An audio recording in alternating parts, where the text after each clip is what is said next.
Read by Atul Sharma, Winnipeg, Canada. Inspector French in the Cheyne Mystery by Freeman Wills Crofts. Chapter 1. The Episode in the Plymouth Hotel. When the White Rabbit and Alice asked where he should begin to read the verses at the knave's trial, the king replied, "Begin at the beginning, go on till you come to the end, then stop." This would seem to be the last word on the subject of narration in general. For the novelist, no dictum more entirely complete and satisfactory can be imagined, in theory. But in practice it is hard to live up to. Where is the beginning of a story? Where is the beginning of anything? No one knows.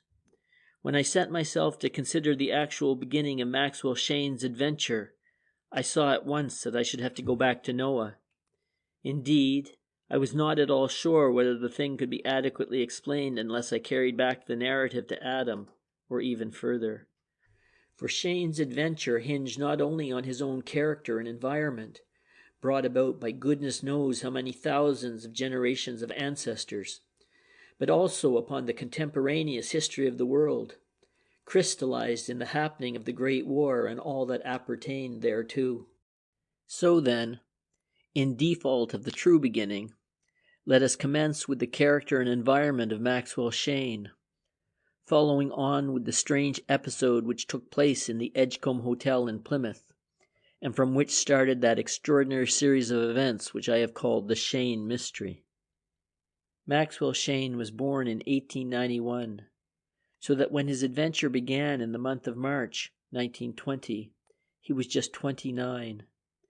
His father was a Navy man, commander of one of His Majesty's smaller cruisers, and from him the boy presumably inherited his intense love of the sea and of adventure. Captain Cheyne had Irish blood in his veins and exhibited some of the characteristics of that irritating though lovable race. He was a man of brilliant attainments, resourceful, dashing, spirited, and moreover a fine seaman, but a certain impetuosity, amounting at times to recklessness, just prevented his attaining the highest rank in his profession. In character, he was as straight as a die, and kindly, generous, and open-handed to a fault. But he was improvident and inclined to live too much in the present, and these characteristics were destined to affect his son's life, not only directly through heredity, but indirectly through environment also. When Maxwell was 9, his father died suddenly, and then it was found that the commander had been living up to his income and had made but scant provision for his widow and son and daughter. Dreams of Harrow and Cambridge had to be abandoned, and instead, the boy was educated at the local grammar school and then entered the office of a Fenchurch Street shipping firm as a junior clerk. In his 20th year, the family fortunes were again reversed. His mother came in for a legacy from an uncle, a sheep farmer in Australia. It was not a fortune, but it meant a fairly substantial competence. Mrs. Cheyne brought back Warren Lodge, their old home, a small Georgian house standing in pleasant grounds on the estuary of the Dart. Maxwell thereupon threw up his job at the shipping office, following his mother to Devonshire, and settled down to the leisurely life of a country gentleman. Among other hobbies, he dabbled spasmodically in literature, producing a couple of novels, one of which was published and sold with fair success. But the sea was in his blood. He bought a yacht, and with the help of the gardener's son, Dan, sailed her in fair weather and foul, thereby gaining skill and judgment in things nautical, as well as a first-hand knowledge of the shores and tides and currents of the western portion of the English Channel. Thus it came to pass that when, 3 years after the return to Devon, the war broke out, he volunteered for the Navy and was at once accepted. There he served with enthusiasm, if not with distinction, gaining very much the reputation which his father had held before him. During the intensive submarine campaign, he was wounded in an action with a U-boat, which resulted in his being invalided out of the service. On demobilization, he returned home and took up his former pursuits of yachting, literature, and generally having as slack and easy a time as his energetic nature would allow. Some 18 months passed, and then occurred the incident which might be said definitely to begin his adventure. One damp and bleak March day, Cheyne set out for Plymouth from Warren Lodge, his home on the estuary of the Dart. He wished to make a number of small purchases, and his mother and sister had entrusted him with commissions. Also, he desired to consult his banker as to some question of investments. With a full program before him, he pulled on his oilskins, and having assured his mother he would be back in time for dinner, he mounted his motor bicycle and rode off. In due course he reached Plymouth, left his machine at a garage, and set about his business. About 1 o'clock, he gravitated towards the Edgecombe Hotel, where after a cocktail he sat down in the lounge to rest for a few minutes before lunch. He was looking idly over the Times when the voice of a page broke in on his thoughts. "Gentleman to see you, sir." The card which the boy held out bore in fine script the legend, Mr. Hubert Parks, Oakley, Cleve Hill, Cheltenham. Cheyne pondered, but he could not recall anyone of the name, and it passed through his mind that the page had probably made a mistake. "Where is he?" asked. "Here, sir," the boy answered, and a short, stoutly built man of middle age with fair hair and a toothbrush mustache stepped forward. A glance assured Cheyne that he was a stranger. "Mr. Maxwell Cheyne?" the newcomer inquired politely. "My name, sir. Won't you sit down?" Cheyne pulled an easy chair over towards his own. "I've not had the pleasure of meeting you before, Mr. Cheyne," the other went on as he seated himself, "though I knew your father fairly intimately. I lived for many years at Valletta, running the Maltese end of a produce company with which I was then connected, and I met him when his ship was stationed there. A great favorite Captain Cheyne was. The dull old club used to brighten up when he came in, and it seemed a national loss when his ship was withdrawn to another station." "I remember his being in Malta," Cheyne returned, "though I was quite a small boy at the time. My mother has a photograph of Valletta, showing his ship lying in the Grand Harbor." They chatted about Malta and produce company work therein for some minutes, and then Mr. Parks said, "Now, Mr. Cheyne, though it is a pleasure to make the acquaintance of the son of my old friend, it was not merely with that object that I introduced myself. I have, as a matter of fact, a definite piece of business which I should like to discuss with you. It takes the form of a certain proposition of which I would invite your acceptance, I hope, to our mutual advantage." Cheyne, somewhat surprised, murmured polite expressions of anxiety to hear details, and the other went on. "I think before I explain the thing fully, another small matter wants to be attended to. What about a little lunch? I'm just going to have mine, and I shall take it as a favor if you will join me. After that we could talk business." Cheyne readily agreed, and the other called over a waiter and gave him an order. "Let us have a cocktail," he went on, "and by that time lunch will be ready." They strolled to the bar and there partook of a wonderful American concoction, recommended by the young lady in charge. Presently, the waiter reappeared and led the way, somewhat to Cheyne's surprise, to a private room. There an excellent repast was served, to which both men did full justice. Parks proved an agreeable and well-informed companion, and Cheyne enjoyed his conversation. The newcomer had, it appeared, seen a good deal of war service, having held the rank of major in the Department of Supply, serving first at Gallipoli and then at Salonika. Cheyne knew the latter port, his ship having called there on 3 or 4 occasions, and the two men found they had various experiences in common. Time passed pleasantly, until at last Parks drew a couple of armchairs up to the fire, ordered coffee, and held out his cigar case. "With your permission, I'll put my little proposition now. It is in connection with your literary work, and I'm afraid it's bound to sound a trifle impertinent, but I can assure you it's not meant to be so." Cheyne smiled. "You needn't be afraid of hurting my feelings," he declared. "I have a notion of the real value of my work. Get along anyway, and let's hear." Parks resumed with some hesitation. "I have to say first that I have read everything that you have published, and I am immensely impressed by your style. I think you do your descriptions extraordinarily well. Your scenes are vivid, and one feels that one is living through them. There's money in that, Mr. Cheyne, in that gift of vivid and interest-compelling presentation. You should make a good thing out of short stories. I've worked at them for years, and I know." "Huh? I haven't found much money in it." Parks nodded. "I know you haven't, or rather I guess so. And if you don't mind, I'll tell you why." He sat up, and a keener interest crept into his manner. "There's a fault in those stories of yours, a bad fault, and it's in the construction. But let's leave that for the moment, and you'll see where all this is leading."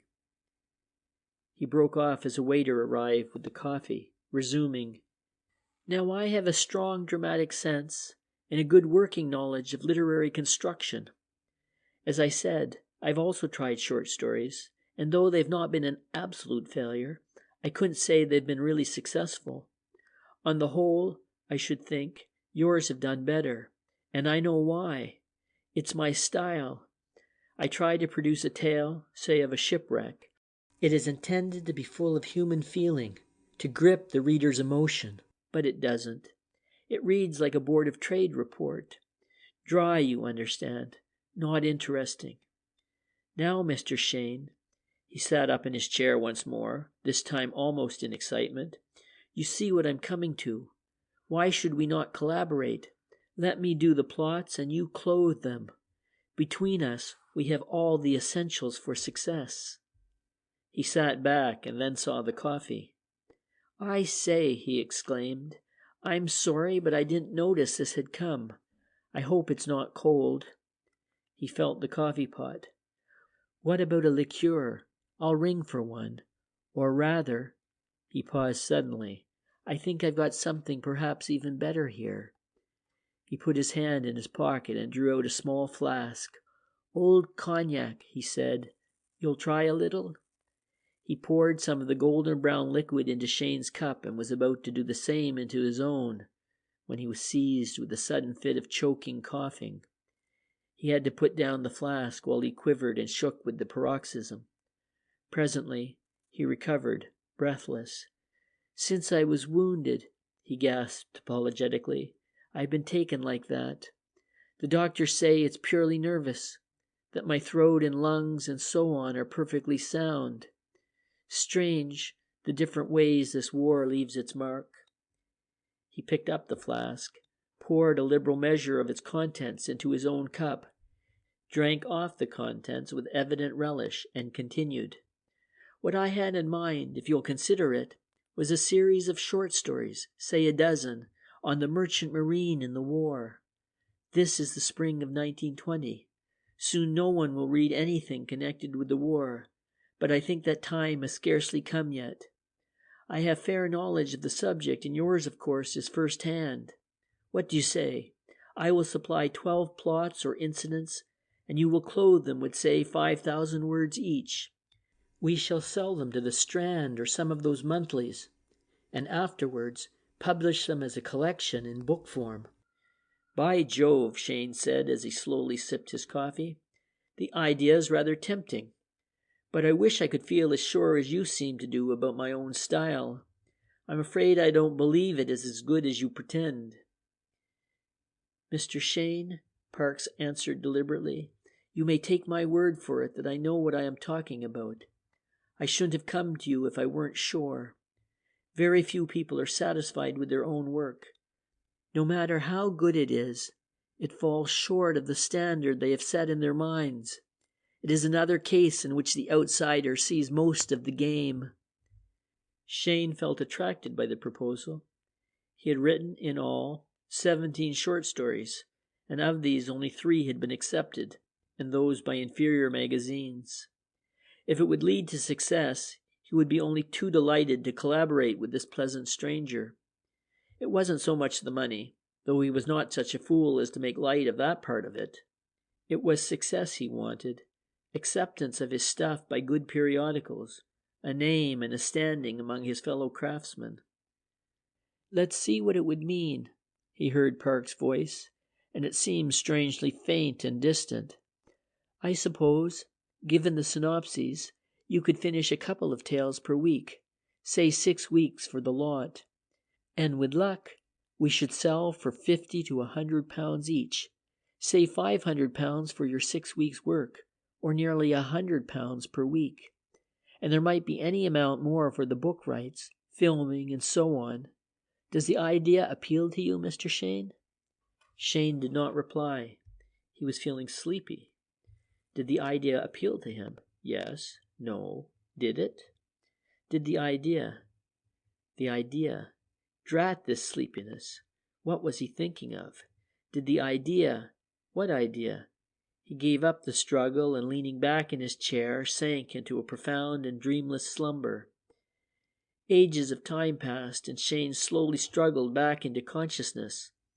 As soon as he was sufficiently awake to analyze his sensations, he realized that his brain was dull and clouded and his limbs heavy as lead. He was, however, physically comfortable, and he was content to allow his body to remain relaxed and motionless, and his mind to dream idly on without conscious thought. But his energy gradually returned, and at last he opened his eyes. He was lying, dressed on a bed in a strange room. Apparently it was night, for the room was dark save for the light on the window blind, which seemed to come from a street lamp without. Vaguely interested, he closed his eyes again, and when he reopened them, the room was lighted up, and a man was standing beside the bed. "Ah," the man said, "you're awake. Better, I hope." "I don't know," Cheyne answered, and it seemed to him as if someone else was speaking. "Have I been ill?" "No," the man returned. "Not that I know of, but you've slept like a log for nearly 6 hours." This was confusing. Cheyne paused to take in the idea, but it eluded him. Then, giving up the effort, he asked another question. "Where am I?" "In the Edgecombe Hotel, you know, in Plymouth. I am the manager." Ah, yes, it was coming back to him. He had gone there for lunch. Was it today or a century ago? And he had met that literary man. What was his name? He couldn't remember. They had had lunch, and the man had made some suggestions about his writing. Yes, of course. It was all coming back now. The man had wanted to collaborate with him, and during the conversation he had suddenly felt sleepy. He supposed he must have fallen asleep then, for he remembered nothing more. But why had he felt sleepy like that? Suddenly, his brain cleared and he sat up sharply. "What's happened, Mr. Jesse? I never did anything like this before." "No," the manager answered. "I dare say not. I'll tell you what has happened to you, Mr. Cheyne, though I am sorry to have to admit it could have taken place in my hotel. You've been drugged. That's what has happened." Cheyne stared incredulously. "Good Lord," he ejaculated. "Drugged by... not by that literary man, surely?" He paused in amazed consternation, and then his hand flew to his pocket. "My money," he gasped. "I had over £100 in my pocket. Just got it at the bank." He drew out a pocketbook and examined it hurriedly. "No," he went on more quietly, "it's all right." He took from it a bundle of notes and with care counted them. £108. That's quite correct. My watch? No, it's here. He got up unsteadily and rapidly went through his pockets. Nothing missing anyway. Are you sure I was drugged? I don't understand the thing a little bit. I'm afraid there is no doubt about it. You seemed so ill that I sent for a doctor. He said you were suffering from the effects of a drug, but were in no danger and would be all right in a few hours. He advised that you be left quietly to sleep it off." Cheyne rubbed his hand over his eyes. "I can't understand it," he repeated. "Tell me exactly what happened." "About 3 o'clock, or shortly before it, Mr. Parks appeared at the office and asked for his bill. He paid it, complimented the clerk on the excellent lunch he had had, and left the hotel. He was perfectly calm and collected and quite unhurried. Shortly after, the waiter went up to clear away the things and he found you lying back in your chair, apparently asleep, but breathing so heavily that he was uneasy, and he came and told me. I went up at once and was also rather alarmed at your condition, so I sent at once for the doctor." But Cheyne objected. "That's all right, only I wasn't drugged. I know exactly what I ate and drank, and Parks had precisely the same. If I was drugged, he must have been also, and you say he wasn't." "He certainly was not. But think again, Mr. Cheyne. Are you really quite certain that he had no opportunity of putting powder over your food or liquid into your drink? Did he divert your attention at any time from the table?" Cheyne was silent.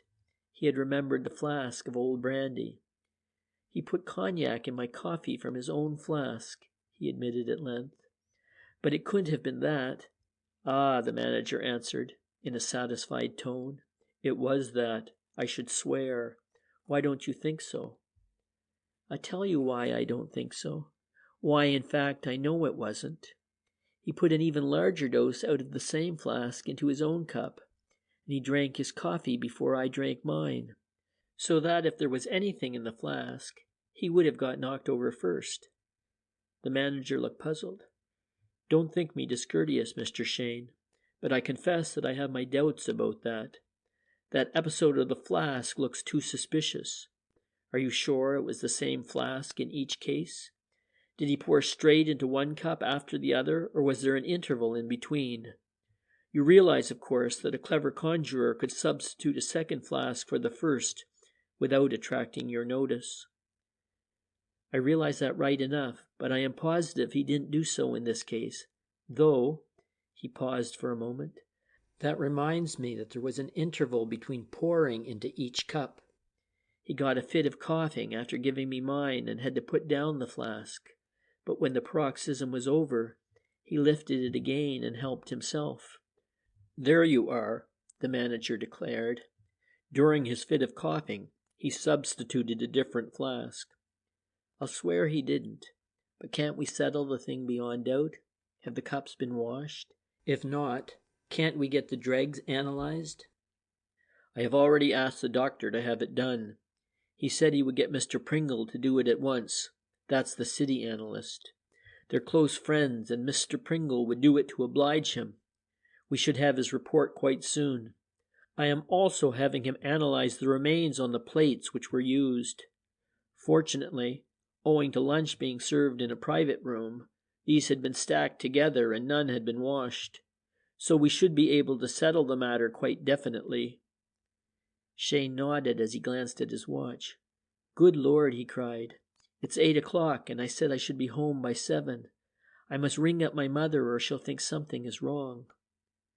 The Cheynes had not themselves a telephone, but their nearest neighbors, people called Hazelton, were good-natured about receiving an occasional message through theirs and transmitting it to Warren Lodge. Cheyne went down to the lounge and put through his call, explaining to Mrs. Hazelton that unforeseen circumstances had necessitated his remaining overnight in Plymouth. The lady promised to have the message conveyed to Mrs. Cheyne, and Maxwell rang off. Then, as he turned to the dining room, a page told him that the manager would like to see him in his office. "I've just got a report from the doctor about that coffee, Mr. Cheyne," the other greeted him, "and I must say it confirms what you say, though it by no means clears up the mystery. There was brandy in those cups, but no drug, no trace of a drug in either." "I knew that," Cheyne rejoined. "Everything that I had at lunch Parks had also. I was there and I ought to know, but it's a bit unsettling, isn't it? Looks as if my heart or something had gone wrong." The manager looked at him more seriously. "Oh, I don't think so," he dissented. "I don't think you can assume that. The doctor seemed quite satisfied. But if it would ease your mind, why not slip across now and see him? He lives just round the corner." Cheyne reflected. "I'll do so," he answered presently. "If there's nothing wrong, it will prevent me fancying things, and if there is, I should know of it. I'll have some dinner and then go across. By the way, have you said anything to the police?"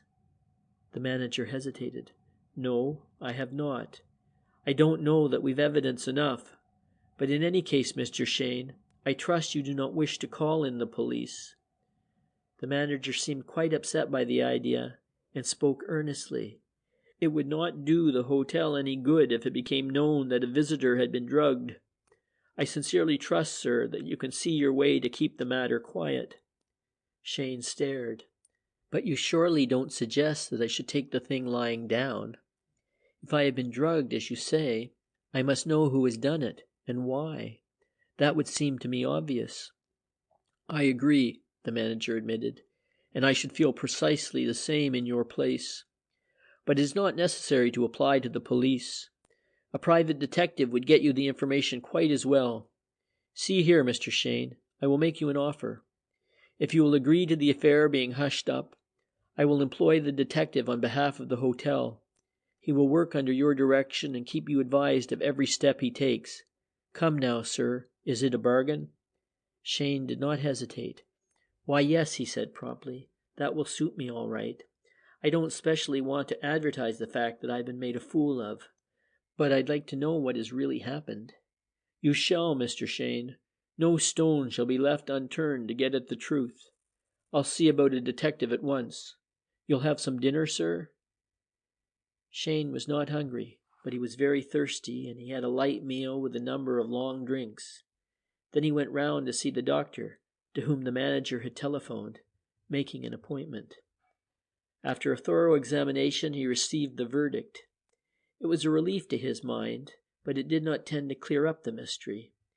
He was physically perfectly sound, and his sleep of the afternoon was not the result of disease or weakness. He had been drugged. That was the beginning and the end of the affair. The doctor was quite emphatic and ridiculed the idea of any other explanation. Cheyne returned to the Edgecombe, and sitting down in a deserted corner of the lounge, tried to puzzle the thing out. But the more he thought of it, the more mysterious it became. His mind up till then had been concentrated on the actual administration of the drug, and this point alone still seemed to constitute an insoluble problem. But now he saw that it was but a small part of the mystery. Why had he been drugged? It was not robbery. Though he had over £100 in his pocket, the money was intact. He had no other valuables about him, and in any case nothing had been removed from his pockets. It was not to prevent his going to any place. He had not intended to do anything that afternoon that could possibly interest a stranger. No, he could form no conception of the motive. But even more puzzling than this was the question: how did Parks, if that was really his name, know that he, Cheyne, was coming to Plymouth that day? It was true that he had mentioned it to his mother and sister a couple of days previously, but he had told no one else, and he felt sure that neither had they. But the man had almost certainly been expecting him. At least it was hard to believe that the whole episode had been merely the fruits of a chance encounter.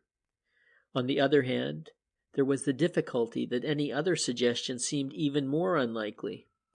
Parks simply couldn't have known that he, Cheyne, was coming. It was just inconceivable. He lay back in his deep armchair, the smoke of his pipe curling lazily up, as he racked his brains for some theory which would at least partially meet the facts. But without success, he could think of nothing which threw a gleam of light on the situation. And then he made a discovery which still further befogged him and made him swear with exasperation. He had taken out his pocketbook and was once more going through its contents to make absolutely sure nothing was missing, when he came to a piece of folded paper bearing memoranda about the money matters which he had discussed with his banker. He had not opened this when he had looked through the book after regaining consciousness, but now, half absent-mindedly, he unfolded it. As he did so, he stared. Near the crease was a slight tear, unquestionably made by someone unfolding it hurriedly or carelessly. But that tear had not been there when he had folded it up. He could swear to it. Someone, therefore, had been through his pockets while he was asleep. End of Chapter 1.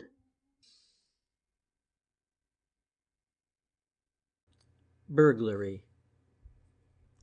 The discovery that his pockets had been gone through while he was under the influence of the drug reduced Cheyne to a state of even more complete mystification than ever.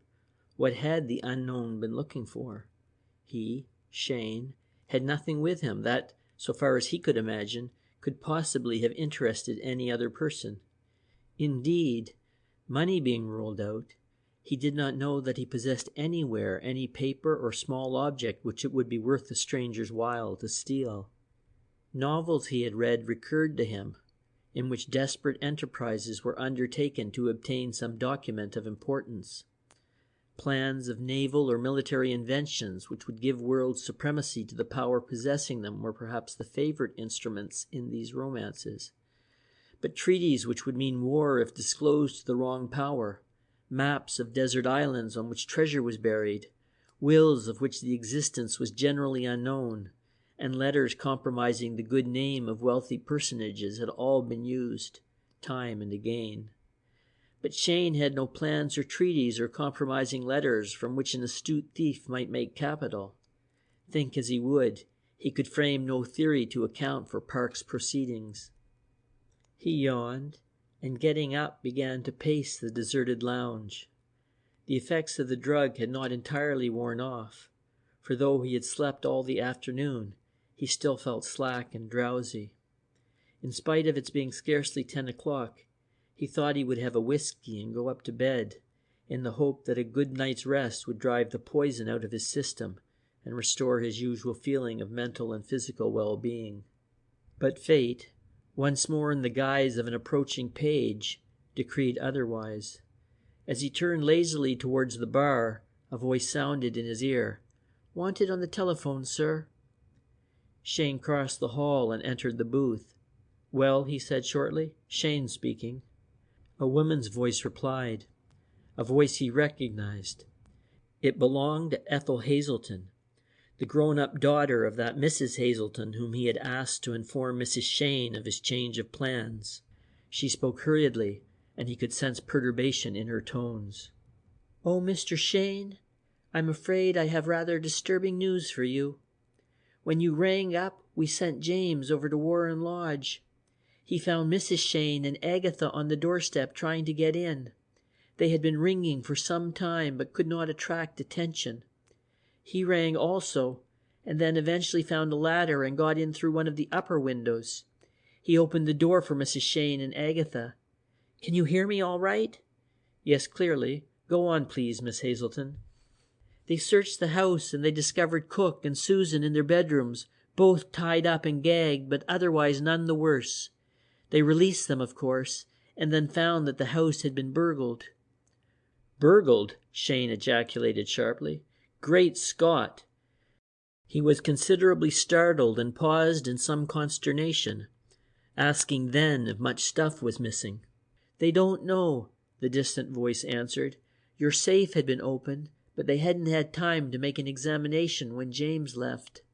The silver seems to be all there, so that's something.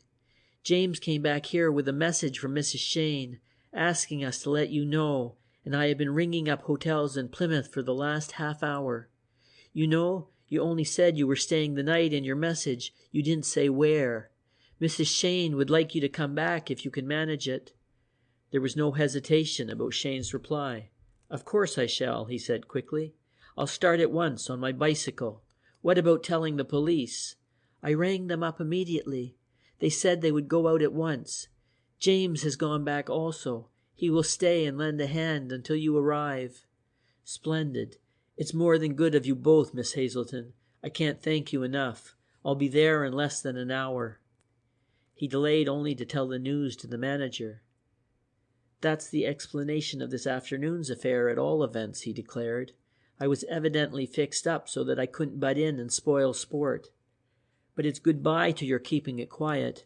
The police have been called in already, and the whole thing is bound to come out." The manager made a gesture of concern. "I'm sorry to hear your news," he said gravely. "Are you properly insured?" "Partially. I don't know if it will cover the loss because I don't know what's gone. But I must be getting away." He was moving off, but the manager laid a detaining hand on his arm. "Well, I am extremely sorry about it. But see here, Mr. Cheyne, may not prove to be necessary to bring in about the drugging. It would injure the hotel. I sincerely trust you'll do what you can in the matter, and if you find the private detective sufficient, you'll let our arrangement stand. I'll decide when I hear just what has happened. You'll let me have a copy of the analyst's report?" "Of course. Directly I get it, I shall send it on." 15 minutes later, Cheyne was passing through the outskirts of Plymouth on his way east. The night was fine, the mists of the day having cleared away, and a 3/4 moon shone brilliantly out of a blue-black sky. Keenly anxious to reach home and learn the details of the burglary and the extent of his loss, Cheyne crammed on every ounce of power, and his machine snored along the deserted road at well over 40 miles an hour. In spite of slacks for villages and curves, he made a record run, turning into the gate of Warren Lodge at just 10 minutes before 11. As he approached the house, everything looked normal. But when he let himself in, this impression was dispelled, for a constable stood in the hall who, saluting, informed him that Sergeant Kirby was within and in charge. But Cheyne's first concern was with his mother and sister. An inquiry produced the information that the two ladies were waiting for him in the drawing-room, and thither he at once betook himself. Mrs. Cheyne was a frail little woman, who looked 10 years older than her age of something under 60. She welcomed her son with a little cry of pleasure. "Oh, I am relieved to see you, Maxwell," she cried. "I'm so glad you were able to come. Isn't this a terrible business?" "I don't know, Mother," Cheyne answered cheerily. "That depends. I hear no one is any the worse. Has much stuff been stolen?" "Nothing." Mrs. Cheyne's tone conveyed the wonder she evidently felt. "Nothing whatever. Or at least we can't find anything is missing." "Unless something may have been taken from your safe," Agatha interposed. "Was there much in it?" "No. Only a few pounds and some papers. None valuable to an outsider." He glanced at his sister. She was a pretty girl, tall and dark and in features not unlike himself. Both the young people had favored the late commander's side of the house. He turned towards the door, continuing, "I'll go and have a look, and then you can tell me what has happened." The safe was built into the wall in his own sanctum. The study, as his mother persisted in calling it. It had been taken over with the house when Mrs. Cheyne bought the little estate. As Cheyne now entered, he saw that its doors were standing open. A tall man in the uniform of a sergeant of police was stooping over it. He turned as he heard the newcomer's step. "Good evening, sir," he said in an impressive tone. "This is a bad business." "Oh, well, I don't know, Sergeant," Cheyne answered easily. "If no one has been hurt and nothing has been stolen, it might have been worse." The sergeant stared at him with some disfavor. "There's not much what might have been worse," he observed oracularly. "But we're not sure yet that nothing's been stolen. Nobody knows what was in this here safe, except maybe yourself. I'd be glad if you'd have a look and see if anything is gone." There was very little in the safe, and it did not take Cheyne many seconds to go through it. The papers were tossed about. He could swear someone had turned them over, but none seemed to have been removed. The small packet of treasury notes was intact, and a number of gold and silver medals won in athletic contests were all in evidence. "Nothing missing there, Sergeant," he declared when he had finished. His eye wandered round the room. There was not much of value in it. 1 or 2 silver bowls, athletic trophies also, a small gold clock of Indian workmanship, a pair of high-power prism binoculars, and a few ornaments were about all that could be turned into money. But all these were there, undisturbed. It was true that the glass door of a locked bookcase had been broken to enable the bolt to be unfastened and the doors opened, but none of the books seemed to have been touched. "What do you think they were after, sir?" the sergeant queried. "Was there any jewelry in the house that they might have heard of?" "My mother has a few trinkets, but I scarcely think you could dignify them by the name of jewelry. I suppose these precious burglars have left no kind of clue?" "No, sir, nothing, except maybe the girl's description. I've telephoned that into headquarters and the men will be on the lookout. Good. Well, if you can wait here a few minutes, I'll go and send my mother to bed and then I'll come back and we can settle what's to be done. Cheyne returned to the drawing room and told his news. Nothing's been taken, he declared. I've been through the safe and everything's there. And nothing seems to be missing from the room either. The sergeant was asking about your jewels, Mother. Have you looked to see if they're all right? It was the first thing I thought of, but they are all in their places. The cabinet I keep them in was certainly examined, for everything was left topsy-turvy, but nothing is missing. Very extraordinary, Cheyne commented. It seemed to him more than ever clear that these mysterious thieves were after some document which they believed he had, though why they should have supposed he held a valuable document he could not imagine. But the searching first of his pockets and then of his safe and house unmistakably suggested such a conclusion. He wondered if he should advance this theory, then decided he would first hear what the others had to say. Now, Mother, he went on, it's past your bedtime, but before you go, I wish you would tell me what happened to you. Remember, I have heard no details other than what Miss Hazelton mentioned on the telephone. Mrs. Cheyne answered with some eagerness, evidently anxious to relieve her mind by relating her experiences. The first thing was the telegram, she began. Agatha and I were sitting here this afternoon. I was sewing, and Agatha was reading the paper. Or was it the Spectator, Agatha? The paper, Mother, though that does not really matter. No, of course it doesn't matter, Mrs. Cheyne repeated. It was evident the old lady had had a shock and found it difficult to concentrate her attention. Well, at all events we were sitting here, as I have said, sewing and reading, when your telegram was brought in. My telegram? Cheyne queried sharply. What telegram do you mean? Why, your telegram about Mr. Ackfield, of course, his mother answered with some petulance. What other telegram could it be?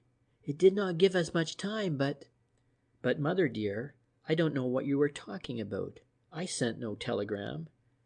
Agatha made a sudden gesture. There, she exclaimed eagerly. What did I say?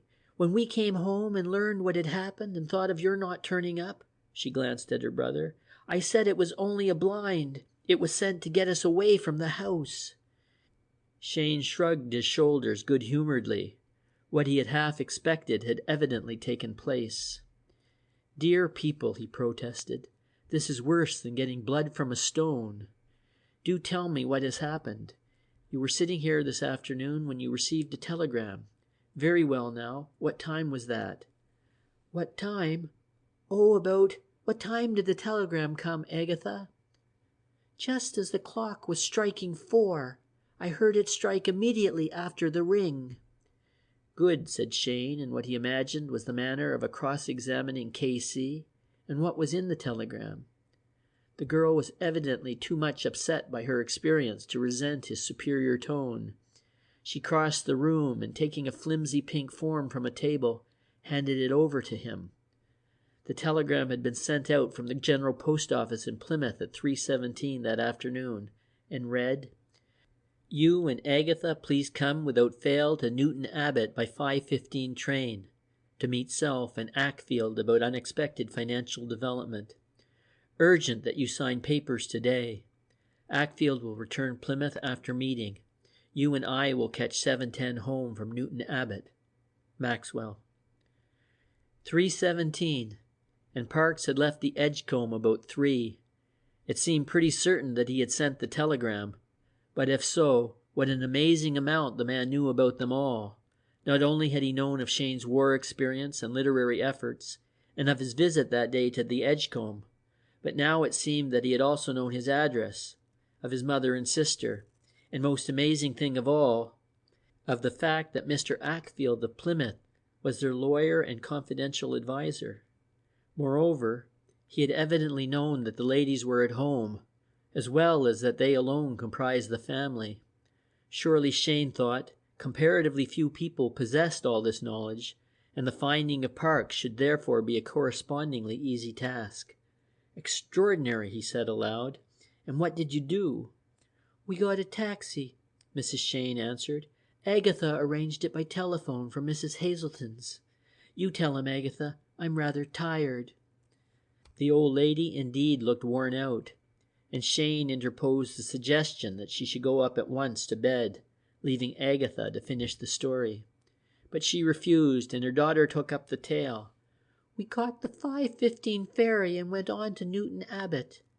But when the Plymouth train came in, there was no sign of you or Mr. Ackfield.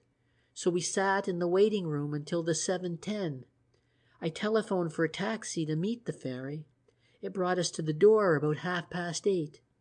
But unfortunately, it went away before we found we couldn't get in." "You rang?" "We rang and knocked, but could get no answer. The house was in darkness, and we began to fear something was wrong.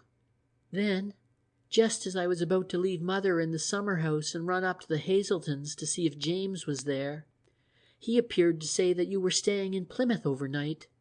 He rang and knocked again, but still no one came. Then he tried the windows on the ground floor, and they were all fastened, and at last he got the ladder from the yard and managed to get in through the window of your dressing room. He came down and opened the door, and we got in." "And what did you find?" "Nothing at first. We wondered where the maids could possibly have got to, or what could have happened. I found your electric torch, and we began to search the rooms. Then we saw that your safe had been broken open, and we knew it was burglary. That terrified us on account of the maids, and we wondered if they had been decoyed away also. I don't mind admitting now that I was just shaking with fear, lest we should find that they had been injured or even murdered. But it wasn't so bad as that." "They were tied up?" "Yes, we found them in Cook's bedroom, lying on the floor with their hands and feet tied and gagged. They were both very weak and could scarcely stand when we released them. They told us, but you'd better see them and hear what they have to say. They're not gone to bed yet." "Yes, I'll see them directly. What did you do then?" "As soon as we were satisfied the burglars had gone, James went home to call up the police. Then he came back and we began a second search to see what had been stolen. But the more we looked, the more surprised we became. We couldn't find anything had been taken." "Extraordinary," Cheyne commented again. "And then?" "After a time, the police came out, and then James went home again to see whether they had been able to get in touch with you. He came back and told us you would be here by 11. He had only just gone when you arrived. I really can't say how kind and helpful he has been." "Yes, James is a good fellow. Now you and Mother get to bed, and I'll fix things up with the police." He turned his steps to the kitchen, where he found the two maids shivering over a roaring fire and drinking tea. They stood up as he entered, but he told them to sit down again and asked for a cup for himself, and seating himself on the table, chatted pleasantly before obtaining their statements. They had evidently had a bad fright, and Cook still seemed hysterical. As he sat, he looked at them curiously. Cook was an elderly woman, small and plain and stout. She had been with them since they had bought the house, and though he had not seen much of her, she had always seemed good-tempered and obliging. He had heard his mother speak well of her, and he was sorry she should have had so distressing an experience, but he didn't fancy she would be one to give burglars much trouble. Susan, the parlour maid, was of a different quality. She was tall with rather heavy features, and good-looking after a somewhat coarse type. If a trifle sullen in manner, she was competent and by no means a fool, and he felt that nefarious marauders would find her a force to be reckoned with. By dint of patient questioning, he presently knew all they had to tell. It appeared that shortly after the ladies had left, a ring had come at the door. Susan had opened it to find two men standing outside. One was tall and powerfully built, with dark hair and clean-shaven. The other small and pale face, pale hair, and tiny pale mustache. They had inquired for Mr. Maxwell Cheyne, and when she had said he was out, the small man had asked if he could write a note. She had brought them into the hall and was turning to go for some paper when the big man had sprung on her, and before she could cry out, had pressed a handkerchief over her mouth. The small man had shut the door and begun to tie her wrists and ankles. Susan had struggled and in spite of them had succeeded in getting her mouth free and shouting a warning to cook. But she had been immediately overpowered and securely gagged. The men had laid her on the floor of the hall and had seemed about to go upstairs when cook, attracted by Susan's cry, had appeared at the door leading to the back premises. The two men had instantly rushed over, and in a few seconds cook also lay bound and gagged on the floor. They had then disappeared, apparently to search the house, for in a few minutes they had come back and carried first Susan and then cook to the latter's room at the far end of the back part of the house. The intruders had then withdrawn, closing the door, and the two women had neither heard nor seen anything further of them. The whole episode had a curious effect on Cheyne. It seemed, as he considered it, to lose its character of an ordinary breach of the law, punishable by the authorized forces of the Crown, and to take on instead that of a personal struggle between himself and these unknown men. The more he thought of it, the more inclined he became to accept the challenge and to pit his own brain and powers against theirs.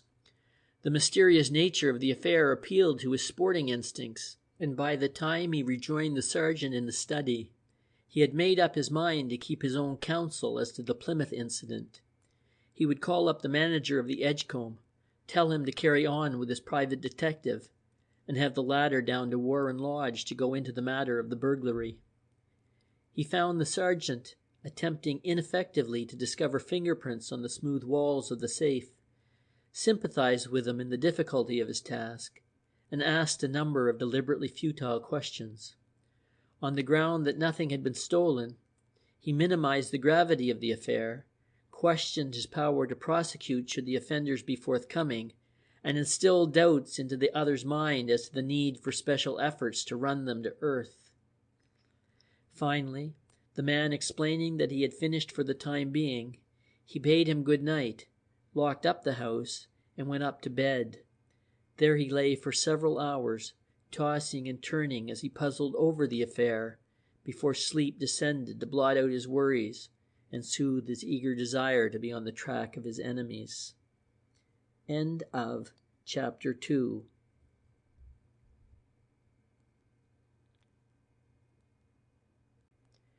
The launch, Enid. For several days after the attempted burglary events, the Cheyne household pursued the even tenor of their way. Cheyne went back to Plymouth on the following morning and interviewed the manager of the Edgecombe, and the day after a quiet, despondent-looking man with the air of a small shopkeeper arrived at Warren Lodge and was closeted with Cheyne for a couple of hours. Mr. Speedwell, of Horton and Lavender's private detective agency, listened with attention to the tales of the drugging and the burglary, thenceforward appearing at intervals and making mysterious inquiries on his own account. On one of these visits, he brought with him the report of the analyst relative to the dishes of which Cheyne had partaken at lunch. But this document only increased the mystification the affair had caused. No trace of drugs was discernible in any of the food or drink in question, and as the soiled plates or glasses or cups of all the courses were available for examination, the question of how the drug had been administered, or alternatively, whether it had really been administered, began to seem almost insoluble.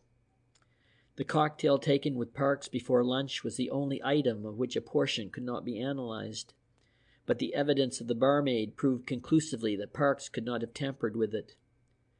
But in spite of the analysis, the coffee still seemed the doubtful item. Cheyne's sleepy feeling had come on very rapidly, immediately after drinking the coffee, before which he had not felt the slightest abnormal symptoms. Mr. Speedwell laid stress on this point, though he was pessimistic about the whole affair. "They know what they're about, does this gang," he admitted ruefully as he and Cheyne were discussing matters. "That man in the hotel that called himself Parks. If we found him tomorrow, we should have precious little against him. However he managed it, we can't prove he drugged you. In fact, it's the other way round. He can prove on our evidence that he didn't." "It looks like it. You haven't been able to find out anything about him?" "Not a thing, sir. That is, not what would be any use. I can prove he sent the telegram all right. The girl in the post office recognized his description. But I couldn't get onto his trail after that. I've tried the stations and the docks and the posting establishments and the hotels, and I can't get a trace. But of course, I'll maybe get it yet. What about the address given on his card? Tried that first thing. No good. No one of the name known in the district.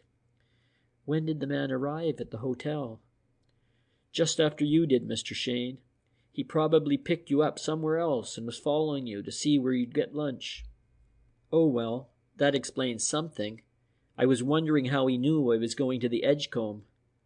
It doesn't explain so very much, sir. Question still is, how did he get all that other information about you? The name of your lawyer and so on.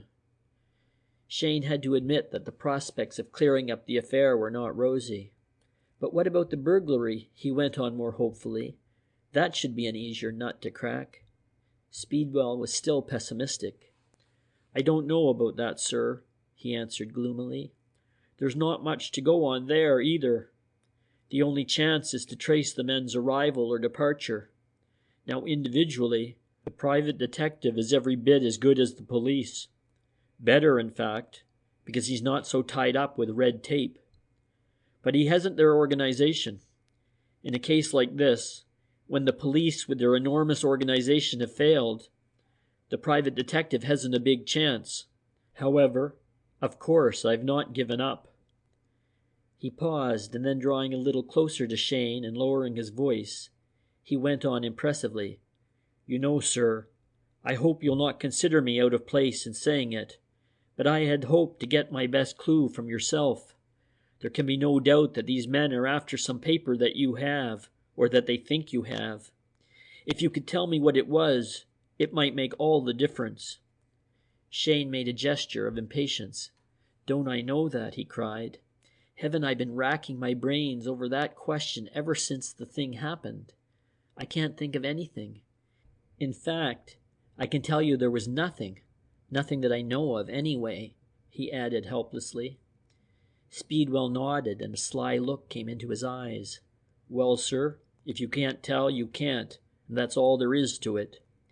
He paused as if to refer to some other matter, then apparently thinking better of it, concluded, You have my address, and if anything should occur to you, I hope you'll let me know without delay. When Speedwell had taken his departure, Cheyne sat on in the study, thinking over the problem the other had presented. But as he did so, he had no idea that before that very day was out, he should himself have received information which would clear up the point at issue, as well as a good many of the other puzzling features of the strange events in which he had become involved. Shortly after lunch then, on this day, the 8th after the burglary and drugging, Cheyne, on re-entering the house after a stroll round the garden, was handed a card and told that the owner was waiting to see him in his study. Mr. Arthur Lampson, of 17 Acacia Terrace, Bland Road, Devonport, proved to be a youngish man of middle height and build, with the ruggedly chiseled features usually termed hard-bitten, a thick black toothbrush mustache, and glasses. Cheyne was not particularly prepossessed by his appearance, but he spoke in an educated way and had the easy polish of a man of the world. I have to apologize for this intrusion, Mr. Cheyne, he began in a pleasant tone, but the fact is, I wondered whether I could interest you in a small invention of mine. I got your name from Messrs. Holt and Stavenage, the Plymouth ship chandlers. They told me you dealt with them and how keen you were on yachting. And as my invention relates to the navigation of coasting craft, I hoped you might allow me to show it to you. Cheyne, who had some experience of inventors during 6 weeks' special naval war service after his convalescence, made a non-committal reply. I may tell you at once, sir, Mr. Lampson went on, that I am looking for a keen amateur who would be willing to allow me to fit the device to his boat, and who would be sufficiently interested to test it under all kinds of varying conditions.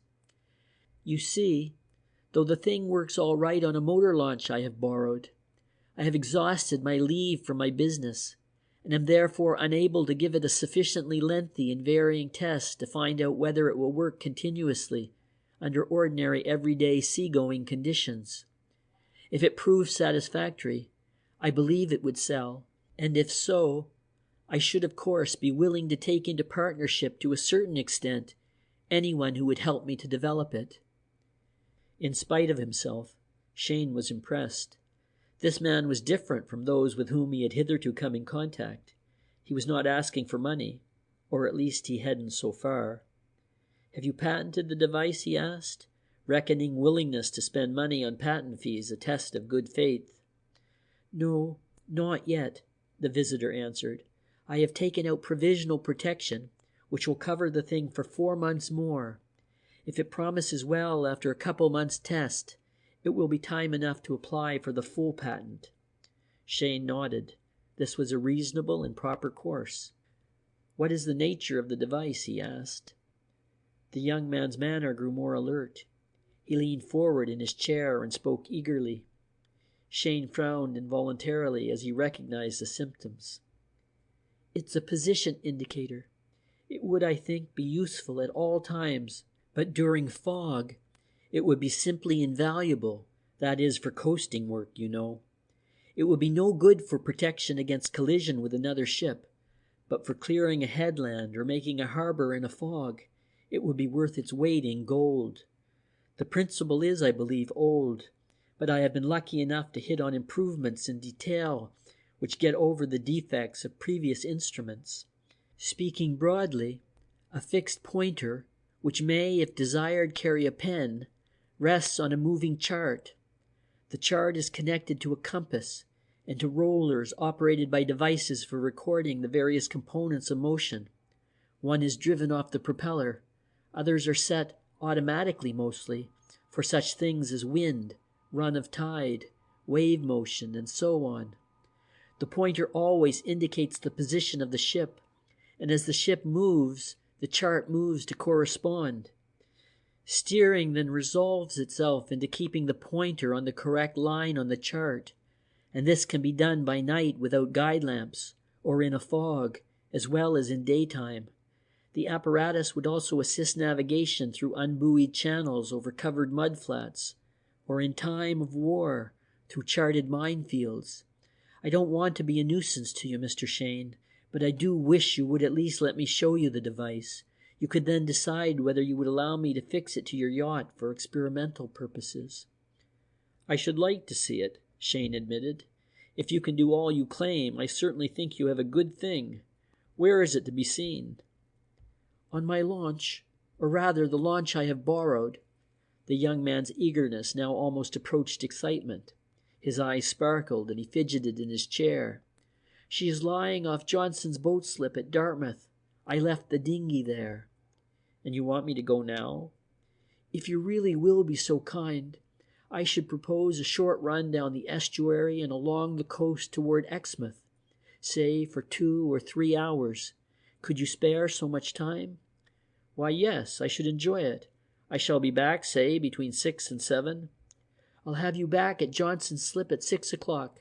I have a taxi waiting now, and I'll arrange with Johnson to call another for you as soon as he sees us coming up the estuary." "I'll go," said Cheyne. "Just a moment until I tell my people and get a coat." The day was ideal for the run. Spring was in the air. The brilliant April sun poured down from an almost cloudless sky, against which the sea horizon showed a hard, sharp line of intensest blue. Within the estuary it was calm, but multitudinous white flecks in the distance showed a stiff breeze was blowing out at sea. Cheyne's spirits rose. It was a glorious sport, this of battling with the foaming, tumbling waves in the open. How he loved their blue-black depth with its suggestion of utter and absolute cleanness, the creamy purity of their seething crests, their steady, irresistible onward movement, the restless dancing and swirling of the wavelets on their flanks. To him it was life to feel the buoyant spring of the craft beneath him, to hear the crash of the bows into the troughs and the smacking of the spindrift striking aft. He was glad this Lamson had called. Even if the matter of the invention was a washout, as he more than half expected, he felt he was going to enjoy his afternoon. 3 or 4 minutes brought them to Johnson's boat slip on the outskirts of Dartmouth. There, Lamson drew the proprietor aside. "See here," he directed. "We're going out for a run. I want you to keep a lookout for us coming back. We shall be in about 6. As soon as you see us, send for a taxi and have it here when we get ashore. Now, Mr. Cheyne, if you're ready." They climbed down into a small dinghy, and Lamson, taking the oars, pulled out toward the fair-sized motor launch which lay at anchor some couple of 100 yards from the shore. She was not a graceful boat, but looked strongly built, showing a high bluff bow, a square stern, and lines suggestive of speed. "A sea-boat," said Cheyne approvingly. "You surely don't run her by yourself." "No, a motoring friend has been giving me a hand. I am skipper, and he engineer. We hug the coast, you know, and don't go out if it is blowing." As he spoke, he pulled round the stern of the launch, upon which Cheyne observed the words, "Enid, Devonport." At the same time, a tall, well-built figure appeared and waved his hand. Lamson brought the dinghy up the tiny steps, and a moment later they were on deck. "Mr. Cheyne has come out to see the great invention, Tom.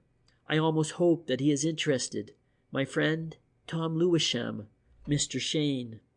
The 2 men shook hands. "Lamson thinks he is going to make his fortune with this thing, Mr. Cheyne," the big man remarked, smiling. "We must see that there is no mistake about our percentages."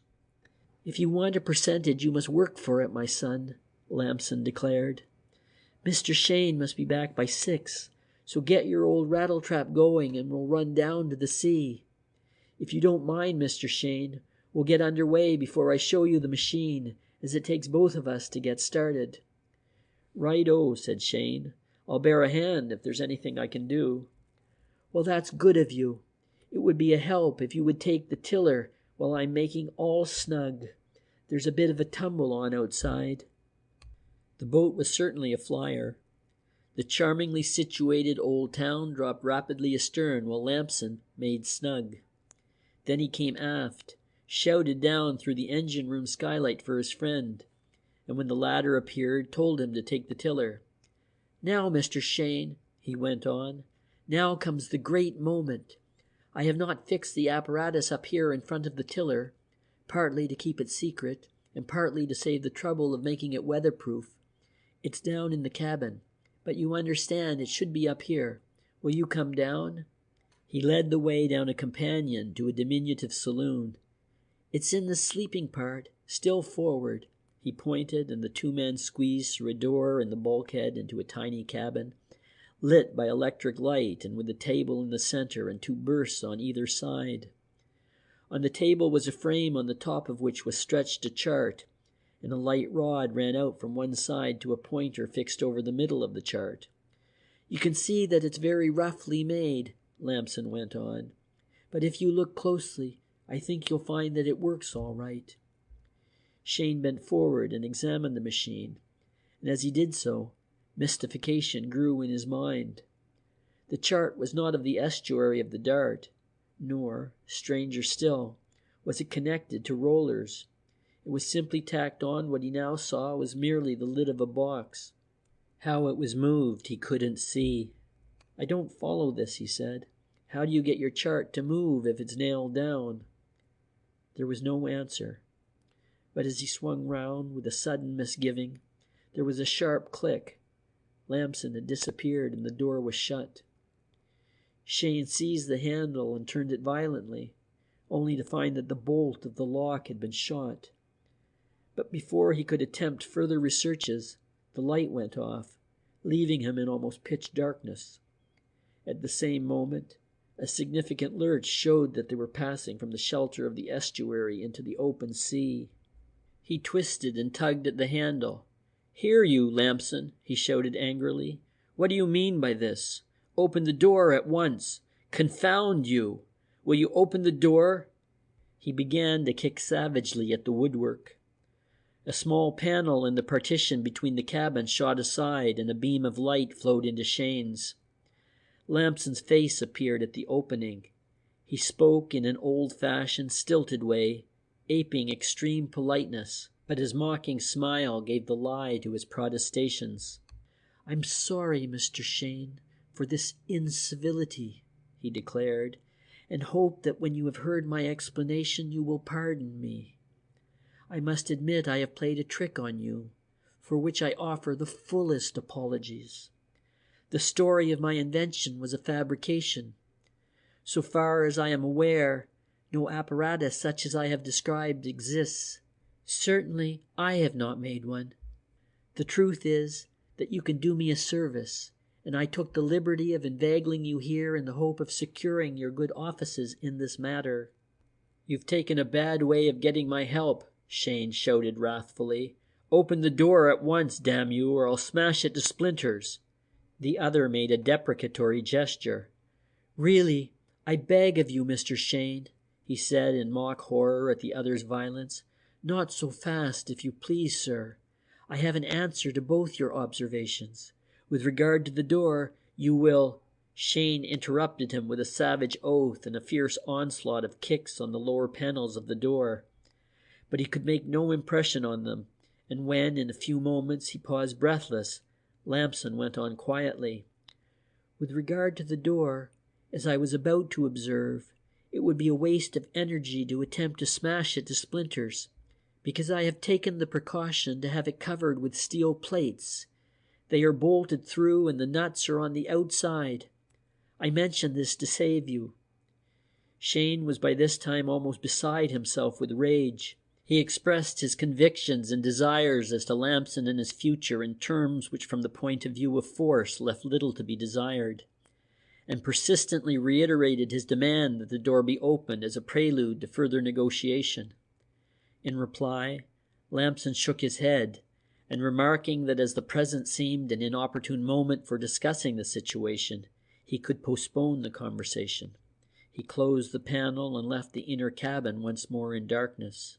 For an hour, Cheyne stormed and fumed, and with pieces which he managed to knock off the table, tried to break through the door, the bulkheads, and the dead-lighted porthole, all with such a complete absence of success that when at last Lamson appeared once more at the panel, he was constrained to listen, though with suppressed fury, to what he had to say. "You see, it's this way, Mr. Cheyne," the erstwhile inventor began. "You are completely in our power, and the sooner you realize it and let us come to business, the sooner you'll be at liberty again. We don't wish you any harm. Please accept my assurances on that. All we want is a slight service at your hands, and when you perform it, you will be free to return home.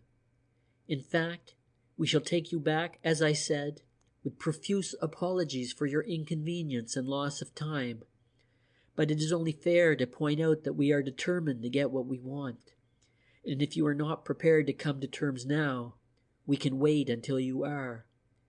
Cheyne, still at a white heat, cursed the other savagely. Lamson waited until he had finished, then went on in a smooth, almost coaxing tone. "Now do be reasonable, Mr. Cheyne. You must see that your present attitude is only wasting time for us both. Not to put too fine a point on it, the situation is this. You are there, and you can't get out, and you can't attract attention to your predicament. That is why the deadlights are shipped. It grieves me to say it," Lamson smiled sardonically, "but I must tell you that you will stay there until you do what we want. In order to prevent Mrs. Cheyne becoming uneasy, we shall wire her in your name that you have left for an extended trip and won't be back for some days. To Cheyne, Warren Lodge, Dartmouth. Gone for yachting cruise down French coast. Address Poste Restante, Saint-Nazaire. All well, Maxwell. You see, we know exactly how to word it. All suspicion would be lulled for some days, and then—" He paused, and something sinister and revolting came into his face. "Then it wouldn't matter, for it would be too late. For you see, there is neither food nor drink in the cabin, and we don't propose to pass any in. You won't get any, Mr. Cheyne, no matter how many days you remain aboard. That is," his manner changed, "unless you are reasonable, which of course you will be. In that case, no harm is done. Now won't you hear our little proposition?" "I'll see you in hell first," Cheyne shouted, his rage once again overwhelming him. "You'll pay for this, I can tell you. It'll be the dearest trip you have ever had in your life." And he proceeded with threats and curses to demand the immediate opening of the door.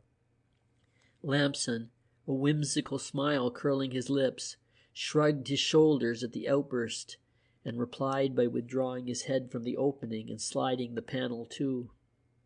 Cheyne, left once more in almost complete darkness, sat silently, his mind full of wrath against his captors. But as time passed and they made no sign, his fury somewhat evaporated, and he began to wonder what it was they wanted with him. His rage had made him thirsty, and the mere fact that Lamson had stated that nothing would be given him to drink made his thirst more insistent. It was impossible, he said to himself, that the scoundrels could carry out so diabolical a threat. But in spite of his assurance, little misgivings began to creep into his mind. At all events, the vision of his usual cup of afternoon tea grew increasingly alluring. When, therefore, after what seemed to him several hours, but what was in reality about 40 minutes only, the panel suddenly opened, he admitted sullenly that he was prepared to listen to what Lamson had to say. "That's good," the young man answered heartily.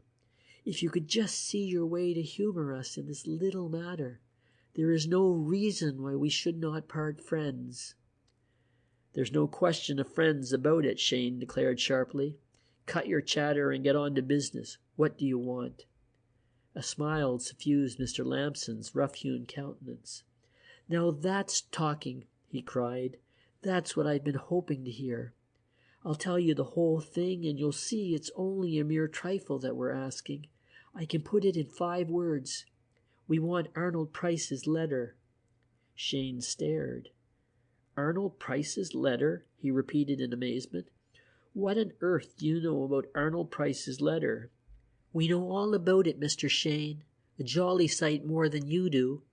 We know about his giving it to you and the conditions under which he asked you to keep it. But you don't know why he did so, or what is in it. We do, and we can justify our request for it."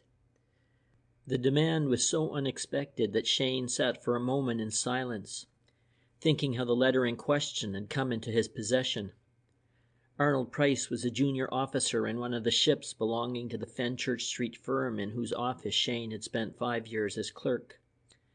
Business had brought the 2 young men in contact during the visits of Price's ship, and they had become rather friendly. On Cheyne's leaving for Devonshire, they had drifted apart. Indeed, they had only met on one occasion since. That was in 1917, shortly before Cheyne received the wound which invalided him out of the service. Then he found that his former companion had volunteered for the Navy on the outbreak of hostilities. He had done well, and after a varied service he had been appointed 3rd officer of the Morania, an 8,000-ton liner carrying passengers, as well as stores from overseas to the troops in France. The 2 had spent an evening together in Dunkirk, renewing their friendship and talking over old times. Then, 2 months later, had come the letter. In it, Price asked his friend to do him a favor. Some private papers, of interest only to himself, had come into his possession, and he wished these to be safely preserved until after the war. Knowing that Cheyne was permanently invalided out, he was venturing to send these papers, sealed in the enclosed envelope, with the request that Cheyne would keep them for him until he reclaimed them, or until news of his death was received. In the latter case, Cheyne was to open the envelope and act as he thought fit on the information therein contained. The sealed envelope was of a size which would hold a foolscap sheet folded in 4, and was fairly bulky. It was inscribed, To Maxwell Cheyne of Warren Lodge, Dartmouth, Devonshire, from Arnold Price, 3rd Officer, SS Morania. And on the top was written, "Please retain this envelope unopened until I claim it, or until you have received authentic news of my death. Arnold Price." Cheyne had acknowledged it, promising to carry out the instructions, and had then sent the envelope to his bank, where it had since remained. The insinuating voice of Lamson broke through his thoughts. "I think, Mr. Cheyne, when you hear the reasons for our request, you will give it all due consideration. For one—" What? Break faith with Price? Go back on his friend? Rage again choked Cheyne's utterance. Stutteringly, he cursed the other, once again demanding under blood-curdling threats of future vengeance his immediate liberty. Through his passion, he heard the voice of the other saying he was sorry, but he really could not help it. The panel slid shut, and the darkness and silence, save for the sounds of the sea, reigned in the Enid's cabin. End of Chapter 3.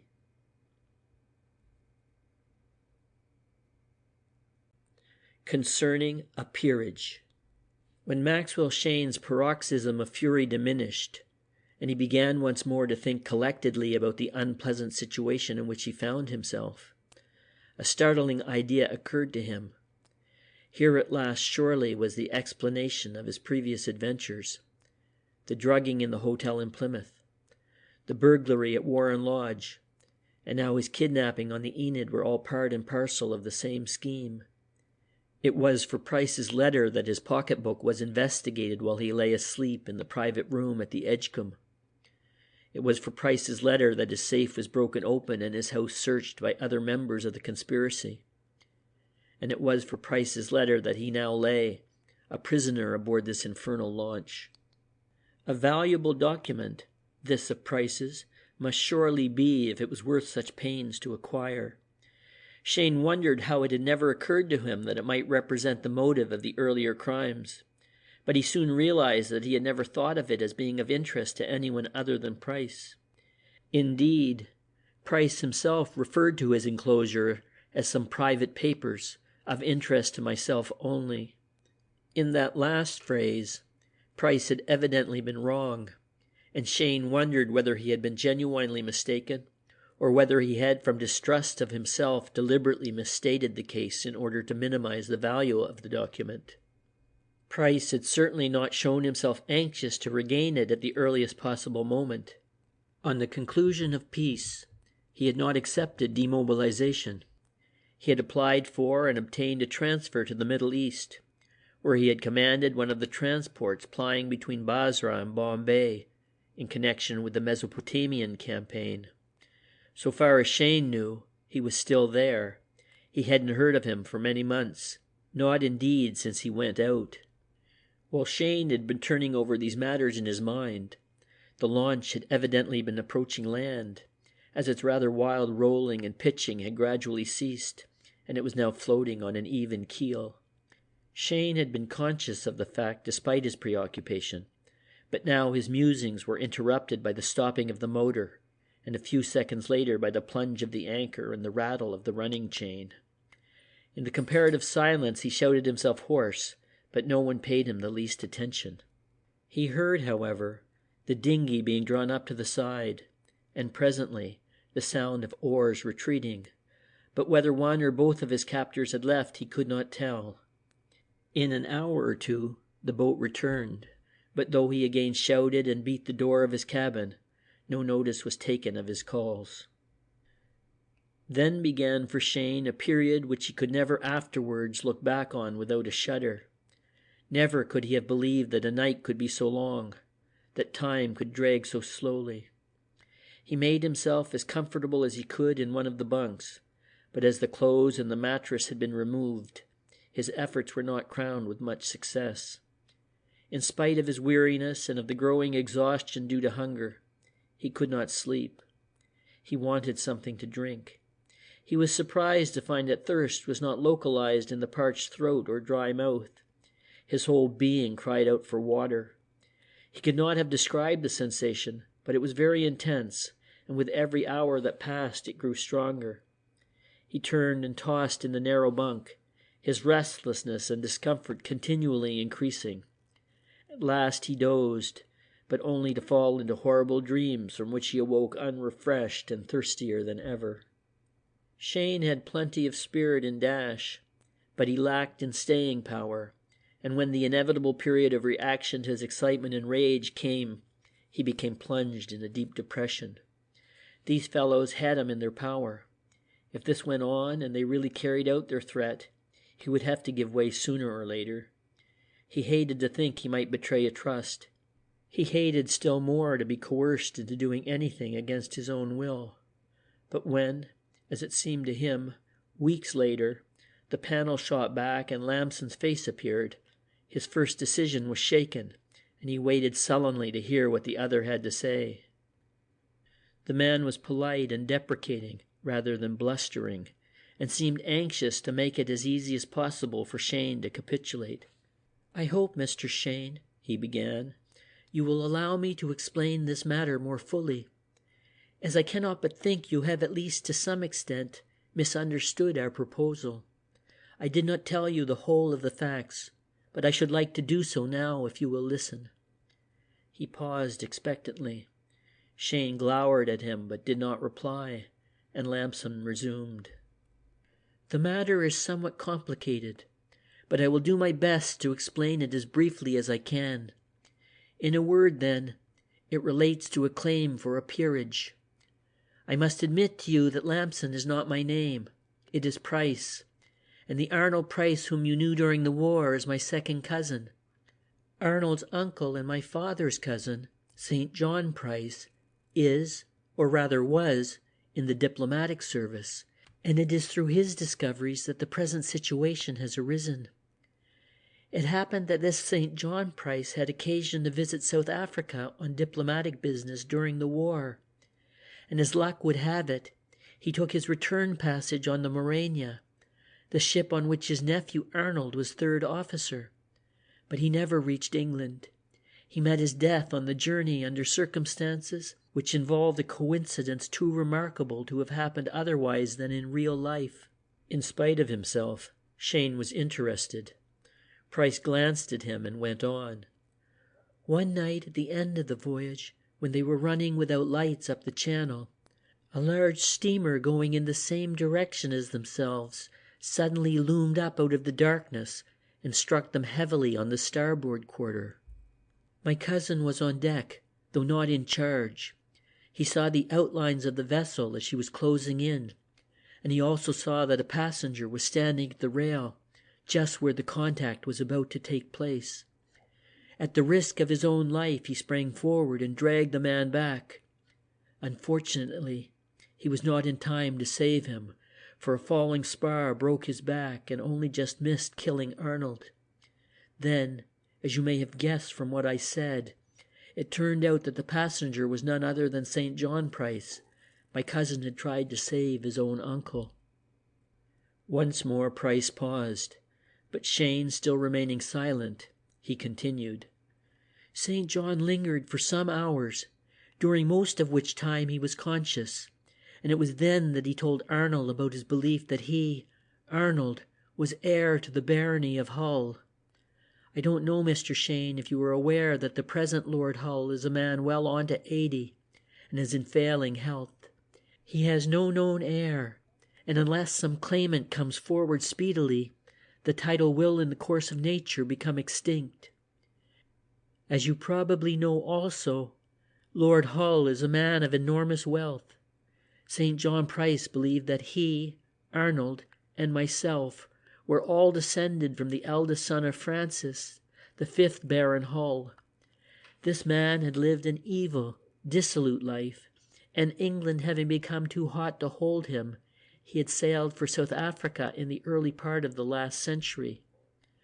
On his father's death, search was made for him, but without result, and the second son, Alwyn, inherited.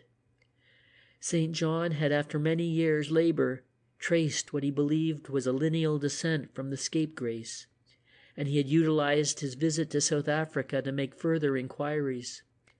There, he had unearthed the record of a marriage which he believed completed the proofs he sought. As he knew he was dying, he handed over the attested copy of the marriage certificate to Arnold, at the same time making a new will, leaving all the other documents in the case to Arnold also. When Arnold received his next leave, he went fully into the matter with his solicitor, only to find that one document, the register of a birth, was missing. Without this, he could scarcely hope to win his case. The evidence of the other papers tended to show that the birth had taken place in India, probably at Bombay, and Arnold therefore applied for a transfer into a service which brought him to that country, in the hope that he would have an opportunity to pursue his researches at first hand. It was there that I met him. I am a junior partner in Swanson, Reed and Price's of that city, and he told me all that I have told you. Before going to the East, he sealed up the papers referring to the matter and sent them to you. If you will pardon my saying so, I think that there he made a mistake, but he explained that he knew too much about lawyers to leave anything in their hands, that they would fight the case for their own fees, whether there was any chance of winning it or not, and that he wanted the papers to be in the hands of an honest man in case of his death. I pointed out that I was interested in the matter also, but he said no, that he was the heir, and that during his life the affair concerned him alone. Needless to say, we parted on bad terms. Now, Mr. Cheyne, you can see why I want those papers. Though Arnold is my cousin, I doubt his honesty. I want to see exactly how we both stand. I want nothing but what is fair. As a matter of fact, I can get nothing but what is fair. The law wouldn't allow it. But I don't want to be done. If I had the papers, I would show them to a first-rate lawyer. If Arnold is entitled to succeed, he will do so. If I am the heir, I shall. If neither of us, no harm is done. We can only get what the law allows us. But in any case, I give my word of honor that if I succeed, Arnold shall never want for anything in reason. Price was speaking earnestly, and his manner carried conviction to Cheyne. Without waiting for a reply, he proceeded. You, Mr. Cheyne, if you will excuse my saying so, are an outsider in the matter. Whether Arnold or I or neither of us succeeds is nothing to you. You will want to do only what is fair to Arnold, and you have my most solemn promise that that is all I propose. If you enable me to test our respective positions by handing over the papers to me, you will not be letting Arnold down. When Price ceased speaking, there was silence between the two men, as Cheyne thought over what he had heard. Price's manner was convincing, and as far as Cheyne could form an opinion, the story might be true. It certainly explained the facts adequately, and Cheyne believed that the statements about Lord Hull were correct. All the same, he did not believe this man was out for a square deal. If he could only get what the law allowed, would not the same apply whether he or Arnold conducted the affair? Cheyne, moreover, was still sore from his treatment, and he determined he would not discuss the matter until he had received satisfactory replies to one or two personal questions. Did you drug me in the Edgecombe Hotel in Plymouth a week ago, and then go through my pockets? And did you the same evening burgle my house, break open my safe, and mishandle my servants? It was not exactly a tactful question, but Price answered it cheerfully and without hesitation. Not in person, but I admit my agents did these things. For these also I am anxious to apologize. Your apologies won't prevent your having a lengthened acquaintance with the inside of a prison, Cheyne snarled, his rage flickering up at the recollection of his injuries. How do your confederates come to be interested? But, the other admitted sweetly, I had no other way of getting help. I have paid them £20 on account, and they will get 1,000 guineas each if my claim is upheld. A self-confessed thief and crook as well as a liar, and you expect me to believe in your good intentions toward Arnold Price? An unpleasant look passed across the other's face, but he spoke calmly. That may all be very well and very true if you like, but it doesn't advance the situation. The question now is, are you prepared to hand over the letter? Nothing else seems to me to matter. Why did you not come to me like an ordinary honest man and tell me your story? What induced you to launch out into all this complicated network of crime?" Price smiled whimsically. "Well, you might surely guess that," he answered. "Suppose you had refused to give me the letter. How was I to know that you would not have put it beyond my reach? I couldn't take the risk." "Suppose I refuse to give it to you now?" "You won't, Mr. Cheyne. No one in your position could. Circumstances are too strong for you, and you can hand it over and retain your honor absolutely untarnished. I do not wish to urge you to a decision. If you would prefer to take today to think it over, by all means do so.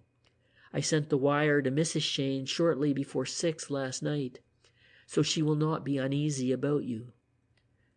Though the words were politely spoken, the threat behind them was unmistakable and fell with sinister intent on the listener's ears. Rapidly, Cheyne considered the situation. This ruffian was right. No one in such a situation could resist indefinitely. It was true he could refuse his consent at the moment, but the question would come up again and again until at last he would have to give way. He knew it, and he felt that unless there was a strong chance of victory, he could not stand the hours of suffering which a further refusal would entail. No, bitter as the conclusion was, he felt he must for the moment admit defeat, trusting later to getting his own back. He turned back to Price. "I haven't got the letter here. I can only get it for you if you put me ashore." That this was a victory for Price was evident, but the young man showed no elation. He carefully avoided anything in the nature of a taunt, and spoke in a quiet, businesslike way. "We might be able to arrange that. Where is the letter?" "At my bank in Dartmouth." "Then the matter is quite simple. All you have to do is to write to the manager to send the letter to an address I shall give you. Directly you do so, you shall have the best food and drink on the launch, and directly the letter is in our hands, you will be put ashore close to your home." Cheyne still hesitated. "I'll do it provided you can prove to me your statements. How am I to know that you will keep your word? How am I to know that you won't get the letter and then murder me?" "I'm afraid you can't know that. I would gladly prove it to you, but you must see that it's just not possible. I give you my solemn word of honor, and you'll have to accept it because there is nothing else you can do." Cheyne demurred further, but as Price showed signs of retreating and leaving him to think it over until the evening, he hastily agreed to write the letter. Immediately, the electric light came on in his cabin, and Price passed in a couple of sheets of notepaper and envelopes. Cheyne gazed at them in surprise. They were of a familiar Silurian gray, and the sheets bore in tiny blue embossed letters the words "Warren Lodge, Dartmouth, South Devon." "Why, it's my own paper," he exclaimed, and Price with a smile admitted that in view of some development like the present, his agents had taken the precaution to annex a few sheets when paying their call to Cheyne's home.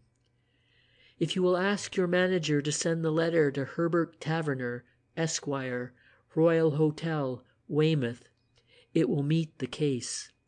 Taverner is my agent, and as soon as it is in his hands, I will set you ashore at Johnson's Wharf." Seeing there was no help for it, Cheyne wrote the letter. Price read it carefully, then sealed it in its envelope. Immediately after, he handed through the panel a tumbler of whiskey and water, then hurried off, saying he was going to dispatch the letter and bring Cheyne his breakfast. Oh, the unspeakable delight of that drink! Cheyne thought he had never before experienced any sensation approaching it in satisfaction. He swallowed it in great gulps, and when in a few moments Price returned, he demanded more and again more. His thirst assuaged, hunger asserted itself, and for the next half hour Cheyne had the time of his life as Price handed in through the panel a plate of smoking ham and eggs. fragrant coffee, toast, butter, marmalade, and the like. At last, with a sigh of relief, Cheyne lit his pipe, while Price passed in blankets and rugs to make up a bed in one of the bunks. Some books and magazines followed, and a handbell, which Price told him to ring if he wanted anything. Comfortable in body and fairly easy in mind, Cheyne made up his bed and promptly fell asleep. It was afternoon when he awoke, and on ringing the bell, Price appeared with a well-cooked lunch. The evening passed comfortably if tediously, and that night Cheyne slept well. Next day and next night dragged slowly away. Cheyne was well looked after and supplied with everything he required, but the confinement grew more and more irksome.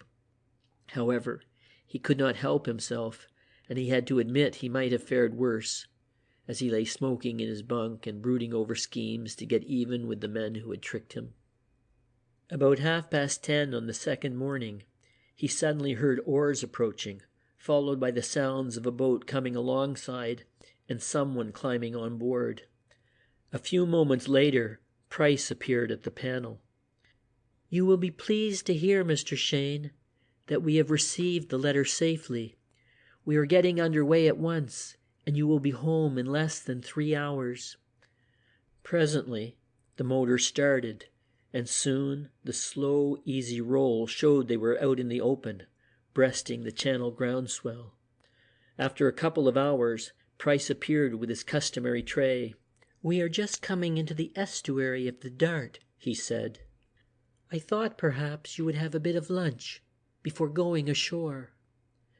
The meal, like its fellows, was surprisingly well cooked and served, and Cheyne did full justice to it. By the time he had finished, the motion of the boat had subsided, and it was evident they were in sheltered waters. Some minutes later, the motor stopped, the anchor was dropped, and someone got into the boat and rowed off. A quarter of an hour passed, and then the boat returned, and to Cheyne's misgivings and growing concern, the motor started again. But after a very few minutes, it once more stopped, and Price appeared at the panel. "Now, Mr. Cheyne, the time has come for us to say goodbye. For obvious reasons, I am afraid we shall have to ask you to row yourself ashore, but the tide is flowing and you will have no difficulty in that. But before parting, I wish to warn you very earnestly, for your own sake and your own safety, not to attempt to follow us or to set the police on our track. Believe me, I am not speaking idly when I assure you that we cannot brook interference with our plans. We wish to avoid removals." He lingered over the word, and a sinister gleam came into his eyes. "But please understand we shall not hesitate if there is no other way. And if you try to give trouble, there will be in your case no other way. Take my advice and be wise enough to forget this little episode." He took a small automatic pistol from his pocket and balanced it before the panel. "I warn you most earnestly that if you attempt to make trouble, it will mean your death.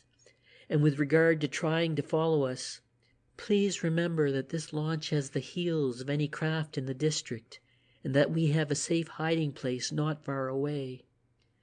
As Price finished speaking, he unlocked and threw open the cabin door, motioning his prisoner to follow him on deck. There, Cheyne saw that they were far down the estuary, in fact, nearly opposite Warren Lodge and a mile or more from the town. "I thought you were going to take me to Johnson's jetty," he remarked.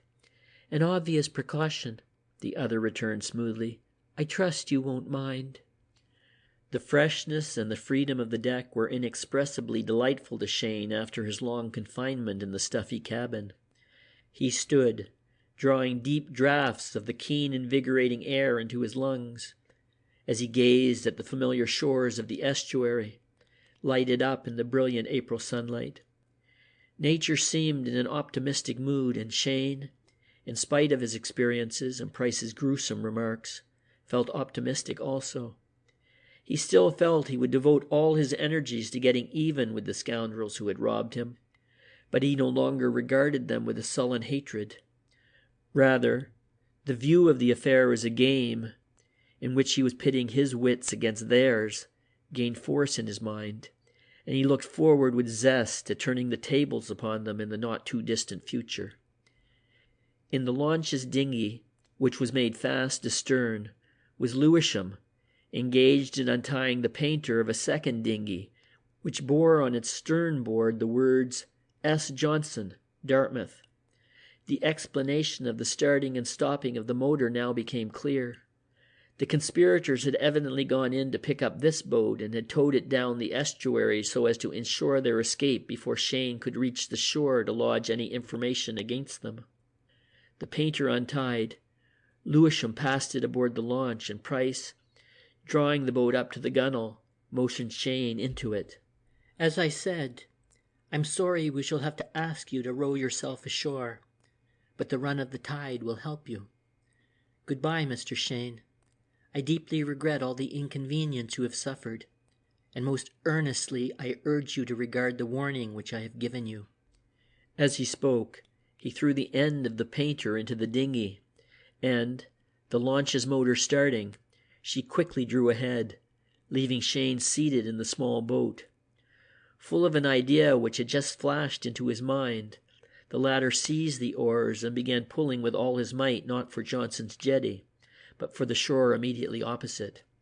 But try as he would, he did not reach it before the launch Enid had become a mere dot on the seaward horizon. End of Chapter 4.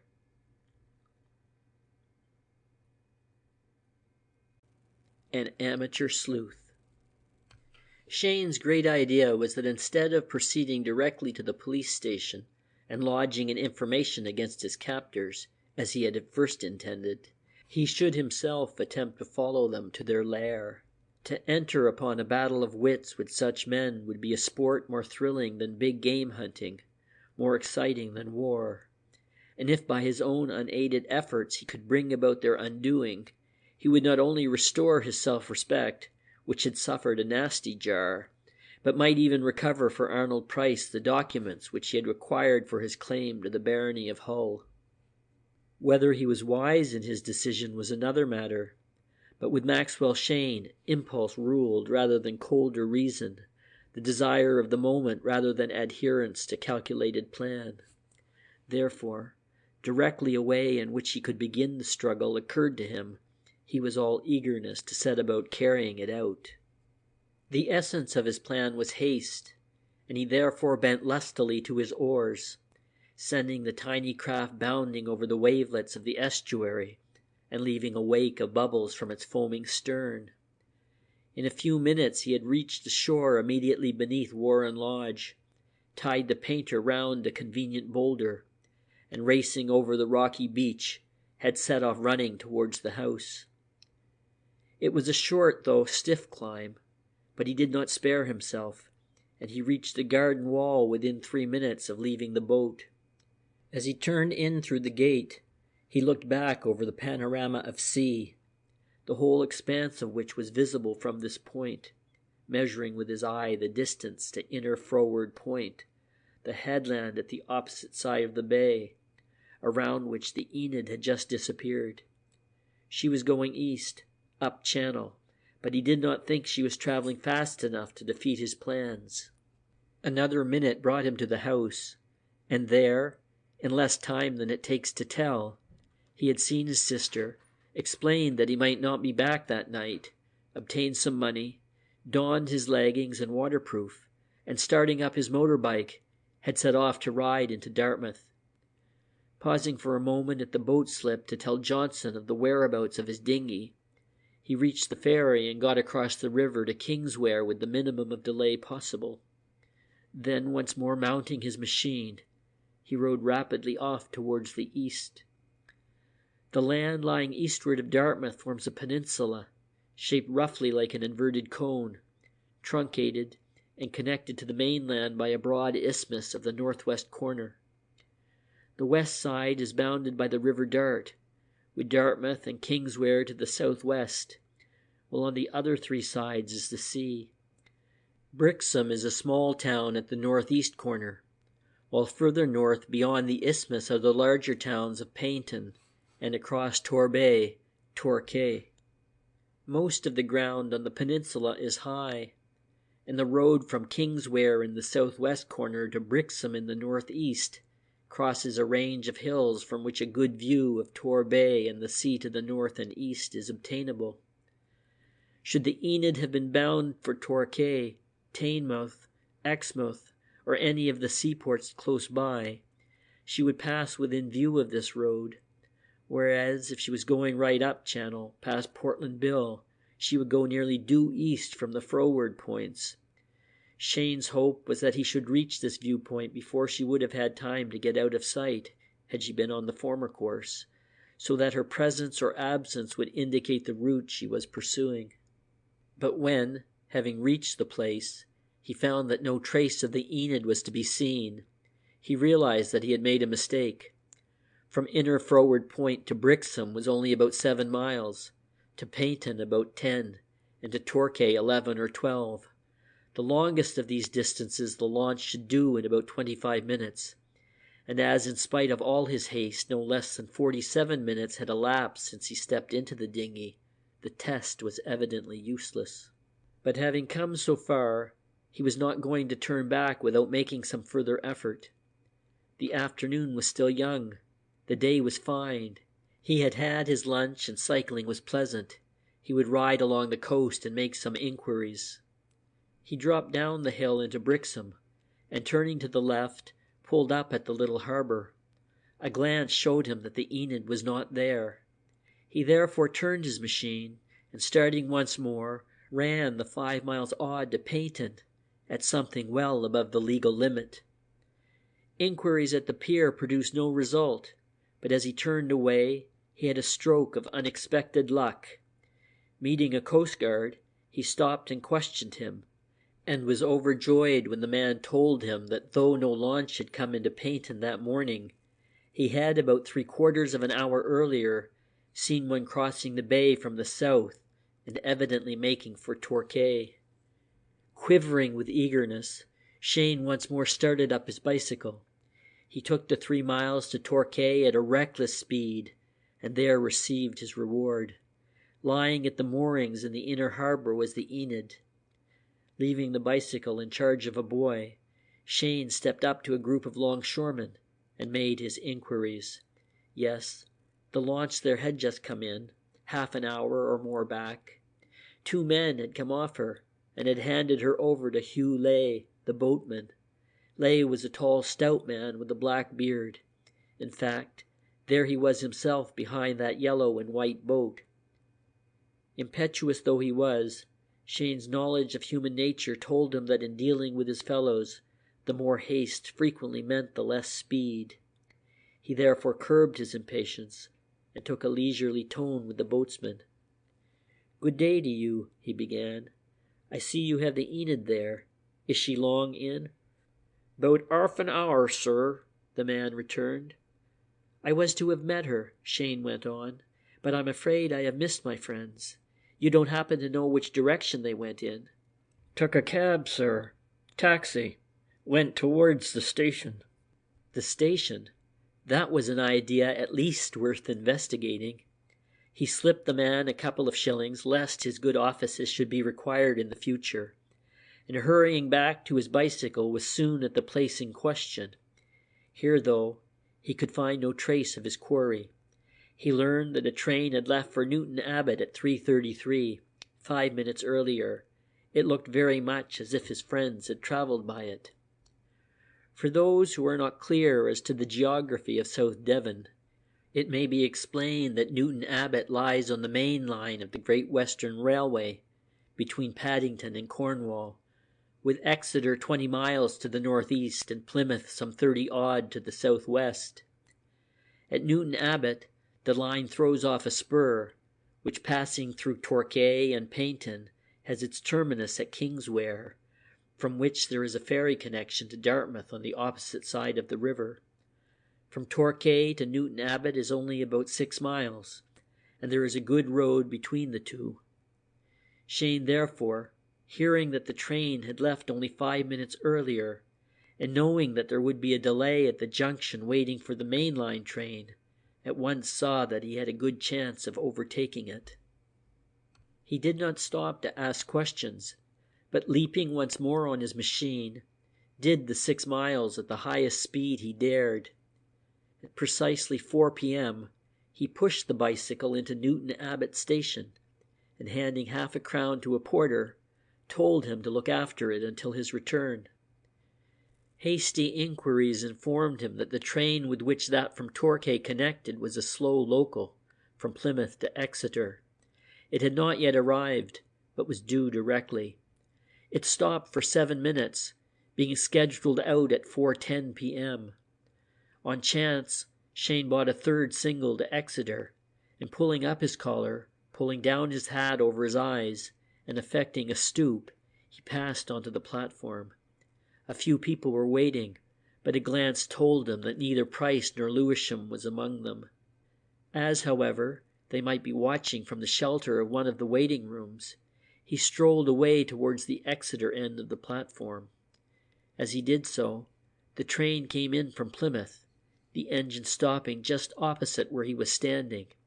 He began to move back so as to keep a sharp eye on those getting in, but at once a familiar figure caught his eye, and he stood for a moment, motionless. The coach next the engine was a third, and in the corner of its fourth compartment sat Lewisham. Fortunately, he was sitting with his back to the engine, and he did not see Cheyne approaching from behind. Fortunately also, the opposite corner was occupied by a lady. As had Price been there, Cheyne would unquestionably have been discovered. Retreating quickly, but with triumph in his heart, Cheyne got into the end compartment of the coach. It was already occupied by 3 other men, 2 sitting in the corner seats next to the platform, the third with his back to the engine at the opposite end. Cheyne dropped into the remaining corner seat, facing the engine and next the corridor. He did not then realize the important issues that hung on his having taken up this position, but later he marveled at the lucky chance which had placed him there. As the train proceeded, he had an opportunity, for the first time since embarking on this wild chase, of calmly considering the position, and he at once saw that the fugitives' moves up to the present had been dictated by their circumstances and were almost obligatory. First, he now understood that they must have landed at Brixham, Paignton, or Torquay, and of these, Torquay was obviously most suitable to their purpose, being larger than the others, and their arrival therefore attracting correspondingly less attention. But they must have landed at one of the 3 places, as they were the only ports which they could reach before he, Cheyne, would have had time to give the alarm. Suppose he had lodged information with the police immediately on getting ashore, it would have been simply impossible for the others to have entered any other port without fear of arrest. But at Paignton or Torquay they were safe. By no possible chance could the machinery of the law have been set in motion in time to apprehend them.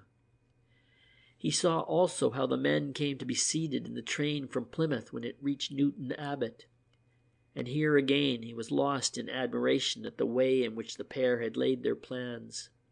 The first station on the Plymouth side of Newton Abbot was Totnes, and from Torquay to Totnes by road was a matter of only some 10 miles. They would just have had time to do the distance, and there was no doubt that Totnes was the place to which their taxi had taken them. In the event, therefore, of an immediate chase, there was every chance of the scent being temporarily lost at Torquay. These thoughts had scarcely passed through Cheyne's mind when the event happened which caused him to congratulate himself on the seat he was occupying. At the extreme end of the coach, immediately in advance of his compartment, was the lavatory, and at this moment, just as they were stopping at Teignmouth, a man carrying a small kit bag passed along the corridor and entered. Approaching from behind Cheyne, he did not see the latter's face, but Cheyne saw him. It was Price.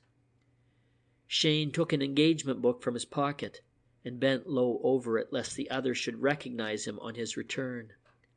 But Price remained in the lavatory until they reached Dawlish, and here another stroke of luck was in store for Cheyne. At Dawlish, at which they stopped a few minutes later, his vis-a-vis alighted, and Cheyne immediately changed his seat. When, therefore, just before the train started, Price left the lavatory, he again approached Cheyne from behind and again failed to see his face.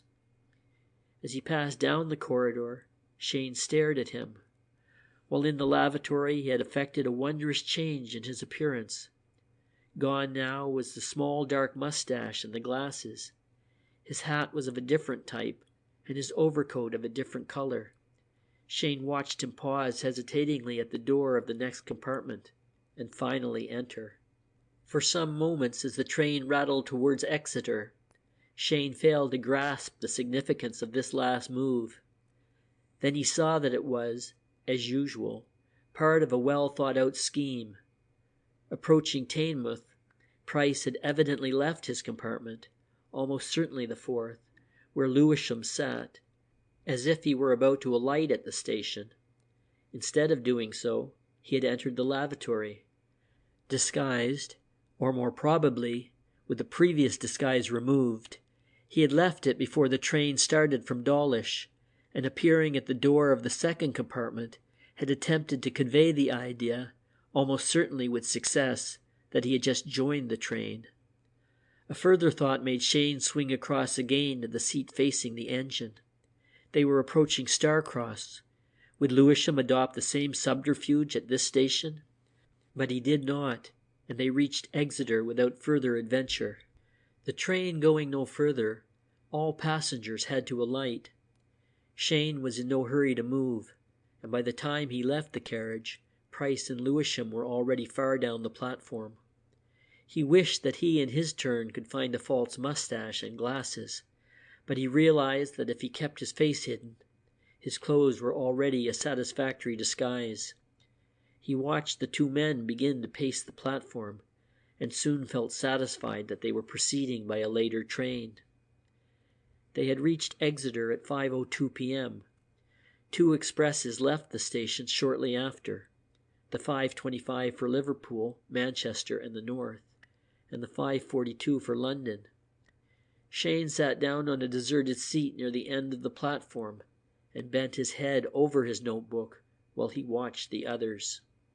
The 5:25 for the North arrived and left, and still the two men continued pacing up and down. For London, thought Cheyne, and slipping off to the booking hall, he bought a first single for Paddington.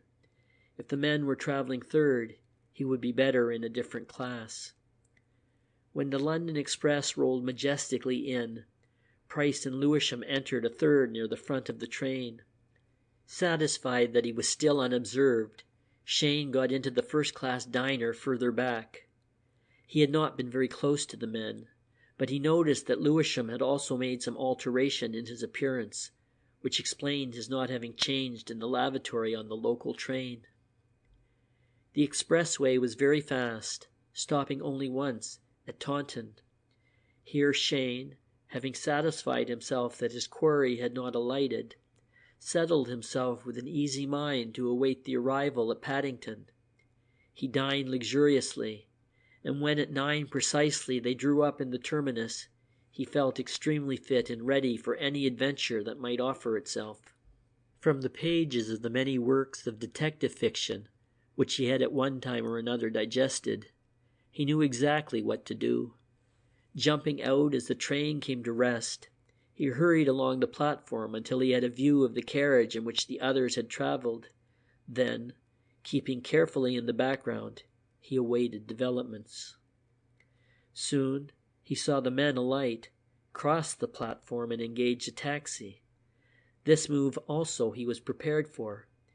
Taking a taxi in his turn, he bent forward and said to the driver what the sleuths of his novels had so often said to their drivers in similar circumstances: "Follow that taxi. 10 bob extra if you keep it in sight."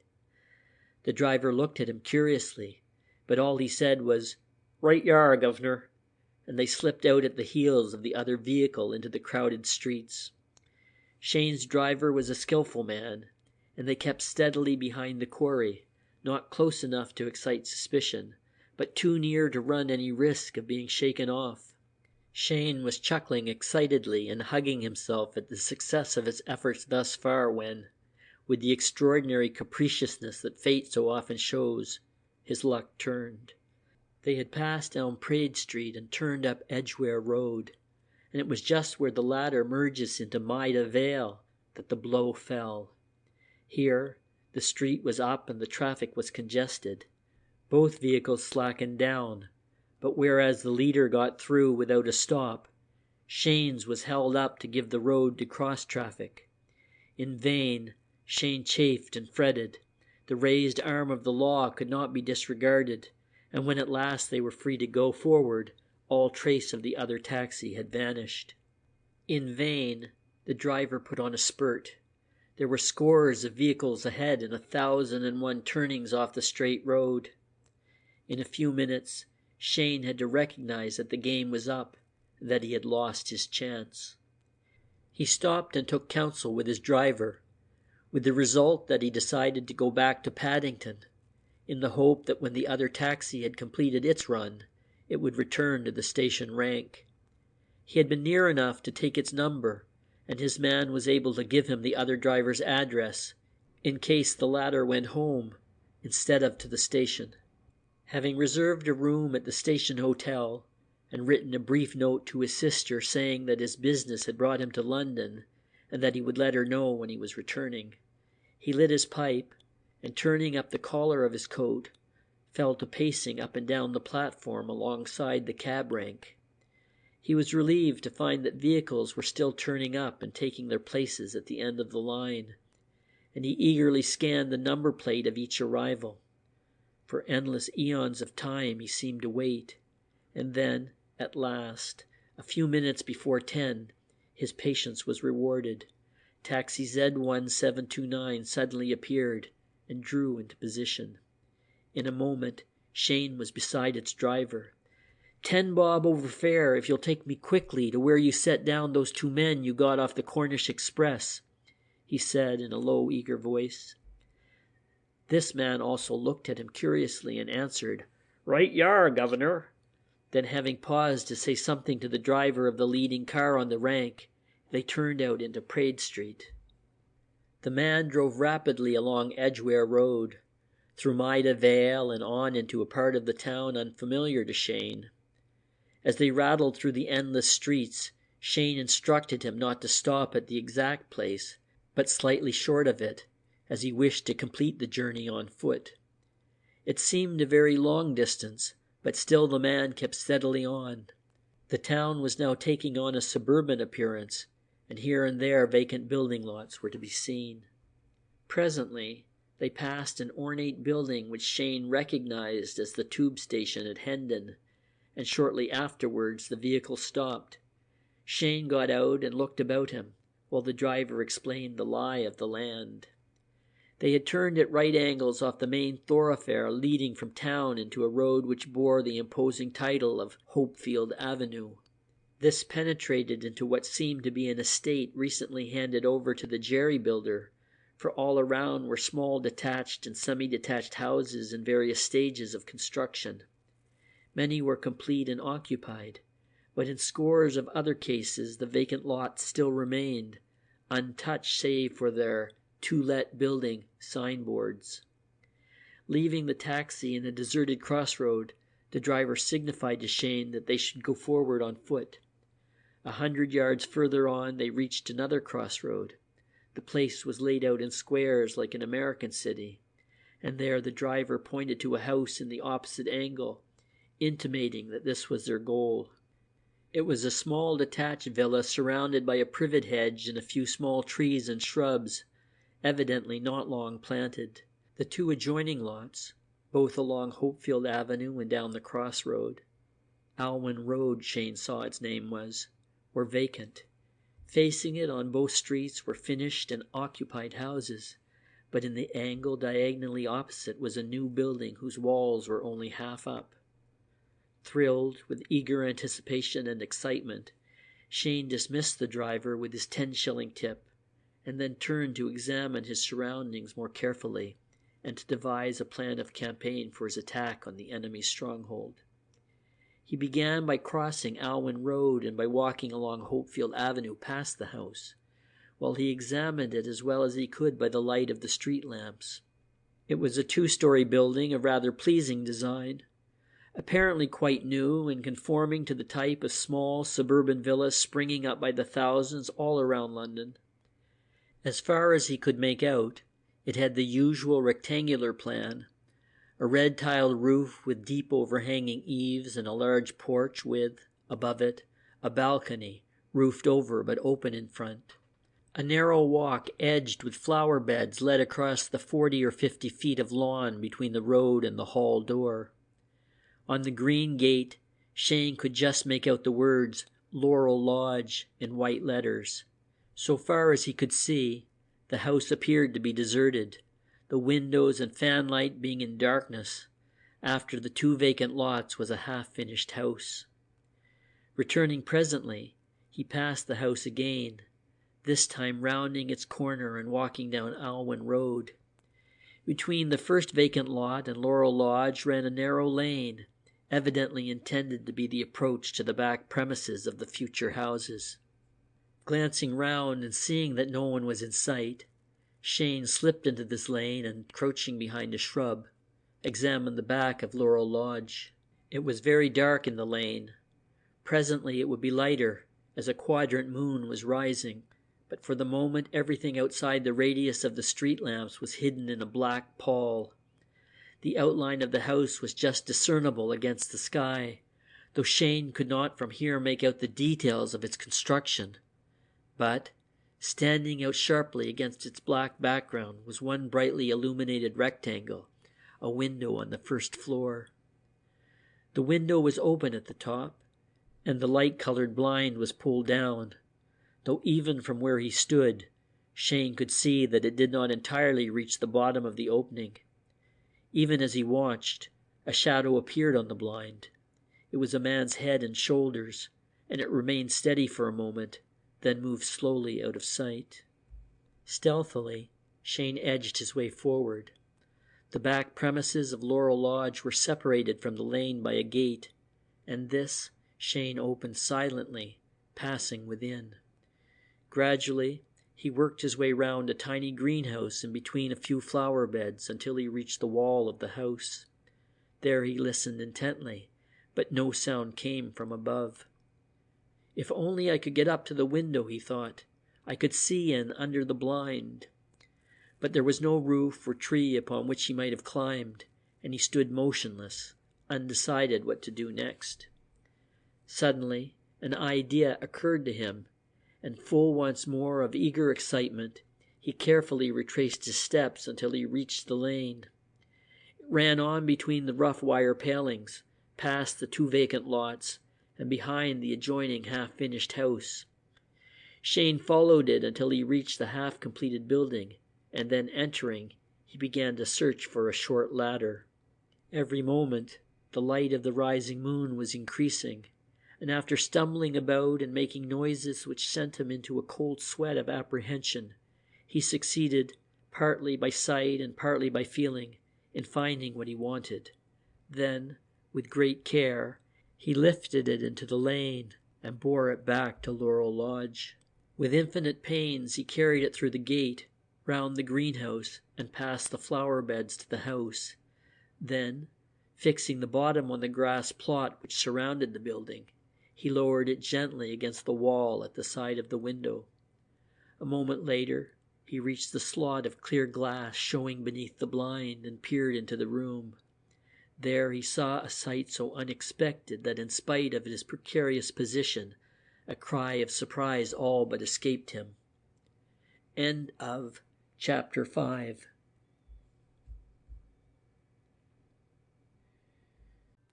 The House in Hopefield Avenue. The room was of medium size and plainly though comfortably furnished as a man's study or smoking room. In one corner was a small roll-top desk. In another, a table bearing books and papers and a tantalus. 2 large, leather-covered armchairs stood one at each side of the grate, in which burned a cheerful fire. In the corner opposite the window was a press or cupboard built into the wall, and in front of this all furniture had been cleared away, leaving a wide, unoccupied space on the floor. Beside the wall near this space was a large camera, already set up, and on a table beside it lay a flashlight apparatus and 2 dark slides, apparently of full plate size. In the room were 4 persons, and it was the identity of the last of these that had so amazed Cheyne. Standing beside the camera were Price and Lewisham, while no less a personage than Mr. Hubert Parks of Edgecombe Hotel notoriety stood looking on with his back to the fire. But it was not on these that Cheyne's eyes were glued. Reclining in one of the armchairs with her feet on the fender was Susan, the house and parlour maid at Warren Lodge. Cheyne gasped. Here was the explanation of one mystery at all events. He saw now where the gang's knowledge of himself and his surroundings had been obtained.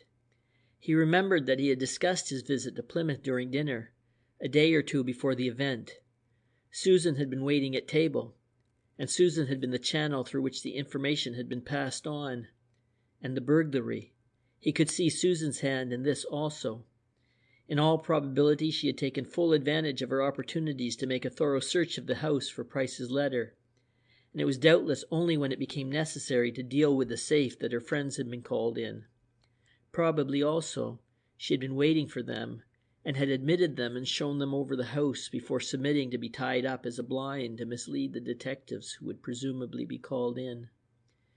Cheyne suspected also that Price's visit was timed at a propitious moment, when he himself was available and with a free afternoon to be filled up.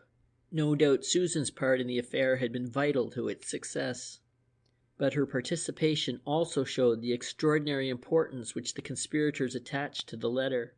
Susan's make-up for the part she was to play, the forging of her references, her installation in the Cheyne household, and her undertaking nearly 2 months of domestic service in order to gain the document, showed a tenacity of purpose which could only have been evoked to attain some urgent end. Evidently, the gang believed that Price's claim on the barony was good, and evidently the others intended to share the spoils. Cheyne watched breathlessly what was going on in the room, and to his delight, he presently found that through the open upper sash he could also hear a good deal of what was said. The camera had been set up to face the cupboard, and Cheyne now saw that a document of some kind was fastened with drawing pins to its door. Price put his head under the cloth and moved the camera back and forwards, evidently focusing it on the document. Lewisham lifted and examined the flashlight apparatus, then stood waiting. Parks stooped and said something in a low tone to Susan, at which she laughed sarcastically. "Do you think 2 will be enough, or should we take 4? Said Price when he had arranged the camera to his satisfaction. 2, I should say, Parks answered. Even if we lost the tracing, 2 negatives should be an ample record. I should take 4, Lewisham declared. After all we've done, what is the extra trouble of developing a couple of negatives? 1 or 2 might be failures. Syme is right, Price decided. I shall take 4. Syme? Cheyne thought perplexedly that the man who had run the motor on the Enid had been introduced to him as Lewisham. Syme, was it? Then it occurred to him that probably each one of the 4 had met him under an assumed name, and he listened even more intently in the hope of finding this out. I wonder if that ass Cheyne put the cops onto us, went on Syme to the company generally. James talked to him like a father, and he seemed to swallow it all down as sweet as milk. Lordy! But you should have heard old James spouting. He rattled off his patter like a good 'un. Fresh absurdities each time and all that. Didn't you, James? He didn't give much trouble, Price replied. I shouldn't have believed anyone would have given in as soft as he did. I pitched him a yarn about yours truly being heir to the barony of Hull that wouldn't have deceived an oyster, and he sucked it in like a sponge. But it wasn't that worked. It was keeping him without water that did the trick. When I offered him another day to think it over, he collapsed like a pricked bubble. So would you if you had been in his shoes, Susan declared. I'd like to see you standing out for anything against your own comfort. You wouldn't have seen me get into his shoes, Price retorted, fitting a dark slide into the camera. Now, Syme, if you're ready. Price pressed the bulb, uncovering the lens, and at the same time Syme burned the length of magnesium wire before the document on the door, while Cheyne writhed with impotent rage at the discovery that he had been duped in still another particular. "We've done uncommonly well," Parks remarked when the photograph had been taken, "but we're not by any means out of the woods yet. In fact, the real work is only beginning. We don't even yet know the size of the problem we're up against. We've got to find that out, and then we've got to make a plan and put it through, and all the time we've got to lie low in case that infernal ass has reported us to the police." "We've got to get these photographs taken, and then we've got to get our supper," retorted Price. "For goodness sake, let's have one thing at a time, Blessington. If you'd lend a hand instead of standing there preaching, it would be more to the point." Here was another alias. Parks' real name was Blessington. Cheyne's was beginning to wonder what Price and Susan were really called when the next remark satisfied his curiosity. Parks, or Blessington, took Price's remark easily. "Now that's where you make the mistake, Mr. James Dangle," he said with a twinkle in his eye. "Miss Dangle and I do the real work in this joint, don't we, Miss Dangle? We supply the brains, you and Syme only rise to the muscles. Eh, Miss Dangle?" But Miss Dangle was not in a mood for pleasantries. "We shall want all the brains that you can supply and more," she answered irritably, and then, turning lazily to the others, demanded if they weren't ever going to be done messing with the darned camera. At last Cheyne thought he had got the four fixed in his mind. The man on the rug, the man who had drugged him in the Plymouth hotel, was Blessington. The man who had introduced himself as Lamson and afterward said his name was Price bore neither of these appellations. His name was Dangle. Susan was Miss Dangle, and almost certainly sister to James. Lewisham, the motorman of the Enid, was Syme. Dangle, Syme, and Blessington. Why, there was something sinister in the very names. And as Cheyne peeped guardedly in beneath the blind, he felt there was something even more sinister in their owners. Dangle, with his hard-bitten features and without his veneer of polish, looked a crafty scoundrel. There was a nasty gleam in his foxy eyes. He looked a man who would sell his best friend for a shilling. Perhaps Cheyne's imagination had by this time run away with him, but Syme now struck him as a murderous-looking ruffian, and Blessington's smug features seemed but to cloak an evil and cruel nature. He was smiling, but there was nothing mirthful about his smile. Rather, it was the expression that a wolf might be supposed to wear when he sees a sheep helpless before his attack. Cheyne did not know if Susan was dangerous, but he had always suspected she could be vindictive and bad-tempered. A nice crew, he thought, and he shivered in spite of himself as he pictured his fate were some accident to lead to his discovery. And what inventive genius they had shown! They had now told him 3 yarns, all convincing, well-thought-out statements, and all entirely false. There was first of all Blessington's dissertation of his, Cheyne's literary efforts, told to get him off his guard so that a drug might be administered to him and his pockets be searched.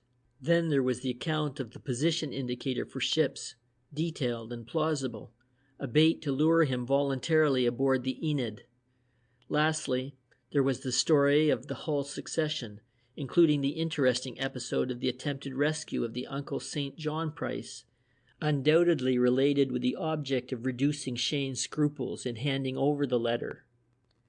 These people were certainly past masters in the art of decorative lying, and once again he marveled at the trouble which had been taken in making each story watertight so as to assure its success. It was for no small reward that this had been done. Cheyne was getting stiff with cold on the ladder. Though keenly interested in what he saw, he wished his enemies would make some move so that he might advance or, if necessary, retreat. But they appeared in no special hurry, proceeding with the photographs in the most careful and deliberate way.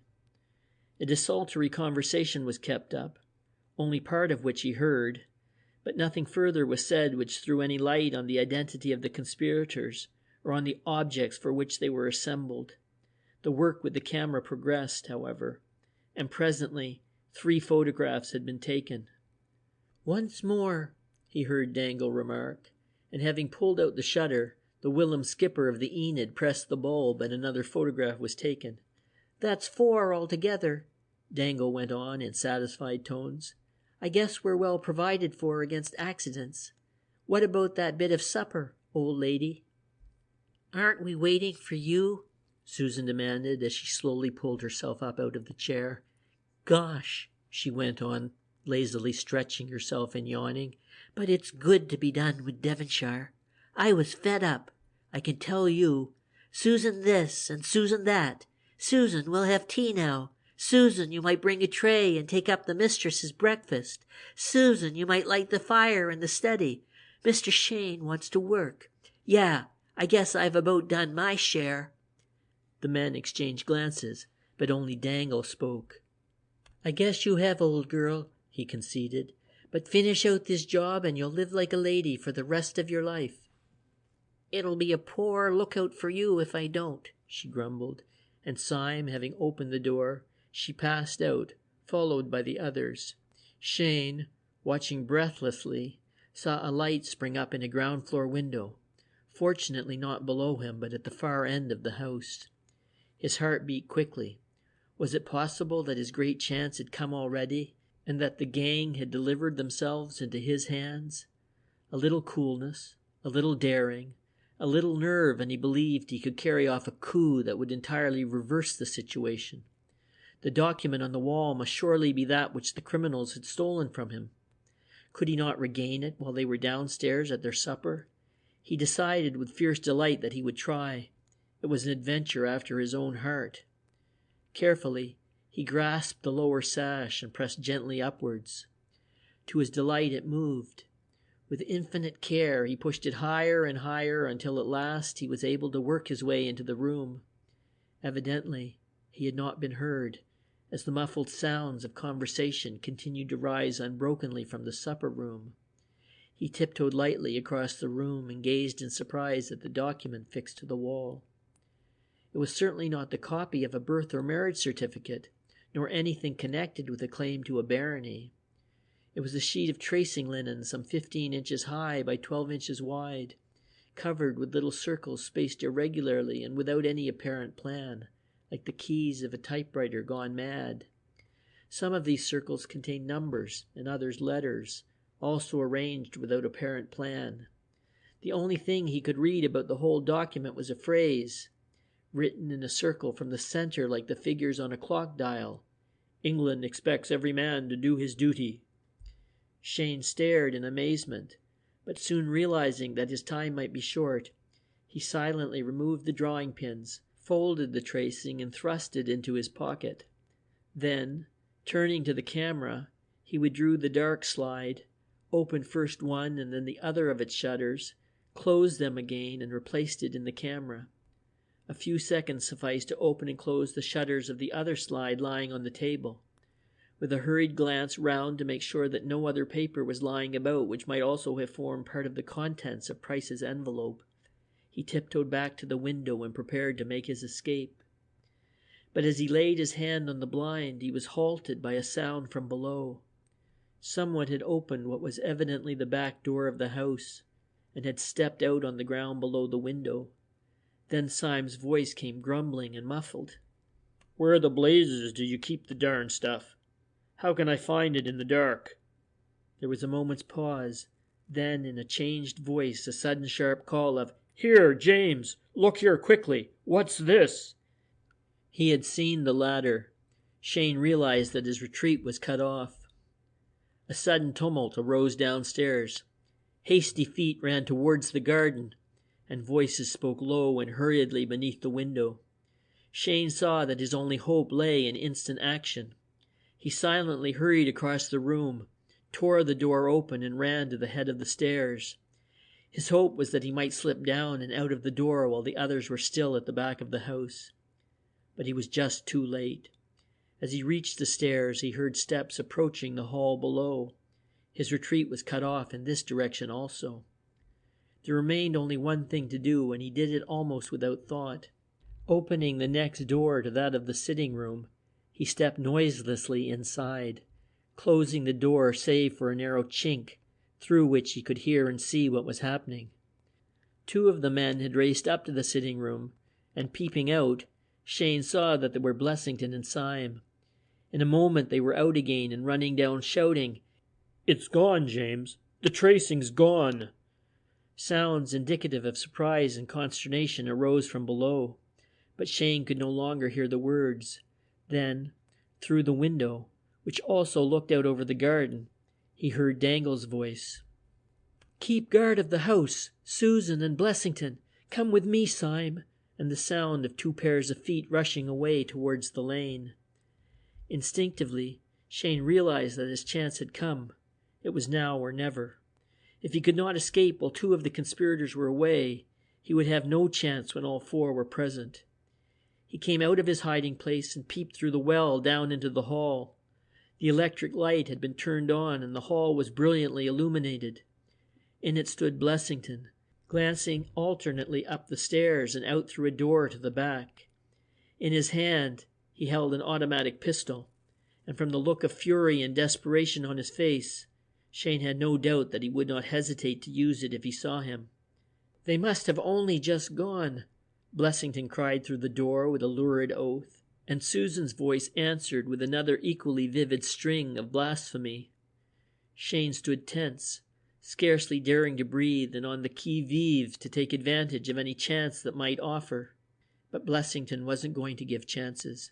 He stood there with his pistol raised, and unarmed as Cheyne was, he recognized the hopelessness of trying to rush him. He thought there might be a chance of escape from some of the other rooms, and silently crept about in the hope of finding a window or skylight from which he might perhaps obtain access to a downspout. But so far as he could ascertain in the dark, there was nothing of the kind, and after a few minutes had passed, he retraced his steps and set himself to watch Blessington. He wondered whether he could make some noise with the ladder which would attract the 2 watchers to the garden, and thus enable him to make a bolt for the front door. But while he was considering this, he heard other voices which revealed the fact that Dangle and Syme had returned. Then Dangle's voice sounded in the hall. "'Fraid they've got away, but we'd better search the house again to make sure. You stick at the stairs, Susan, while we do the lower rooms." Steps sounded below as the men moved from room to room. Cheyne's heart was pounding as it had done on different occasions before his ship had gone into action during the war, but he was calm and collected and determined to take the least chance that offered. Presently, he heard the men joining Susan in the hall. Now was the only chance he was likely to get, and at all costs he must make the most of it. He hurried back to the sitting-room window, and setting his teeth, lifted the blind and silently crawled out. So far, he had not been seen, and as rapidly as he dared, he climbed down the ladder. Another 5 seconds and he would have got clear away, but at that moment the alarm was given. One of the men, looking out of the window, saw him in the now fairly clear light of the moon. Hurried steps sounded and Blessington appeared at the open door. Fearful of his pistol, Cheyne leaped for his life. He landed on his feet, staggered, recovered himself, and darted like a hare across the flower beds. With any ordinary luck, he should have got clear away, but Blessington had picked up a broom as he ran, and this he threw with fatal aim. It caught Cheyne between the legs, and he fell headlong. Other steps came hurrying up. By the light streaming from the back door, he saw an arm raised. It fell, and something crashed with a sickening thud on his head. He saw a vivid shower of sparks. There was a roaring in his ears. Great dark waves seemed to rise up and encompass him, and he remembered no more. End of chapter 6. Miss Joan Merrill. After what seemed ages of forgetfulness, a confused sense of pain began to make itself felt in Maxwell Cheyne's being, growing in force and definition as he gradually struggled back to consciousness. At first, his whole body ached sickeningly, but as time passed, the major suffering concentrated itself in his head. It throbbed as if it would burst, and he felt a terrible oppression, as if the weight of the universe rested upon it. So on the borderline of consciousness, he hovered for still further ages of time. Presently, by gradual stages, the memory of his recent adventure returned to him, and he began vaguely to realize that the murderous attempt which had been made on him had failed, and that he still lived. Encouraged by this reassuring thought, he hesitatingly essayed the feat of opening his eyes. For a time he gazed, confused by the dim shapes about him, but at last he came more fully to himself and was able to register what he saw. It was almost dark. Indeed, most of the arc over which his eyes could travel was perfectly so. But here and there he noticed parallelograms of less inky blackness, and after some time the significance of these penetrated his brain, and he knew where he was. He was lying on his back on the ground in the half-built house from which he had taken the ladder, and the parallelograms were the openings in the walls into which doors and windows would afterwards be fitted. Against the faint light without, which he took to be that of the moonlit sky, he could see dimly the open joists of the floor above him, a piece of the herringbone strutting of which cut across the space for one of the upstairs windows. Feeling slightly better, he tried his pocket, to find, as he expected, that the tracing was gone. Presently, he attempted some more extensive movement, but at once an intolerable pang shot through him, and sick and faint, he lay still. With a dawning horror, he wondered whether his back might not be broken, or whether the blow on his head might not have produced paralysis. He groaned aloud and sank back once more into unconsciousness. After a time, he became sentient again, sick and giddy, but more fully conscious. While he could not think collectedly, the idea became gradually fixed in his mind that he must somehow get away from his present position, partly lest his enemies might return to complete their work, and partly lest, if he stayed, he might die before the workmen came in the morning. Therefore, setting his teeth, he made a supreme effort, and in spite of the terrible pain in his head, succeeded in turning over onto his hands and knees. In this new position, he remained motionless for some time, but presently he began to crawl slowly and painfully out towards the road. At intervals, he had to stop to recover himself, but at length, after superhuman efforts, he succeeded in reaching the paling separating the lot from Hopefield Avenue. There he sank down exhausted, and for some time lay motionless in a state of coma. Suddenly, he became conscious of the sound of light but rapid footsteps approaching on the footpath at the other side of the paling, and once more summoning all his resolution, he nerved himself to listen. The steps drew nearer until he judged their owner was just passing, and then he cried as loudly as he could, "Help!" The footsteps stopped, and Cheyne gasped out, "Help! I've hurt my head. An accident." There was a moment's silence, and then a girl's voice sounded. "Where are you?" "Here," Cheyne answered, "at the back of the fence." He felt dimly that he ought to give some explanation of his predicament, and went on in weak tones, "I was looking through the house and fell. Can you help me?" "Of course," the girl answered. "I'll go to the police station in Cleve Road. It's only 5 minutes, and they will look after you in no time." This was not what Cheyne wanted.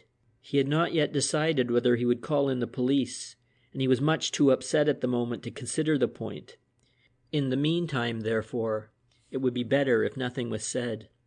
"Please not," he begged. "Just send a taxi to take me to a hospital." The girl hesitated and then replied, "All right. Let me see first if I can make you a bit more comfortable." The effort of speaking and thinking had so overcome Cheyne that he sank back once more into a state of coma, and it was only half consciously that he felt his head being lifted and some soft thing like a folded coat being placed beneath. Then the girl's pleasant voice said, "Now just stay quiet and I shall have a taxi here in a moment."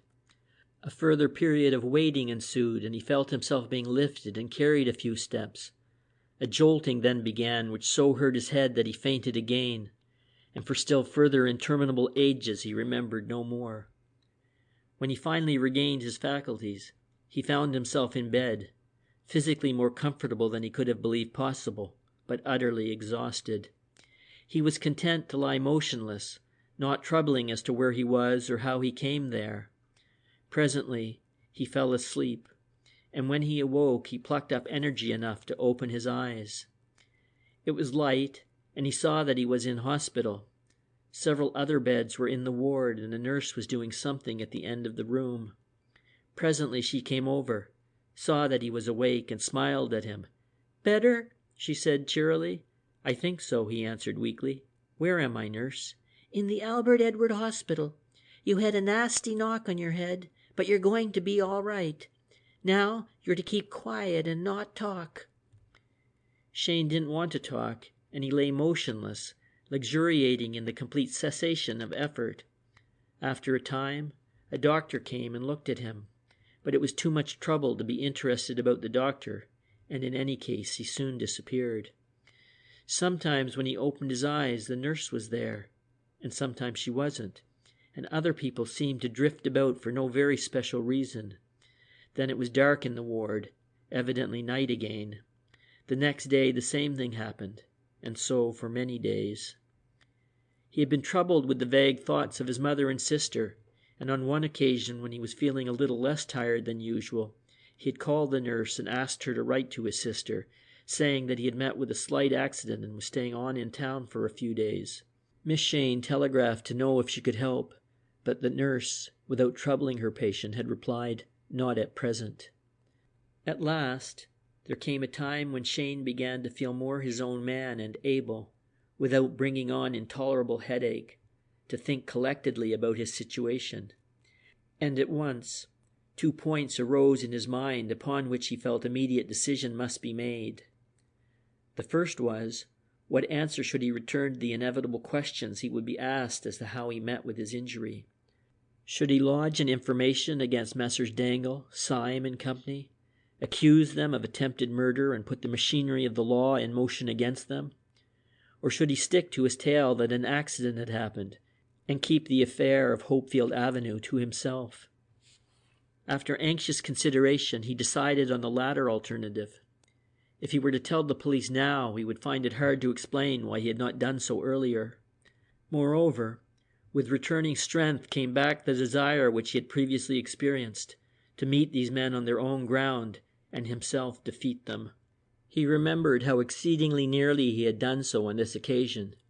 Had it not been for an accident of something being required from the garden or outhouse, he would have got clear away, and he hoped for better luck next time.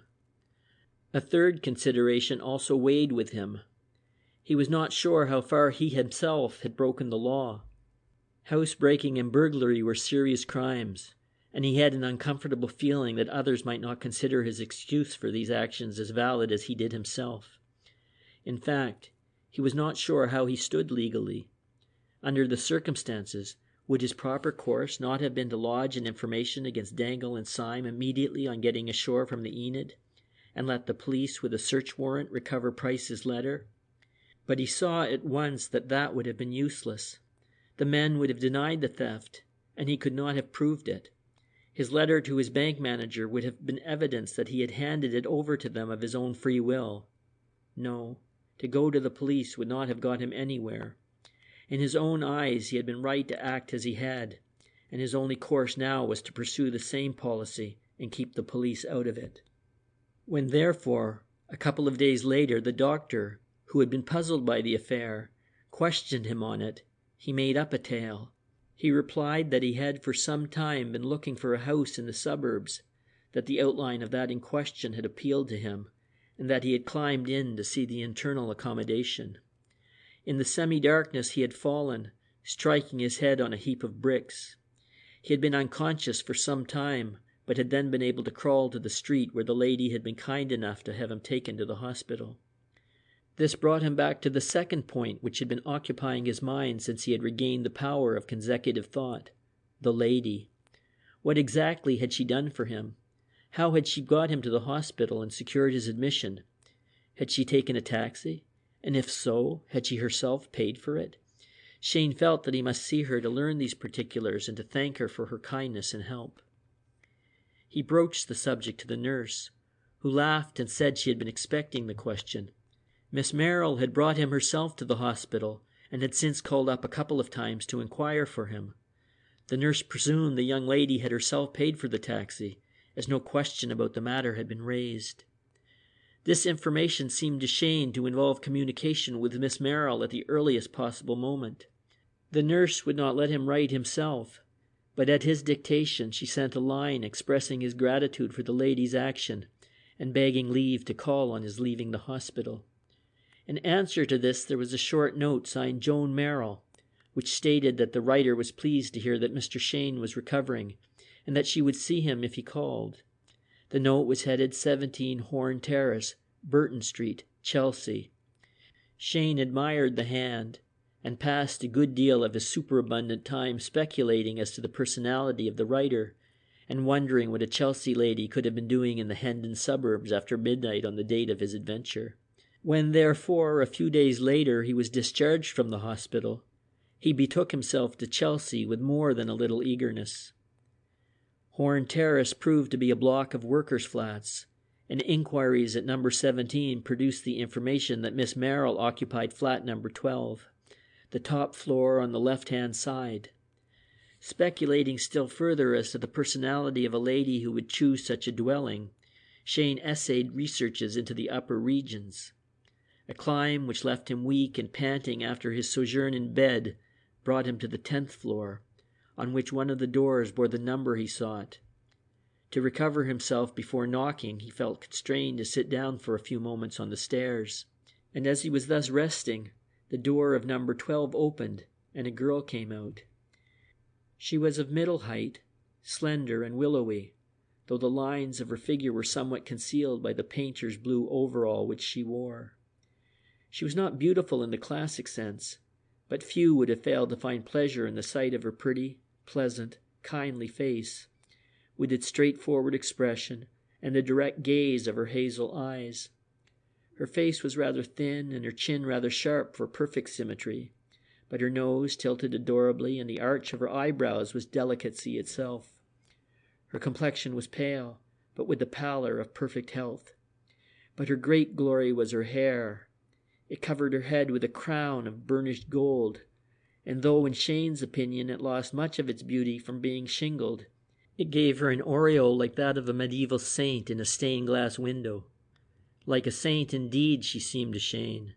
A very human and approachable saint, it is true, but a saint for all that. Seated on the top step of the stairs, he was transfixed by the unexpected vision, and remained staring over his shoulder at her while he endeavored to collect his scattered wits. The sight of a strange young man seated on the steps outside her door seemed equally astonishing to the vision, and she promptly stopped and stood staring at Cheyne. So they remained for an appreciable time until Cheyne, flushed and abashed, stumbled to his feet and plunged into apologies. As a result of his somewhat incoherent explanation, a light dawned on her face and she smiled. "Oh, you're Mr. Cheyne," she exclaimed. She looked at him very searchingly, then invited, "But of course, won't you come in?" He followed her into number 12. It proved to be a fair-sized room fitted up partly as a sitting room and partly as a studio. A dormer window close to the fireplace gave on an expanse of roofs and chimneys with, in a gap between two houses, a glimpse of the lead-colored waters of the river.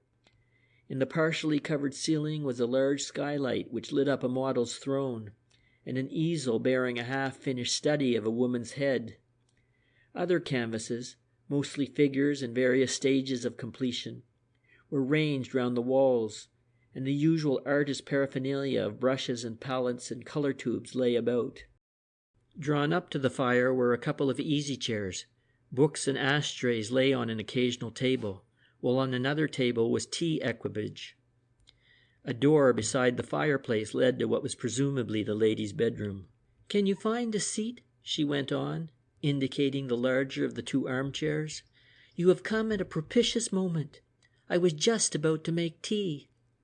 "That sounds delightful," Cheyne declared. "I came at the first moment that I thought I decently could.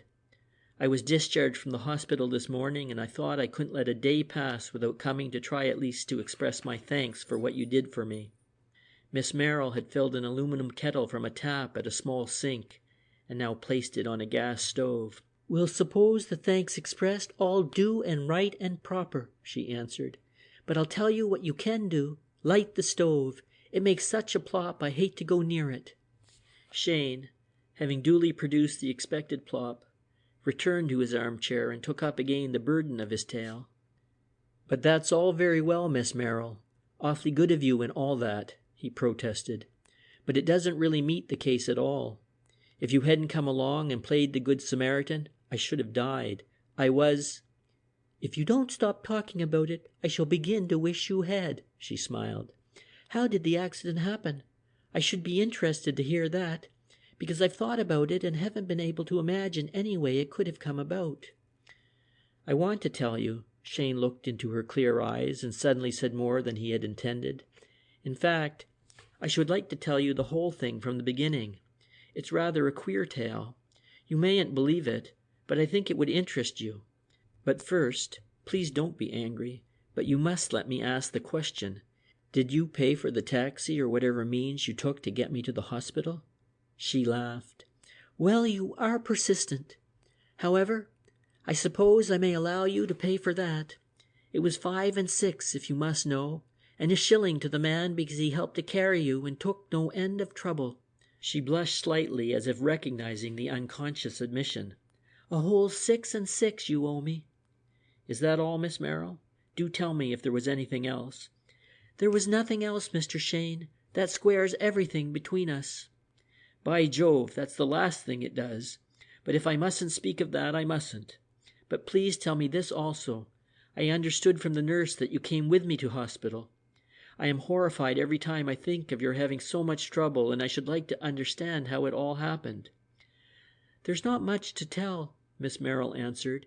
"It was all very simple and straightforward. There happened to be a garage in the main street quite close, and I went there and got a taxi. It was very dark, and when the driver and I looked over the fence, we could not see you. But the driver fortunately had a flash lamp for examining his engine, and with its help we saw that you had fainted. We found you very awkward to get out." She smiled with her face lighted up charmingly. "We had to drag you round to the side of the building where there was a wire paling instead of the close-sheeted fence in front. I held up the wires and the cabbie dragged you through. Then, when we got you into the cab, I had to go along too, because the cabbie said he wouldn't take what might easily be a dead body, a corpse, he called it, without someone to account for its presence. He talked of you as if you were a sack of coal." Cheyne was really upset by the recital. "Good Lord," he cried. "I can't say how distressed I am to know what I let you in for. I can't ever forget it. All right, I won't," he added as she held up her hand. "Go on, please. I want to hear it all." Miss Merrill's hazel eyes twinkled as she continued. "By the time we got to the hospital, I was sure that nothing would save me from being hanged for murder. But there was no trouble. I simply told my story, left my name and address, and that was all. Now tell me what really happened to you, or rather wait until we've had tea." Cheyne sat back in his chair, admiring the easy grace with which she moved about as she prepared the meal. She was really an awfully nice-looking girl, he thought.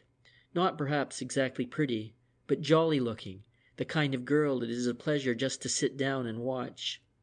And as they chatted over tea, he discovered that she had a mind of her own. Indeed, she showed a nimble wit and a shrewd, if rather quaint outlook on men and things. "You mentioned Dartmouth just now," she remarked presently. "Do you know it well?" "Why, I live there." "Do you really? Do you know people there called Beresford?" "Archie and Flo? Rather. They live on our road, but about half-mile nearer the town.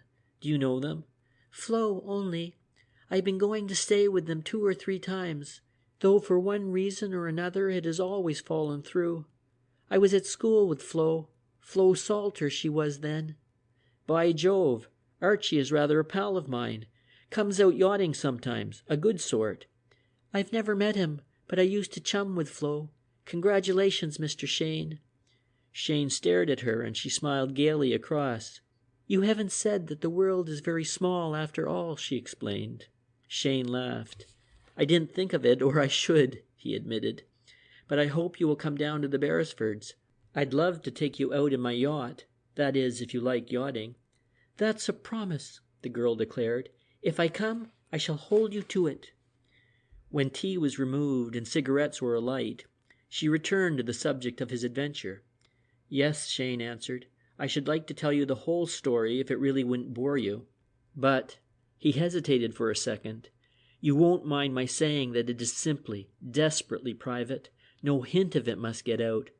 Her face clouded. "Oh," she exclaimed, "I don't want to hear it if it's a secret. It doesn't concern me anyway." "Oh, but it does, now," Cheyne protested. "If I don't tell you now, you will think that I am a criminal with something to hide, and I think I couldn't bear that." "No," she contradicted. "You think that you are in my debt and bound to tell me." He laughed. "Not at all," he retorted, "since contradiction is the order of the day. If that was it, I could easily have put you off with the yarn I told the doctor. I want to tell you because I think you'd be interested, and because it really would be such a relief to discuss the thing with some rational being."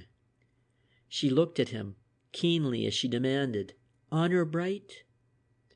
"Honor bright," he repeated, meeting her eyes. "Then you may," she decided. "You may also smoke a pipe if you like." "The story opens about 6 weeks ago with a visit to Plymouth," he began, and he told her of his adventure in the Edgecombe Hotel, of the message about the burglary, of his ride home and what he found there, and of the despondent detective and his failure to discover the criminals. Then he described what took place on the launch Enid, his search of the coast towns and discovery of the trail of the men, his following them to London and to the Hopefield Avenue house, his adventure therein, the blow on his head, his coming to himself to find the tracing gone, his crawl to the fence, and his relief at the sound of her footsteps approaching. She listened with an ever-increasing eagerness which rose to positive excitement as he reached the climax of his story. "My word," she cried with shining eyes when he had finished. "To think of such things happening here in sober old London in the 20th century. Why, it's like the Arabian Nights. Who would believe such a story if they read it in a book? What fun! And you have no idea what the tracing was?" "No more than you have, Miss Merrill." "It was a cipher," she declared breathlessly. "A cipher telling where there was buried treasure. Isn't that all that is wanted to make it complete?" "Now you're laughing at me," he complained. "Don't you really believe my story?" "Believe it?" she retorted. "Of course I believe it. How can you suggest such a thing? I think it's perfectly splendid. I can't say how splendid I think it. It was brave of you to go into that house in the way you did. I can't think how you had the nerve. But now what are you going to do? What is the next step?" "I don't know. I've thought and thought while I was in that blessed hospital, and I don't see the next move. What would you advise?" "I? Oh, Mr. Cheyne, I couldn't advise you. I'm thrilled more than I can say, but I don't know enough for that." "Would you give up and go to the police?" "Never." Her eyes flashed. "I'd go on and fight the gang. You'll win yet, Mr. Cheyne. Something tells me." A wild idea shot into Cheyne's mind, and he sat for a moment, motionless.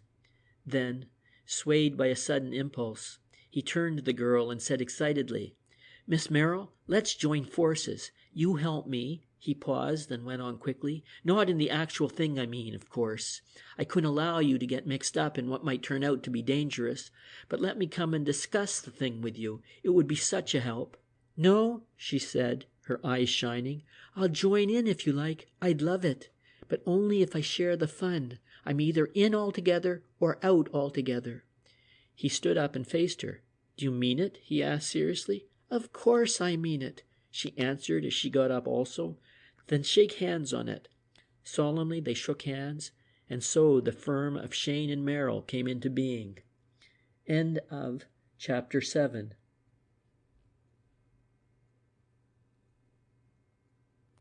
A Council of War. Cheyne returned to his hotel that afternoon in a jubilant frame of mind. He had been depressed from his illness and his failure at the house in Hopefield Avenue, and had come to believe he was wasting his time on a wild goose chase. But now all his former enthusiasm had returned. Once again he was out to pit his wits against this mysterious gang of scoundrels, and he was all eagerness to be once more in the thick of the fray. Miss Merrill had told him something about herself before he had left. It appeared that she was the daughter of a doctor in Gloucester, who had died some years previously. Her mother had died while she was a small child, and she was now alone in the world save for a sister, who was married and living in Edinburgh. Her father had left her enough to live on fairly comfortably, but by cutting down her expenditures on board and lodging to the minimum, she had been able to find the wherewithal necessary to enable her to take up seriously her hobby of painting. She was getting on well with that. She had not yet sold any pictures, but her art masters and the dealers to whom she had shown her work were encouraging.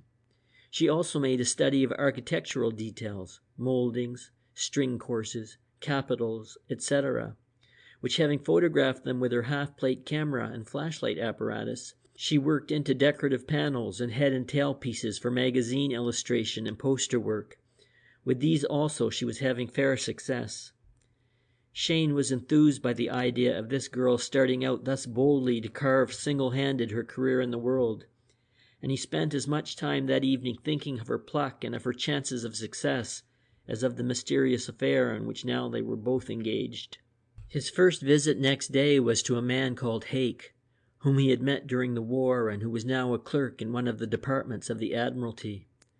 From him he received definite confirmation that the whole of the Hull barony story was a fabrication of James Dangle's nimble brain. No such diplomat as St. John Price had ever existed, though it was true that Arnold Price had at the time in question been third officer of the Morania. Hake added a further interesting fact, though whether it was connected with Cheyne's affair there was nothing to indicate. Price, the real Arnold Price, through whom the whole mystery had arisen, had recently disappeared. He had left his ship at Bombay on a few days' leave and had not returned. At least he had not returned up to the latest date of which Hake had heard. Cheyne begged his friend to let him know immediately if anything was learned as to Price's fate, which the other promised to do. In the afternoon, Cheyne once more climbed the 10 flights of stairs in number 17 Horn Terrace, but this time he took the ascent slowly enough to avoid having to sit down to recover at the top. Miss Merrill opened to his knock. She was painting, and a girl sat on the throne, the original of the picture he had seen the day before.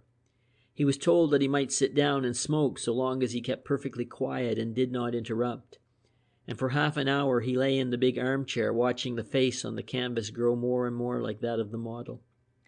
Then a little clock struck 4 silvery chimes.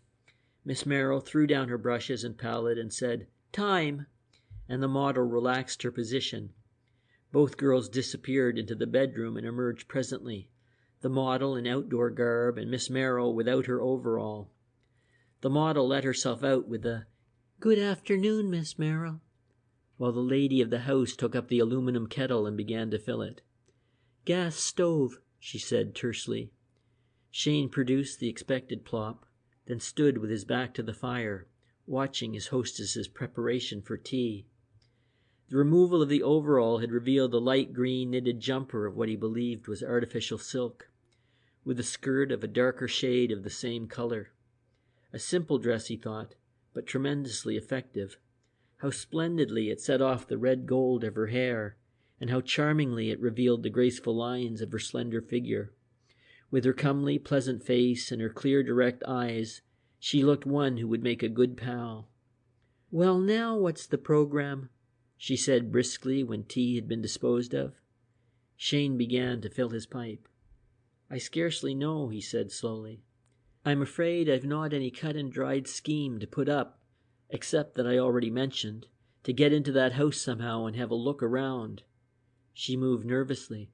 "I don't like it," she declared. "There are many objections to it."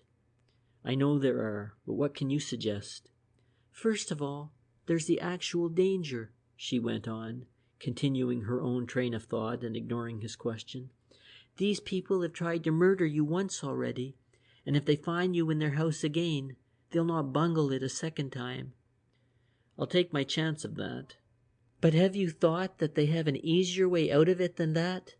All they have to do is to hand you over to the nearest policeman on a charge of burglary. You would get 2 or 3 years, or maybe more." "They wouldn't dare. Remember what I could tell about them." "Who would believe you? They, the picture of injured innocence, would deny the whole thing. You would say they attempted to murder you. They would ridicule the idea, and there you are. But I could prove it. There was my injured head, and you found me at that house. And what did you yourself tell the doctor had happened to you? No, you wouldn't have the ghost of a case. But Susan Dangle was at our house for several weeks. She could be identified. How would that help?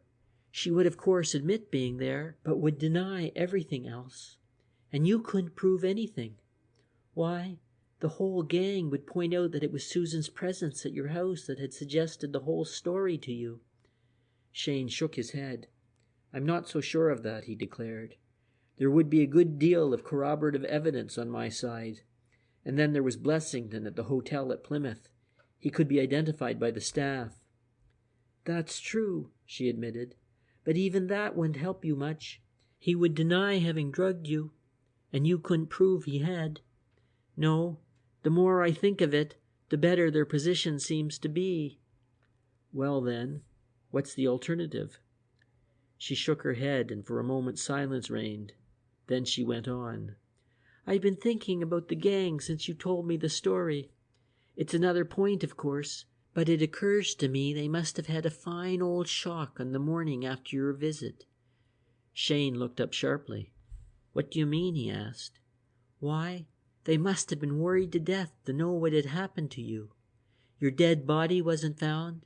They'd soon have heard of it if it had been. And no information was given to the police about the affair. They'd soon have heard of that, too. And you haven't struck at them. Probably they've made inquiries at Dartmouth and found you haven't gone home. They'll absolutely be scared into fits to know whether you're alive or dead, or what blow may not be built up against them. Though they richly deserve it, I don't envy them their position. This was a new idea to Cheyne. I hadn't thought of that, he returned. Then he laughed. Yes, it didn't work out quite as they wanted, did it? But I expect they know all about me. Don't you think that under the circumstances they would have gone round making discreet inquiries at the hospitals?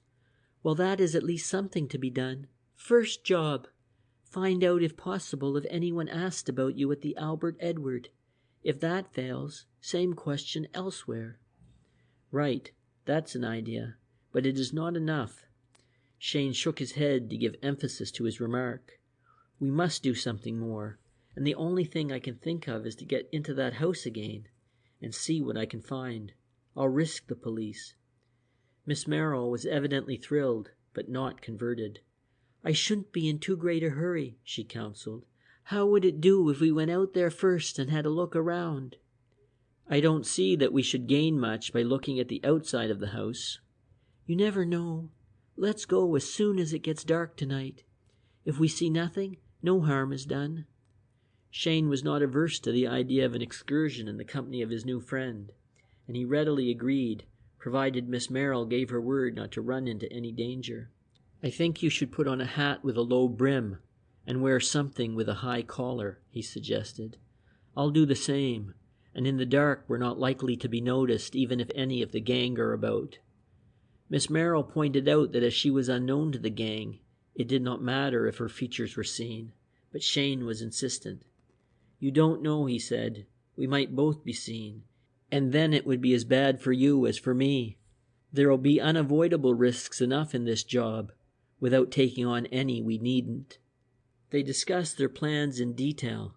Then Cheyne remarked, Now that's settled, what's wrong with your coming and having a bit of dinner with me as a prelude to adventure? That sounds bookish. Are you keen on books? I'll go and have dinner if I may pay my share, not otherwise. Cheyne protested, but she was adamant. It appeared further she was a great reader, and they discussed books until it was time to go out.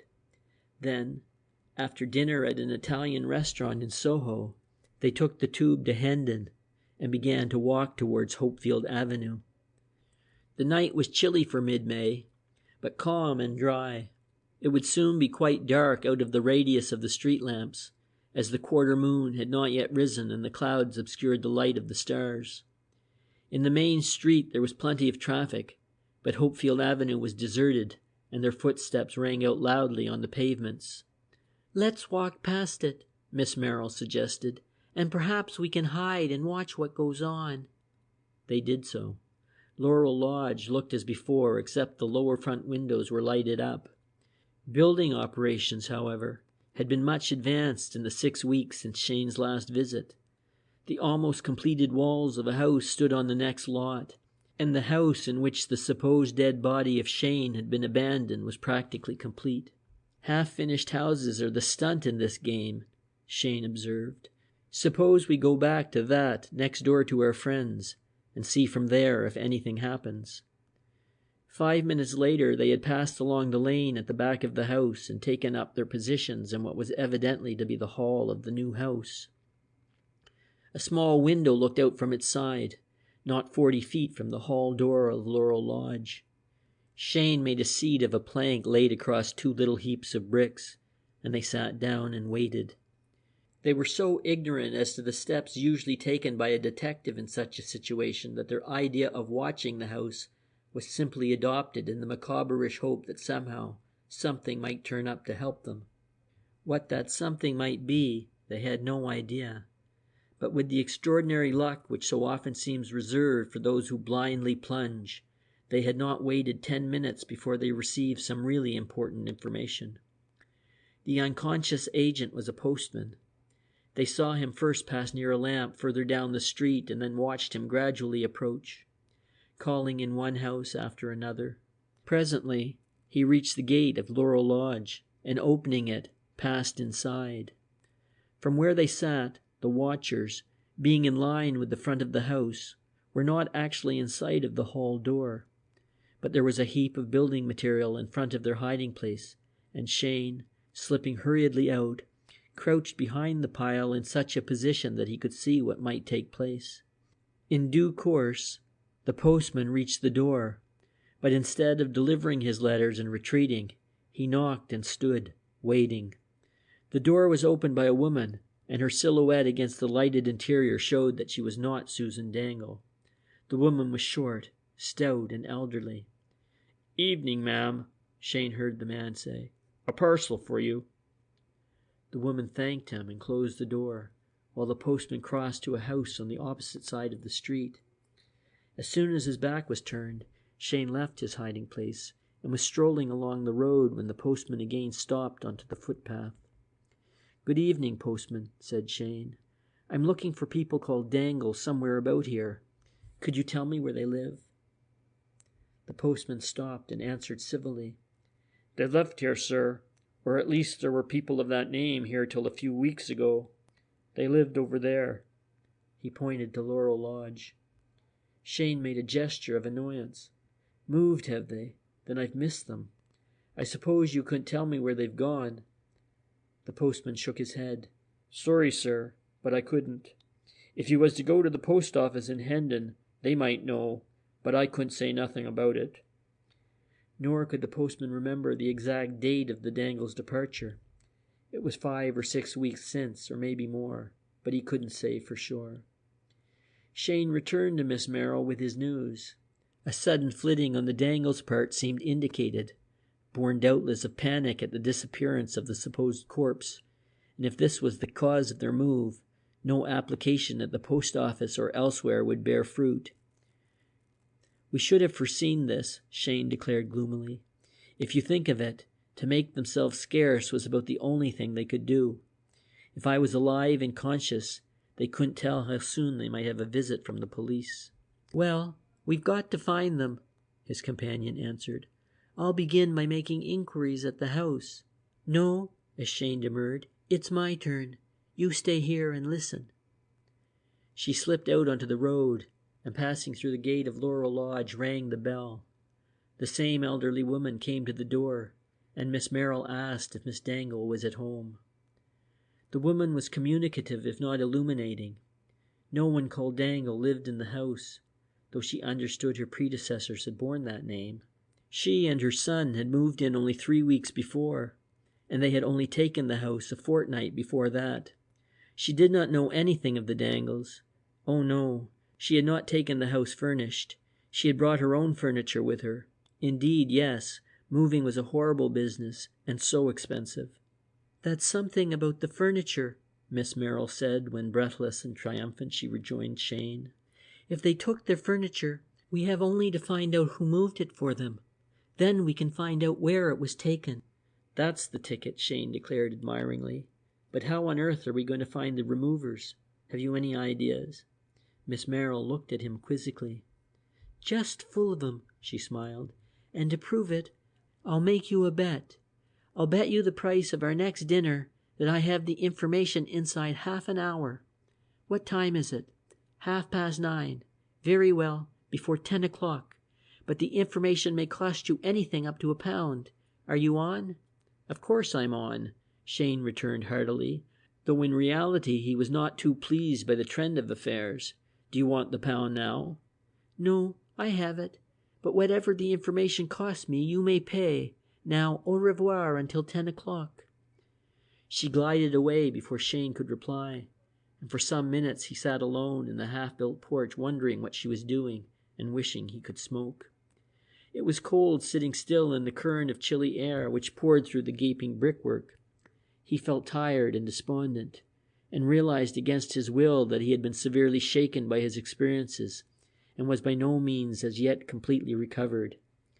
If it was not for this splendid girl, he would have been strongly tempted to throw up the sponge, and he thought with longing of the deep armchairs in the smoking room at the hotel, or better still, in Miss Merrill's studio.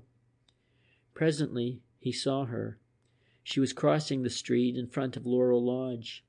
She was directly in the light of a lamp, and he could not but admire her graceful carriage and the dainty way in which she tripped along. She pushed open the gate of a house directly opposite, and disappeared into the shadow behind its encircling hedge. In a moment she was out again and had entered the gate of the next house. There she remained for some time. Indeed, the hands on the luminous dial of Cheyne's watch showed 3 minutes to the hour before she reappeared. She recrossed the road, and presently Cheyne heard her whisper, "That was a near squeak for my dinner. It's not after 10, is it?" "Half a minute before," breathed Cheyne, continuing eagerly. "Well, what luck?" "Watterson and Swain. Vans came the day after your adventure." Cheyne whistled below his breath. "My word," he whispered, "but you're simply it. How in all this earthly world did you find that out?" She chuckled delightedly. "Easy as winking," she declared. "Got it, 5th shot. I called at 5 of the houses overlooking the Laurel Gate and pretended to be a woman detective after the Dangles. I was mysterious about the crimes they had committed and got the servants interested. There were servants at 3 of the houses. The others I let alone. I offered the servants 5 shillings for the name of the vans which had come to take the stuff, and the third girl remembered. I gave her the 5 shillings and told her I was good for another 5 if she could tell me the date of the moving, and after some time she was able to fix it.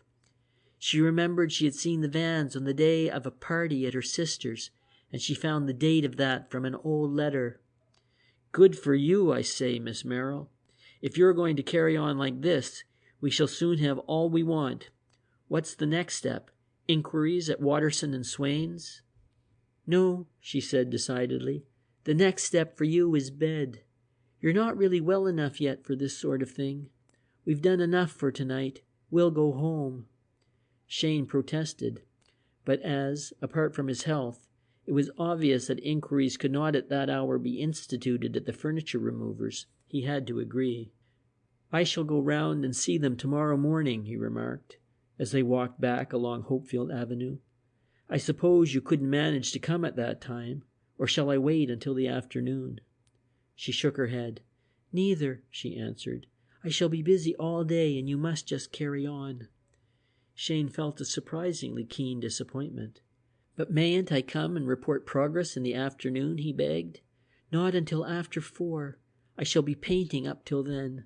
He wanted to see her home, but this she would not hear of, and soon he was occupying one of these deep chairs in the hotel smoking room whose allure had seemed so strong to him in the draughty porch of the half-built house.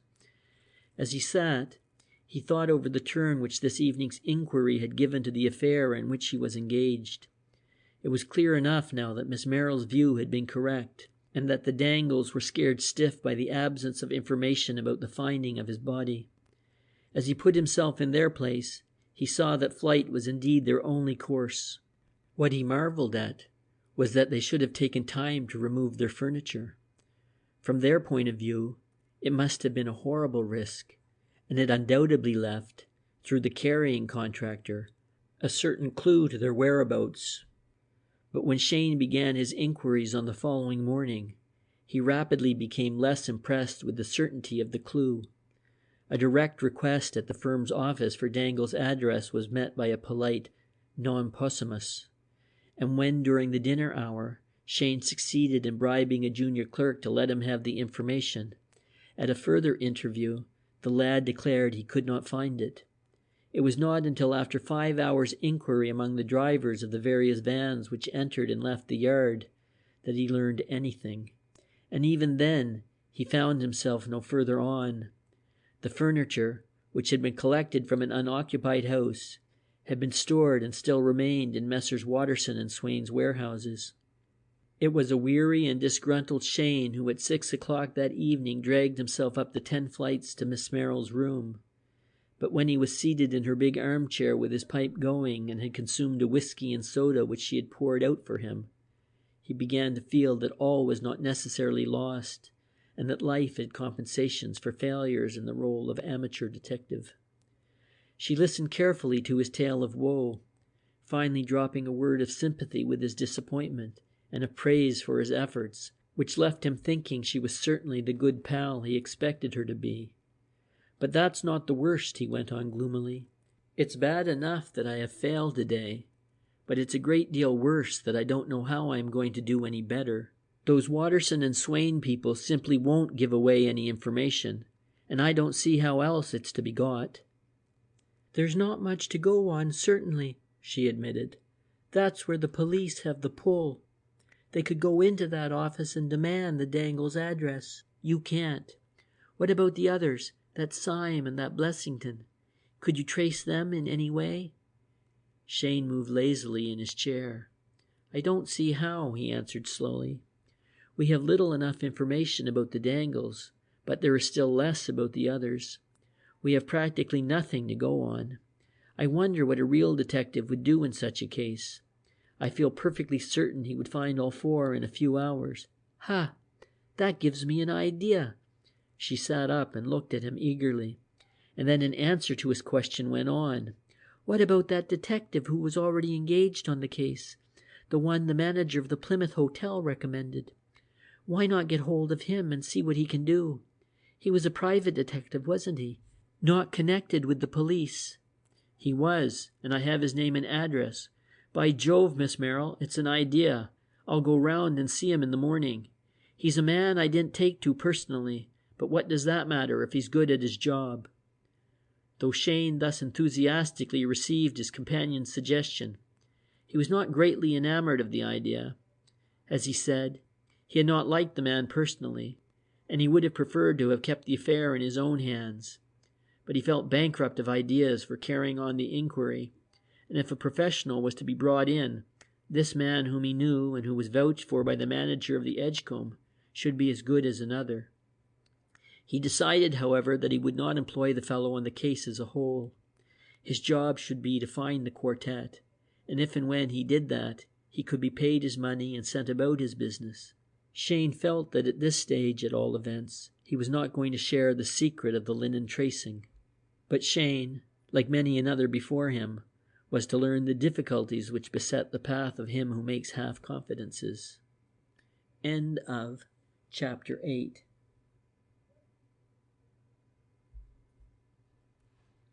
Mr. Speedwell plays his hand. Next morning, Cheyne called at the offices of Messrs. Horton and Lavender's private detective agency and asked if their Mr. Speedwell was within. By good fortune, Mr. Speedwell was, and a few seconds later, Cheyne was ushered into the room of the quiet, despondent-looking man whom he had interviewed at Warren Lodge nearly 2 months earlier. "Glad to see you're better, sir," the detective greeted him. "I was expecting you would look in one of these days. You had my letter?" "No," said Cheyne, considerably surprised, "and I should like to know why you were expecting me, and how you know I was ill." The man smiled deprecatingly. "If I was really up to my job, I suppose I'd tell you that detectives knew everything, or at least that I did. but I never make any mystery between friends, leastwise when there isn't any. I knew you were ill because I was down at Warren Lodge a month ago looking for you, and Miss Cheyne told me, and I was expecting you to call because I wrote asking you to do so. However, if you didn't get my letter, why then it seems to me I owe the pleasure of this visit to something else."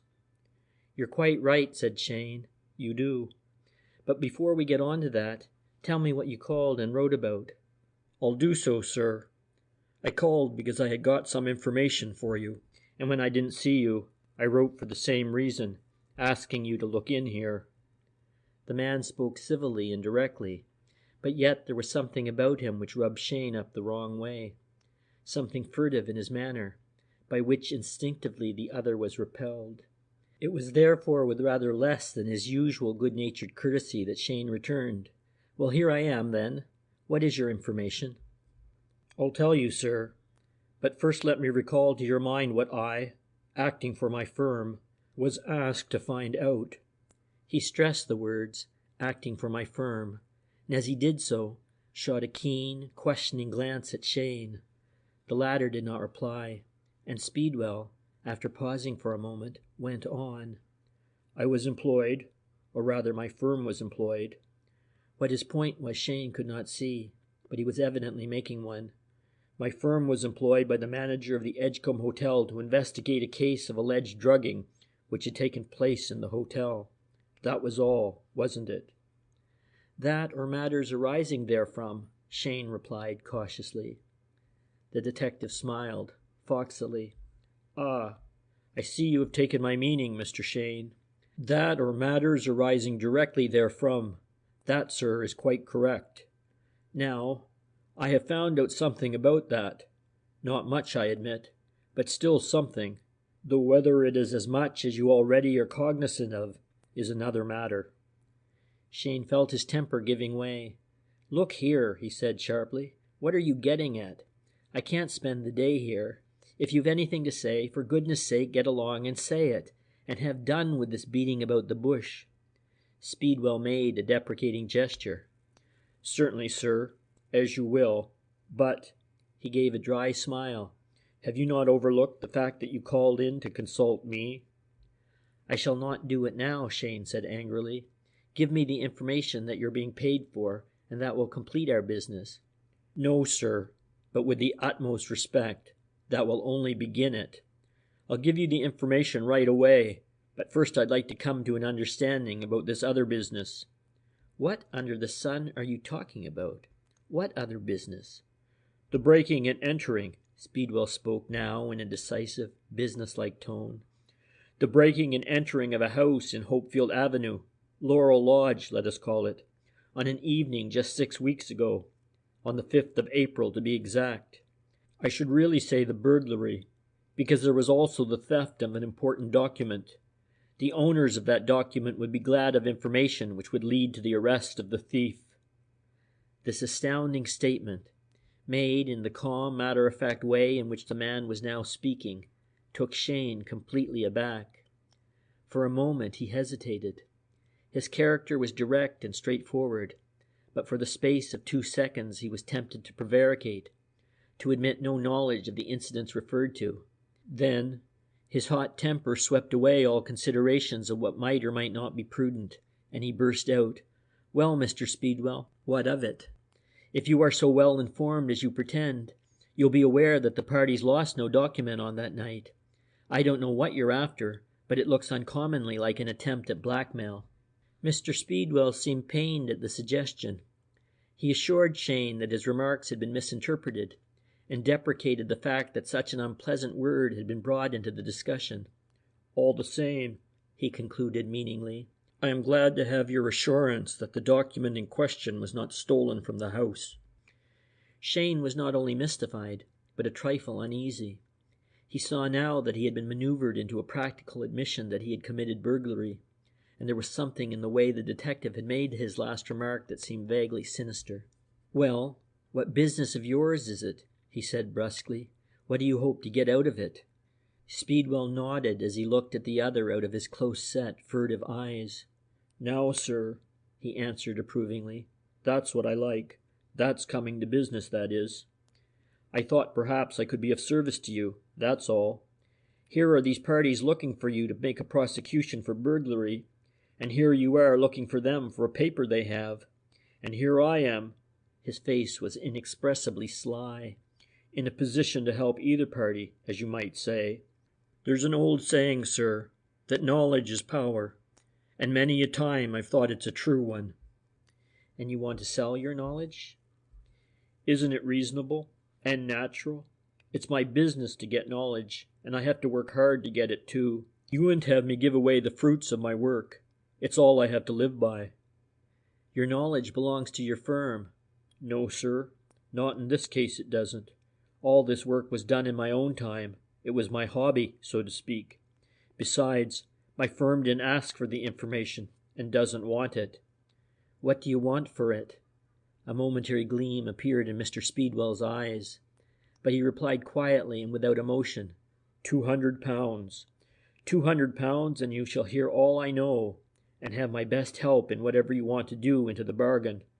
And in that case, I won't be able to tell the other parties where you are to be found. So being as their question was addressed to me and not to my firm—" £200, Cheyne cried. "I'll see you far enough first. Confound your impertinence." His anger rose and he almost choked. "Don't you imagine you are going to blackmail me? But I'll tell you what I am going to do. I'm going right in now to the head of your firm to let him know the way you conduct his business. £200. I don't think." He flung himself out of the room and called the girl in the outer office. "I want to see the principal of the firm," he shouted. "It's important. Either Mr. Horton or Mr. Lavender will do. As soon as possible, please." The girl seemed half startled and half amused. "Who do you want to see?" she asked. "Mr. Horton or Mr. Lavender," Cheyne repeated firmly, fixing her with a wrathful stare. I'm afraid I don't know where they are," she stammered, the corners of her mouth twitching. Yes, she was laughing at him. Confound her impertinence also.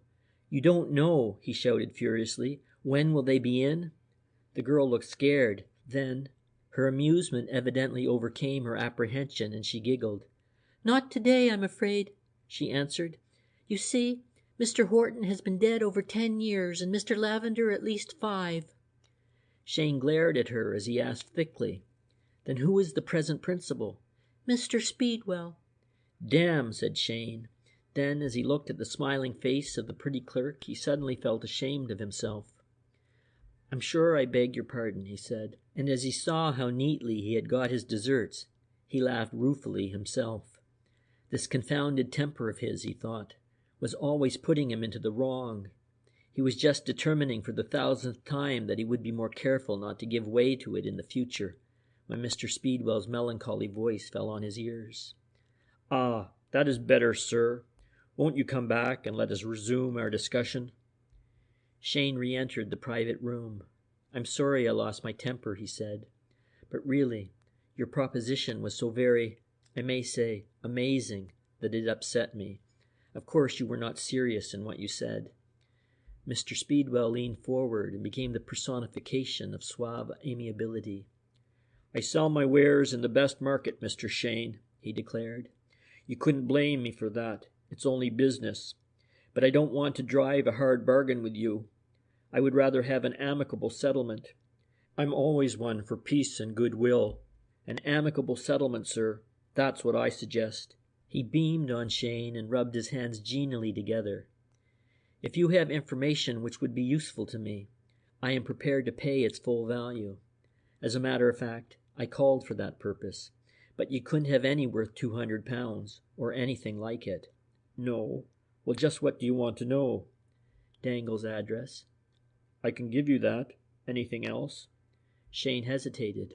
Should he ask for all the information he could get about the sinister quartet and their mysterious activities? He had practically admitted the burglary. Should he not make the most of his opportunity? In for a penny, in for a pound. "Did you ever hear of a man called Syme?" he asked. "Of course, sir. Number 3 of the quartet." "I should like his address also." "I can give it to you. And Blessington's?" "Yes, Blessington's too." Cheyne was amazed by the knowledge of this Speedwell. He would give a good deal to find out how he had obtained it. "What are the businesses of these men?" "That," said Mr. Speedwell, "is 3 questions. First, what is Dangle's business?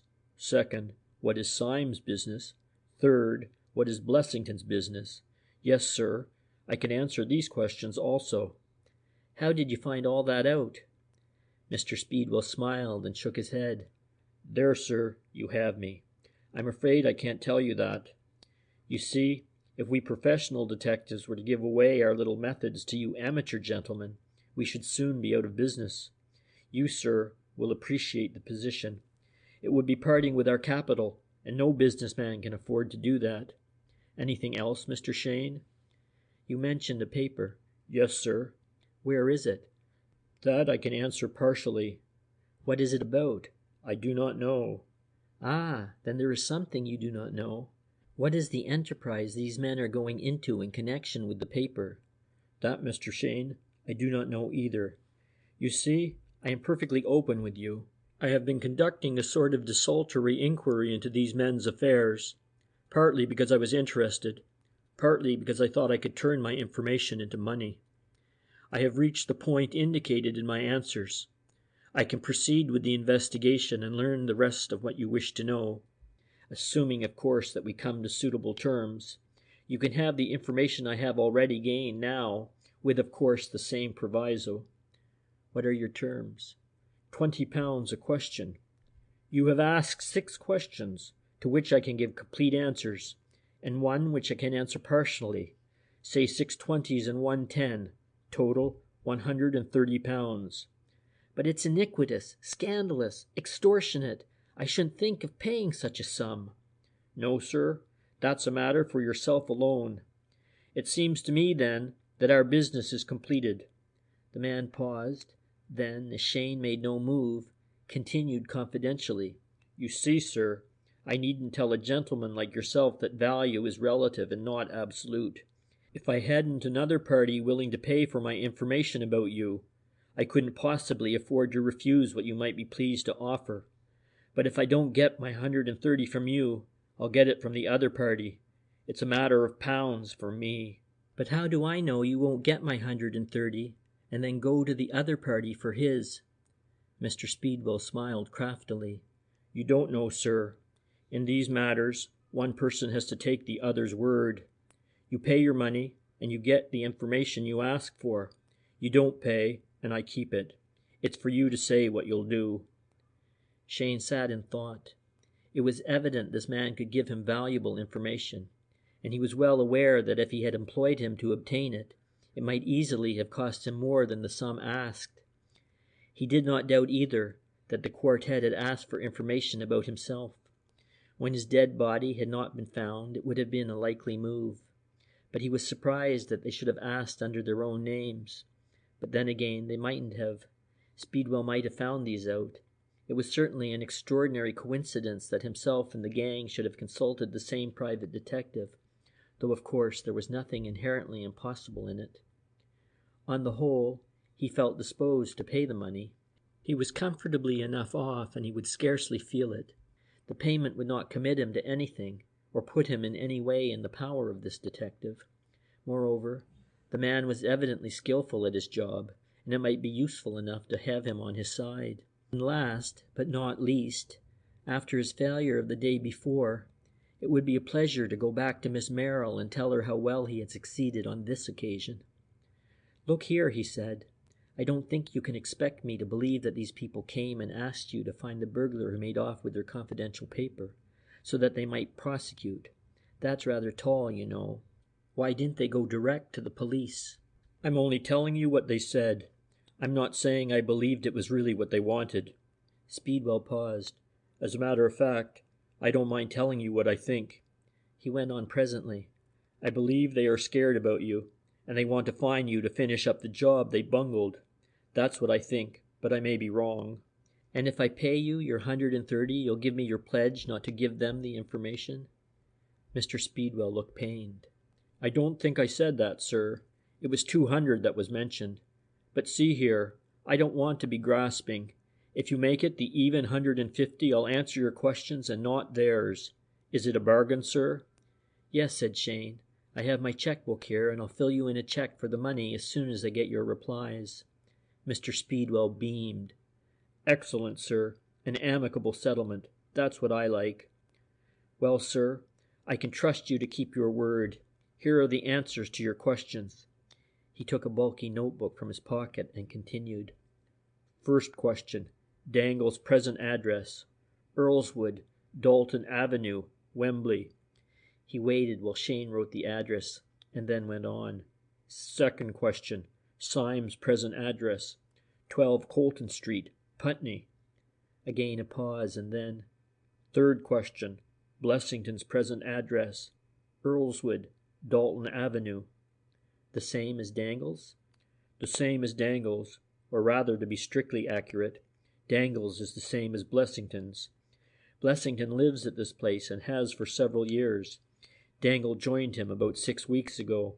To be precise, on the day after the incident which I have just forgotten. Cheyne nodded with a rueful smile. Well then, these men's occupations? Mr. Speedwell was not to be hurried. Fourth question, he proceeded methodically. Dangle's occupation. Dangle, Mr. Cheyne, is just an ordinary town sharp. He has a bit of money, and adds to it in the usual ways. He's in with a card-sharping gang and helps them in their stunts, for a consideration. He frequents a West End gaming room, and if there is any fat pigeon around, he'll lend a hand in the plucking.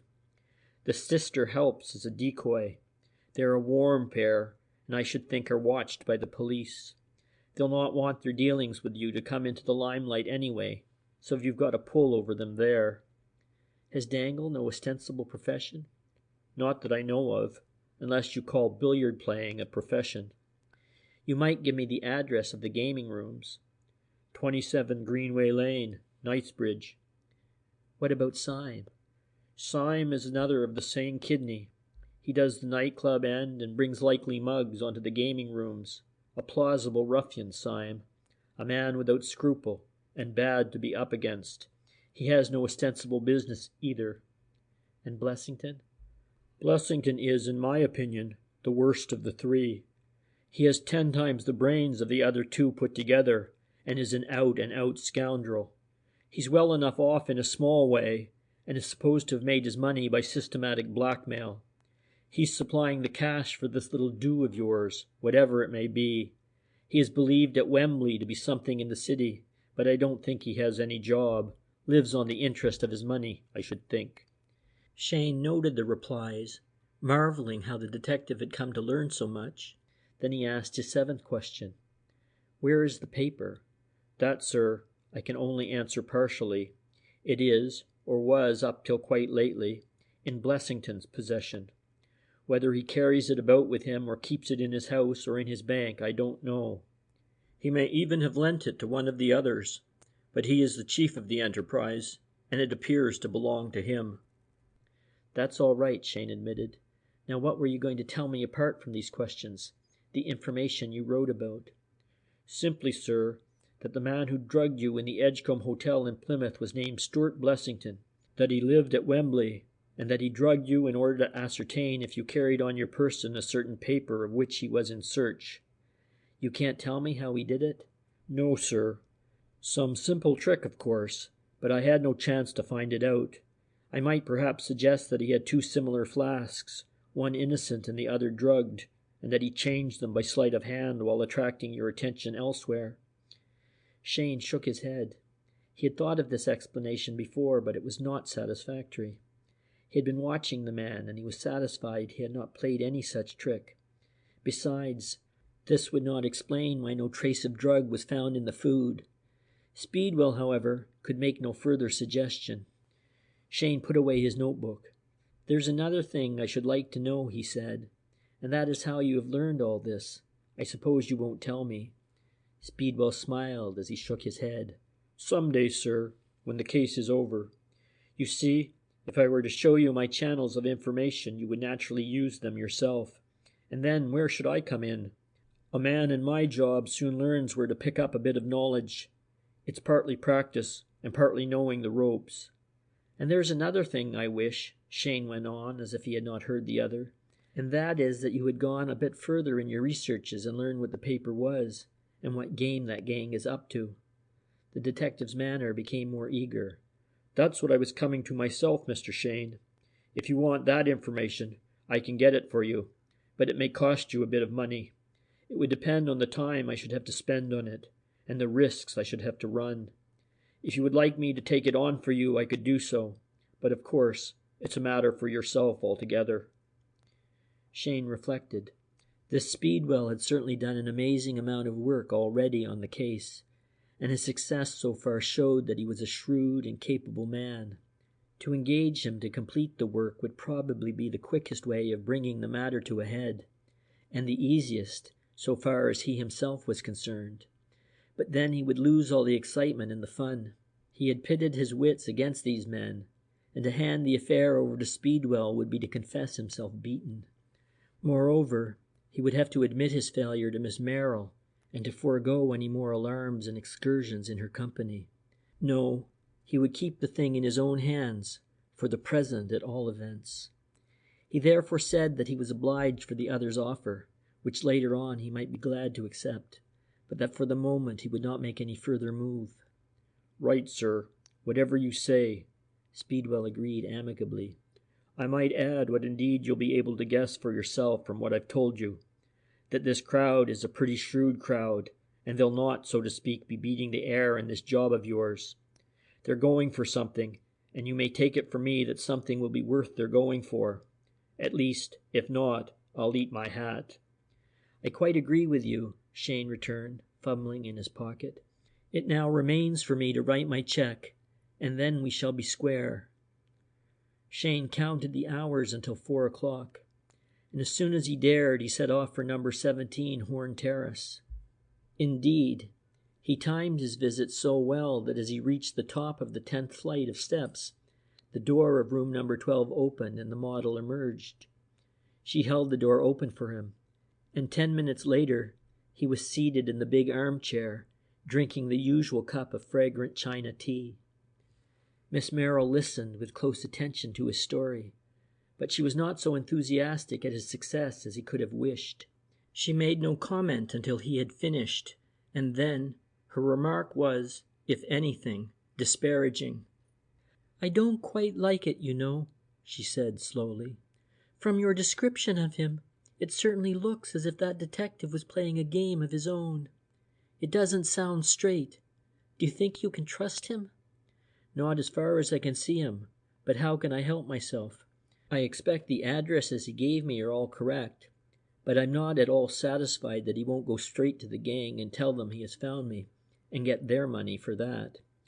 "And you think you wouldn't be wiser to back out yourself and instruct him to carry on for you?" Cheyne sat up and took his pipe out of his mouth. "I'm damned if I will," he declared hotly. "It might be a lot wiser and all that, but I'm just not going to." "You're quite sure? I couldn't persuade you?" she went on demurely without looking at him. "I can't imagine you trying, Miss Merrill, but in any case I'm going on." "Good," she cried, and her eyes lit up as she smiled at him. "You're quite mad, but I sometimes like mad people. Then, if, in spite of all I can say, you're going on, what about a visit to Wembley tonight?" "The very ticket." Cheyne was swept by a wave of delight and enthusiasm. "It is jolly of you to suggest it, and you will come out to dinner and I may pay my bet." "As it's a bet, all right, but you must go away now. I have some things to attend to. I'll meet you when and where you say." "What about the Trocadero at 7? A leisurely dinner and then we for Wembley." "Righto," she laughed and vanished into the other room, while Cheyne, full of an eager excitement, went off to telephone orders to the restaurant as to the reservation of places. End of Chapter 9.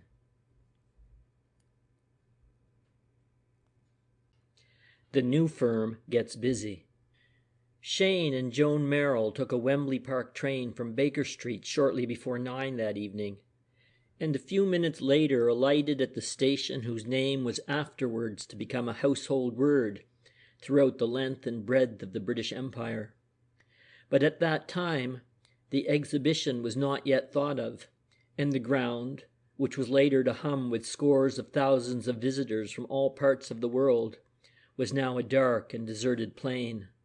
When the young people left the station and began to look around them, they found that they had reached the actual fringe of the metropolis. Towards London were the last outlying rows of detached and semi-detached houses of the standard suburban type. In the opposite direction, towards Harrow, was the darkness of open country. Judging by the number of lights that were visible, this country was extraordinarily sparsely inhabited. Guarded inquiries from the railway officials had evoked the information that Dalton Road lay some 10 minutes' walk from the station, in a northeasterly direction, and thither the two set off. They passed along with circumspection, keeping as far as possible from the street lamps and with their coat collars turned up and the brims of their hats pulled down over their eyes. But the place was deserted. During the whole of their walk they met only one person, a man going evidently to the station, and he strode past with barely a glance. Dalton Road proved, save for its street lamps and footpath, to be little more than a lane. It led somewhat windingly in an easterly direction off the main road. The country at this point was more thickly populated, and there was quite a number of houses in view. All were built in the style of 40 years ago, and were nearly all detached, standing in small grounds or lots. Here and there were fine old trees, which looked as if they must have been in existence long before the houses, and most of the lots were well supplied with shrubs and with high and thick partition hedges. Nearly all the gates bore names, and as the two young people walked along they had no difficulty in identifying Earlswood. There was a lamp on the other side of the road, which enabled them to read the white letters on their green ground. Without pausing, they glanced around, noting what they could of their surroundings. A narrow lane running north and south intersected Dalton Road at this point, and in each of the 4 angles were houses. That in the southwest corner was undergoing extension, the side next the lane showing scaffolding and half-built brick walls. The 2 adjoining corners were occupied by houses which presented no interesting features, and in the 4th corner, diagonally opposite that of the building operations, stood Earlswood. All 4 houses were surrounded by unusually large lots containing plenty of trees. Earlswood was particularly secluded, the hall door being almost hidden from both road and lane by hedges and shrubs. "Lucky it's got all those trees about it," Cheyne whispered as they passed on down Dalton Road. "If we have to burgle it, we can do it without being overlooked by the neighbors." They continued on their way until they found that Dalton Road debouched on a wide thoroughfare, which inquiry showed was Watling Street, the main road between London and St. Albans. Then, retracing their steps to Earlswood, they followed the cross lane, first south, which brought them back to Wembley, and north, which after about a mile brought them out on the Harrow Road. Having thus learned the lie of the land so as to know where to head in case a sudden flight became necessary, they returned once more to Earlswood to attempt a closer examination of the house. They had noticed when passing along the cross lane beside the house to which the extension was being made that a gap had been broken in the hedge for the purpose of getting in the building materials. This was closed only by a wooden slat.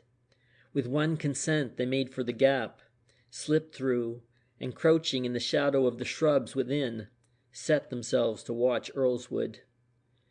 No light showed in any of the front windows, and as soon as Miss Merrill was seated on a bundle of brushwood sheltered from the light, but rather chilly wind, Cheyne crept out to reconnoiter more closely.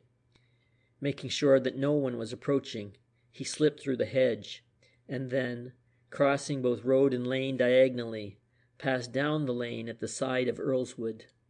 There was no gap in the Earlswood hedge, but just as in the case of that other similarly situated house which he had investigated, a narrow lane ran along at the bottom of the tiny garden behind.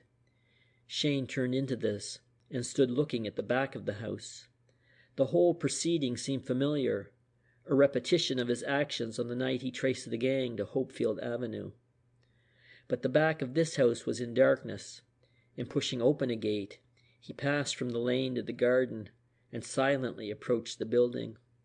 A path led straight from gate to door, a side door evidently, as the walled-in yard was on his left hand. Another path to the right led round the house to the hall door in the front. Cheyne walked slowly round, examining doors and windows. All of these were fastened, and he did not see how, without breaking the glass, he could force an entrance. But he found a window at the back, the sash of which was loose and easy-fitting, and decided that in case of need he would operate on this. Having learned everything he could, he retraced his steps to his companion, and they held a whispered consultation. Cheyne was for taking the opportunity of the house being empty, to make an attempt then and there to get in. But Miss Merrill would not hear of it. Such a venture, she said, would require very careful thought, as well as apparatus which they had not got. Besides, she added, you've done enough for one night. Remember, you're not completely well yet. Oh, blow my health. I'm perfectly all right, he whispered back. But he had to admit her other arguments were sound, and the two, cautiously emerging from their hiding place, walked back to Wembley and took the next train to town. She was silent during the journey, but as they reached Baker Street, she turned to him and said, "Look here, I believe I've got an idea. Bring a long-burning electric torch with you tomorrow afternoon, and whatever tools you want to open the window, and perhaps we'll try our luck." She would not explain her plan, nor would she allow him to accompany her to the studio, so with rather a bad grace, he said good night and returned to his hotel.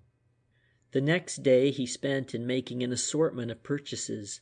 These were in all a powerful electric torch, guaranteed to burn brightly for a couple of hours, a short, slightly bent lever of steel with a chisel point at one end, a cap, a pair of thin gloves, a glazier's diamond, some 20 feet of thin rope, and a 5-inch piece of bright steel tubing with a tiny handle at one side. These, when 4 o'clock came, he took with him to Horn Terrace and spread in triumph on Miss Merrill's table. "Good gracious," cried the young lady as she stared wonderingly at the collection. "Whatever are these? Another expedition to Mount Everest?" "Torch takes the place of the old dark lantern," Cheyne answered proudly, pointing to the article in question. "Jemmy for persuading intractable doors, boxes, and drawers. Cap that will not drop or blow off.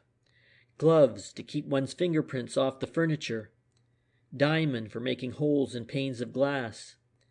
Penknife for shooting back snibs of windows. Rope for escaping from upstairs windows.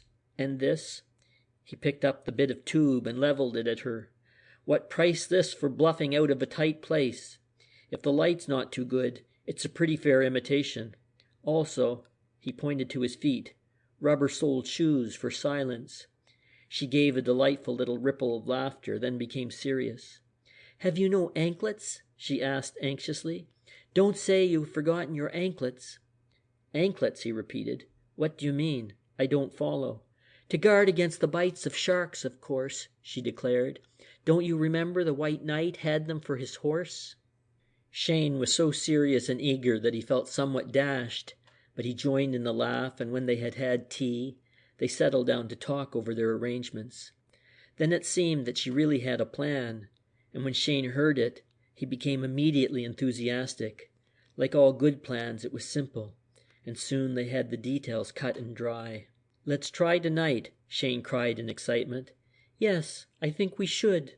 If these people have some scheme on hand, every day's delay is in their favor and against you." "Against us, Joan, not against me," he cried. Then realizing what he had said, he looked at her anxiously. "I may call you Joan, mayn't I?" he pleaded. "You see, we're partners now." She didn't mind, it appeared, what he called her. Any old name would do. And she didn't mind calling him Maxwell either. She hadn't noticed that Maxwell was so frightfully long and clumsy. But she supposed Max was shorter. So that was that. They returned to the plan.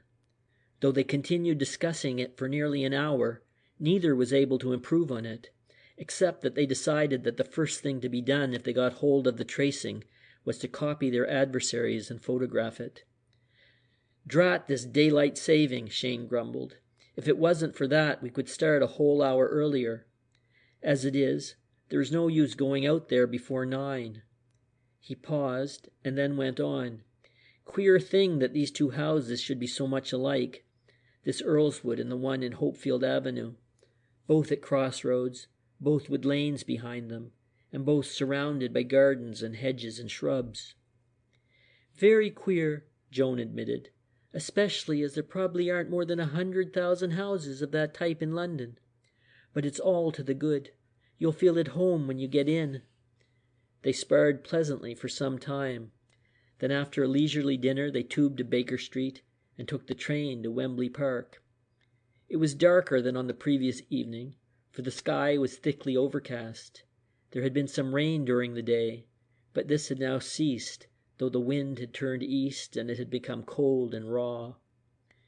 Turning into Dalton Road, they reached the cross lane at Earlswood, passed through the gap in the hedge, and took up their old position among the shrubs. They had seen no one, and they believed they were unobserved. From where they crouched, they could see that Earlswood was again in darkness, and presently Cheyne slipped away to explore. He was soon back again with the welcome news that the rear of the house was also unlighted, and that the plan might be put into operation forthwith. In spite of Joan's ridicule, he had insisted on bringing his complete outfit, and he now stood up and patted himself over to make sure that everything was in place. The cap, the gloves, and the shoes he was wearing. The rope was coiled round his waist beneath his coat, and the other articles were stowed in his various pockets. He turned and signified that he was ready. Joan opened the proceedings by passing out through the gap in the hedge, walking openly across to the Earlswood Hall door and ringing. This was to make sure that the house really was untenanted. If anyone came, she would simply ask if Mrs. Bryce Harris was at home, and then apologize for having mistaken the address. But no one answered, and the demonstration of this was Cheyne's cue.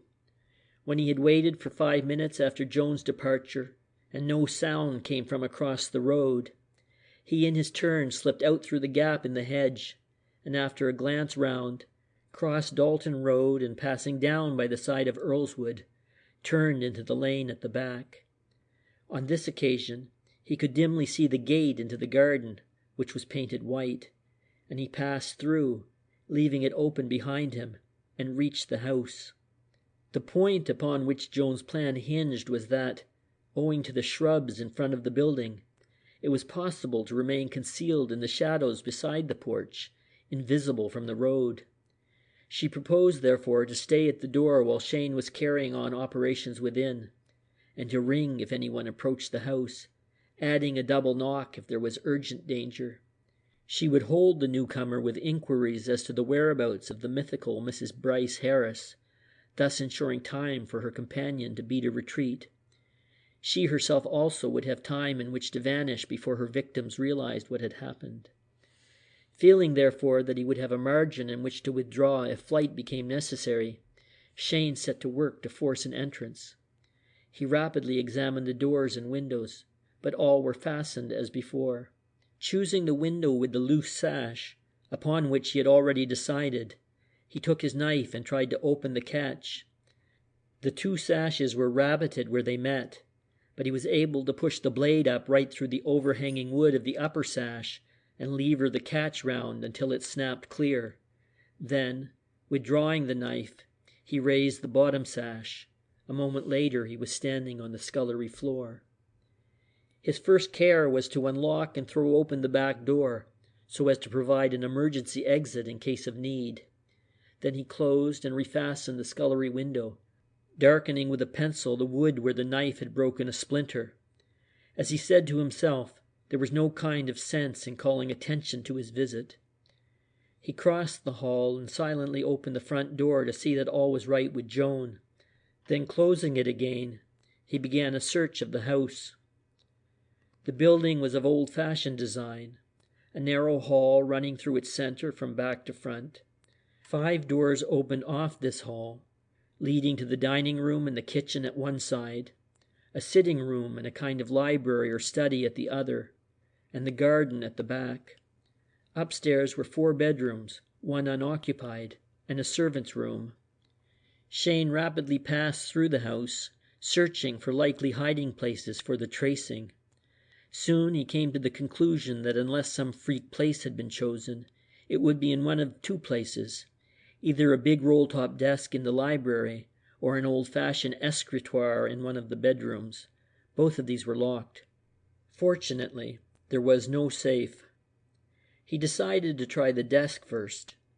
A gentle application of the jemmy burst its lock, and he threw up the cover and sat down to go through the contents. Evidently it belonged to Blessington, and evidently also Blessington was a man of tidy and businesslike habits. There were but few papers on the desk, and these from their date were clearly current and waiting to be dealt with. In the drawers were bundles of letters, accounts, receipts, and miscellaneous papers, all neatly tied together with tape and docketed.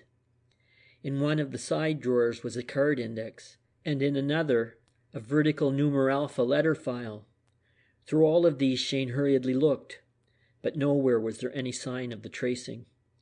A few measurements with a pocket rule showed that there were no spaces in the desk unaccounted for, and closing the top, Cheyne hurried upstairs to the escritoire. It was a fine old piece, and it went to his heart to damage it with the jemmy. But he remembered his treatment aboard the Enid, and such a paroxysm of anger swept over him that he plunged in the point of his tool and ruthlessly splintered open the lid.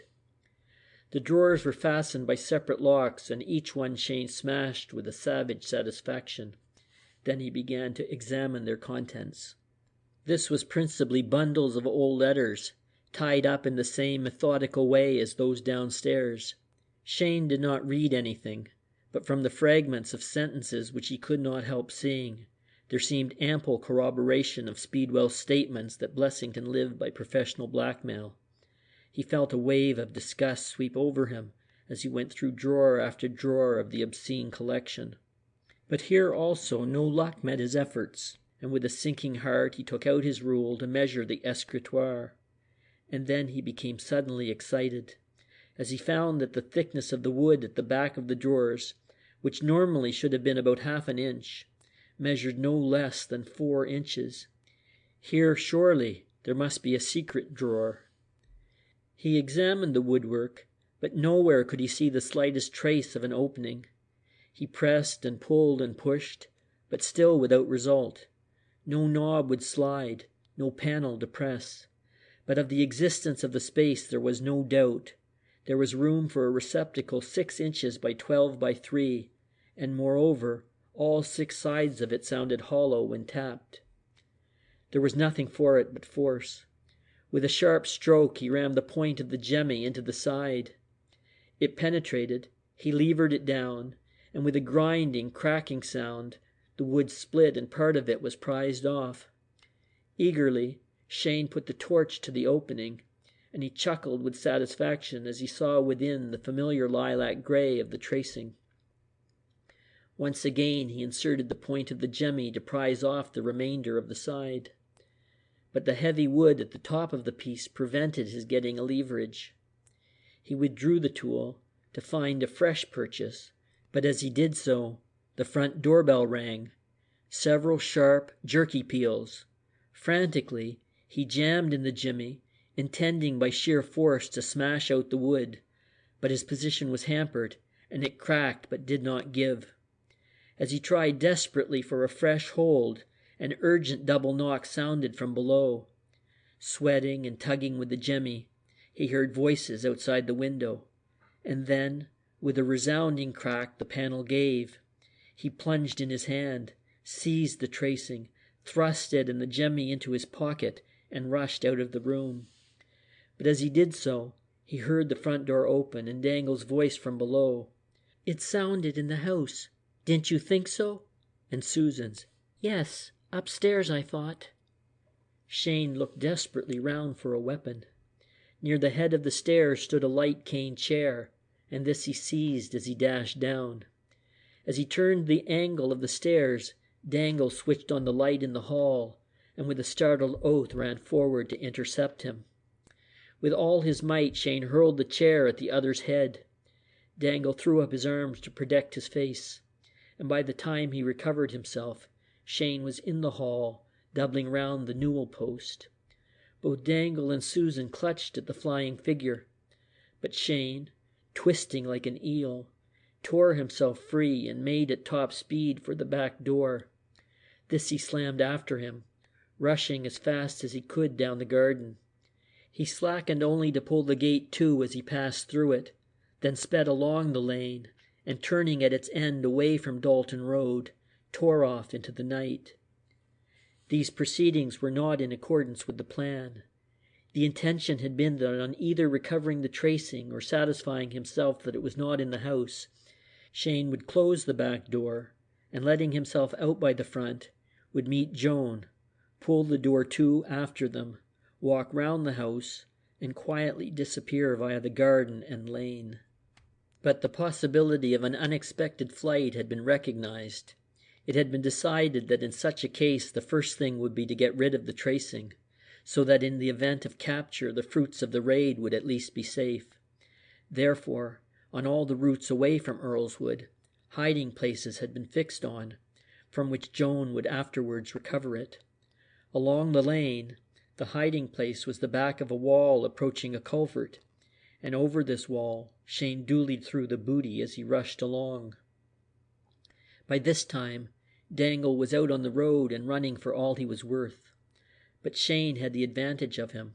He was lighter and an experienced athlete, and except for his illness, was in better training. Moreover, he was more lightly clad and wore rubber shoes. Dangle, though Cheyne did not know it, was hampered by an overcoat and patent leather boots. He could not gain on the fugitive, and Cheyne heard his footsteps dropping further and further behind, until at last they ceased altogether. Cheyne slacked to a walk as he wiped the perspiration from his forehead. So far as he was concerned, he had now only to make his way back to town and meet Joan at her studio. He considered his position, and concluded his best and safest plan would be to go on to Harrow and take an express for Marylebone, if he could get one. He duly reached Harrow, but he found there that he would have nearly an hour to wait for a non-stop train for London. He decided, however, that this would be better than risking a halt at Wembley Park, and he hung about at the end of the platform until the train came along. On reaching town, he took a taxi to Horn Terrace and hurried up to number 12. Joan had not returned. He waited outside her room for a considerable time, then coming down, began to pace the street in front of the house. Every moment he became more and more anxious. It was now 12:30 o'clock, and she should have been back over an hour ago. What could be keeping her? Merciful heavens, if anything could have happened to her. He wrote a note on a leaf of his pocketbook, saying he would return in the morning, and going once more up to her flat, pushed it under the door. Then, hailing a belated taxi, he offered the man a fancy price to drive him to Wembley Park. Some half-hour later, he climbed over the wall across which he had thrown the tracing. A careful search showed that it was no longer there. Moreover, it revealed the print of a dainty shoe with a rather high heel, such as he had noticed Joan wearing earlier in the evening.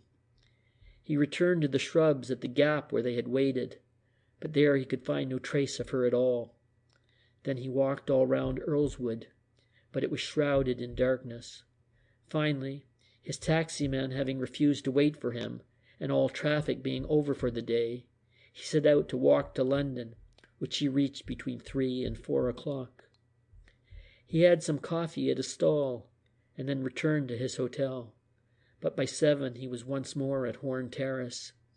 Eagerly he raced up the steps and knocked at number 12.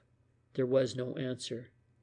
Suddenly, a white speck below the door caught his eye, and stooping, he saw the note he had pushed in on the previous evening. Joan evidently had not yet returned. End of Chapter 10.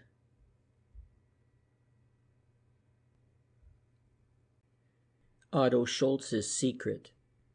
Cheyne, faced by the disquieting fact that Joan Merrill had failed to reach home in spite of her expressed intention to return there immediately, stood motionless outside her door, aghast and irresolute. With a growing anxiety, He asked himself what could have occurred to delay her. He knew her well enough to be satisfied that she would not change her mind through sudden caprice.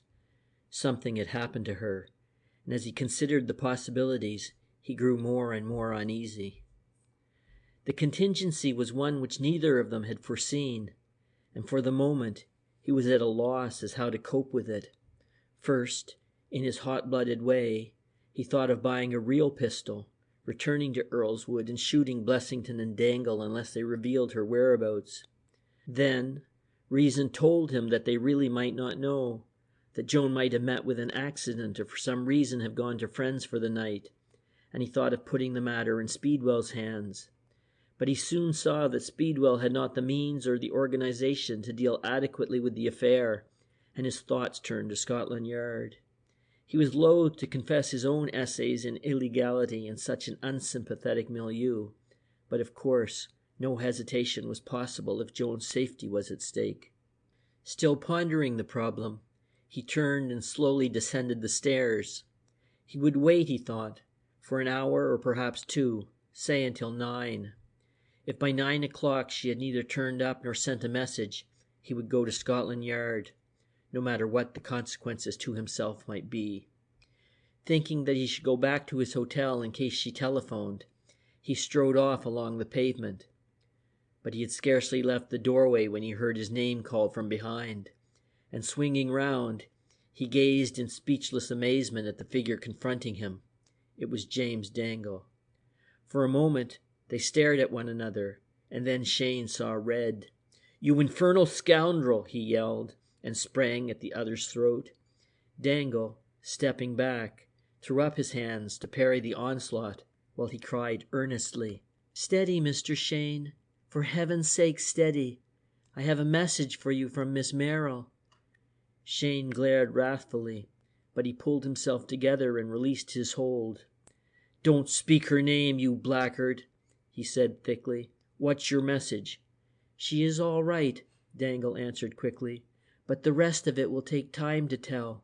Let us get out of this." Some passers-by, hearing the raised voices, had stopped, and a small crowd, eager for a row, had collected about the two men. Dangle seized Cheyne's wrist and hurried him down the street and round the corner. "Let's go to your hotel, Mr. Cheyne, or anywhere else we can talk," he begged. "What I have to say will take a little time." Cheyne snatched his wrist away. "Keep your filthy hands to yourself," he snarled. "Where is Miss Merrill?" "I am sorry to say she has met with a slight accident," Dangle replied, speaking quickly and with placatory gestures. "Not in any way serious, only a twisted ankle. I found her on the road on my way back from chasing you, leaning up against the stone wall which runs along the lane at the back of Blessington's house. She had hurt herself in climbing down to get the tracing which you threw over. I called my sister and we helped her into the house, and Susan bathed and bound up her ankle and fixed her up comfortably on the sofa. It is not really a sprain, but it will be painful for a day or 2. Cheyne was taken aback, not only by his enemy's knowledge, but also by being talked to in so friendly a fashion, and in his relief at the news he felt his anger draining away. "You've got the tracing again, I suppose?" he said ruefully. Dangle smiled. "Well, yes, we have," he agreed, "but I have to admit it was the result of 2 lucky chances. First, my sister's and my return just when we did, and second, Miss Merrill's unfortunate false step over the wall. But your scheme was a good one, and with ordinary luck, you would have pulled it off." Cheyne grunted, and Dangle, turning towards him, went on earnestly. "Look here, Mr. Cheyne. Why should we be on opposite sides in this affair? I have spoken to my partners, and we are all agreed. You are the kind of man we want, and we believe we could be of benefit to one another.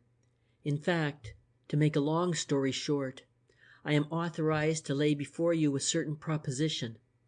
I believe it will appeal to you. It is for that purpose I should like to go somewhere where we could talk. If not to your hotel, I know a place a few 100 yards down this street where we could get a private room." "I want to go out and see Miss Merrill." "Of course you do. But Miss Merrill was asleep when I left, and most probably will sleep for an hour or two yet, so there is time enough. I beg that you will first hear what I have to say. Then we can go out together." "Well, come to my hotel," Cheyne said ungraciously, and the two walked along, Dangle making tentative essays in conversation, all of which were brought to naught by the uncompromising brevity of his companion's responses. "You'd better come up to my bedroom," Cheyne growled when at last they reached their goal. "These dratted servants are cleaning the public rooms." In silence, they sought the lift, and Cheyne led the way to his apartment. Bolting the door, he pointed to a chair, stood himself with his back to the empty fireplace, and remarked impatiently, "Well?" Dangle laughed lightly. "I see you're not going to help me out, Mr. Cheyne, and I suppose I can scarcely wonder at it. Well, I'll get ahead without further delay.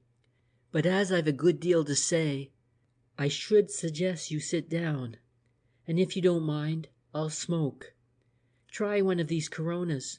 They were given to me, so you needn't mind taking one. No, I would wonder, would you mind if I rang and ordered some coffee and rolls? I've not breakfasted yet, and I'm hungry." With a bad grace, Cheyne rang the bell. "Coffee and rolls for two," Dangle ordered when an attendant came to the door. "You will join me, won't you? Even if my mission comes to nothing and we remain enemies, there's no reason why we should make our interview more unpleasant than is necessary."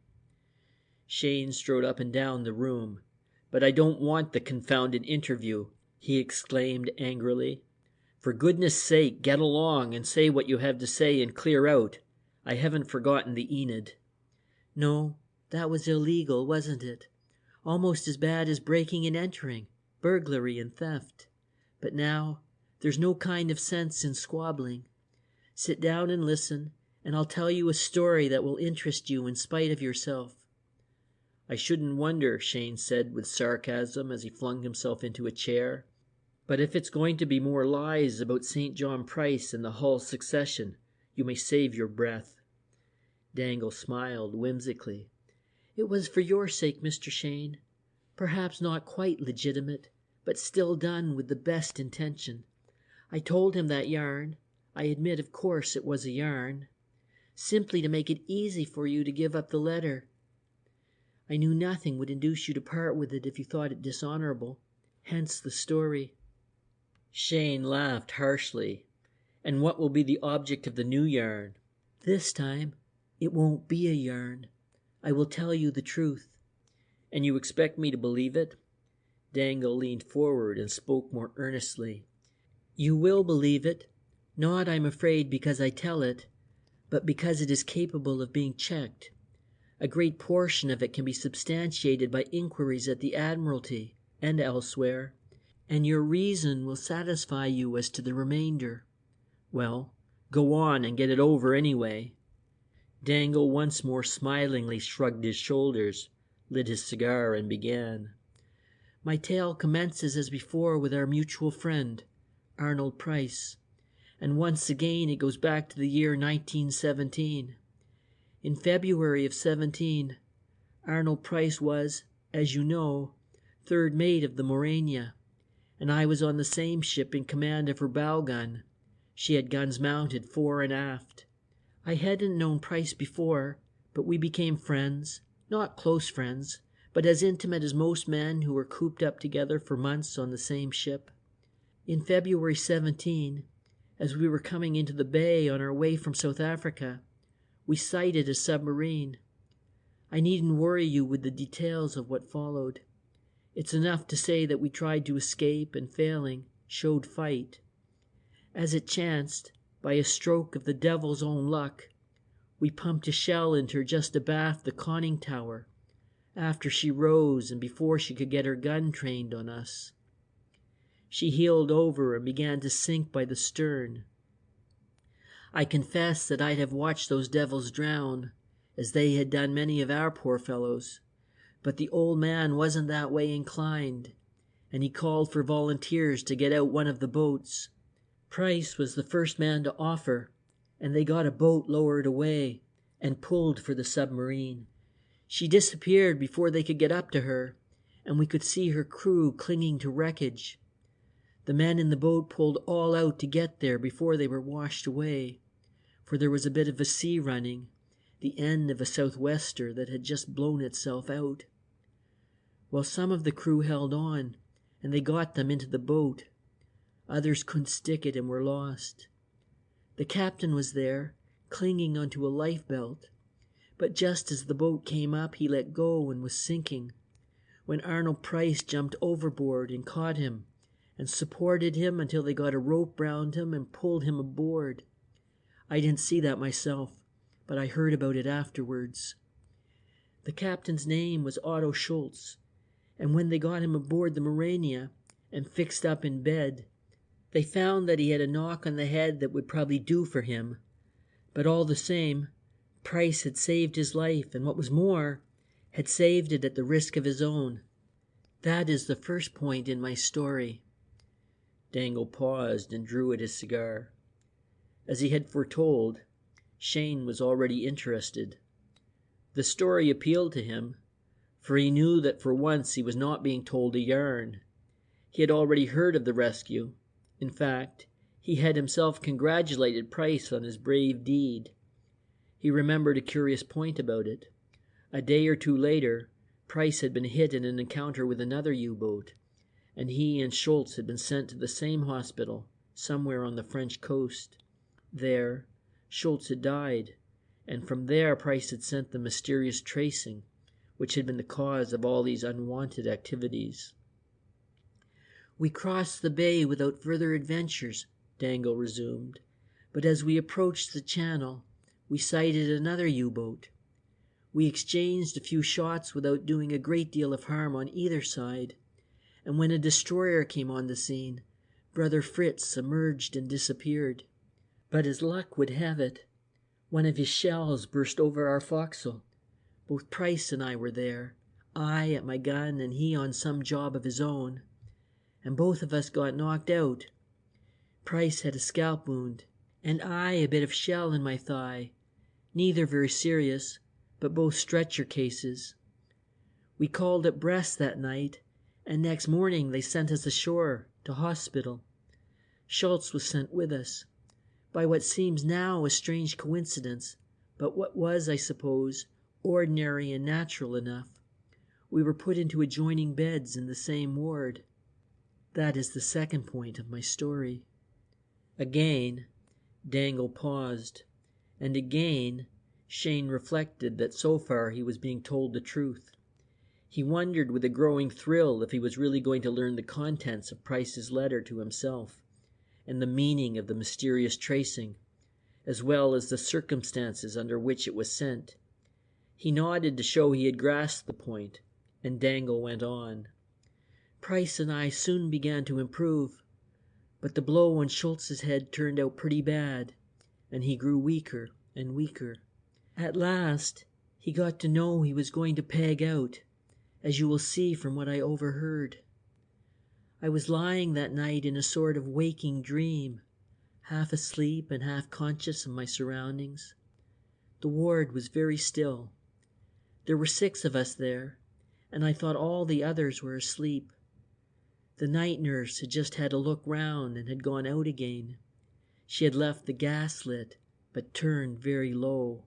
Suddenly, I heard Schulz, who was in the next bed, calling Price. He called him 2 or 3 times, and then Price answered.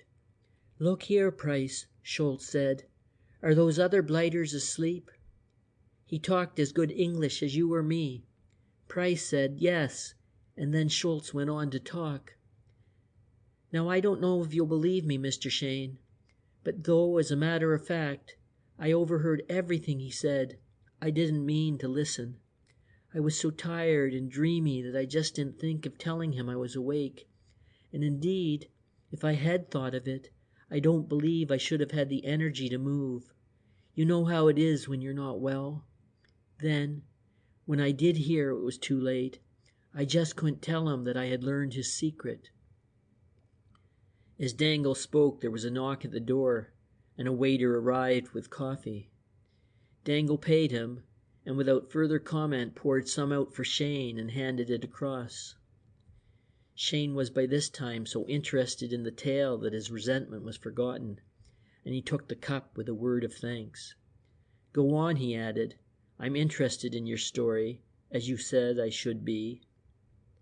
"I thought you would," Dangle answered with his ready smile. "Well, Schulz began by telling Price that he knew he wasn't going to live. Then he went on to say that he felt it cruelly hard luck, because he had accidentally come on a secret which would have brought him an immense fortune. Now he couldn't use it. He had been going to let it die with him, but he remembered what he owed to Price and had decided to hand over the information to him. But, he said, there is one condition. You must first swear to me on your sacred honor that if you make anything out of it, you will, after the war, try to find my wife and hand her 1/8 of what you get. I say 1/8, because if you get any profits at all, they will be so enormous that 1/8 will be riches to Magda." I could see that Price thought he was delirious, but to quiet him, he swore the oath, and then Schulz told of his discovery. He said that before he had been given charge of the U-boat, he had served for over 6 months in the submarine research department, and there, while carrying out certain experiments, he had had a lucky accident. Some substances which he had fused in an electric furnace had suddenly partially vaporized, and as it were, boiled over. The white-hot mass poured over the copper terminals of his furnace, with the result that the extremely high-voltage current short-circuited, with a corona of brilliant sparks. He described the affair in greater detail than this, but I am not an electrician and I didn't follow the technicalities. But they don't matter. It was the result that was important. When the current was cut off and the mass cooled, he started in to clean up. He chipped the stuff off the terminals, and he found that the copper had fused and run. And then he made his great discovery. The copper had hardened. He tested it and found it was, roughly speaking, as hard as high-carbon steel, and with an even greater tensile strength. Unintentionally, he had made a new and unknown alloy. Schulz knew that the ancients were able to harden copper, and he supposed that he had found the lost art. At once he saw the extraordinary value of this discovery. If you could use copper instead of steel, you would revolutionize the construction of electrical machinery. Copper conduits could be lighter and be self-supporting. In scores of ways, the new metal would be worth nearly its weight in gold.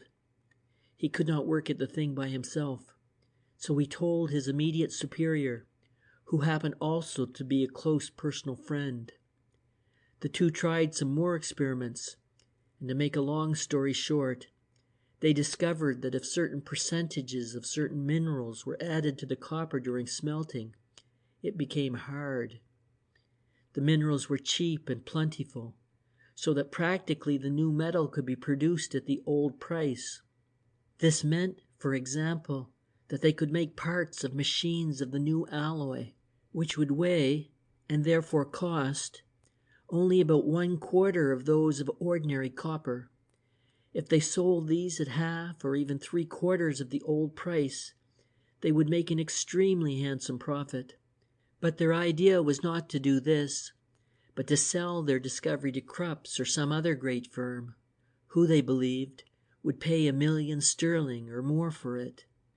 But they knew they could not do anything with it until after the war, unless they were prepared to hand it over to the military authorities for whatever they chose to pay, which would probably be nothing.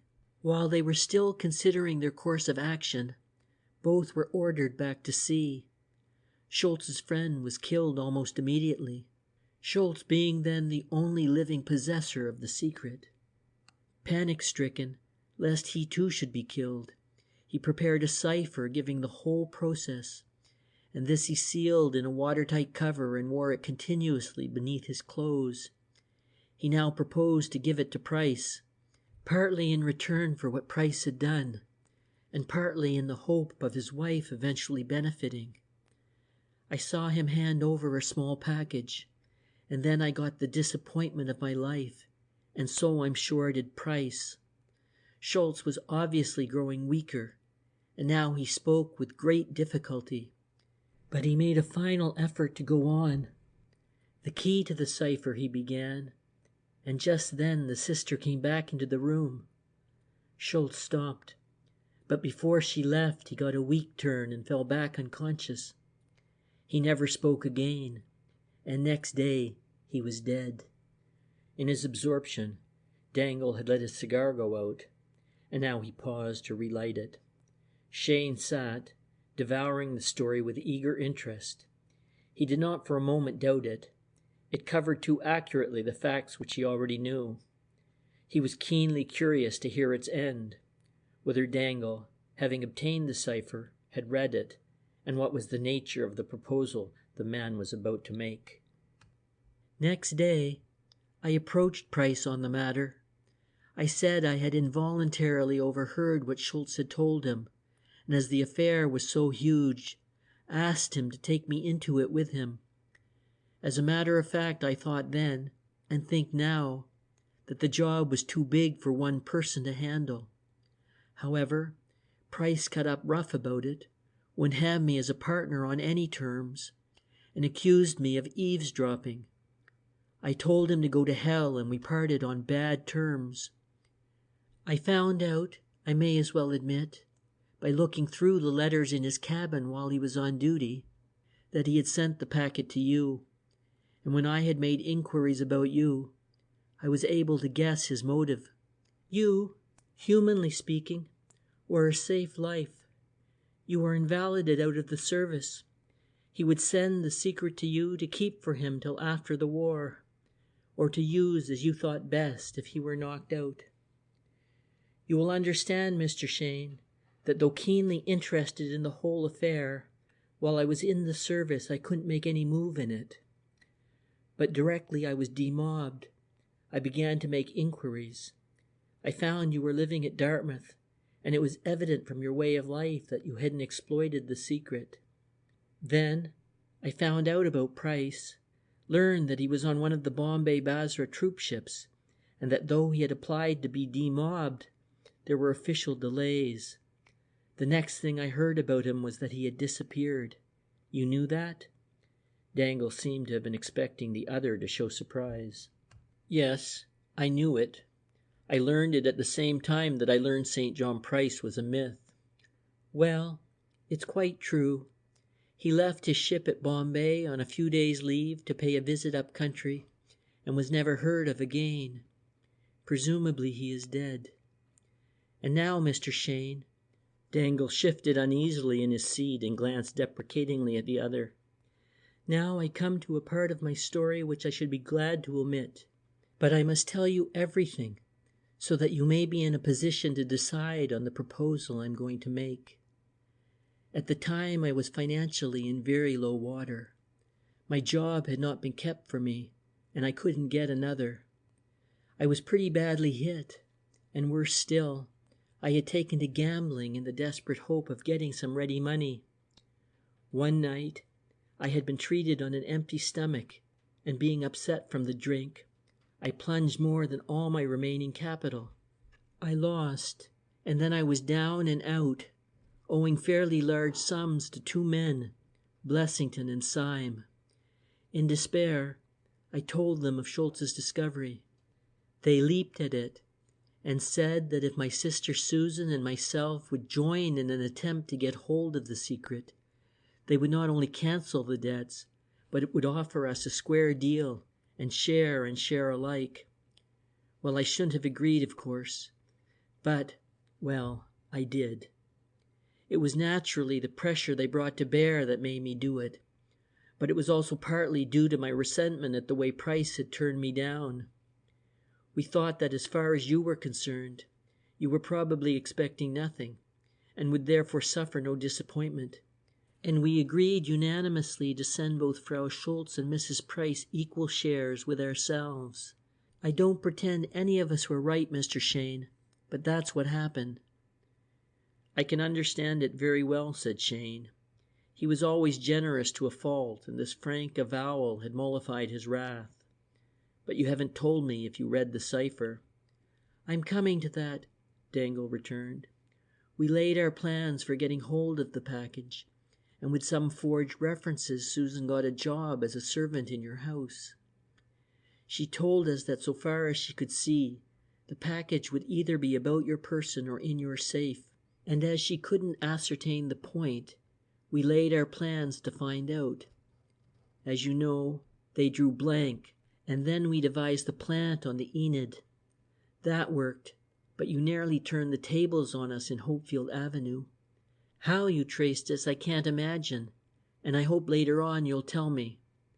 That night, we didn't know whether we had killed you or not. We didn't want to, and hadn't meant to, but we might easily have done so. When your body was not found in the morning, we became panicky and cleared out. Then came your attempt of last night, but for an accident, it would have succeeded. Now, we have come to the conclusion that you are too clever and determined to have you for an enemy. We are accordingly faced with an alternative. Either we must murder you and Miss Merrill, or we must get you onto our side. The first, we all shrink from, though, and here Dangle's eye showed a nasty gleam, if it was that or our failure, we shouldn't hesitate. But the second is what we should all prefer. In short, Mr. Cheyne, will you and Miss Merrill join us in trading Schulz's secret? All, including Frau Schulz and Mrs. Price, to share equally. We think that's a fair offer, and we extremely hope you won't turn us down. You haven't told me if you've read the cipher. I forgot that. I'm sorry to say that we have not, and that's another reason we want you and Miss Merrill. We want 2 fresh brains on it. But the covering letter shows that the secret is in the cipher, and it must be possible to read it. Cheyne did not reply, as he sat considering this unexpected move. If he were satisfied as to Arnold Price's death, and if the quartet had been trustworthy, he would not have hesitated. Frau Schulz would get her 8th, and Mrs. Price would get a quite unexpected windfall. Moreover, the people who worked the invention were entitled to some return for their trouble. No, the proposal was reasonable. In fact, it was too reasonable. It was more reasonable than he would have expected from people who had already acted as these 4 had done. He found it impossible to trust in their bona fides. He would like to have Joan Merrill's views before replying. He therefore temporized. Your proposal is certainly attractive, he said, but before coming to a conclusion, Miss Merrill must be consulted. She would be a party to it, same as myself. Suppose we go out and see her now, and then I will give you my answer. Dangle's face took on a graver expression. I'm afraid you can't do that, he answered slowly. You see, there is more in it than I have told you, though I hope to avoid this side of it. Please put yourself in our place. I come to you with this offer. I don't know whether you will accept it or turn it down. If you turn it down, there is nothing to prevent you, with the information I have just given you, going to the police and claiming the whole secret and prosecuting us. Whether you would be likely to win your case wouldn't matter. You might, and that would be too big a risk for us. We have therefore in self-defense had to take precautions, and the precautions we have taken are these. Earlswood has been evacuated. Just as we left Hopefield Avenue, so we have left Dalton Road. Our party, and Miss Merrill, he slightly stressed the and in his voice Cheyne sensed a veiled threat, have taken up their quarters at another house some distance from town. In self-defense, we must have your acceptance before further negotiations take place. You must see this for yourself. And if I refuse? Dangle lowered his voice and spoke very earnestly. Mr. Cheyne, if you refuse, you will never see Miss Merrill alive. End of chapter 11.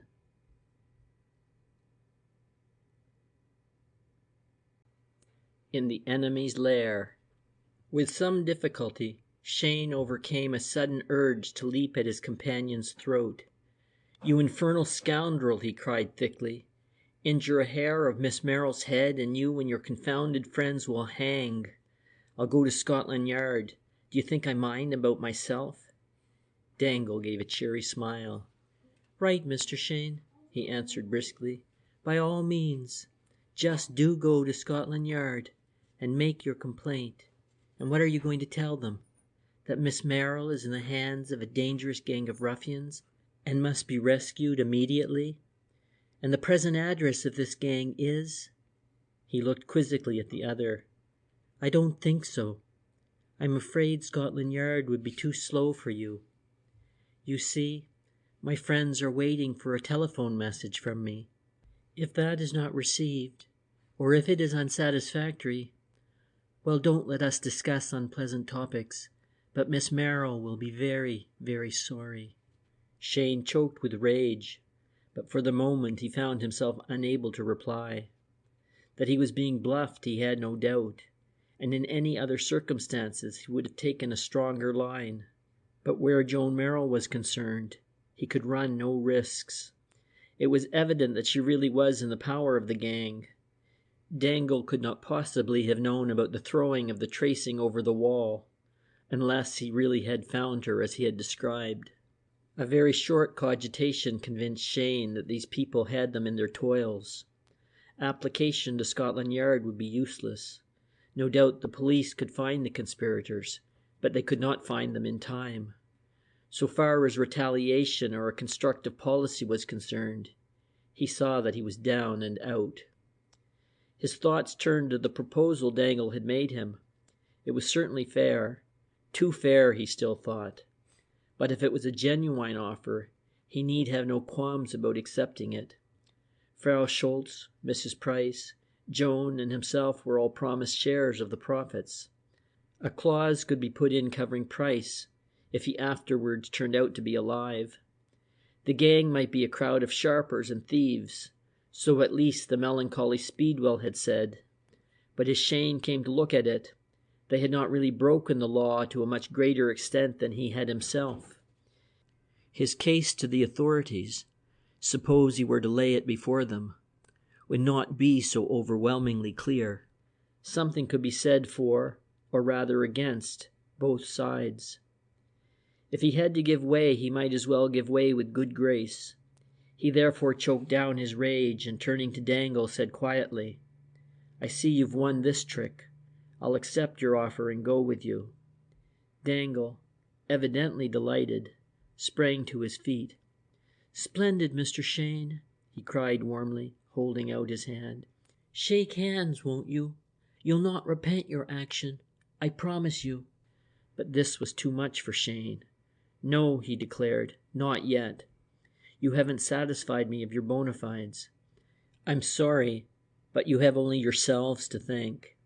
When I find Miss Merrill at liberty and see Schulz's cipher, I'll be satisfied, and then I will join with you and give you all the help I can." Dangle seemed rather dashed, but he laughed shortly as he answered, "I suppose we deserve that after all.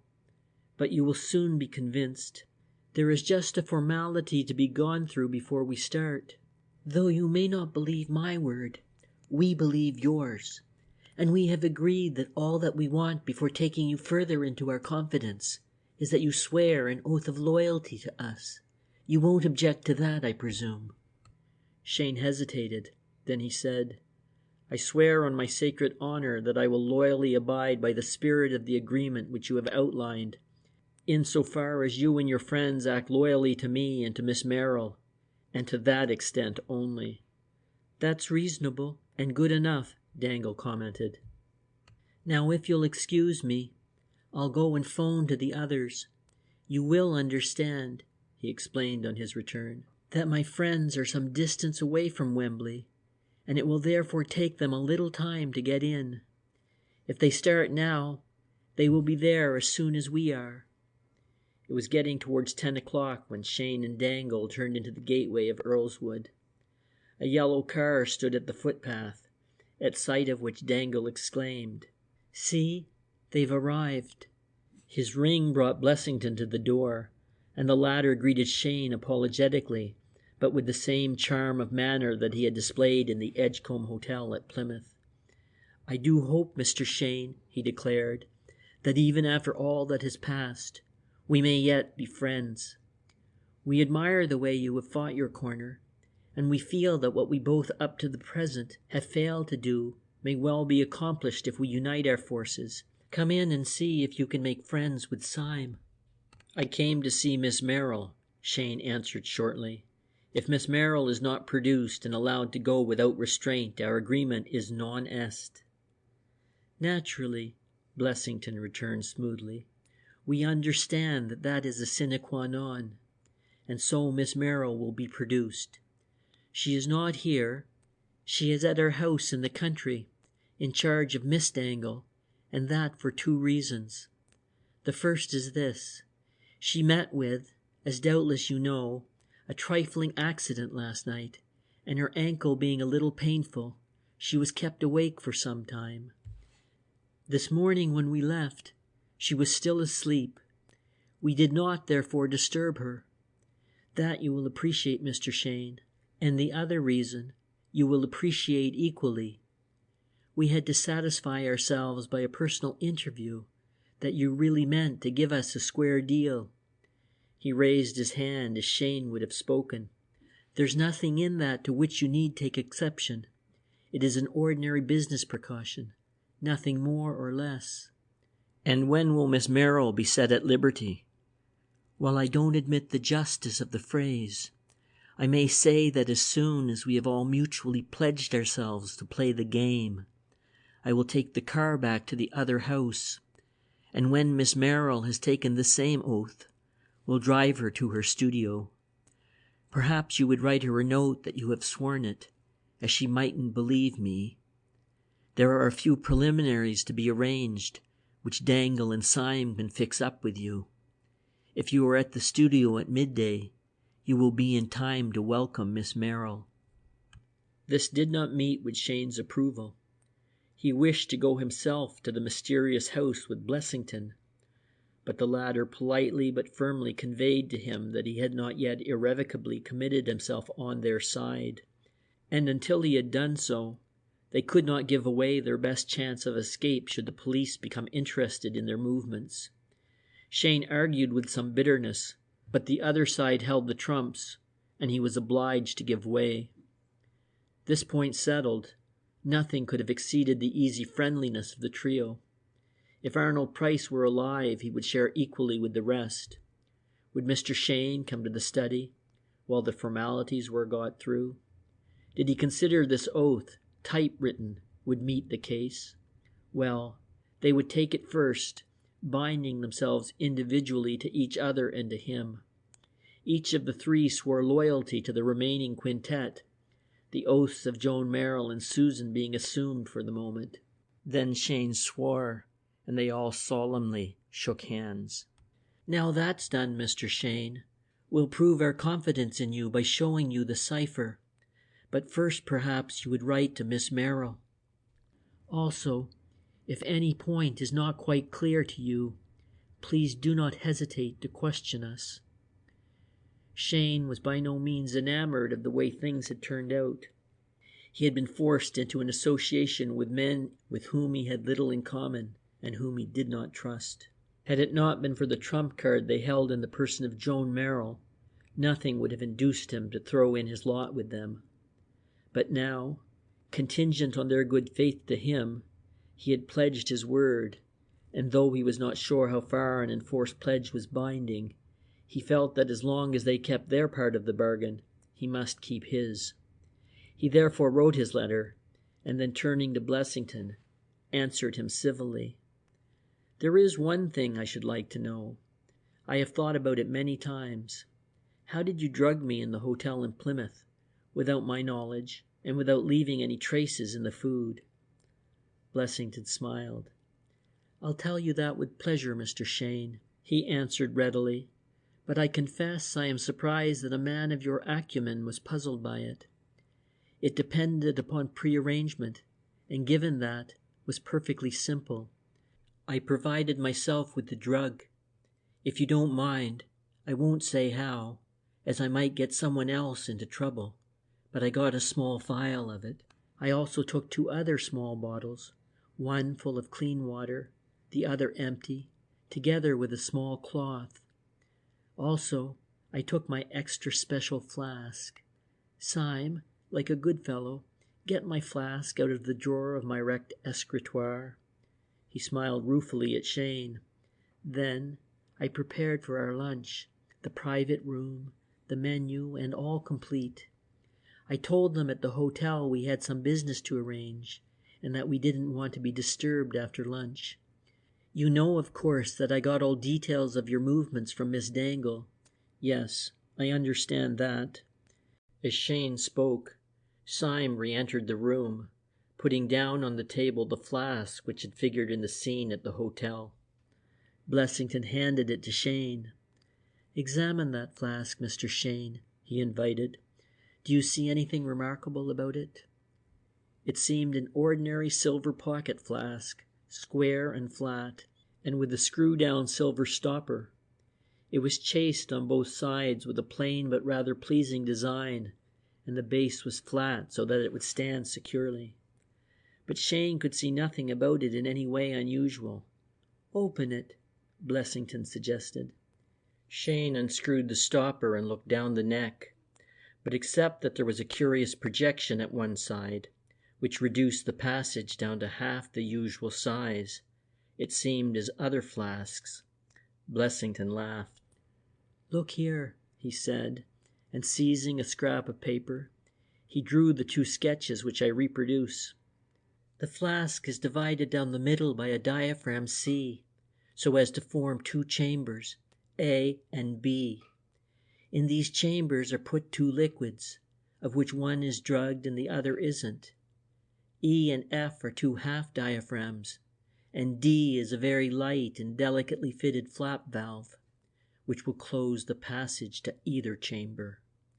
When you invert the flask, the liquid in the upper, or B chamber, runs out along diaphragm C, and its weight turns over valve D so that the passage to A chamber is closed.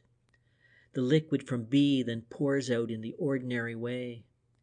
The liquid in A, however, cannot escape because it is caught by the diaphragm F. If you want to pour out the liquid from A, you simply turn the flask upside down when the conditions as to the 2 liquids are reversed. You probably didn't notice that I used the flask in this way at our lunch. You may remember that I poured out your liqueur first. It was drugged, of course. Then I got a convenient fit of coughing.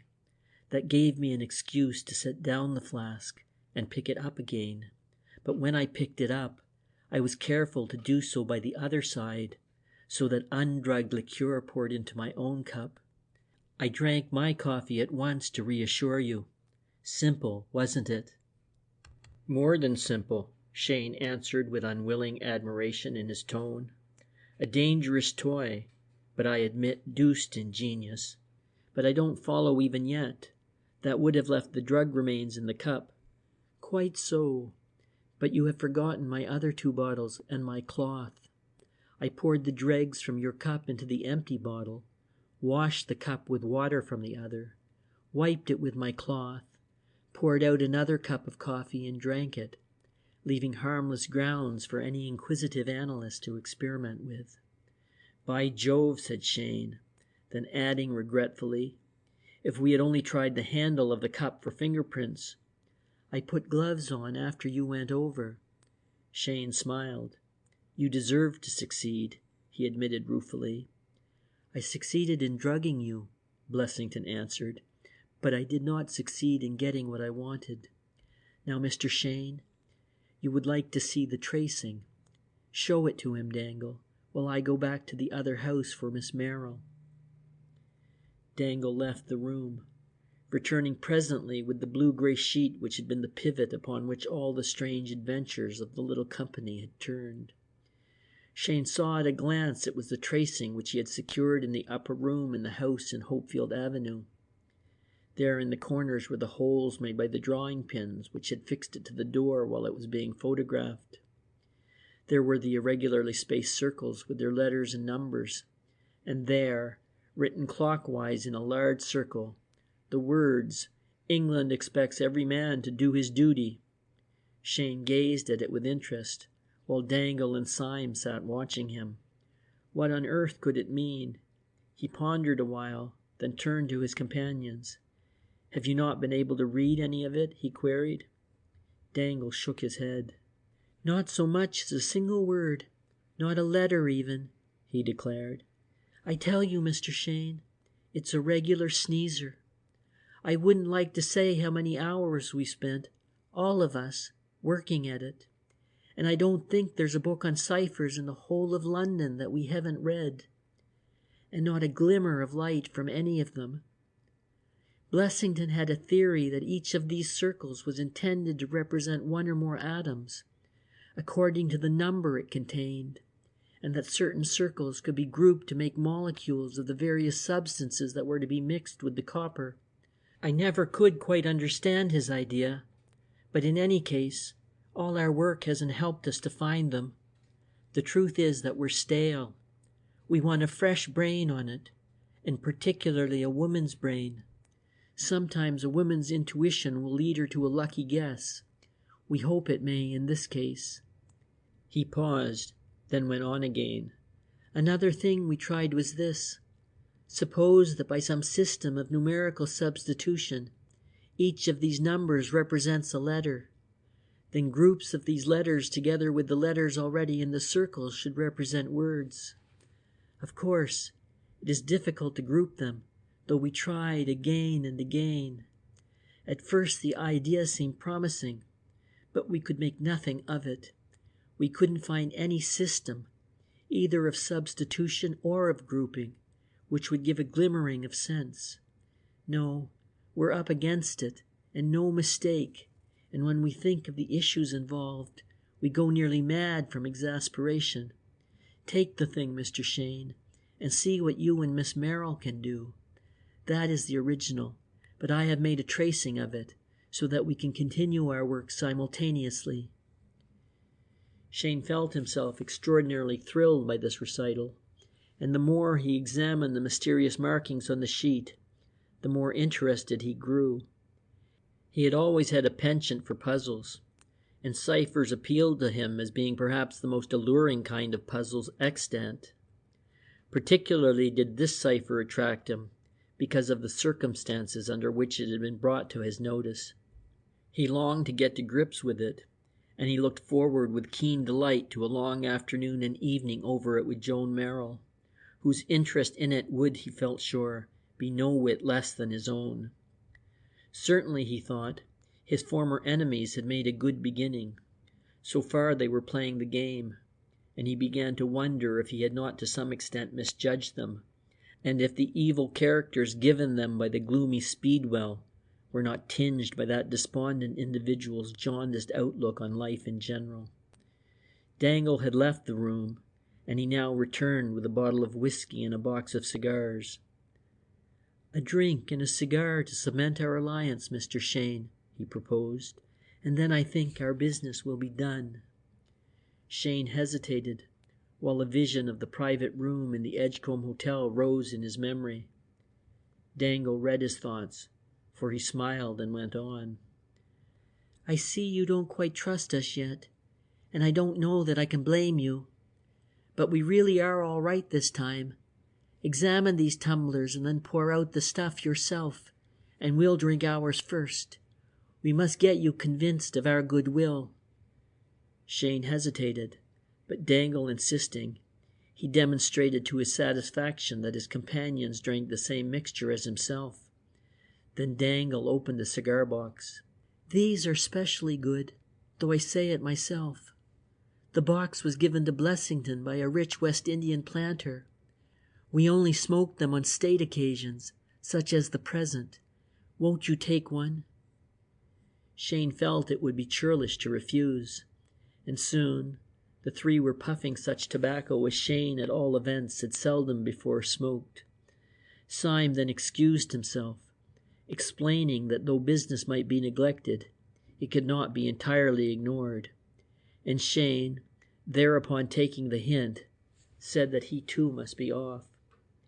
"Tomorrow we shall be kept late in town," Dangle explained as they stood on the doorstep. "But the next evening we shall be here. Will you and Miss Merrill come down and report progress, and let us have a council of war?" Cheyne agreed and was turning away when Dangle made a sudden gesture. "By George, I was forgetting," he cried. "Wait a second, Mr. Cheyne." He disappeared back into the house, returning a moment later with a small purse, which he handed to Cheyne.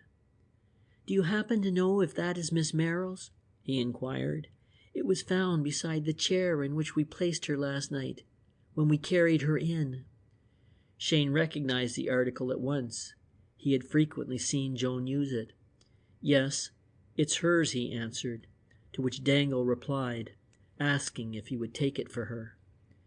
Cheyne slipped the purse into his pocket, and next moment he was walking along Dalton Road towards the station, free, well, and with the tracing in his pocket. Until that moment, in the inner recesses of his consciousness, doubt of the bona fides of the trio had lingered. Until then, the fear that he was to be the victim of some plausible trick had dwelt in his heart. But now at last he was convinced. Had the men desired to harm him, they had had a perfect opportunity. He had been for the last hour entirely in their power. No one knew where he had gone, and they could with the greatest ease have murdered him, and either hidden his body about the house or garden, or removed it in the car during the night. Yes, this time he believed their story. It was eminently reasonable, and as a matter of fact, it had been pretty well proved by their actions, as well as by the facts that he had learned at the Admiralty and elsewhere. They were at a standstill, because they couldn't read the cipher, and they really did want, as they said, the help of his and Joan's fresh brains. From their point of view, they had done a wise thing in thus approaching him. Indeed, a masterly thing.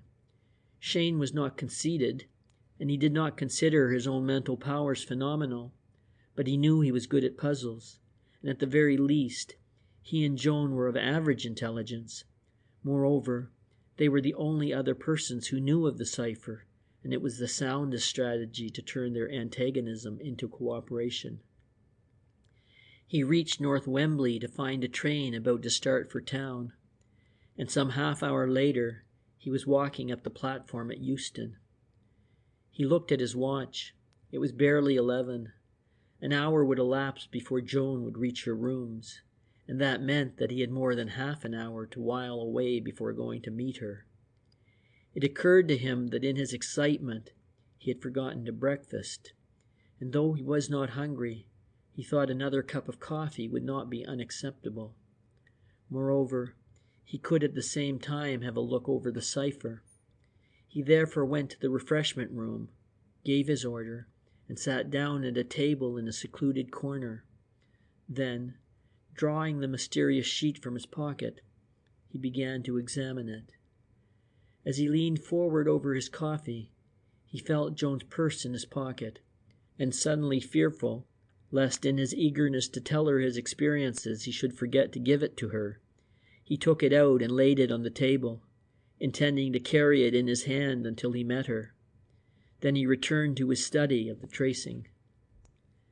There are those who tell us that in this world there are no trifles, that every event, however unimportant it may appear, is preordained and weighty as every other. On this bright spring morning in the first-class refreshment room at Euston, Cheyne was to meet with a demonstration of the truth of this assertion, which left him marveling and humbly thankful.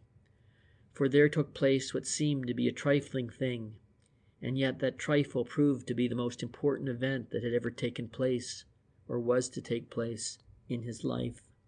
When he took his first sip of coffee, he found that he had forgotten to put sugar in it, and when he looked at the sugar bowl, he saw that by the merest chance it was empty. An empty sugar bowl, a trifle that, if ever there was one, and yet nothing of more supreme moment had ever happened to Cheyne than the finding of that empty bowl on his table at that moment. The sugar bowl, then, being empty, he picked it up with his free hand and carried it across to the counter to ask the barmaid to fill it. Scarcely had he done so when there came from behind him an appalling explosion. There was a reverberating crash mingled with the tinkle of falling glass, while a sharp blast of air swept past him, laden with the pungent smell of some burned chemical. He wheeled round, the shrill screams of the barmaids in his ears, to see the corner of the room where he had been sitting, in complete wreckage. Through a fog of smoke and dust he saw that his table and chair were non-existent. Neighboring tables and chairs were overturned. The window was gone. Hat racks, pictures, wall advertisements were heaped in broken and torn confusion, while over all was spread a coat of plaster which had been torn from the wall. On the floor lay a man who had been seated at an adjoining table, the only other occupant of that part of the room. For a moment no one moved, and then there came a rush of feet from without, and a number of persons burst into the room. Porters, ticket collectors, a guard, and several members of the public came crowding in, staring with round eyes and open mouths at the debris. Eager hands helped to raise the prostrate man, who appeared to be more or less seriously injured, while hurried questions were bandied from lip to lip. It did not need the barmaid's half-hysterical cry, "Why, it was your purse! I saw it go!" to make clear to Cheyne what had happened. And as he grasped the situation, his heart melted within him, and a great fear took possession of his mind. Once again, these dastardly scoundrels had hoaxed him. Their oaths, their protestations of friendship, their talk of an alliance, all were a sham. They were out to murder him. The purse they had evidently stolen from Joan, filling it with explosives, with some time agent, probably chemical, to make it go off at the proper moment. They had given it to him under conditions which made it a practical certainty that at that moment it would be in his pocket, when he would be blown to pieces without leaving any clue as to the agency which had wrought his destruction. He suddenly felt sick as he thought of the whole hideous business. But it was not contemplation of the fate he had so narrowly escaped that sent his heart leaping into his throat in deadly panic. If these unspeakable ruffians had tried to murder him with their hellish explosives, what about Joan Merrill? All the talk about driving her back to her rooms must have been mere eyewash. She must be in deadly peril. If it was not too late, if she was not already, merciful heaven, he could not frame the thought. If she was not already dead. He burst into a cold sweat as the idea burned itself into his consciousness. And then suddenly he knew the reason. He loved her. He loved this girl who had saved his life and who had already proved herself such a splendid comrade and helpmeet. His own life, the wretched secret, the miserable pursuit of wealth, victory over the gang, what were these worth? They were forgotten. They were nothing. They were less than nothing. It was Joan and Joan's safety that filled his mind. "Oh God," he murmured in an agony, "save her, save her. No matter about anything else, only save her." He stood, leaning against the counter, overcome with these thoughts. Then the need for immediate action brought him to his senses. Perhaps it was not too late. Perhaps something might yet be done. Scotland Yard, that was his only hope. Instantly he must go to Scotland Yard and implore the help of the authorities. He glanced round. Persons in authority were entering and pushing to the front of the now dense crowd. That surely was the station master, and there was a policeman. Cheyne did not want to be detained to answer questions. He slipped rapidly into the throng, and by making way for those behind to press forward, soon found himself on its outskirts. In a few seconds he was on the platform, and in a couple of minutes he was in a taxi, driving towards Westminster as fast as a promise of double fare could take him.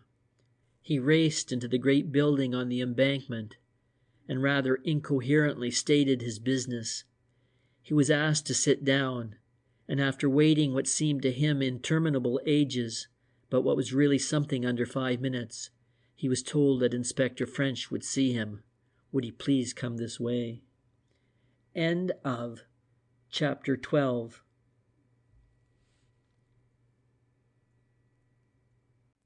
Inspector French takes charge. Cheyne was ushered into a small, plainly furnished room, in which at a table desk was seated a rather stout, clean-shaven man with a cheerful, good-humored face and the suggestion of a twinkle about his eye. He stood up as Cheyne entered, looked him over critically with a pair of very keen, dark blue eyes, and then smiled. "Mr. Maxwell Cheyne," he said genially, "I am Inspector French. You wish to consult us? Now just sit down there and tell me your trouble, and we'll do what we can for you." His manner was kindly and pleasant, and did much to set Cheyne at his ease. The young man had been rather dreading his visit, expecting to be met with the harsh, incredulous, unsympathetic attitude of officialdom. But this inspector, with his easy manners and his apparently human outlook, was quite different from his anticipation. He felt drawn to him, and realized with relief that at least he would get a sympathetic hearing. "Thank you," he said, trying to speak calmly. "It's very good of you, I'm sure. I'm in great trouble, not about myself, that is, but about my friend, a lady, Miss Joan Merrill. I'm afraid she is in terrible danger, if indeed it is not too late." "Tell me the details." The man was all attention, and his quiet, decisive manner induced confidence. Curbing his impatience, Cheyne related his adventures. In the briefest outline, he told of the drugging in the Plymouth hotel, of the burglary at Warren Lodge, of his involuntary trip on the Enid, of his journey to London and his adventure in the house in Hopefield Avenue. Then he described Joan Merrill's welcome intervention, his convalescence in the hospital, the compact between himself and Joan, his visit to Speedwell, and his burglary of Earlswood. He recounted Dangle's appearance as an envoy, the meeting with the gang, and the explosion at Euston, and finally voiced the terrible suggestion which this latter contained as to the possible fate of Joan. Inspector French listened to his recital with an appearance of the keenest interest. "You have certainly had an unusual experience, Mr. Cheyne," he remarked. "I don't know that I can recall a similar case.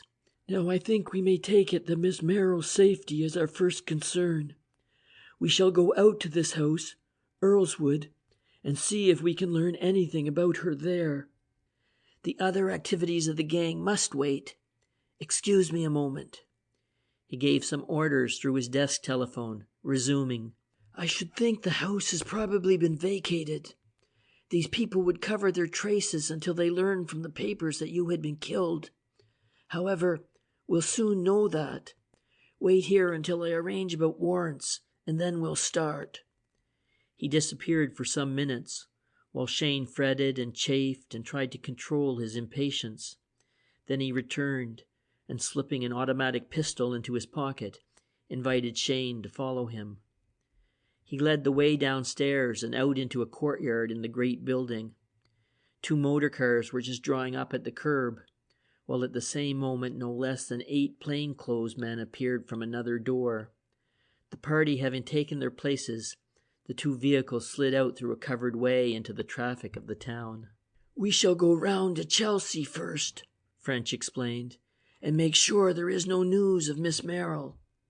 As they ran quickly through the busy streets, French asked a series of questions on points of Cheyne's statement upon which he desired further information.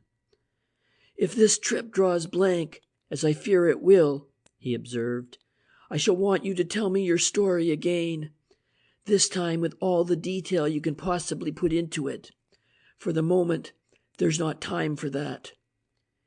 At Horn Terrace, there was no trace or tidings of Joan. It was by this time 12:30, half an hour after the time at which Blessington had promised she should be there, and Cheyne felt all his forebodings confirmed. But he was not surprised, feeling but the more eager to push on to Wembley. On the way, French made him draw a sketch map of the position on Earlswood, and on nearing his goal he stopped the cars, and calling his men together, explained exactly what was to be done.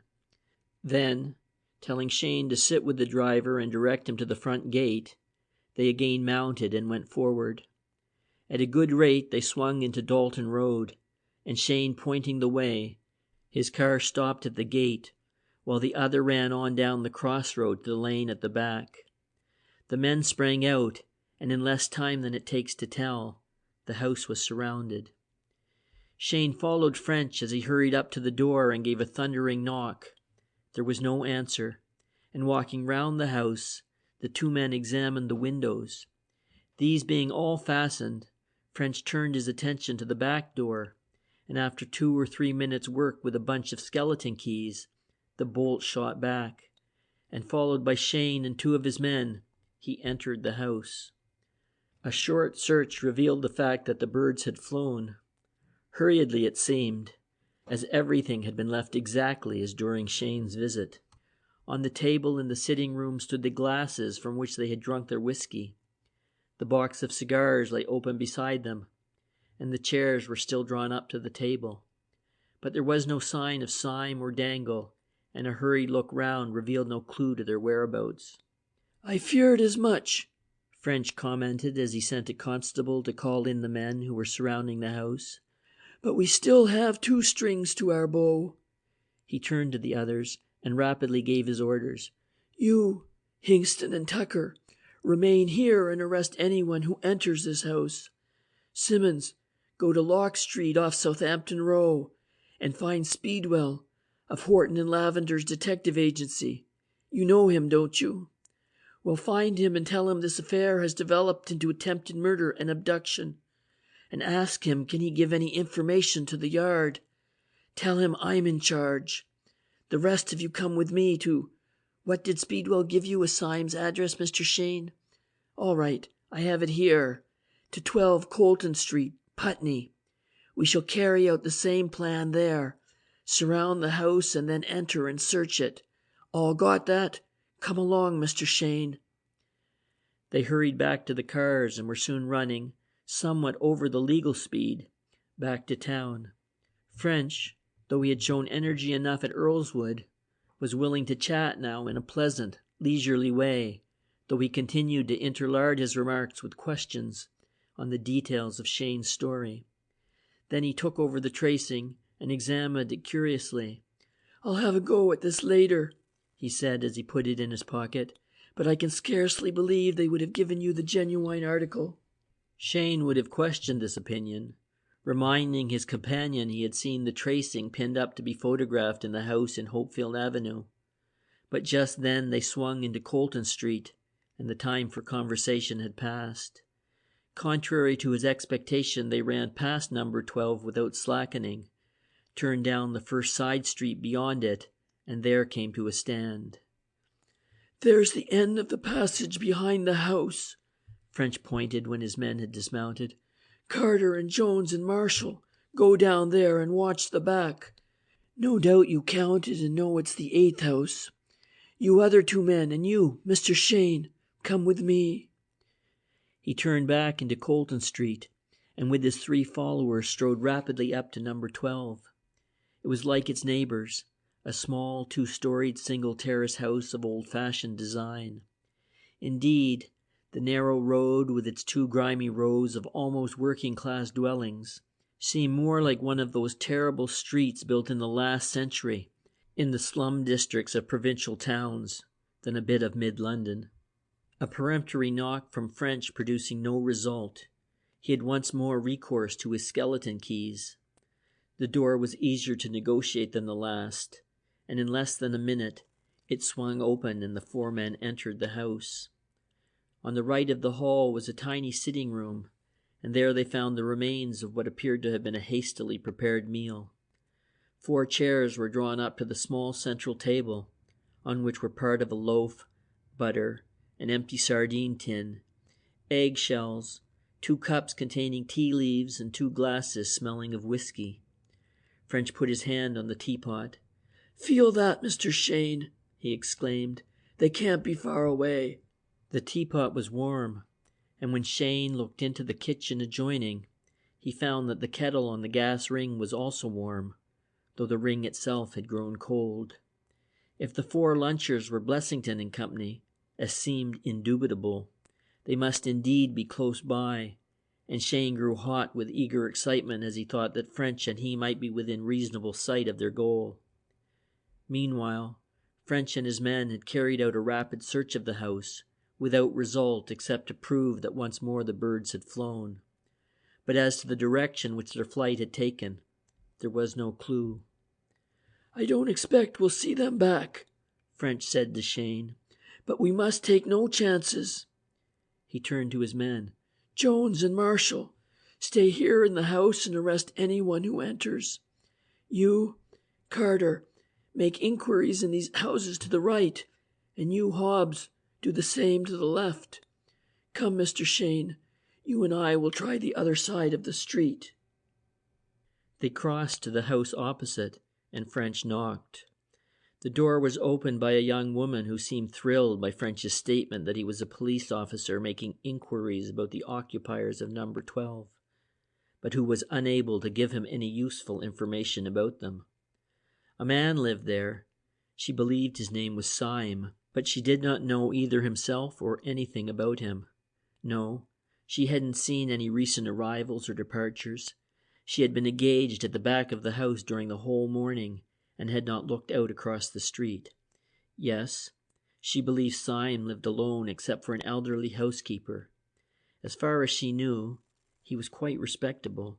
At least she had never heard anything against him. Politely thanking her, French tried the next house. Here he found a small girl who said she had looked out some half an hour previously and had seen a yellow motor standing before number 12, but she had not seen it arrive or depart, nor anyone get in or out. French tried 5 houses without result, but at the 6th he had a stroke of luck.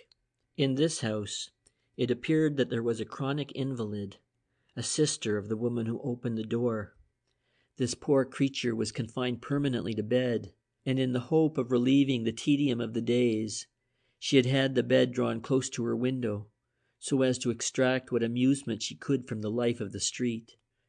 If there had been any unusual happenings in front of number 12, she would certainly have witnessed them. Yes, the woman was sure her sister would see the visitors.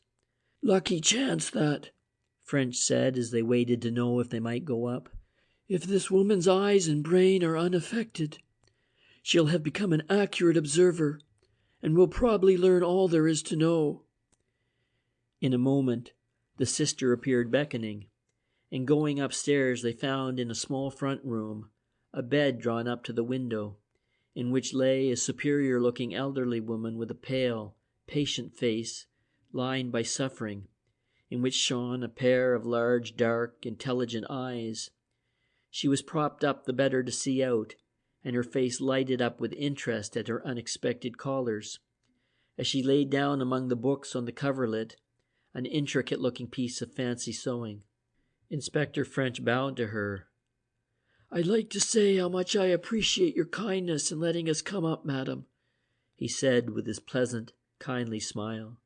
"But when you hear that we are trying to find a young lady who we fear has been kidnapped, I am sure you will be glad to help us. The matter is connected with number 12 opposite.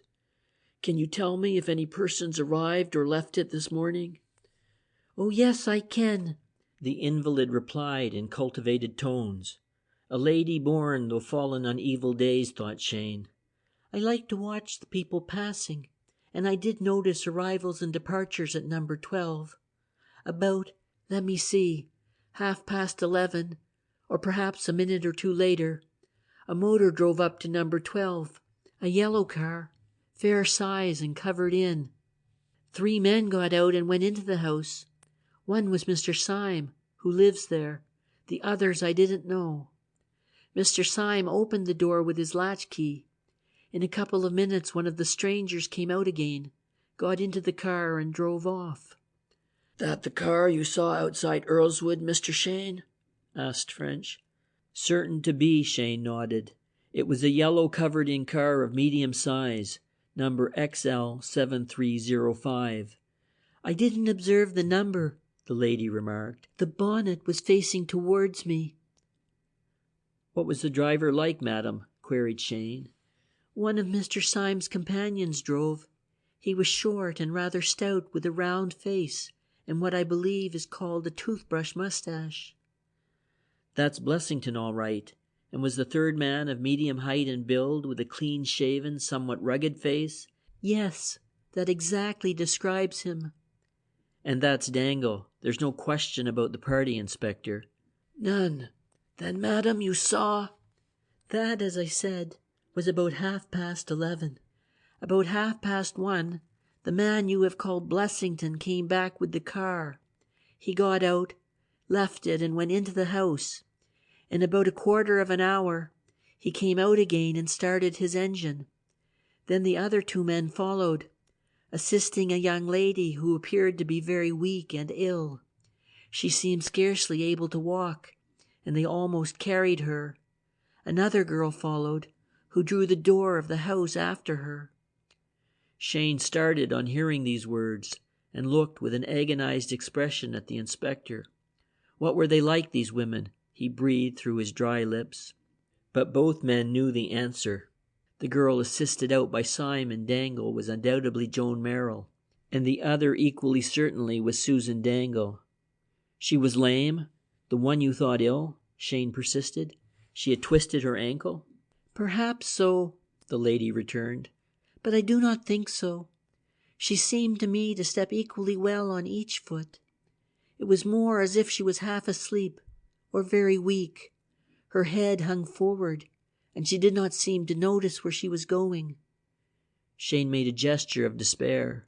"Heavens above!" he cried hoarsely. "What have they done to her?" "Drugged her," French answered succinctly. "But you should take courage from that, Mr. Cheyne. It looks as if they didn't mean to do her a personal injury. Yes, madam?" Before the invalid could speak, Cheyne went on, a puzzled note in his voice. "But look here," he said slowly. "I don't understand this. You say that the sick lady was wearing a fur coat?" "Yes, a musquash fur." "But—" he looked at French in perplexity. "Miss Merrill has a fur coat like that. I've seen it. But she wasn't wearing it last night. Can it be someone else after all?" His voice took on a dawning eagerness. French shook his head. "Don't build too much on that, Mr. Cheyne. They may have lent her a coat." "Yes, but why should they? She had a coat last night, a perfectly warm coat of brown cloth. She wouldn't want another." "Perhaps her own got muddy when she fell. We'll have to leave it at that for the moment. We'll consider it later. Let's get on now and hear what this lady can tell us. Yes, madam, if you please." "I am afraid there's not much more to be told. All five got into the car and drove off." "In which direction?" "Eastwards." "That is to say, they have just left about half an hour. We were only 15 minutes behind them, Mr. Cheyne." He got up to go, but the lady motioned him back to his seat. "There is one other thing I have just remembered," she said. "It may or may not have something to do with the affair. Last night, it must have been about 11:30, I heard a motor in the street. It stopped for about 10 minutes, though the engine ran all the time, then went off again. I didn't look out, but now that I come to think about it, it sounded as if it might be standing at number 12. Of course, you understand that is only a guess, but motor cars are somewhat rare visitors to the street, and there may have been some connection." "Extremely probable, I should think, madam," French commented. He rose. "Now we must be off to act on what you have told us. I needn't say that you have placed us very greatly in your debt." "It was but little I could do," the lady returned. "I do hope you may be able to help that poor girl. I should be so glad to hear that she is all right." Cheyne was touched by this unexpected sympathy. "You may count on my letting you know, madam," he said, and then, Thinking of the terribly monotonous existence led by the poor soul, he went on warmly, "I should like, if I might, to call and tell you all about it, but if I am prevented, I shall certainly write. May I know what name to address to?" "Mrs. Sproul, 17 Colton Street. I should be glad to see you if you are in this district, but I couldn't think of taking you out of your way." A few moments later, French had collected his 3 remaining men and was being driven rapidly to the nearest telephone call office. There, he rang up the yard, repeated the descriptions of the car and of each of its occupants, and asked for the police force generally to be advised that they were wanted, particularly the men on duty at railway stations and wharves, not only in London but in the surrounding country. "Now we'll have a shot at picking up the trail ourselves," he went on to Cheyne when he had sent his message. He re-entered the car, calling to the driver, "Get back and find the men on point duty round about Colton Street." Of the 4 men they interviewed, 3 had not noticed the yellow car. The 4th, on a beat in the thoroughfare at the eastern end of Colton Street, had seen a car of the size and color in question going eastwards at about the hour the party had left number 12. There seeming nothing abnormal about the vehicle. He had not specially observed it or noted the number, but he had looked at the driver, and the man he described resembled Blessington. "That's probably it all right," French commented, "but it doesn't help us a great deal. If they were going to any of the stations or steamers, or to practically anywhere in town, this is the way they would pass. Let us try a step further." Keeping in the same general direction, they searched for other men on point duty, but though after a great deal of running backwards and forwards, they found all in the immediate neighborhood that the car would have been likely to pass, none of them had noticed it. "We've lost them, I'm afraid," French said at last. "We had better go back to the yard. As soon as that description gets out, we may have news at any minute." A quarter of an hour later, they passed once more through the corridors of the great building which houses the CID and reached French's room. There, sitting waiting for them, was the melancholy private detective, Speedwell. He rose as they entered. "Afternoon, Mr. French.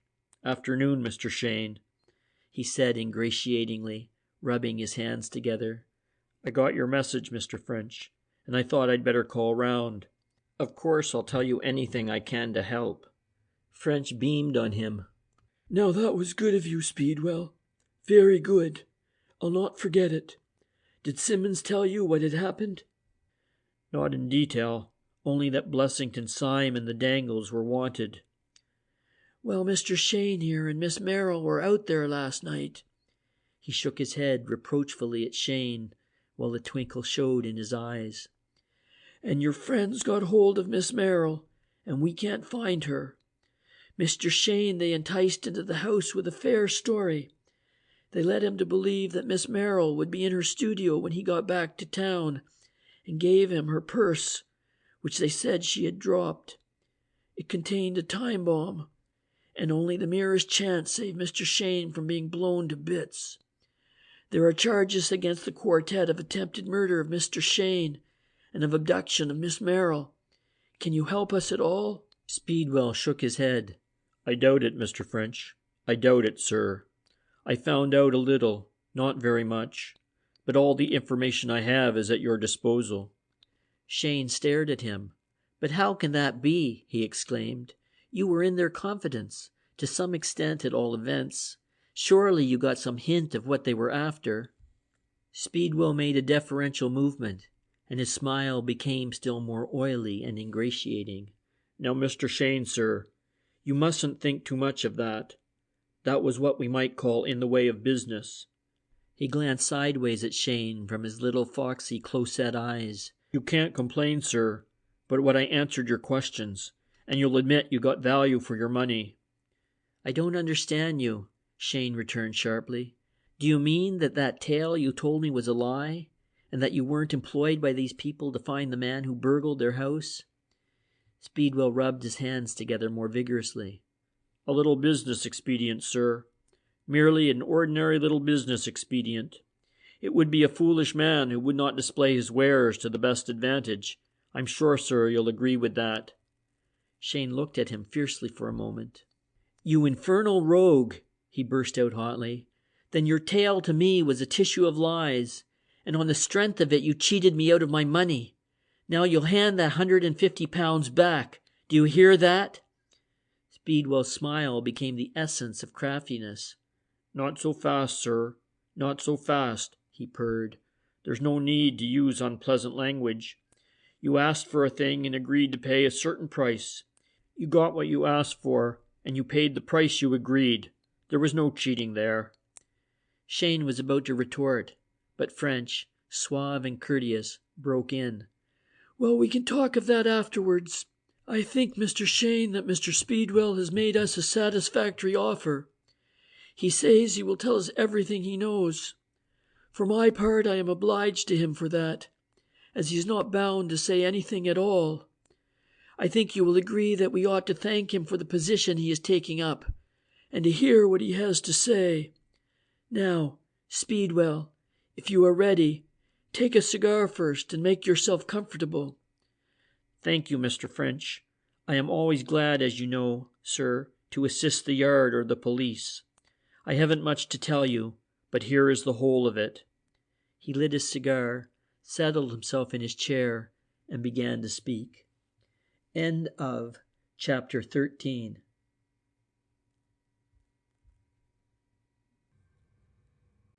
The clue of the clay-marked shoe. "You know, Mr. French," said Speedwell, "about my being called in by the manager of the Edgecombe in Plymouth when Mr. Cheyne was drugged. Mr. Cheyne has told you about that, sir." French nodded, and the other went on. "Then I need only tell you what Mr. Cheyne presumably does not know. I may just explain before beginning that I came into contact with Mr. Jesse, the manager, over some diamonds which were lost by a visitor to the hotel and which I had the good fortune to recover. The first point that struck me about Mr. Cheyne's little affair was, how did the unknown man know Mr. Cheyne was going to lunch at that hotel on that day? I found out from Mr. Cheyne that he hadn't mentioned his visit to Plymouth to anyone outside of his own household, and I found out from Mrs. and Miss Cheyne that they hadn't either. But Miss Cheyne said it had been discussed at lunch, and that gave me the tip. If these statements were all okay, it followed that the leakage must have been through the servants, and I had a chat with both, just to see what they were like. The two were quite different. The cook was good-humored and stupid, and easy-going, and wouldn't have the sense to run a conspiracy with anyone. But the parlour-maid was an able young woman, as well as any I've met. So it looked as if it must be her. Then I thought over the burglary, and it seemed to me that the burglars must have got inside help, and if so, there again Susan was the girl. Of course, there was the tying up, but that would be the natural way to work a blind.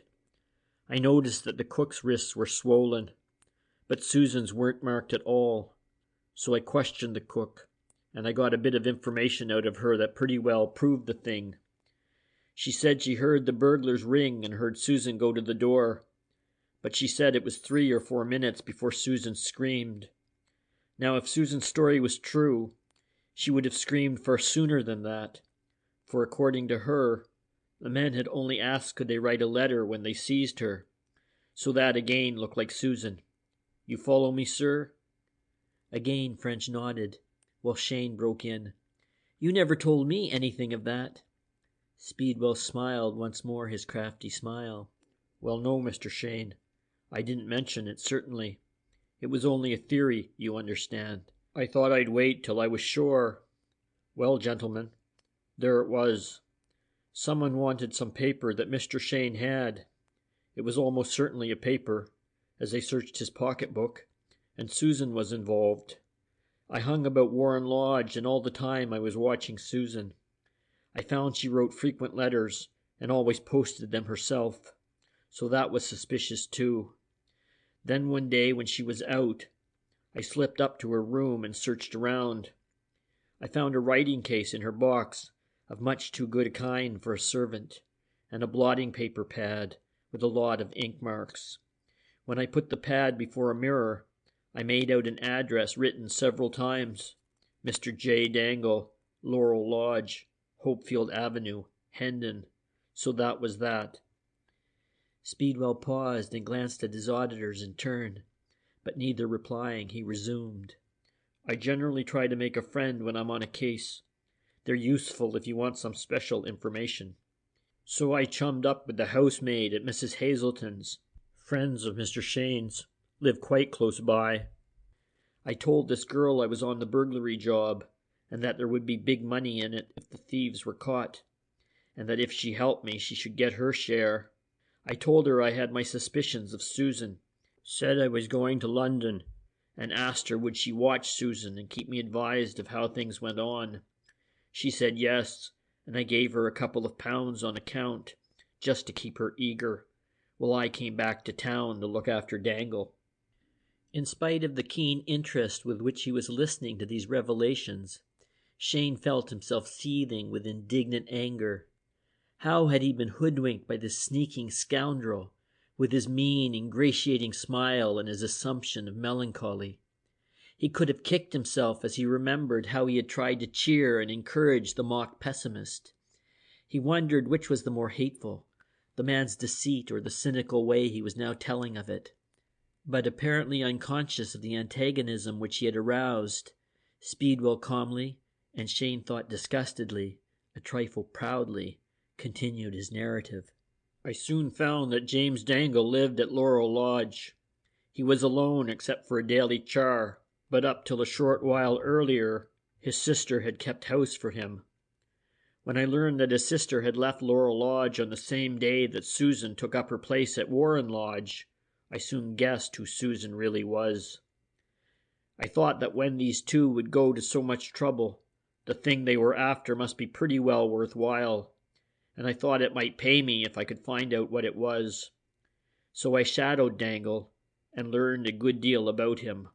I learned that he was constantly meeting two other men, so I shadowed them and learned they were Blessington and Syme.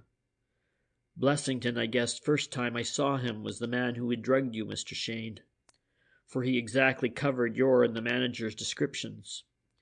It seemed clear that these three and Susan Dangle, if her real name was Susan, were in the conspiracy to get whatever you had. But what I would like to have explained, Cheyne burst in, was why you didn't tell me what you had discovered. You were paid to do it. What did you think you were taking that hotel manager's money for? Speedwell made a gesture of deferential disagreement. I scarcely think that you can find fault with me there, Mr. Cheyne, he answered with his ingratiating smile. I was investigating. I had not reached the end of my investigation. As you will see, sir, my investigation took a somewhat unexpected turn. A very unexpected turn, I might almost say, which left me in a bit of doubt as to how to act, but you'll hear. Inspector French had been sitting quite still at his desk, but now he stretched out his hand, took a cigar from the box, and as he lit it, murmured, "Go on, Speedwell. Sounds like a novel. I'm enjoying it. Aren't you, Mr. Cheyne?" Cheyne made non-committal noises, and Speedwell, looking pleased, continued. One evening, nearly 2 months ago, I got back late from another job, and I found a wire waiting for me. It was from Mrs. Hazelton's housemaid, and it said, Maxwell Cheyne disappeared and Susan left Warren Lodge for London. I thought to myself, bully for you, Jane. And then I thought, Susan will be turning to Brother James. I'll go out to Hopefield Avenue and see if I can pick anything up. So I went out. It was about 10:30 when I arrived. I found the front of the house in darkness, but an upper window at the back was lighted up. There was a lane along behind the houses, you understand, Mr. French, and a bit of garden between them and the lane. The gate into the garden was open, and I slipped in and began to tiptoe towards the house. Then I heard soft steps coming in after me, and I turned aside and hid behind a large shrub to see what would happen. And then I saw something that interested me very much. A man came in very quietly, and I saw in the faint moonlight that he was carrying a ladder. There was an exclamation from Cheyne. He put the ladder to the lighted window and climbed up, and then I saw who it was. I needn't tell you, Mr. Cheyne. I was surprised to see you, and I waited behind the bush for what would happen. I saw and heard the whole thing. The party coming down to supper. You're getting in. Syme coming out and seeing the ladder. The alarm. You're coming out and them getting you on the head in the garden. You'll perhaps think, Mr. Cheyne, that I should have come out and lent you a hand. But after all, sir, I don't know that you could claim that you had the right of it altogether. And besides, it all happened so quickly I had no chance to interfere. Well, anyhow, they knocked you out and then they searched you and took a folded paper from your pocket. Thank goodness we've got the tracing at all events, Dangle said, speaking very softly. But now we're in the soup and no mistake. What are we going to do with the confounded fool's body? They examined the ladder and saw from the contractor's name that it had been brought from the new house. Then they whispered together and I couldn't hear what was said. But at last Syme said, "Right. We'll fix it so that it will look as if he fell off the ladder." Then the 3 men picked you up, Mr. Cheyne, and carried you out down the lane. Susan stood in the garden waiting, and I had to sit tight behind the bush. In about 10 minutes the men came back, and then Syme took the ladder and carried it away down the lane. The others whispered together, and then Dangle said something to Susan, ending up, "It's in the second left-hand drawer." She went indoors, but came out again in a moment with a powerful electric torch. Blessington and Dangle then searched for traces of your little affair, Mr. Cheyne. They found the marks of the ladder butts in the soft grass and smoothed them out. And they looked everywhere, I supposed, for footprints, or something that you might have dropped when you fell. Then Syme came back, and they all went in and shut the door. Cheyne snorted angrily. It didn't occur to you, I suppose, to make any effort to help me, or even find out if I was alive or dead? You weren't going to have any trouble, even if you did become an accessory after the fact. I'm coming to that, Mr. Cheyne. All in good time, sir. Speedwell rubbed his hands unctuously. You will understand that as long as the garden was occupied, I couldn't come out from behind the bush. But directly the coast was clear, I got out of the garden and turned along the lane where they had carried you. I wondered where they could have hidden you, and I started searching. I remembered what Syme had said about the ladder, so I went to the half-built house and had a look around, but I couldn't find you in it. Then I saw you lying back of the road fence, but just at that minute I heard footsteps, and I stopped behind a pile of bricks till the party would pass. But you called out and the lady stopped, and once again I couldn't interfere. I heard the arrangements about the taxi, and when the lady went away to get it, I slipped out and hid where I could see it. In that way I got its number. Next day I saw the driver and got out of him where he had taken you, and I kept my eye on you, and when you got better, trailed you to Miss Merrill's. From other people living in the flats, I found out about her. After a pause, he concluded, and I think, gentlemen, that's about all I have to tell you. Inspector French slowly expelled a cloud of grey cigar smoke from his mouth. "Really, Speedwell, you have surpassed yourself," he murmured. "Your story, as I told you, sounds like a novel. A pity, though, that having gone so far, you did not go a little further. You did not find out, for example, what business this mysterious quartet were plotting." "I did not, Mr. French," the man returned earnestly.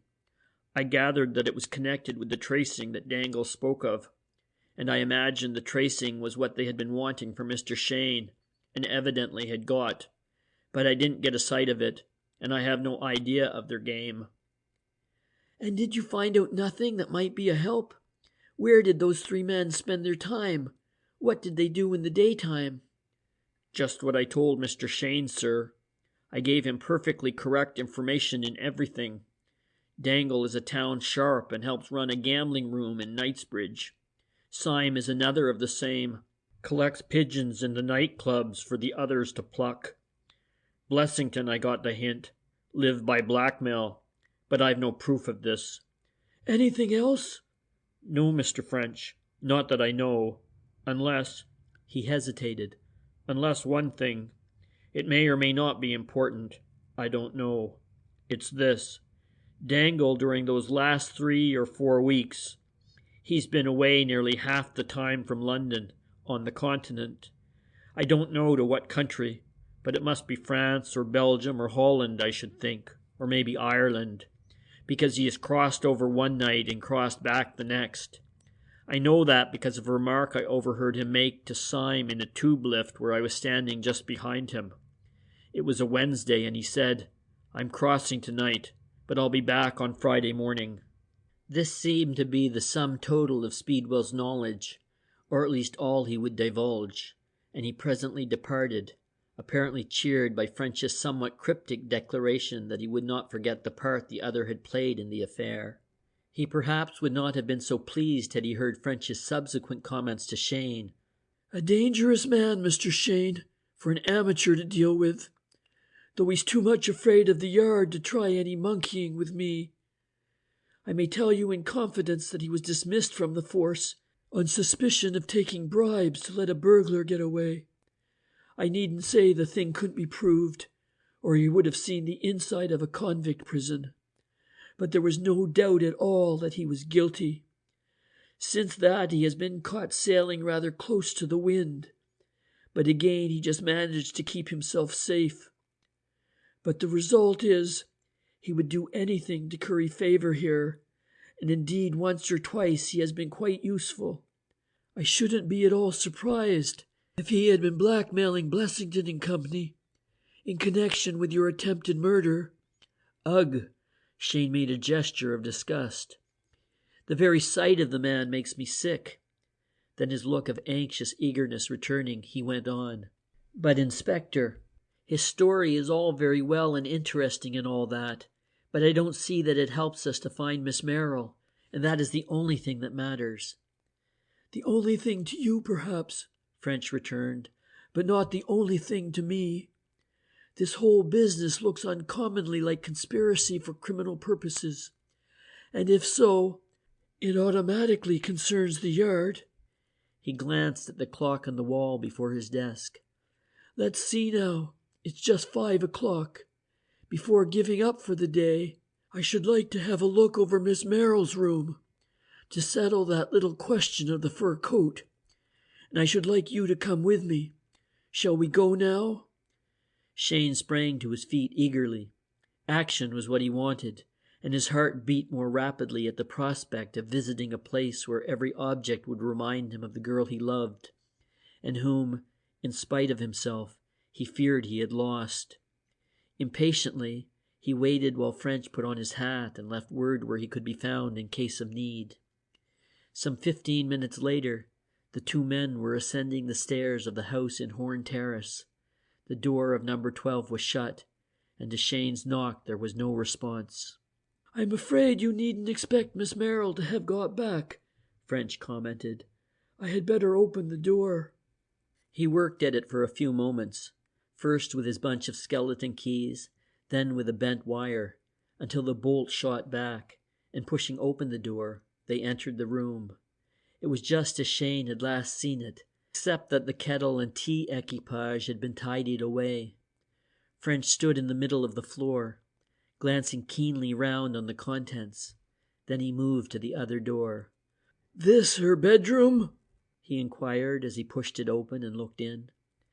As Cheyne followed him into the tiny apartment, he felt as a devout Mohammedan might, who through stress of circumstances entered fully shod into one of the holy places of his religion. It seemed nothing short of profanation for himself and this commonplace inspector of police to intrude into a place so hallowed by association with her. In a kind of reverent awe, he looked about him. There was the bed in which she slept, the table at which she dressed, the wardrobe in which her dresses hung, and there, what were those? He stood stricken motionless by surprise, staring at a tiny pair of rather high-heeled brown shoes, which were lying on their sides on the floor in front of a chair.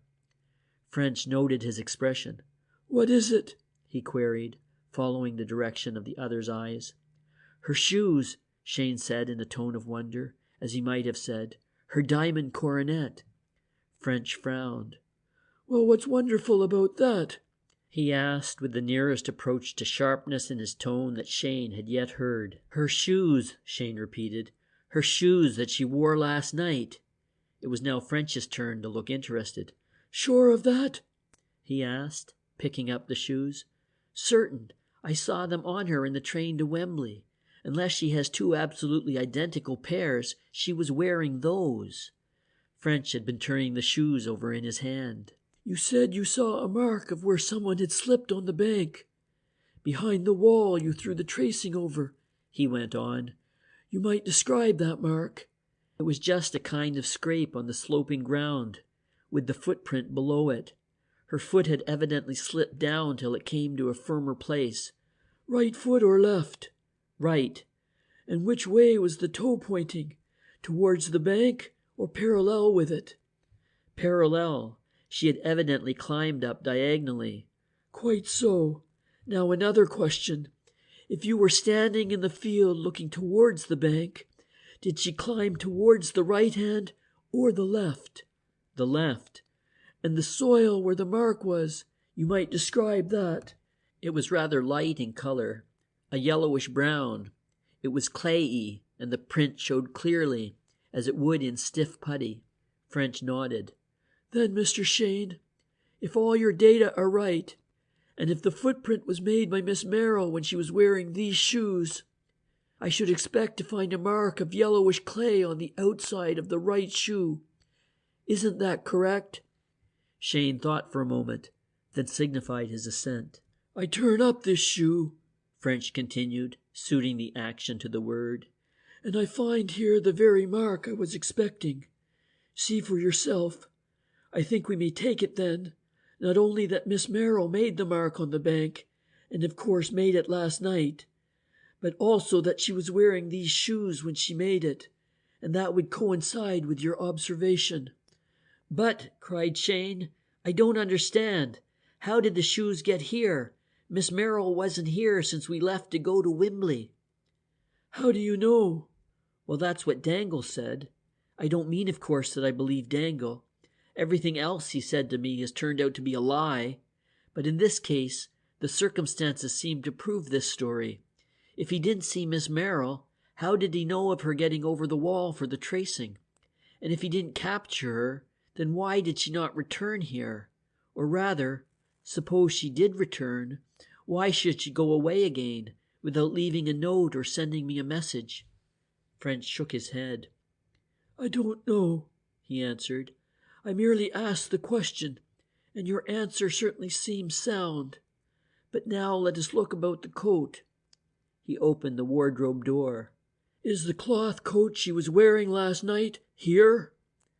A glance showed Cheyne the brown cloth, fur-trimmed coat Joan had worn on the previous evening. "And you will see further," went on French when he had been satisfied on this point, "that there is no coat here of musquash fur.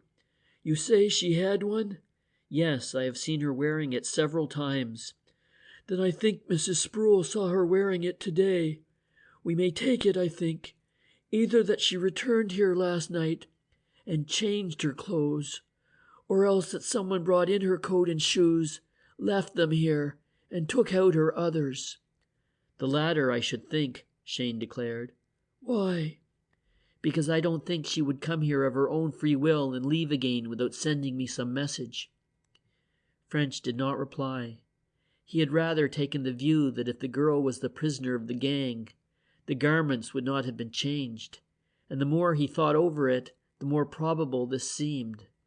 Rather, he was inclined to believe that she had reached her rooms after the episode at Earlswood, possibly even with the tracing, that she had been followed there and by some trick induced to leave again, when in all probability she had been kidnapped and the tracing recovered by the gang. But he felt there was no use in discussing this theory with Cheyne, whose anxiety as to the girl's welfare had rendered his critical faculty almost useless. He turned back to the young man. "I have no doubt that the shoe of Miss Merrill's made the mark you saw," he observed. At the same time, I want definite evidence. It won't take very long to run out to Wembley and try. Let us go now, and that will finish us for tonight." They took a taxi and were soon at the place in question. The print was not so clear as when Cheyne had seen it first, but in spite of this, French had no difficulty in satisfying himself. The shoe fitted it exactly. That night after supper, as French stretched himself in his easy chair, he decided he would have a preliminary look at the tracing. He recognized that the mere fact that it had been handed to Cheyne by Dangle involved the probability that it was not the genuine document but a faked copy. At the same time, he was bound to make what he could of it, and it was with a very keen interest he unfolded and began to study it. It was neatly drawn, though evidently not by a professional draftsman. The lettering of the words, "England expects every man to do his duty," was amateurish. He wondered what the phrase could mean.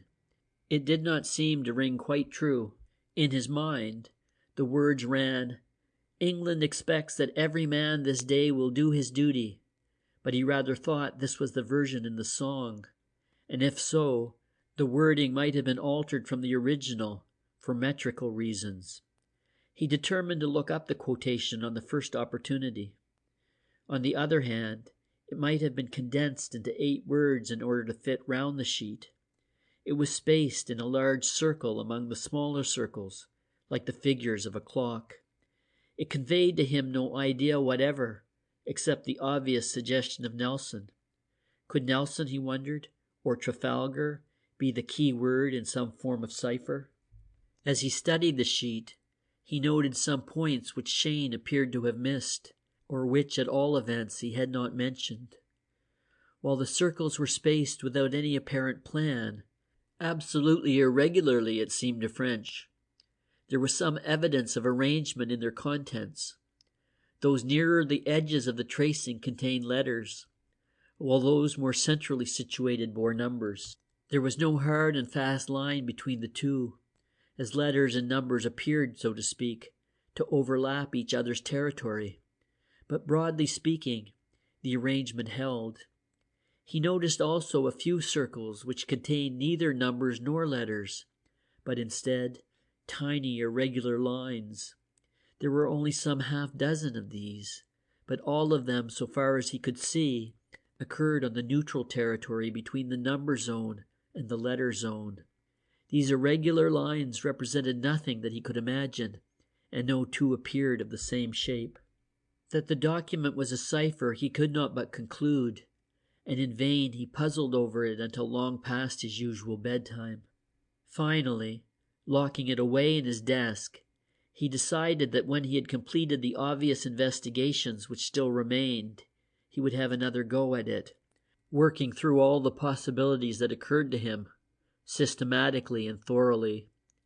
But before French had another opportunity to examine it, further news had come in, which had led him a dance of several hundred miles and left him hot on the track of the conspirators. End of chapter 14.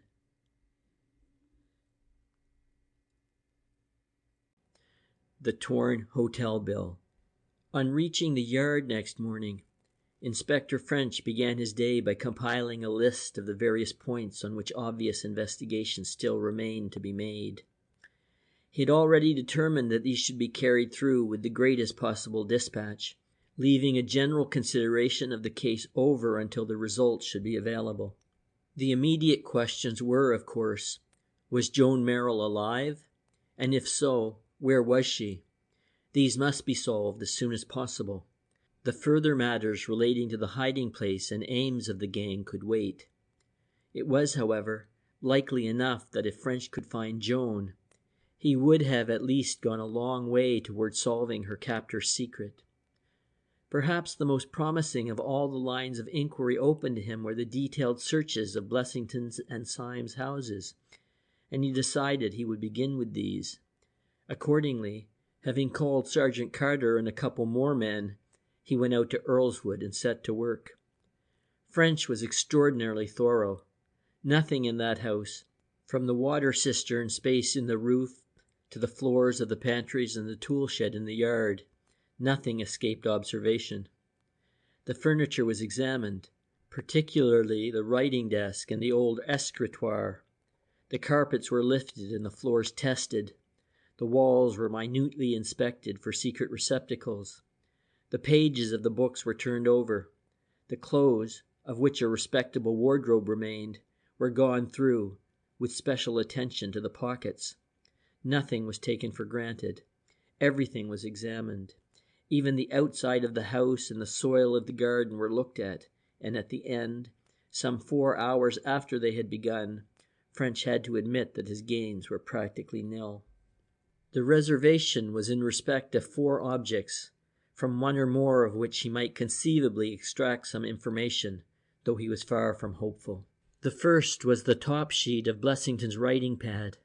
French, following his usual custom, had examined it through a mirror, but so completely covered was it with ink stains that he was unable to decipher even a single word. However, on chance he tore it off and put it in his pocket, in the hope that a future, more detailed examination might reveal something of interest. The second object was a scrap of crumpled paper, which he found in the right-hand upper pocket of one of Dangle's waistcoats. It looked as if it had been crushed to the bottom of the pocket by some other article, such as an engagement book, being thrust down on the top of it. When the pockets had been cleared, as all had been, this small piece of paper had evidently been overlooked. French straightened it out. It was the bottom portion of what was clearly a bill, apparently a French hotel bill. On the back was a note written in pencil, and as French read it, the thought passed through his mind that he could not have imagined any more unexpected or puzzling contents. It was in the form of a memorandum and read, ... ins. ... aiders. Peaches, 3 dozen tins. Safety matches, 6 dozen boxes. Galsworthy, the Forsyth saga. Pencils and fountain pen ink. Sou'wester. The paper was torn across the first 2 items, so that only part of the words were legible. What so heterogeneous a collection could possibly refer to, French could not imagine, but he put the fragment in his pocket with the blotting paper for future study. The other 2 objects were photographs, and from the descriptions he had received from Cheyne, he felt satisfied that one was of Blessington and the other of Dangle. These were of no help in themselves, but might later prove useful for identification purposes. The search of Earlswood complete, French gave his men an hour for lunch, and then started a similar investigation of Syme's house. He was just as painstaking and thorough here, but this time he had no luck at all. Though Syme had not so carefully destroyed papers and correspondence, he could not find a single thing which seemed to offer help. Syme's house being so much smaller than Blessington's, the search was finished in little over an hour. On its completion, French sent 2 of his men back to the yard, while with Sergeant Carter he drove to Horn Terrace. There he examined Joan Merrill's room, again without result. The work ended about 4, and then he and Carter began another job, quite as detailed and a good deal more wearisome than the others. He had determined to question individually every other person living in the house, that is, the inhabitants of no less than 9 flats, in the hope that some one of them might have seen or heard Joan returning to her rooms on the night of her disappearance. In a way, the point was not of supreme importance, but experience had taught French the danger of neglecting any clue, no matter how unpromising, and he had long since made it a principle to follow up every opening which offered. For over 2 hours he worked, and at last, as he was beginning to accept defeat, he obtained just the information he required. It appeared that at about 11:15 on the night in question, the 15-year-old daughter of a widow living on the 3rd floor was returning home from some small jollification when she saw, just as she approached the door, 3 persons come out. 2 were men, one tall, well-built and clean-shaven, the other short and stout, with a fair toothbrush mustache. The The third person was Miss Merrill. A street lamp had shone directly on their faces as they emerged, and the girl had noticed that the men wore serious expressions, and that Miss Merrill looked pale and anxious, as if all three were sharers in some bad news. They crossed the sidewalk to a waiting motor. Miss Merrill and the taller man got inside, the second man driving. During the time the girl saw them, none of them spoke. She remembered the car. It was a yellow one with a coach body, and looked a private vehicle. Yes, she recognized the photograph the inspector showed her, Blessington's. It was that of the driver of the car. It did not seem worthwhile to French to try to trace the car, as he fancied he knew where it had gone. From Horn Terrace to Syme's house in Colton Street was about a 10-minute run. Therefore, if it left the former about 11:15, it should reach the latter a minute or two before the half hour. This worked in with the time at which the invalid lady, Mrs. Sproul, had heard the motor stop in the street, and to French it seemed clear that Miss Merrill had been taken direct to Syme's and kept there until 1:45 p.m. on the following day. What arguments or threats the pair had used to get her to accompany them, French could not tell, but he shrewdly suspected that they had played the same trick on her as on Cheyne. In all probability, they had told her that Cheyne had met with an accident and was conscious and asking for her. Once in the cab, it would have been child's play for a powerful man like Syme to have chloroformed her, and having got her to the house, they could easily have kept her helpless and semi-conscious by means of drugs. French returned on foot to the yard, thinking over the affair as he walked. It certainly had a sinister look. These men were very much in earnest. They had not hesitated to resort to murder in the case of Cheyne. It was through, to them, an absolutely unforeseen accident that he escaped, and French felt he would not give much for Joan Merrill's chances. When he reached his office, he found that a piece of news had just come in. A constable, who had been on point duty at the intersection of South and Mitcham Streets near Waterloo Station, had noticed about 2 p.m. on the day of the disappearance of the gang, a yellow motor car pass close beside him and turn into Hackworth's garage, a small establishment in the latter street.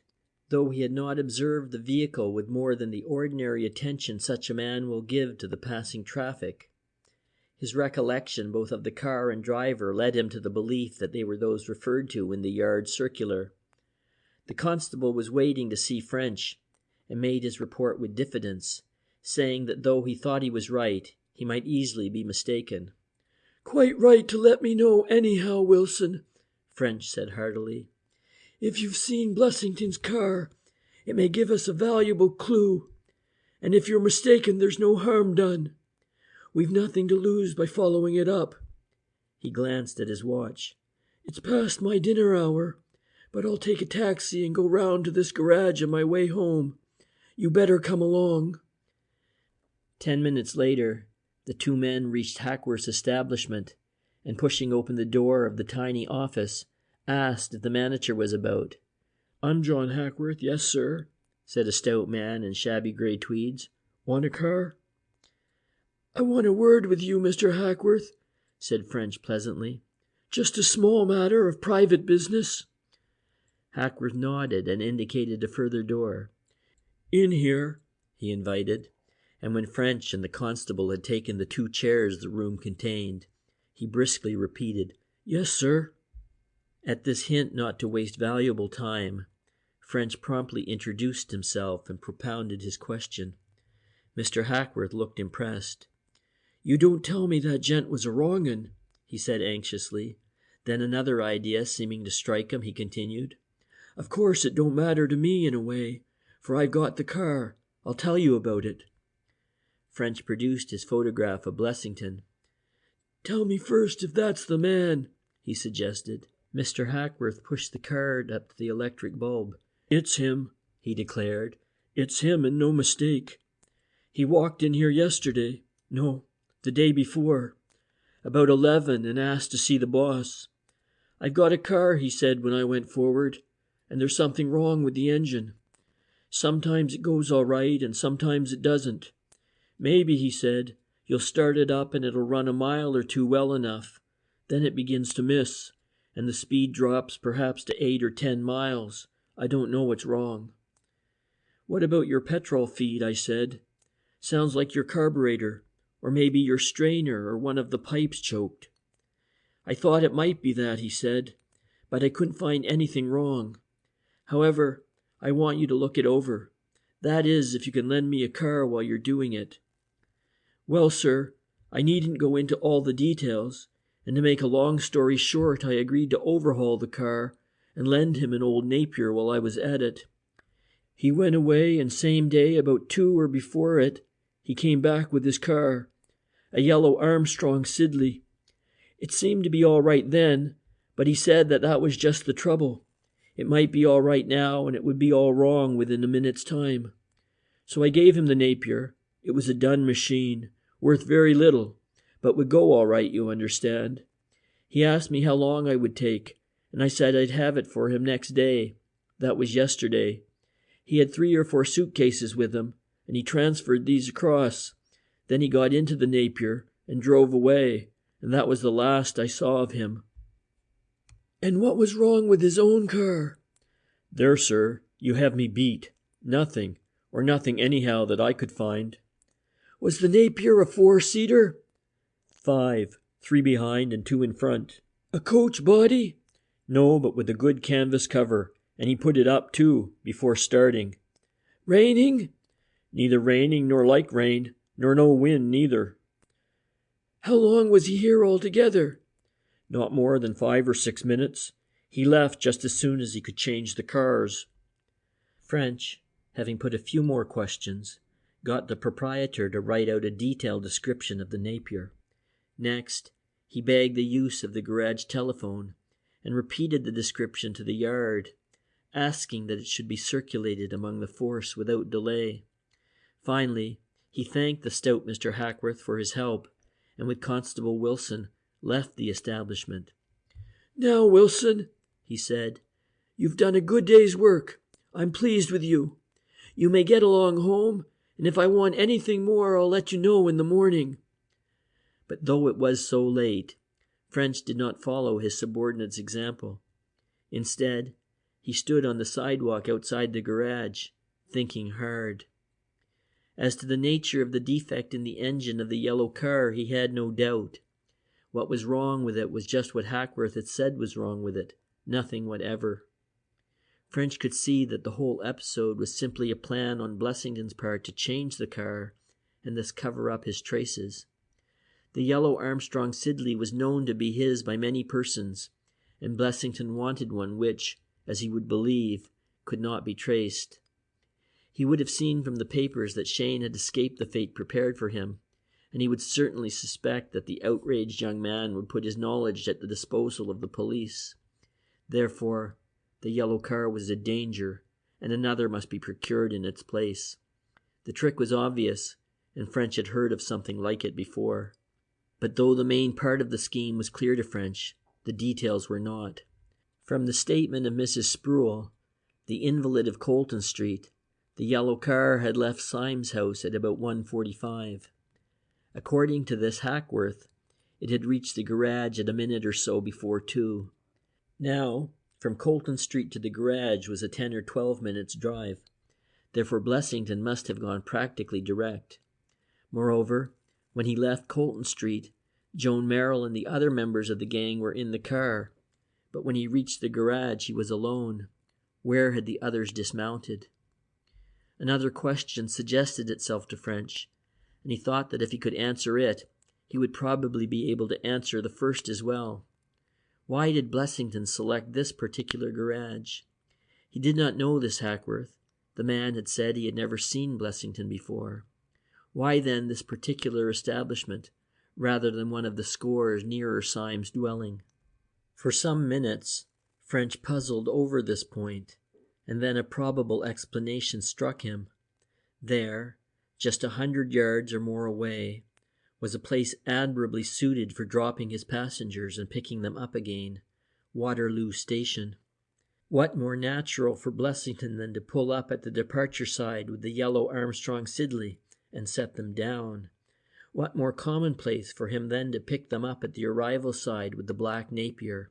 While he was changing the cars, they could enter, mingle with the crowds of passengers, work their way across the station, and be waiting for him as if they had just arrived by train. Late as it was, French returned to the yard and put a good man on to make inquiries at Waterloo in the hope of proving his theory. Then, tired and very hungry, he went home. But when he had finished supper and, ensconced in his armchair with a cigar, had looked through the evening paper, interest in the case reasserted itself, and he determined that he would have a look at the scrap of paper which he had found in the pocket of one of Dangle's waistcoats. As has been said, it was a list or memorandum of certain articles, written on the back of part of an old hotel bill. French reread the items with something as nearly approaching bewilderment as a staid inspector of the yard can properly admit. Peaches, safety matches, the Forsyth saga, pencil, fountain pen ink, and a sou'wester. What in the name of goodness could anyone want with such a heterogeneous collection? And the quantities, 36 tins of peaches, and 66 boxes of matches. Enough to do a small expeditionary force, French thought whimsically, though he did not see an expeditionary force requiring the works of John Galsworthy, ink and pencils. And yet, was this idea so absurd? Did not these articles, in point of fact, suggest an expedition? Peaches, matches, pencils, and ink, all these articles were commonplace and universally obtainable. Did the fact that a quantity were required not mean that Dangle or his friends were to be cut off for some considerable time from the ordinary sources of supply? It certainly looked like it, and as he thought over the other articles, he saw that they too were not inconsistent with the same idea. The Forsyth saga was distinguished from most novels in a peculiar and indeed a suggestive manner. It consisted of a number of novels, each full length or more than full length, but the point of interest was that the entire collection was published on thin paper in this one volume. Where could one get a greater mass of reading matter in a smaller bulk? In other words, where could one find a more suitable work of fiction to carry with one on an expedition? The sou'wester also fitted from this point of view into the scheme of things, but it added a distinctive suggestion all its own, that of the sea. French's thoughts turned towards a voyage, but it could not be an ordinary voyage in a well-appointed liner, where peaches and matches and novels would be as plentiful as in the heart of London. Nor did it seem likely that it could be a trip in the Enid. Such a craft could not remain out of touch with land for so long a period as these stores seemed to postulate. French could not think of anything that seemed exactly to meet the case, though he registered the idea of an expedition as one to be kept in view. Leaving the point for the time being, he turned over the paper and began to examine its other side. It formed the middle portion of an old hotel bill, the top and bottom having been torn off.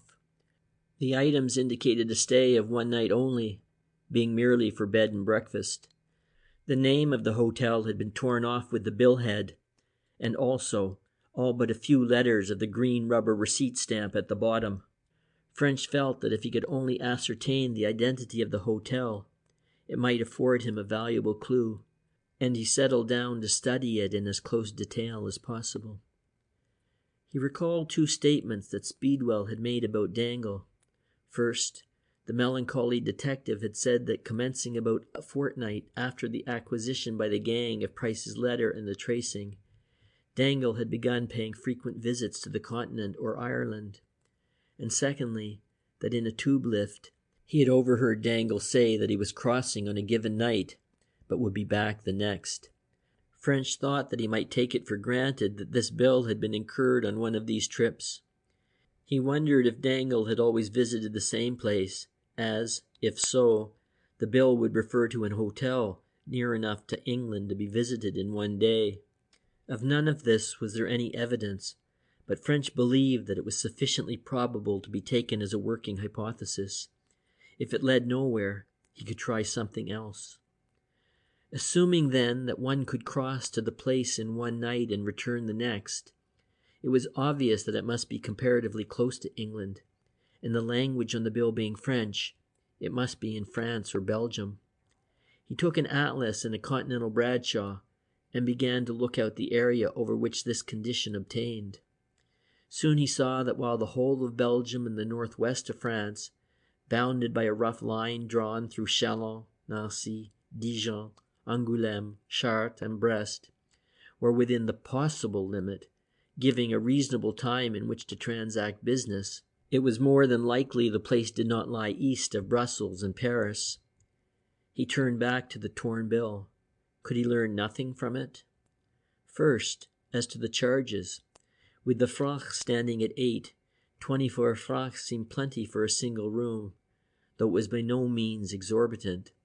It and the 4.5 francs for petit déjeuner suggested a fairly good hotel, probably what might be termed good second class, not one of the great hotels de luxe like the Savoy in London, or the Crillon or Claridge's in Paris, but one that ordinary people patronized, and which would be well known in its own town. Of all the information available, the most promising line of research seemed to be that of the rubber stamp, and to that French now turned his attention. The 3 lines read, ... UIT, ...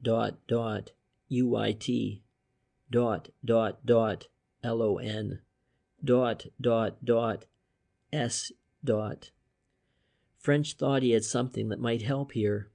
He rose, crossed the room, and after searching in his letter file, produced 3 or 4 papers. These were hotel bills he had incurred in France and Switzerland when he visited those countries in search of the murderer of Charles Gething of the firm Duke and Peabody, and he had brought them home with him in the hope that some day he might return as a holiday maker to these same hotels. Now perhaps they would be of use in another way. He spread them out and examined their receipt stamps. From their analogy, the ... UIT on his fragment obviously stood for the words pour acquis, Anglis, paid. The middle line, ending in ... LON, was unquestionably the name of the hotel, and the third, ending in S, that of its town. And here again was a suggestion as to the size of the establishment. A street was not included in the address. It must therefore be well known in its town. It seemed to him, moreover, that this fact also conveyed a suggestion as to the size of the town. If the latter were Paris or Brussels, as he had thought not unlikely as both these names ended in S, a street address would almost certainly have been given. The names of the hotel and town alone pointed to a town of the same standing as the hotel itself. A large town to have so important an hotel, but not a capital city. In other words, there was a certain probability the hotel was situated in a large town comparatively near the English Channel, Paris and Brussels being excepted. As French sat pondering over the affair, he saw suddenly that further information was obtainable from the fact that the lettering on a rubber stamp is always done symmetrically. Once more rising, he found a small piece of tracing paper, and placing this over the mutilated receipt stamp, he began to print in the missing letters of the first line. His printing was not very good, but he did not mind that. All he wanted was to get the spacing of the letters correct, and to this end he took a lot of trouble.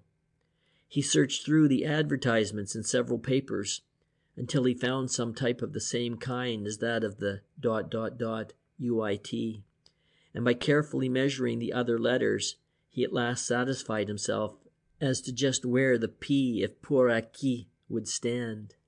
This, he hoped, would give him the number of letters in the name of both the hotel and the town. Drawing a line down at right angles to the T of acquis, he found the N of long projected slightly over a 1/4 inch further along, while the S of the town was almost directly beneath. By drawing another line down from the P of pour and measuring these same distances from it, he found the lengths of the names of hotel and town, and by further careful examination and spacing of type, he reached definite conclusions. The name of the hotel, including the word hotel, contained from 18 to 20 letters, and that of the town 6, more or less according to whether letters like I or W predominated. He was pleased with his progress. Starting from nothing, he had evolved the conception of an important hotel, the Something Long, in a large town situated in France or Belgium and comparatively near the English Channel. The name of the town consisting of 5, 6, or 7 letters, of which the last one was S. Surely, he thought, such an hotel would not be hard to find. If he was correct as to the size of the town, it was one which would be marked on a fairly small-scale map, and taking his atlas, he began to make a list of all those which seemed to meet the case.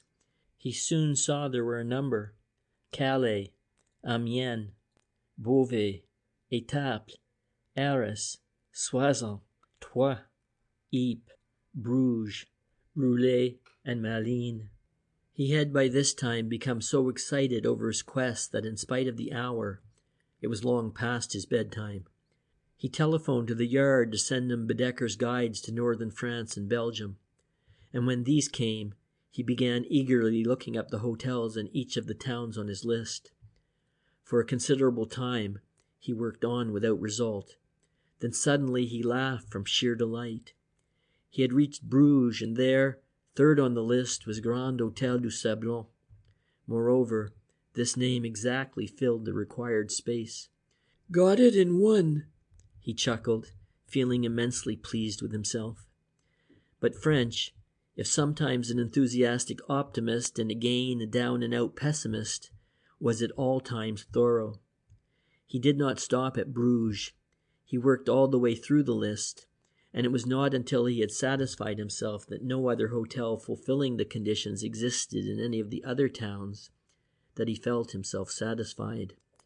It was true there was an Hôtel du Carillon in Malines, but this name was obviously too short for the space. As he went jubilantly to bed, the vision of a trip to the historic city of Bruges bulked large in his imagination. End of chapter 15. A Tale of Two Cities. Next morning, French had an interview with his chief at the Yard, at which he produced the torn hotel bill, and having demonstrated the methods by which he had come to identify it with the Grand Hôtel du Sablon in Bruges, suggested that a visit there might be desirable. To his secret relief, Chief Inspector Mitchell took the same view, and it was arranged that he should cross as soon as he could get away.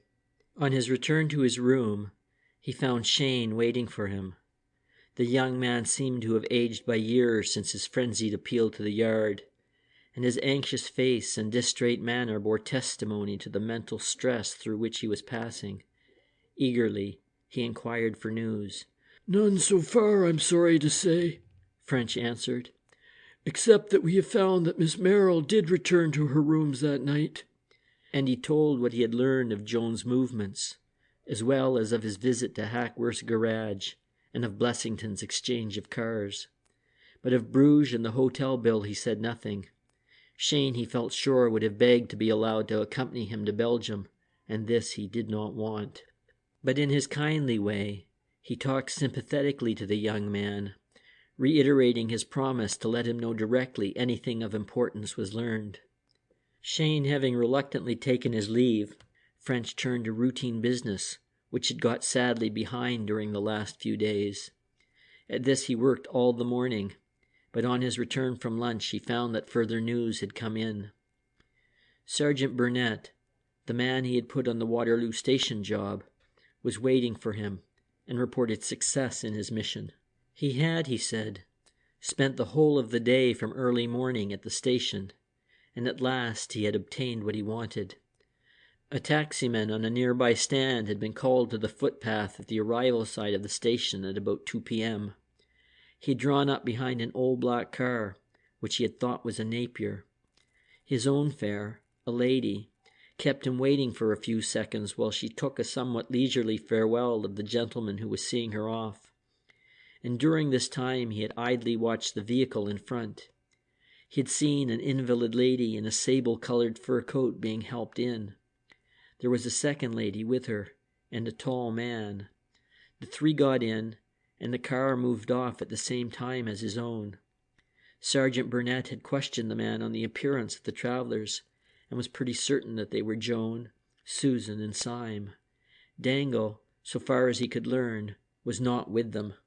French felt the sudden thrill of the artist who had just caught the elusive effect of light which he wanted, as he reflected how sound had been his deduction. He had considered it likely that these people would use Waterloo Station to effect the change of cars, and now it seemed that they had done so. Nothing like a bit of imagination, he thought, as he good-naturedly complimented the sergeant on his powers, and dismissed him. Having too much to see at the yard to catch the 2 p.m. from Victoria to Ostend, he rang up and engaged a berth on the Harwich Zeebrugge boat, and that night at 8:40 p.m. he left Liverpool Street for Belgium. Apart from his actual business, he was looking forward with considerable keenness to the trip. Foreign travel had become perhaps his greatest pleasure, and he had never yet been in Belgium.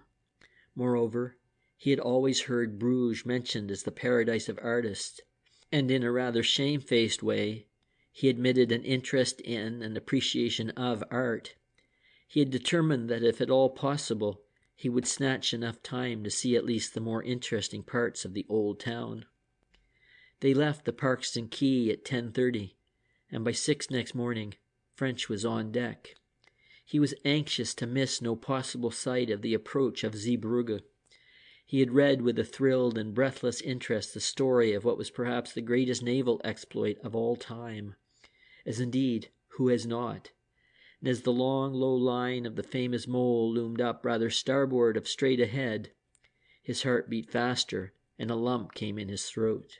There, away to the right, round the curve of the long pier, must have been where Vindictive boarded, where in an inferno of fire her crew reached with their scaling ladders the top of the great sea-wall, and climbing down on the inside, joined a hand-to-hand fight with the German defenders.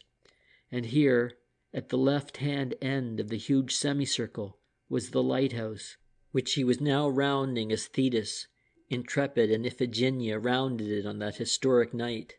He tried to picture the scene, the screen of smoke to sea, which baffled the searchlights of the defenders, and from which mysterious and unexpected craft emerged at intervals, the flashing lights as guns were fired and shells burst over the mole, the sea, and the low-lying sand dunes of the coast behind.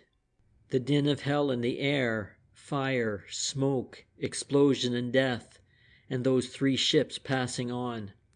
Thetis, a wreck, struck and fiercely burning, forced aside by the destruction of her gear, but lighting her fellows straight to their goal, the mouth of the canal which led to the submarine base at Bruges. French crossed the deck and gazed at the spot with its swing bridge and stone-side walls. As he thought how, had the desperate venture failed, history might have been changed, and at that touch-and-go period of the war, the Central Powers might have triumphed. It was with renewed pride and wonder in the men who conceived and carried out the wonderful enterprise that he crossed back over the deck and set himself to the business of landing. A short run past the sandhills at the coast and across the flat Belgian fields brought the spires of Bruges into view, and slowly rounding a sharp curve through the gardens of the houses in the suburbs, they joined the main line from Ostend, and a few minutes later entered the station. Emerging onto the wide boulevard in front, French's eyes fell on a bus bearing the legend, Grand Hôtel du Sablon, and getting in, he was driven across the boulevard and a short way up a long, rather narrow and winding street, between houses, some of which seemed to have stood unaltered, and doubtless had, for 600 years, when Bruges, 3 times its present size, was the chief trading city of the Hanseatic League. As he turned into the hotel, chimes rang out. From the famous belfry, the porter told him. Tinkling, high-pitched bells and silvery, if a trifle thin in the clear morning air. He called for some breakfast, and as he was consuming it, the anticipated delights of sightseeing receded, and interest in the movements of James Dangle became once more paramount. He was proud of his solution of the problem of the torn hotel bill, and not for a moment had a doubt of the correctness of that solution entered his head. It came upon him, therefore, as a devastating shock when the courteous manager of the hotel, with whom he had asked an interview, assured him not only that no such person as the original of the photograph he had presented had ever visited his establishment, but that the fragment of the bill was not his. To French, it seemed as if the bottom had fallen out of his world. He had been so sure of his ground. All his reasoning about the stamp, the size of the hotel in town, and lengths of their names had seemed so convincing and unassailable. And the names Grand Hotel du Sablon and Bruges had worked in so well. More important still, no other hotel seemed to fill the bill. French felt cast down to the lowest depths of despair, and for a time he could only stare speechlessly at the manager. At last he smiled rather ruefully. "That's rather a blow," he confessed. "I was pretty sure of my ground. Indeed, so sure was I that if I might without offence, I should like to ask you again if there is no possibility that the man might have been here, say, during your absence." The manager was sympathetic. He brought French a sample of his bill, stamped with his rubber receipt stamp, and French saw at once their dissimilarity with those he had been studying. Moreover, the manager assured him that neither had been altered for several years. So he was no further on. French lit a cigar, and retiring to a deserted corner of the salon, sat down to think the thing out. What was he to do next? Was he to return to London by the next boat, giving up the search and admitting defeat? Or was there any possible alternative? He set his teeth as he swore great oaths that nothing short of the direct need would lead him to abandon his efforts until he found the hotel and learned Dangle's secret. But heroics were all very well. What, in point of fact, was he to do? He sat considering the problem for an hour, and at the end of that time he had decided to go to Brussels, borrow or buy a Belgian hotel guide, and go through it page by page until he found what he wanted. If none of the hotels given suited, he would go on to Paris and try a similar experiment. This decision he reached only after long consideration, not because it was not obvious, it had instantly occurred to him, but because he was convinced that the methods he had already tried had completely covered the ground. He had proved that there was no hotel whose name ended in "lon" in a fair-sized town whose name ended in "s" in all the district in question, other than the Grand Hotel du Sablon at Bruges.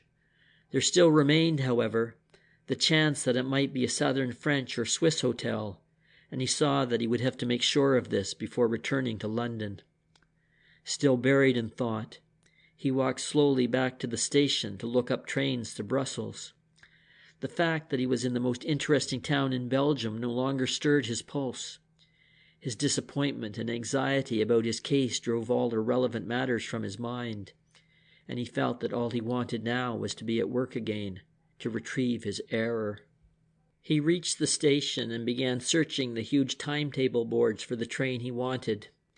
He was interested to notice that the tables were published in 2 languages, French and what he thought at first was Dutch, but concluded later must be Flemish.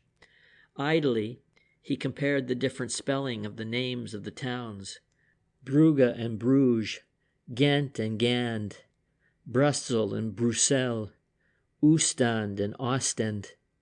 And then suddenly he came up, as it were, all standing, and a sudden wave of excitement passed over him as he stood regarding another pair of names: Antwerpen and Anvers. Anvers, a 6-lettered town ending in S.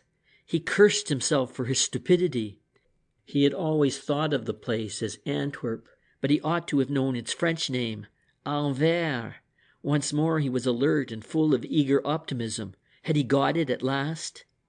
He passed through onto the platform, and making for a door head as chef de gare, asked for the station master. There, after a moment's delay, he was shown into the presence of an imposing individual in gold lace, who, however, was not too important to listen to him carefully, and reply courteously in somewhat halting English. Monsieur wished to know if there was an hotel whose name ended in "lon" in Antwerp. He could not recall one offhand, but he would look up the advertisements in his guides and tourist programs. Ah, what was this? The Grand Hôtel du Carillon? Was that what Monsieur required? A name of 20 letters, which would exactly fill the space on the receipt stamp. It certainly was what Monsieur required. The very idea raised Monsieur to an exalted pitch of delighted enthusiasm. The station master was gratified at the reception of his information. "I have been at the hotel myself," he volunteered. "It is small, but very good. It is in the Place Verte, near to the cathedral. Does Monsieur know Antwerp?" Monsieur did not, but he expressed the pleasure it would give him to make its acquaintance, and thanking the polite official, he returned to the timetables to look up the trains thither. His most direct way, it appeared, was through Ghent and Termonde, but on working out the services he found he could get quicker trains via Brussels. He therefore booked by that route, and at 11:51 he climbed into a great through express from Ostend to Brussels, Aix-la-Chapelle, Strasbourg, and it seemed to him the whole of the rest of Europe. An hour and a half's run brought him into Brussels Nord, and from there he wandered out into the Place Roger for lunch. Then, returning to the station, he took an express for Antwerp, arriving in the central terminus of that city a few minutes after 3 o'clock. He had bought a map of Antwerp at a bookstall in Brussels, from which he had learned that the Place Verte was nearly a mile away in the direction of the river. His travelling impedimenta consisting of a handbag only, he determined to walk, and emerging from the great marble hall of the station, he passed down the busy Avenue de Kaiser and along the Place de Mer into the older part of the town. As he walked, he was immensely impressed by the fine wide streets, the ornate buildings, and the excellence of the shops. Everywhere were evidence of wealth and prosperity. And as he turned into the Place Verte and looked across at the huge bulk of the cathedral with its soaring spire, he felt that here was an artistic treasure of which any city might well be proud. The Grand Hôtel de Carillon was an old, quaint-looking building, looking out over the Place Verte. French, entering, called for a bock in the restaurant, and after he had finished, asked to see the manager. A moment later, a small, stout man with a humorous eye appeared, bowed low, and said that he was Monsieur Marquet, the proprietor. "A word with you in private, Monsieur Marquet," French requested when they had exchanged confidences on the weather. "Won't you take something with me?" The proprietor signified his willingness in excellent English, and when further drinks had been brought, and French had satisfied himself that they were alone, he went on. "I am a detective officer from the London police, and I am trying to trace an Englishman called Dangle. I have reason to suppose he stayed at this hotel recently. There is his photograph. Can you help me at all?" At the name Dangle, Monsieur Marquet had nodded, and when he saw the photograph he beamed and his whole body became affirmation personified. But certainly he knew Monsieur Dangle. For several weeks, he could not say how many, but he could ascertain from his records. For several weeks Monsieur Dangle had been his guest at intervals. Sometimes he had stayed one night, sometimes 2, sometimes 3. Yes, he was usually alone, but not always. On 3 or 4 occasions he had been accompanied by another gentleman, a tall, well-built, clean-shaven man, and once a third man had come, a short man with a fair moustache. Yes, that was the photograph of the short man, Monsieur, yes, Blessington. The other man's name he could not remember, but it would appear in the register. Sile, Sight, something like that. Yes, Syme, that was it. No, he was afraid he knew nothing about these gentlemen or their business, but he would be glad to do everything in his power to assist Monsieur. French, his enthusiasm and delight remaining at fever heat, was suitably grateful. He wished just to ask Monsieur Marquet a few more questions. He would like to know the last occasion on which Monsieur Dangle had stayed. "Why," Monsieur Marquet exclaimed, "He just left yesterday. He came here, let me see, on Tuesday night quite late. Indeed, it was nearly 1 on Wednesday morning when he arrived. He came, he said, off the English boat train which arrives here about midnight. He stayed here 2 days, till yesterday, Thursday. He left yesterday, shortly after déjeuner. He was alone? Yes, monsieur. This time he was alone. French, metaphorically speaking, hugged himself on hearing this news. Through his brilliant work with the torn bill, he had added one more fine achievement to the long list of his successes. He could not but believe that the most doubtful and difficult step of the investigation had now been accomplished. With the trail only 24 hours old, he should surely be able to put his hands on Dangle with but little delay. Moreover, from the fact that so many visits had been paid to Antwerp, it looked as if the secret of the gang was hidden in the city. Greatly reassured, he proceeded to acquire details. He began by obtaining, from M. Marquet's records, lists of the visits of the 3 men, and that gentleman's identification of the torn bill. Also, he pressed him as to whether he could not remember any questions or conversations of the trio which might give him a hint as to their business, but without success. He saw and made a detailed search of the room Dangle had occupied during his last visit, but here again with no result. Dangle, M. Marquet said, had been out all day on the Wednesday, the day after his arrival, but on Thursday he had remained in the hotel until his departure about 2 p.m. M. Marquet had not seen him leave, but he had sent the waiter for his bill after déjeuner, and the proprietor believed he had gone a little later. Possibly the porter could give more information on the point. The porter was sent for and questioned. He knew M. Dangle well, and recognized his photograph. He had been present in the hall when the gentleman left on the previous day, shortly before 2 o'clock.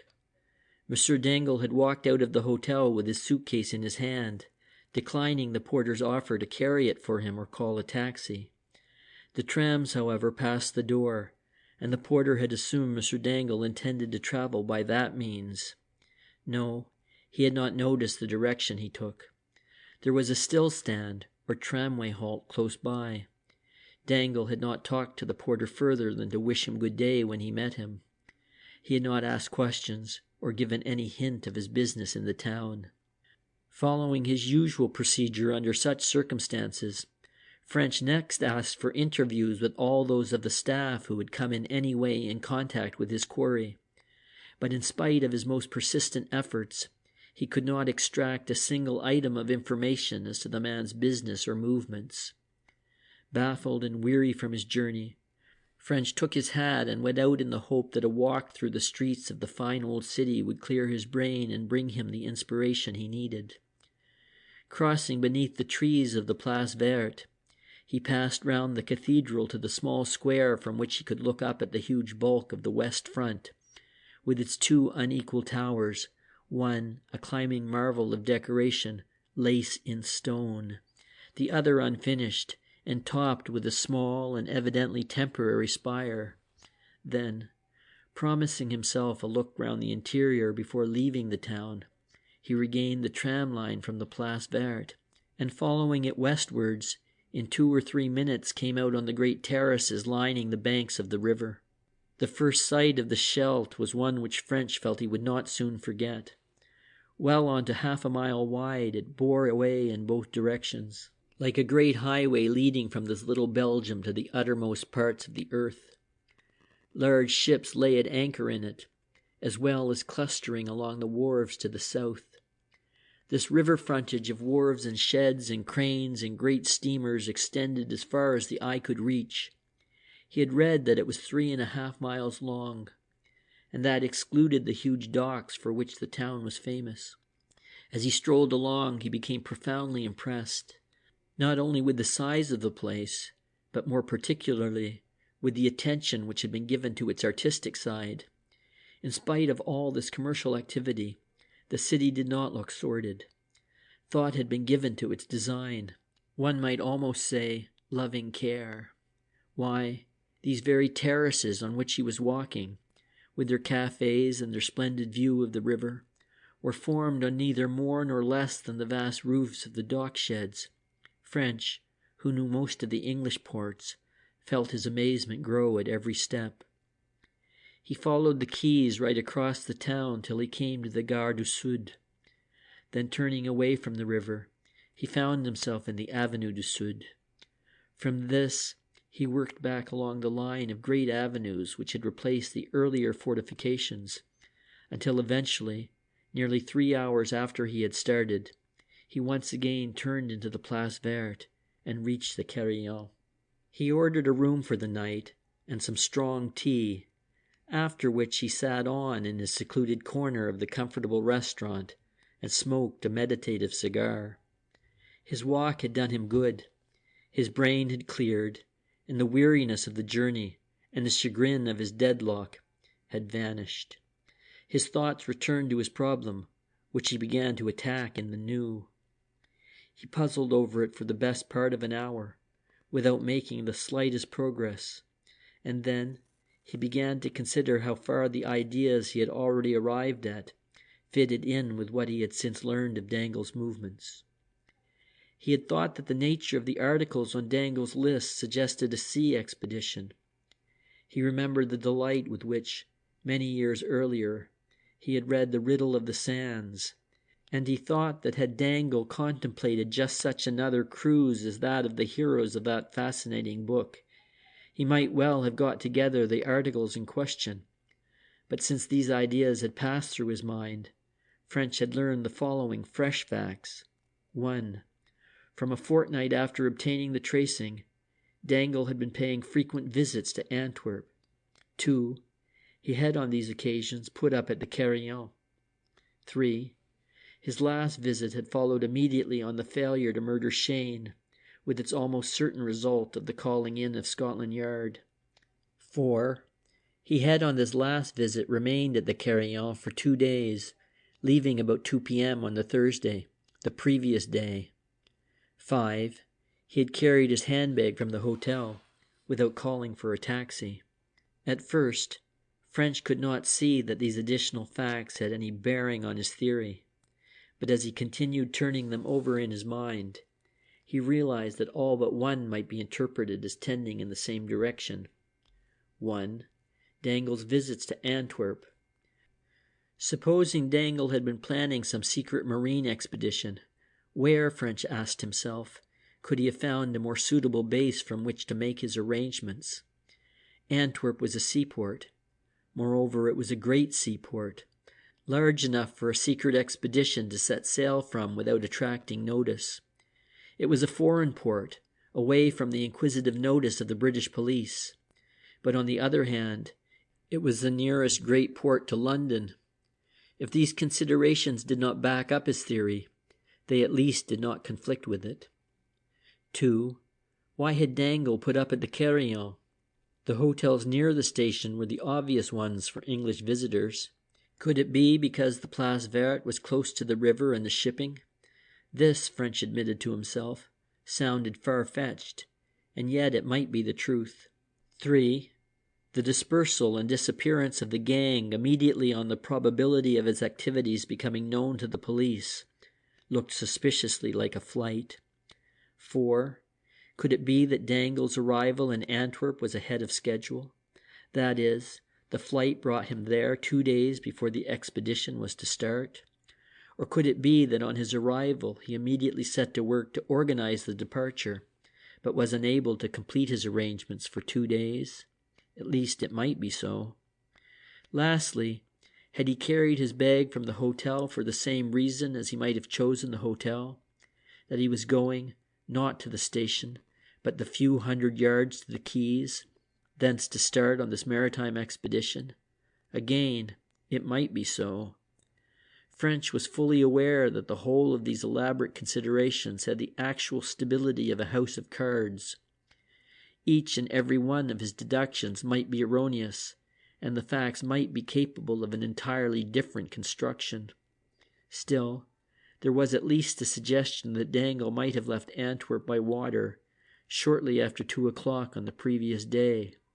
It was the one constructive idea French could evolve, and he decided that in the absence of anything better, he would try to follow it up. It was too late to do anything that night. After dinner, therefore, he had another walk, spent an hour in a cinema, and then went early to bed, so as to be fresh for his labors of the following day. End of chapter 16.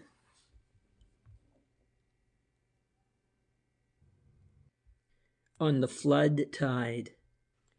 French was astir betimes next morning, and over his coffee and rolls and honey he laid his plans for the day. As to the next step of his investigation, he had no doubt.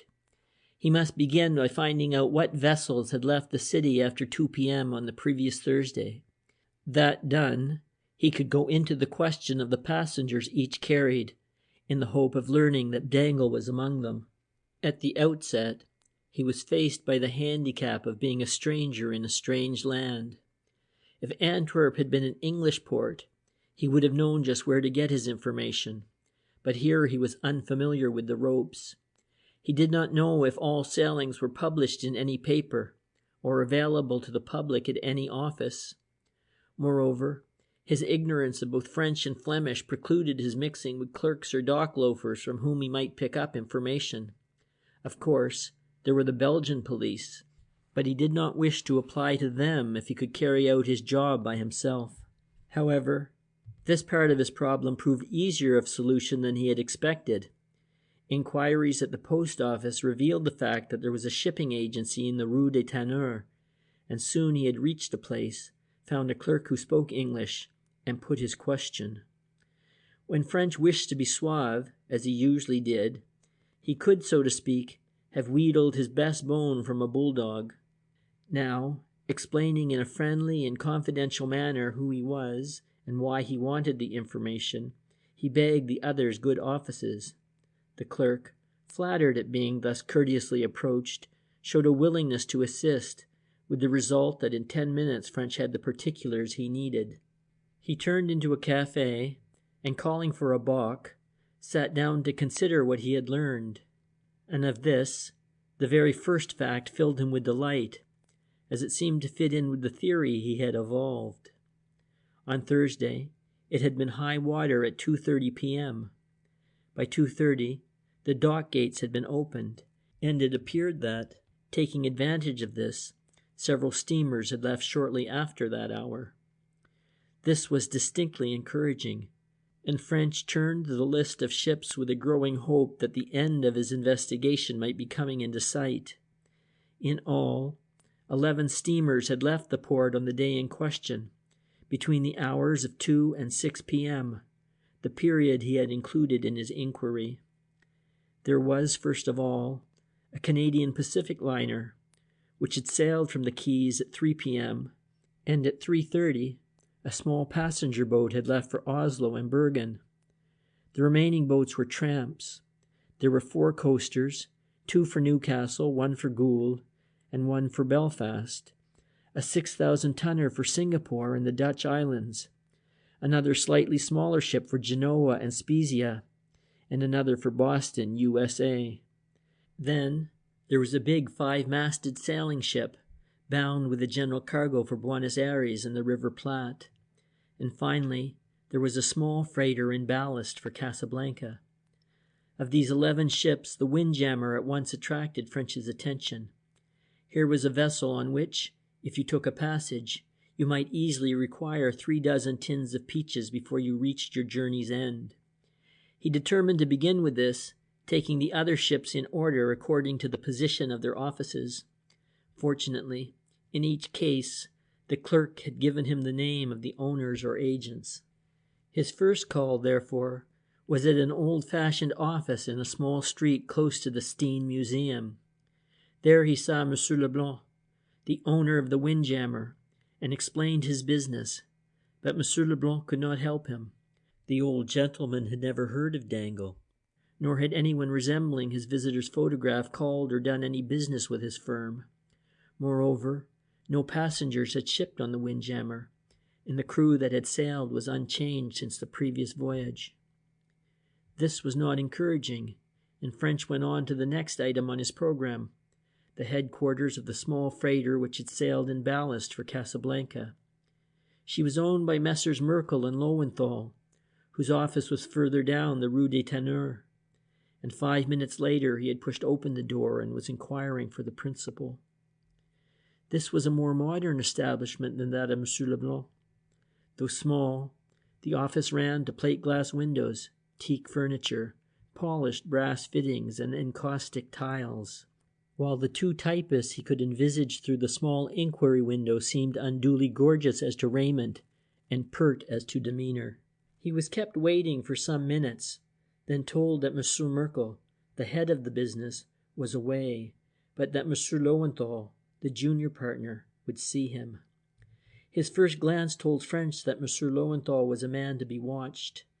Seldom had he seen so many of the telltale signs of roguery concentrated in the features of one person. The junior partner had a mean, sly look, close-set, shifty eyes which would not meet French's, and a large mouth with loose, fleshy lips. His manner was in accord with his appearance, now blustering, now almost fulsomely ingratiating. French took an instant dislike to him, and though he remained courteous as ever, he determined not to lay his cards on the table. "My name," he began, "as you will have seen from my card, is French, and I carry out the business of a general agent in London. I am trying to obtain an interview with a friend who has been staying here off and on for some time. I came on here from Brussels in the hope of seeing him, but he had just left. I was told that he had sailed with your ship, the Lescaut, on Thursday afternoon, and if so, I called to ask at which port I should be likely to get in touch with him. His name is Dangle." While French spoke, he watched the other narrowly, on his favorite theory that the involuntary replies to unexpected remarks, starts, changes of expression, sudden pallors, were more valuable than spoken answers. But M. Lowenthal betrayed no emotion other than a mild surprise. "That is a very extraordinary statement, sir," he said in heavy, guttural tones. "I do not really know who could have given you such misleading information. Your friend's name is quite unknown to me, and in any case we do not take passengers on our ships." This seemed an entirely reasonable and proper reply, and yet to French's highly developed instincts it did not ring true. However, he could do nothing more, and after a little further conversation containing not a few veiled inquiries, all of which he noted were skillfully parried by the other, he apologized for his mistake and withdrew. Though he was dissatisfied with the interview, he could only continue his program. He recognized that the secret might be located in Canada or the States, and that Dangle might have booked on the CPR liner, or he might have gone to Norway. Indeed, for the matter of that, he might have signed on any of the ships for any part of the world. But after a tedious morning of calls and interviews, French had to confess defeat. He could get no further. At none of the offices at which he applied had he obtained the slightest helpful hint. It began to look as if he had been mistaken as to Dangle's sea expedition, and if so, as he reminded himself with exasperation, he had no alternative theory to follow up. He strolled slowly along the pleasant, sunlit streets as he reviewed his morning's work. He was satisfied with all his interviews but the one. Everywhere save in M. Lowenthal's office he felt he had been told the truth, but instinctively he distrusted the junior partner. That the man had lied to him he had no reason to suspect, but he had no doubt that he would do so if it suited his book. French felt that it was unsatisfactory to leave the matter in this state, and he presently thought of a simple subterfuge whereby it might be cleared up. It was almost the lunch hour, a suitable time for putting his project into operation. He hurried back to the Rue des Tanneurs, and turning into a cafe nearly opposite Messrs. Merrill and Lowenthal's premises, ordered a bock and selected a seat from which he could observe the office door. He was only just in time. He had not taken his place 5 minutes when he saw M. Lowenthal emerge and walk off towards the center of the town. 3 men clerks and the 2 rapid-looking typists followed. And lastly, there appeared the person for whom he was waiting, the sharp-looking office boy who had attended to him earlier in the day. The boy turned off in the opposite direction to his principal, towards a quarter inhabited by laborers and artisans, and French, getting up from his table, slipped quietly out of the cafe and followed him. The chase continued for some 10 minutes, when the quarry disappeared into a small house in a back street. French strolled up and down until some half an hour later the young fellow reappeared. As he approached, French allowed a look of recognition and slight surprise to appear on his features. "Ah," he said, pausing with a friendly smile. "You are the clerk who attended to me this morning in Messrs. Merrill and Lowenthal's office, are you not? A piece of luck meeting you. I wonder if you could give me a piece of information. I forgot to ask it of Monsieur Lowenthal this morning, and as I am in a hurry, it would be worth 5 francs to me not to have to go back to your office." The youth's eyes had brightened at the suggestion of financial dealings, and French felt he would learn all the other could tell him. He therefore continued without waiting for a reply. "The thing is this. I am joining my friend, Monsieur Dangle, aboard the Lescaut at the first opportunity. It was arranged between us that one of us should take with him a couple of dozen of champagne. I want to know whether he took the stuff or whether I am to. Can you help me at all?" The clerk's English, though fairly good, was not quite equal to such a strain, and French had to repeat himself less idiomatically. But the boy grasped his meaning at last, and then at once dashed his hopes by saying he had never heard of any Mr. Dangle.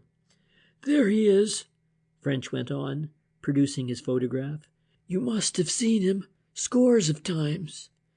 And then French got the reward of his pertinacity. A look of recognition passed over the clerk's features, and he made a gesture of comprehension. "Mais oui, monsieur. Yes, sir," he answered quickly. "But that is not Monsieur Dangle. I know him. It is Monsieur Charles." "That's right," French returned, trying to keep the triumph out of his voice. "His name is Dangle Charles. I know him as Monsieur Dangle because he is one of 4 brothers at our works. But of course he would give his name here as Monsieur Charles. But now, can you tell me anything about the champagne?" The clerk shook his head. He had not known upon what business Monsieur Charles had called at the office. "Oh, well, it can't be helped," French declared. "I thought that perhaps when he was in with you last Wednesday, you might have heard something about it. You don't know what luggage he took aboard the Lescaut?" The clerk had not been aware that Monsieur Charles had embarked on the freighter. Still less did he know of what his luggage had consisted. But as French talked on in his pleasant way, the following facts became apparent. First, that Dangle for some weeks past had been an occasional visitor at the shipping office. Second, that on the previous Wednesday he had been closeted with the partners for the greater part of the day. Third, that the Lescaut had evidently sailed on an expedition of considerable importance and length, for a vast deal of stores had gone aboard her, about which both partners had shown very keen anxiety. Fourthly, that not only had Monsieur Merrill, the senior partner, himself sailed on her, but it was likely that he intended to be away some time, as Monsieur Lowenthal had moved into his room. And lastly, that the Lescaut had come up from the firm's yard during the Wednesday night and had anchored in the river off the Steen until she left about 3 p.m. on the Thursday. These admissions made it abundantly clear that French was once more on the right track, and he handed over his 5 francs with the feeling that he had made the cheapest bargain of his life. He had no doubt that Dangle had sailed with the senior partner on the tramp, but he felt he must make sure, and he walked slowly back towards the quays, turning over in his mind possible methods for settling the point. One inquiry seemed promising. If the ship had lain at anchor out in the river, and if Dangle had gone aboard her, he must have had a boat to do so. French wondered could he find that boat. He felt himself held up by the language difficulty. Up to the present, he had had extraordinary luck in this respect, but then up to the present, he had been interviewing educated persons whose business brought them in contact with foreigners. He doubted if he could make boatmen and loafers about the quays understand what he wanted. A trial convinced him that his fears were well-founded, and he lost a solid hour in finding the Burgled school and engaging a young linguist with a reputation for discretion. Then, accompanied by Monsieur Jules Reynard, he returned to the quays and set systematically to work. He began by inquiring where boats might be hired, and where there were steps at which ships' boats might come alongside. Taking these in turn, he asked had the boatman taken a passenger out to the Lascaux between 2 and 3 p.m. on the previous Thursday, or had the loafer, stevedore, shunter, or constable, as the case might be, noticed if a boat had come ashore from the same vessel on the same date and at the same time. Though the work was easy, it bade fair to be tedious, and therefore for more than one reason French felt a glow of satisfaction when at his fourth inquiry his question received an affirmative answer.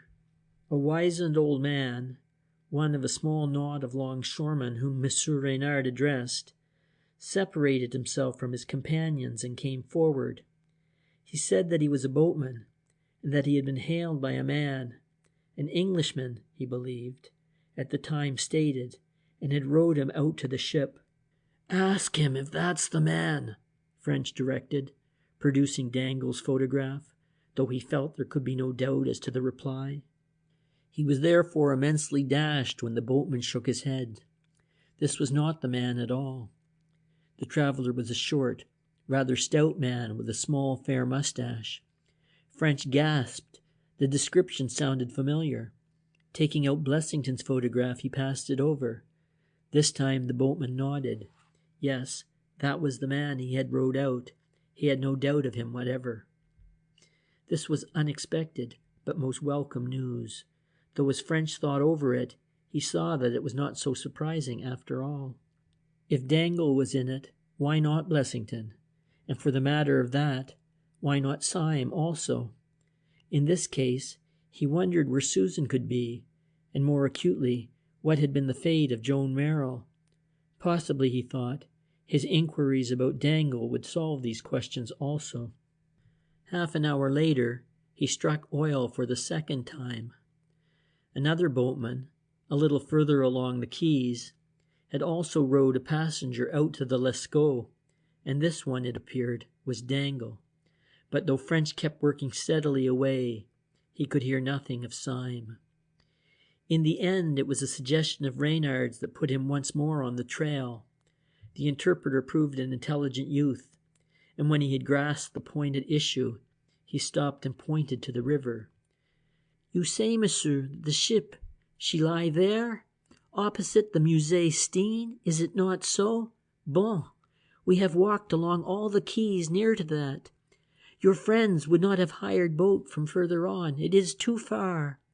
You say, too, they come from England secretly, is it not? Bon, they would come to the other side." French did not understand. "The other side?" he repeated questioningly. "But yes, monsieur, the other side." The young fellow's eyes flashed in his eagerness. "Over there, the Gare de Wez." He pointed out across the great stream to its west bank. "I didn't know there was a station across there," French admitted. "Where does the line go to?" "Direct to Ghent. Your friends change trains at Ghent. It is a quiet railway. They come unseen." "Good man," said French heartily. "We'll go and find out. How do you get to the blessed place?" Monsieur Reynard smiled delightedly. "Ah, yes, monsieur, you wish to cross, is it not?" he cried. "This way. We take ferry from the Quai Van Dyck. It is near."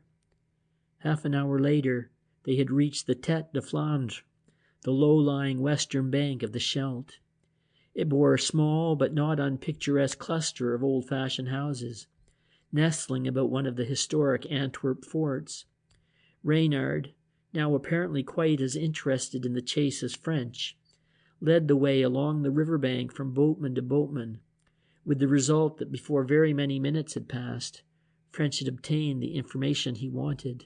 It appeared that about 1 p.m. on the day in question, A strapping young boatman had noticed 3 strangers approaching from the direction of the Wes station, 100 yards or more distant.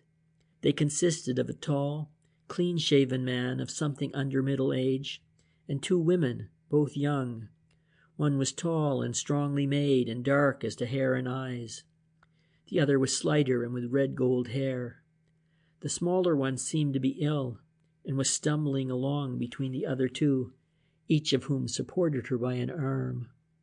None of the trio could speak French or Flemish, but they managed by signs to convey the information that they wanted to be put on board the Lescaut, which was lying out in midstream.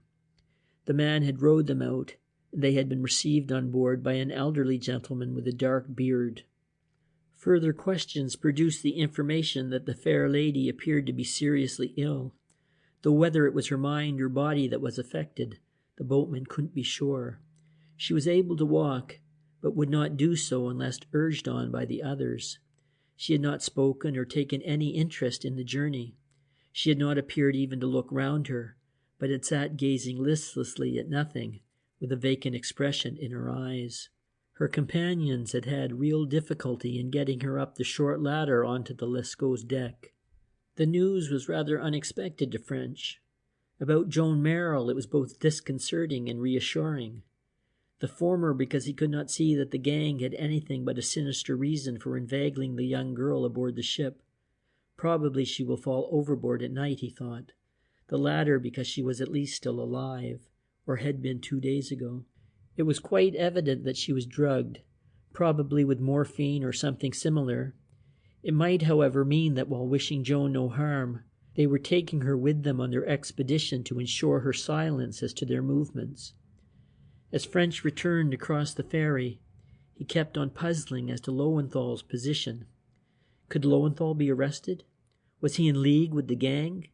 If so, could he be held responsible for the abduction of Joan Merrill? French didn't think the evidence would justify drastic measures. He had, as a matter of fact, no actual evidence against Lowenthal. Of his complicity he was satisfied, but he doubted if he could prove it. He got rid of the young interpreter, and strolling slowly along the quays, thought the matter out. No, he had not a good enough case with which to go to the Belgian police, but he could do the next best thing. He could call on Monsieur Lowenthal for the 2nd time and try to bluff an admission out of him. As he walked to the Rue des Tanneurs, he felt his prospects were not rosy, but at least he had no difficulty in obtaining his interview. Monsieur Lowenthal seemed surprised to see him so soon again, but received him politely, and asked what he could do for him. "I want to ask you another question, Monsieur Lowenthal, if you please," French answered in his pleasantest manner. "And first I must tell you that the agency I hold is that of Detective Inspector at New Scotland Yard, in London. My question is this. When you and Monsieur Merrill entered into relations with Blessington, Syme, and the Dangles, did you know that they were dangerous criminals, wanted by the English police?" In spite of the most evident efforts for self-control, Lowenthal was so much taken aback that he could not for some moments speak. His swarthy face turned a greenish hue, and little drops of sweat showed on his forehead. To the other pleasant characteristics with which French had mentally endowed him, he now added that of coward, and his hopes of his bluff succeeding grew brighter. He sat waiting in silence for the other to recover himself, then said suavely, "After that, Monsieur Lowenthal, you will see for yourself that you cannot plead ignorance of the affair. Let me advise you for your own sake to be open with me." The man pulled himself together. He wiped his brow as he replied earnestly, but in somewhat shaky accents, "That I have met Blessington, Syme, and Dangle, I do not deny, though they are Merkel's friends, not mine. But I do not know that they are criminal. Dangle, he called here and asked Merkel to take him on the next—" He hesitated for a word. "Next work, next sail of the ship. Merkel said that Dangle is a writer. He writes books. He wished to see the sail to Casablanca, to describe it in his book. Merkel said he would have to pay fare. The firm could not afford it unless. Dangle agreed. Merrill was going himself, and Dangle suggested Syme and Blessington go also, to make party, to play cards. Of a second Dangle I know nothing. They went secretly, I admit it, because the law forbids to take passengers for sale without a certificate. That is all of the affair. Not a single word of this statement did French believe, but he saw that unless he could get some further information, or surprise this Lowenthal into some more damaging admission, he could not have him arrested. After all, the story hung together. Merrill might conceivably be playing his own game, and have pitched the yarn of the author out for copy to his partner. The contravention of the shipping laws would undoubtedly account for the secrecy with which the start was made. Certainly there was no evidence to bring before a jury. French proceeded to question the junior partner with considerable thoroughness, but he could not shake his statement. The only additional facts he learned were that the Lescaut was going to Casablanca on the order of the Moroccan government, to load up a cargo of agricultural samples for the Italian market, and that Monsieur Merrill was accompanying it simply as a holiday trip. With this, French had to be content, and he went to the post office and got through on the long-distance telephone to his chief at the yard. To him he repeated the essentials of the tale, asking him to inquire from the Moroccan authorities as to the truth of their portion of it, as well as to endeavor to trace the Lescaut. On leaving the post office, it occurred to him that communication with the Lescaut should be possible by wireless, and he returned to the Rue des Tanneurs to ascertain this point. There he was told that just after he had left, Monsieur Lowenthal had received a telephone call requiring his immediate presence in Holland, and he had with a great rush caught the afternoon express for the Dutch capital. "Skedaddled, by Jove," said French to himself. "Guess that lets in the Belgian police." He called at headquarters and saw the officer in charge, and before he left to catch the connection for London, it had been arranged that the movements of the junior partner should be gone into, and a watch kept for the return of that enterprising weaver of fairy tales. End of chapter 17.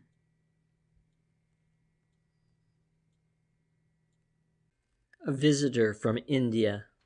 When French reached Victoria, the first person he saw on the platform was Maxwell Cheyne. "They told me at the yard that you might be on this train," the young man said excitedly as he elbowed his way forward. "Any news? Anything about Miss Merrill?" He looked old and worn, and it was evident that his anxiety was telling on him. In his eagerness, he could scarcely wait for the inspector to dismount from his carriage, and his loud tones were attracting curious looks from the bystanders. "Get a taxi," French answered quietly. "We can talk there." A few seconds later, they found a vehicle, and Cheyne, gripping the other by the arm, went on earnestly. "Tell me, I can see you have learned something. Is she all right?" "I got news of her on Thursday last. She was all right then, though still under the influence of a drug. The whole party has gone to sea." "To sea?" "Yes, to sea in a small tramp. I don't know what they are up to, but there's no reason to suppose that Miss Merrill is otherwise than well. Probably they took her with them to prevent her giving them away. They would drug her to get her to go along, but would cease it as soon as she was on board. I wired for inquiries to be made at the different signal stations, and news may be waiting for us at the yard." A few seconds sufficed to put Cheyne in possession of the salient facts which French had learned, and the latter, in his turn, asked for news. "By Jove, yes," Cheyne cried. "There is news. You remember that Arnold Price had disappeared? Well, yesterday I had a letter from him." "You don't say so," French rejoined in surprise. "Where did he write from?" "Bombay. He was shortly leaving for home. He expects to be here in about a month." "And what about his disappearance?" "He was ill in hospital. He'd gone up to Agra on some private business and met with an accident, was knocked down in the street and was insensible for ages. He couldn't say who he was, and the hospital people in Agra couldn't find out, and he hadn't told the Bombay people where he was going to spend his leave. Did he mention the letter? Yes, he thanked me for taking charge of it and said that when he reached home, he would relieve me of further trouble about it. He little knows. That's so, French assented. Their taxi had been held up by a block at the end of Westminster Bridge, but now the mass cleared, and in a few seconds they reached the yard. French's first care was to get rid of Cheyne. He repeated what he had learned about Joan Merrill. Then, assuring him that the key of the matter lay in the cipher, he advised him to go home and try it once more. Directly any more news came in, he would let him know. Cheyne having reluctantly taken his departure, French made inquiries as to what had been done in reference to his telephone from Antwerp. It appeared that the yard had not been idle. In the first place, an application had been made to the Moroccan government, who had replied that no ship had been chartered by them for freight at Casablanca, nor was anything known of agricultural samples for the Italian market. Lowenthal's story must therefore have been an absolute fabrication. He had, however, told it so readily that French suspected it had been made up beforehand, so as to be ready to serve up to any inquisitive policeman or detective who might come along. Next, Lloyd's had been approached as to the direction the Lescaut had taken, and a reply had shortly before come in from them.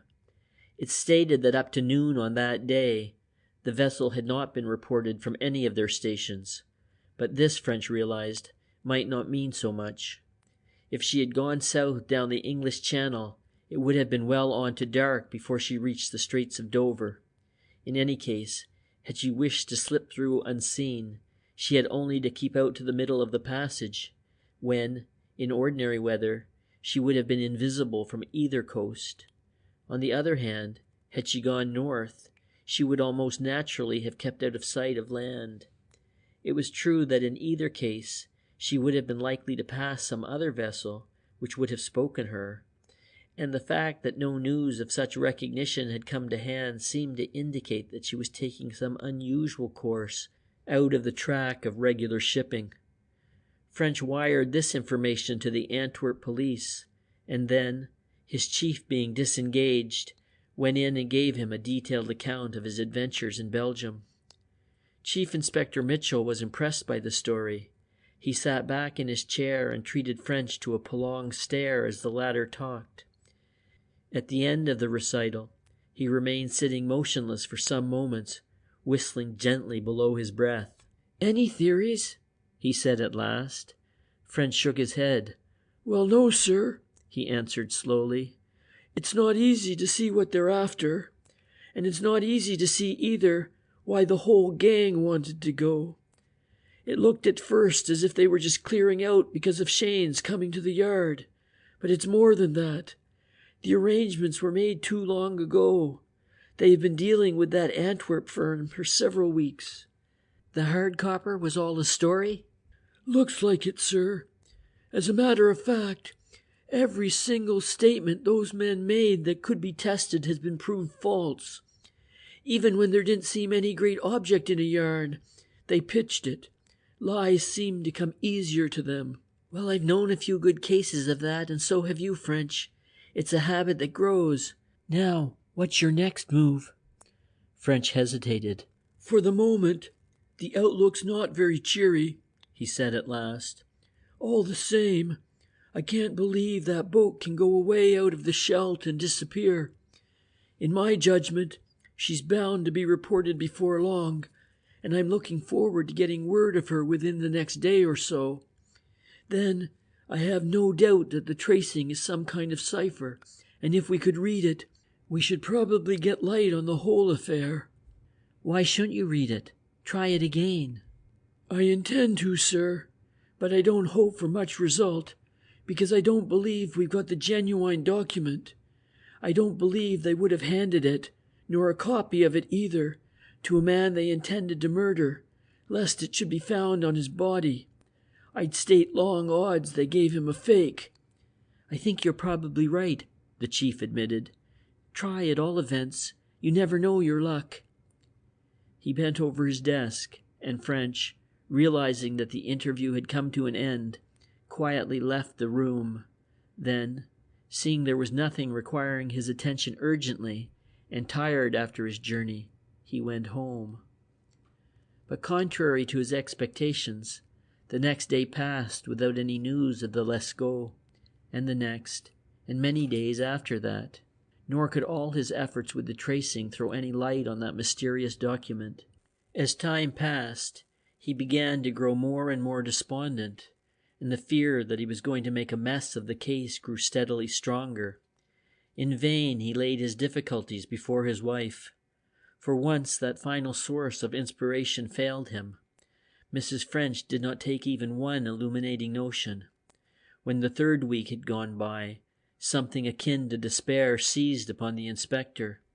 The only possibility of hope now seemed to lie in the return of Arnold Price, and French began counting the days until his arrival. One night, about 3 weeks after his return from Belgium, he settled down with a cigar after dinner, his thoughts running in their familiar groove. What were these people engaged on?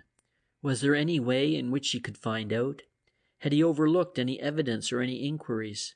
Had he neglected any possible line of research?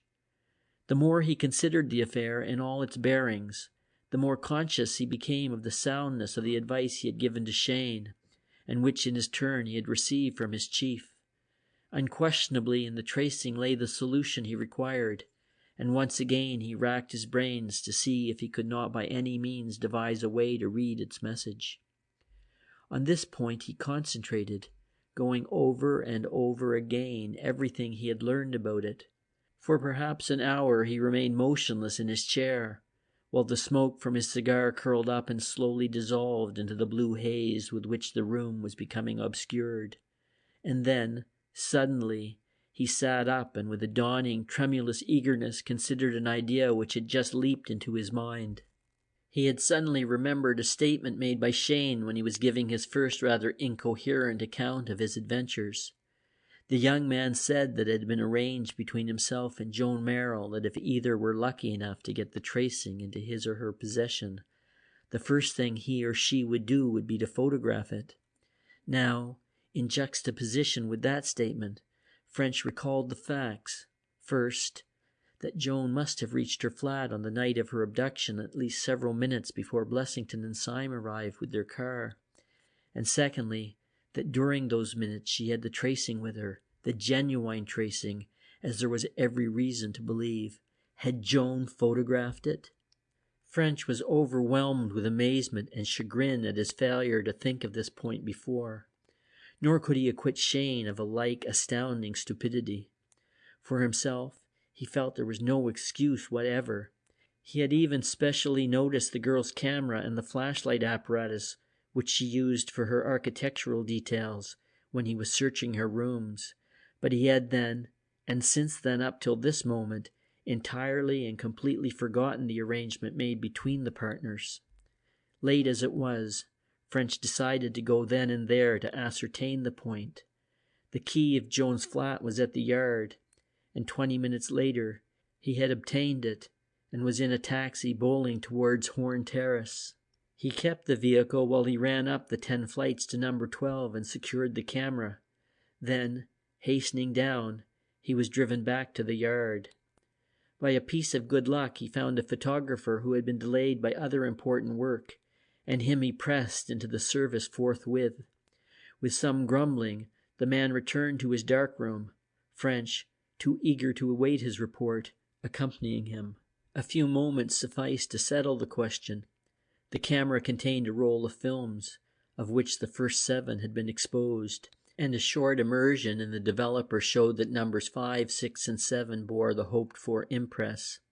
Gone was French's despondency and the weariness caused by his heavy day, and instead he was once more the embodiment of enthusiasm and cheery optimism. He had it now. At last, the secret was within his grasp.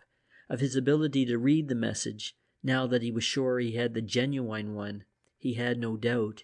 He had always liked working out ciphers, and since he had succeeded in extracting the hidden meaning from the stock and share lists which had been sent to the elusive Mrs. X in the Gething murder case, His belief in his own powers had become almost an obsession. He could hardly restrain his eagerness to get to grips with this new problem until the negative should be dry and prints made. The photographer was able to promise these for the following day. Until then, French had to possess his soul in patience. But on his return from lunch, he found on his desk 3 excellent prints of the document. They were only half-plate size, or about 1/3 that of the tracing which had been given to Cheyne. He therefore instructed the photographer to prepare enlargements which would bring the document up to more nearly the size of the original. These were ready before it was time for him to leave for home, and he sat down with ill-controlled excitement to compare them with the document at which he had already spent so much time. And then he suddenly experienced one of the most bitter disappointments of his life. To all intents and purposes, the two were the same. There were the same circles, the same numbers, letters, and signs enclosed therein, the same phrase, "England expects every man to do his duty," spaced round in the same way.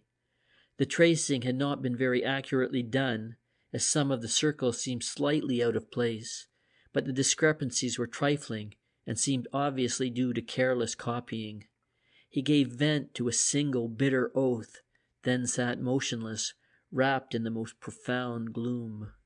He took tracing and photographs home with him, and spent the greater part of the evening making a minute comparison between the two. The enlargement, unfortunately, was not exactly the same size as the tracing, and he therefore began his work by covering the surfaces of both with proportionate squares. Taking the tracing first, he drew parallel lines 1 inch apart, both up and down it and across, thus covering its whole surface with inch squares. Then he divided the prints into the same number of equal parts, both vertically and horizontally, and ruled them up in squares also. These squares were slightly smaller than the others, about 7/8 of an inch only, but relatively the lines fell on each in the same positions. A comparison according to the squares thus showed at a glance similarity or otherwise between the two documents. As he examined them in detail, certain interesting facts began to emerge. The general appearance, the words, "England expects every man to do his duty," and the circles with their attendant letters and numbers were identical on both sheets, but there were striking variations. The position of certain of the circles was different. Those containing numbers and crooked lines were all slightly out of place, while those containing letters remained unmoved. Moreover, the little crooked lines, while preserving a rough resemblance to the originals, were altered in shape. The more he considered the matter, the more evident it became to French that these divergences were intentional. The tracing which had been given to Cheyne was intended to resemble the other superficially, and did so resemble it, but it had clearly been faked to make it valueless. If French were right so far, and he had but little doubt of it, it followed that the essential feature of the circles and crooked lines was position. This, he felt, should be a useful hint, but as yet he could not see where it led. He pondered fruitlessly over the problem till the small hours, and next morning he took the documents back to the yard to continue his studies. But he did not have an opportunity to do so. Other work was waiting for him. To his delight, he found that Arnold Price had reached home, and that he and Cheyne were waiting to see him. Price proved to be a lanky and rather despondent-looking individual, with a skin burned to the color of copper, and a pair of exceedingly shrewd blue eyes. He dropped into the chair French indicated, and instantly pulled out and lit a well-blackened cutty pipe. "Got in yesterday morning," he announced laconically, "and wired Torquay I was going down. By the merest luck I got a reply before I started that Cheyne was in town. I looked him up, and here I am." French smiled pleasantly. Though interested in the man, he could not help noting with some amusement at once the restraint and the completeness of his statement. How refreshing, he thought, and how rare, to meet someone who will give you the pith of a story without frills. "I'm glad to meet you, Mr. Price," he said cordially. "I suppose Mr. Cheyne has told you the effect that your letter has had on us all?" The other nodded. Not altogether surprising, he declared. There's money in the thing, or so I always believed, and this other crowd must believe it too, though how they got on to the affair licks me. We shall be very interested to hear what you can tell us about it, French prompted. Will you smoke, Mr. Cheyne? He held out his cigar case. I can't tell you much, Price returned, and nothing that will clear up this blessed mystery that seems to have started up. But this is my story for what it's worth. Before the war, I was on one of the Hudson and Spence boats, and I had the luck to get into the R&R when hostilities broke out. I stayed on in my old ship till she was torpedoed a couple of years later. Then I was appointed third officer on the Morania. We were on a trip from South Africa to Brest with army stores, when one day, just as we came into the English Channel, we were attacked by a U-boat. We had an 18-pounder forward, and by a stroke of luck we gave old Fritz one on the knob that did him in. The boat went down, and a dozen of the crew were left swimming. We put out a boat and picked one or two of them up. The skipper was clinging onto a life belt, but just as he came up, he let go and began to sink. I was in charge of the boat, and some fool notion came over me. I think in the hurry I forgot he was a U-boat skipper. But anyhow, like a fool, I got overboard and got hold of him. It was nothing like a dramatic rescue. There was no danger to me, and we were back on board inside 15 minutes. French and Cheyne were listening intently to this familiar story. So far it was almost word for word that told by Dangle. Apparently, then, there was at least one point on which the latter had told the truth. We weren't out of trouble, Price resumed, and next day we came up against another submarine. We exchanged a few shots, and then a British destroyer came up and drove him off. But I had the luck to stop a splinter of shell, and when we got to Brest I was sent to hospital. The U-boat skipper had got a crack on the head when his boat went down, and he was sent in too. By a chance we got side-by-side beds in the same ward and used to talk a bit, though he was a rotter, even for a Boche. Price paused to draw on his cuddy pipe, expelling great clouds of smoke of a peculiarly acrid and penetrating quality. Then, the others not speaking, he went on. It turned out that the wound on Schulz's head, his name was Schulz, was serious, and he grew steadily worse. Then one night when the ward was quiet, he woke me and said he knew his number was up and that he had a secret to tell me. We listened, but all the other fellows seemed asleep, and then he told me he could put me in the way of a fortune, that he had hoped to get it himself after the war, but now that it would be a job for someone else. He said he would tell me the whole thing, and that I might make what I could out of it, if only I would pledge myself to give 1/8 of what I got to his wife. He gave me the address, somewhere in Breslau. He asked me to swear this, and I did, and then he took a packet from under his pillow and handed it to me. There, he said, the whole thing's there. I put it in cipher for safety, but I'll tell you how to read it. Well, he began to do so, but just then a sister came in, and he shut up till she would leave. But the excitement of talking about the thing must have been too much for him. He got a weak turn and never spoke again. But, Cheyne interposed, what about the hard copper? Dangle told us about Schultz's discovery. Price gazed at him vacantly for some moments, and then suddenly smote the table. I've got it, he cried with an oath. Dangle, I remember that chap now. He was in the next bed on the other side of Schulz. That's right. I couldn't call him to mind when you mentioned him before. Of course, he heard the whole tale, and that's what started him on this do.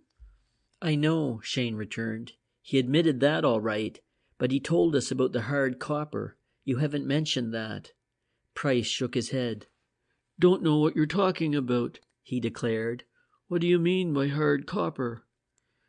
Dangle mentioned it. He was listening to the conversation.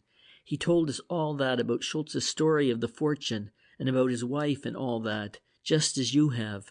But he said Schultz went on to explain what the fortune was. that he had hit on a way of treating copper that made it as hard as steel. The cipher contained the formula. Again, Price shook his head. "All spoof," he observed. "Not a word of truth in it. Schulz never mentioned copper, or said anything more than I've told you."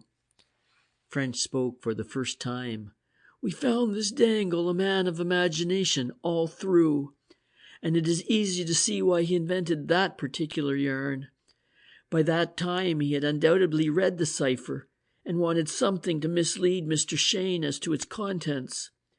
The story of the hard copper would start a bias in Mr. Cheyne's mind, which would tend to keep him off the real scent." He paused, but his companions, not speaking, continued.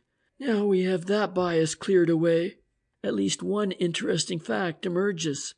The whole business starts with the sea, the U-boat commander Schulz, and it looks as if it was going to end up with the sea, the tramp, the Lescaut."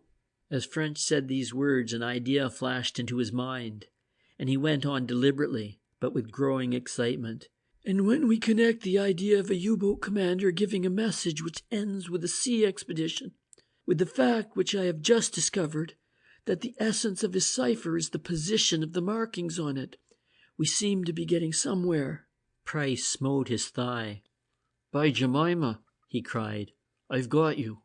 That blessed tracing is a map." "A map, yes. That's what I think," French answered eagerly, and then, as suddenly he saw the possible significance of Nelson's exhortation, he went on dramatically. "A map of England." Cheyne swore softly. "My word, if we aren't a set of blithering idiots!" he exclaimed. "Of course. England is the title. That's as clear as day. The other words are added as a blind. Let's have the thing out, Inspector, and see if we can't make something of it now." As French produced his enlarged photographs, not one of the three men doubted that they were at last well on the way towards wresting the secret from the document which had so long baffled them. End of chapter 18.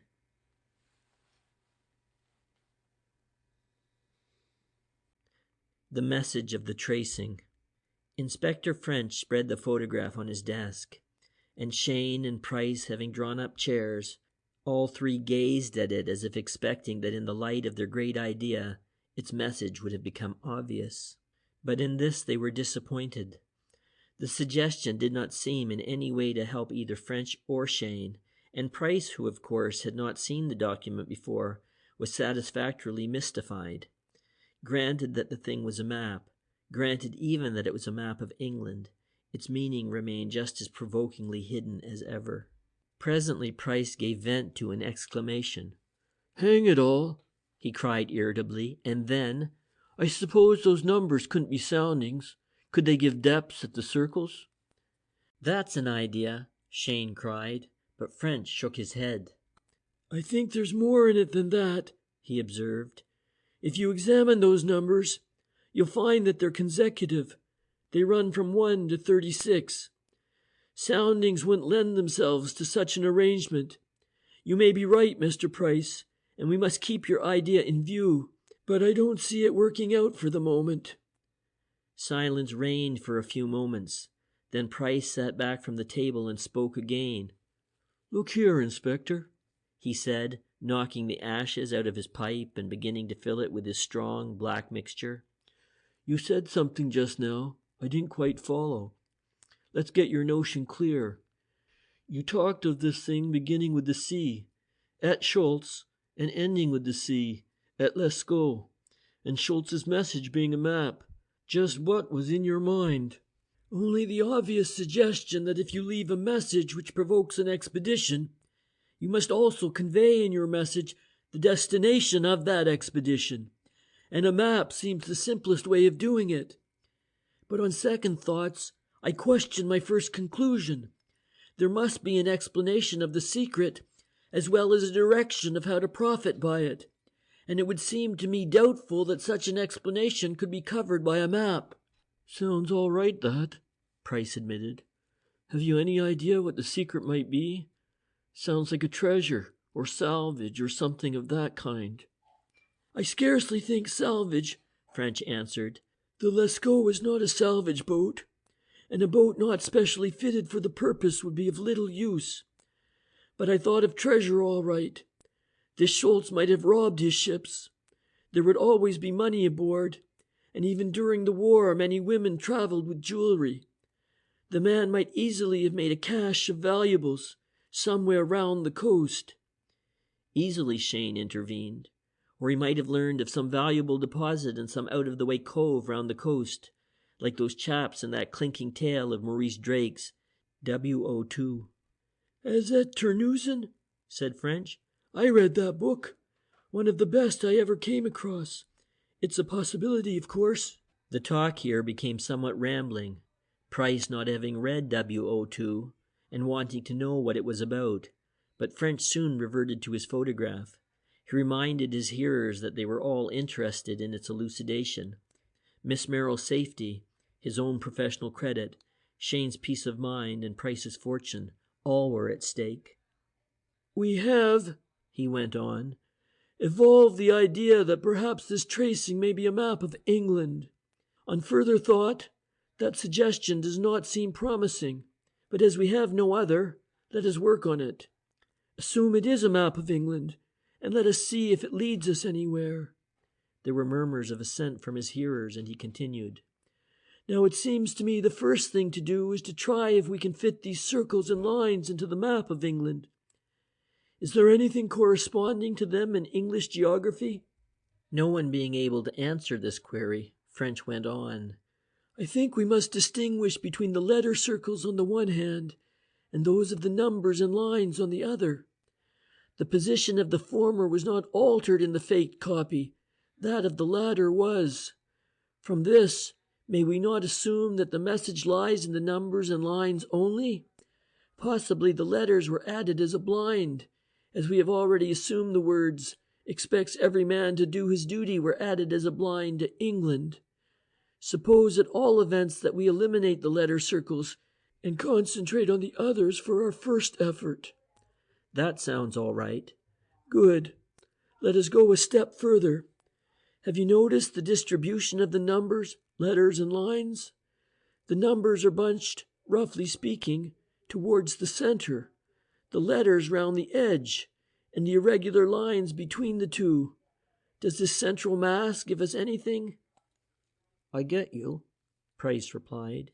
He had risen and begun to pace the room, but now he returned to the table and stood looking down at the photograph. "You know, as a matter of fact," he went on slowly, "if, as you say, you take that central part which contains numbers only, the shape of the thing is not so very unlike England after all.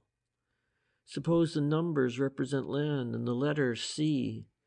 Then this patch of letters in the top left-hand corner might be the Irish Sea, and this larger patch to the right the North Sea. And look, the letter circles form a band across the bottom. What price that for the English Channel?" French crossed the room and, taking a small atlas from a shelf, opened it at the map of England and laid it down beside the photograph. With a rising excitement, all three compared them. Then Cheyne burst out irritably. "Confound the thing! It's like it and it's not like it. Let's draw a line round those number circles and see if it makes anything like the shape." He seized the photograph and took out a pencil. But just as in the scientific and industrial worlds, discoveries and inventions seldom come singly, so among these three men the begetting of ideas begot more ideas. Scarcely had Cheyne spoken when French made a little gesture of comprehension. "I believe I have it at last," he said quietly, but with ill-concealed eagerness in his tones. "Those irregular lines in certain of the circles are broken bits of the coastline. See here, those two between 8 and U are surely the Wash, and that below H is Flamborough Head. Let's see if we can locate correspondingly shaped outlines on the atlas, and fill in between those on the photograph with pencil." A few seconds' examination only were needed. Opposite, but slightly above the projection which French suggested as Flamborough Head, was an angled line between GU and 31, which all three simultaneously pronounced St. B's Head. Short double lines on each side of 24 showed two parts of the estuary of the Severn, and projections along the bottom near X and 27 were evidently St. Albans Head and Selsey Bill. That they were on the right track, there could now no longer be any doubt, and they set themselves with renewed energy to the problem still remaining, the meaning of the circles and the numbers they contained. "We can't locate the blessed things this way," French pointed out. "We'll have to rule squares on the atlas to correspond. Then we can pencil in the coastline accurately and see just where the circles lie." For a time measuring and the drawing of lines were the order of the day, and then at last the positions of the circles were located. They were all drawn around towns. "Towns," Price exclaimed. "Guess we're getting on." "Towns," Cheyne echoed in his turn. "Then you must have been right, Inspector, about those letters being merely a blind."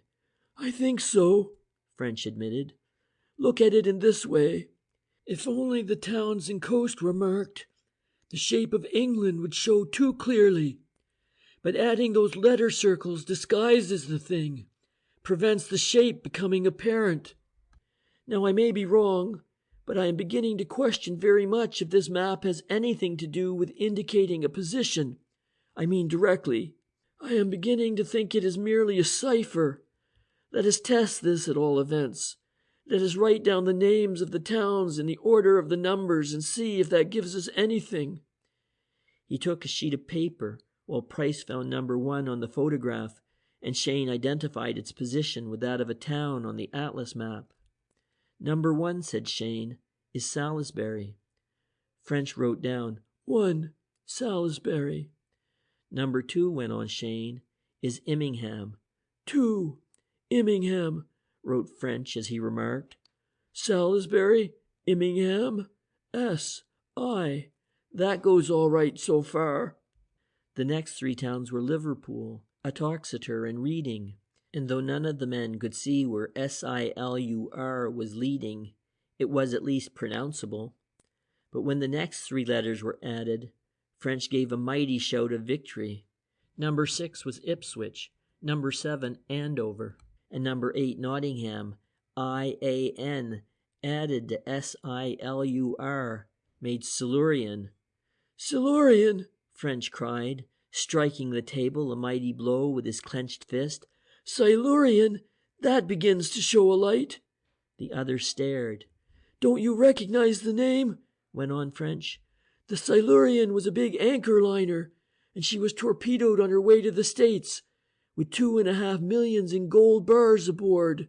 The others held their breath, and their eyes grew round. "Any of it recovered?" "None.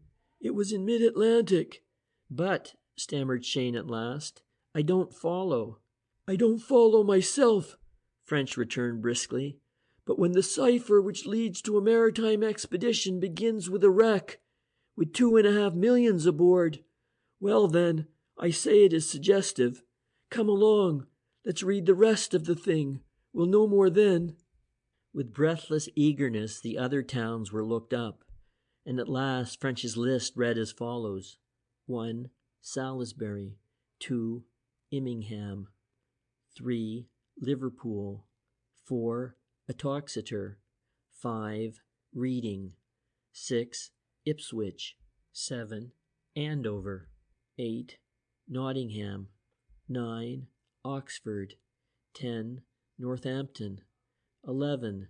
Evesham. 12. Doncaster. 13. Exeter. 14. Gloucester.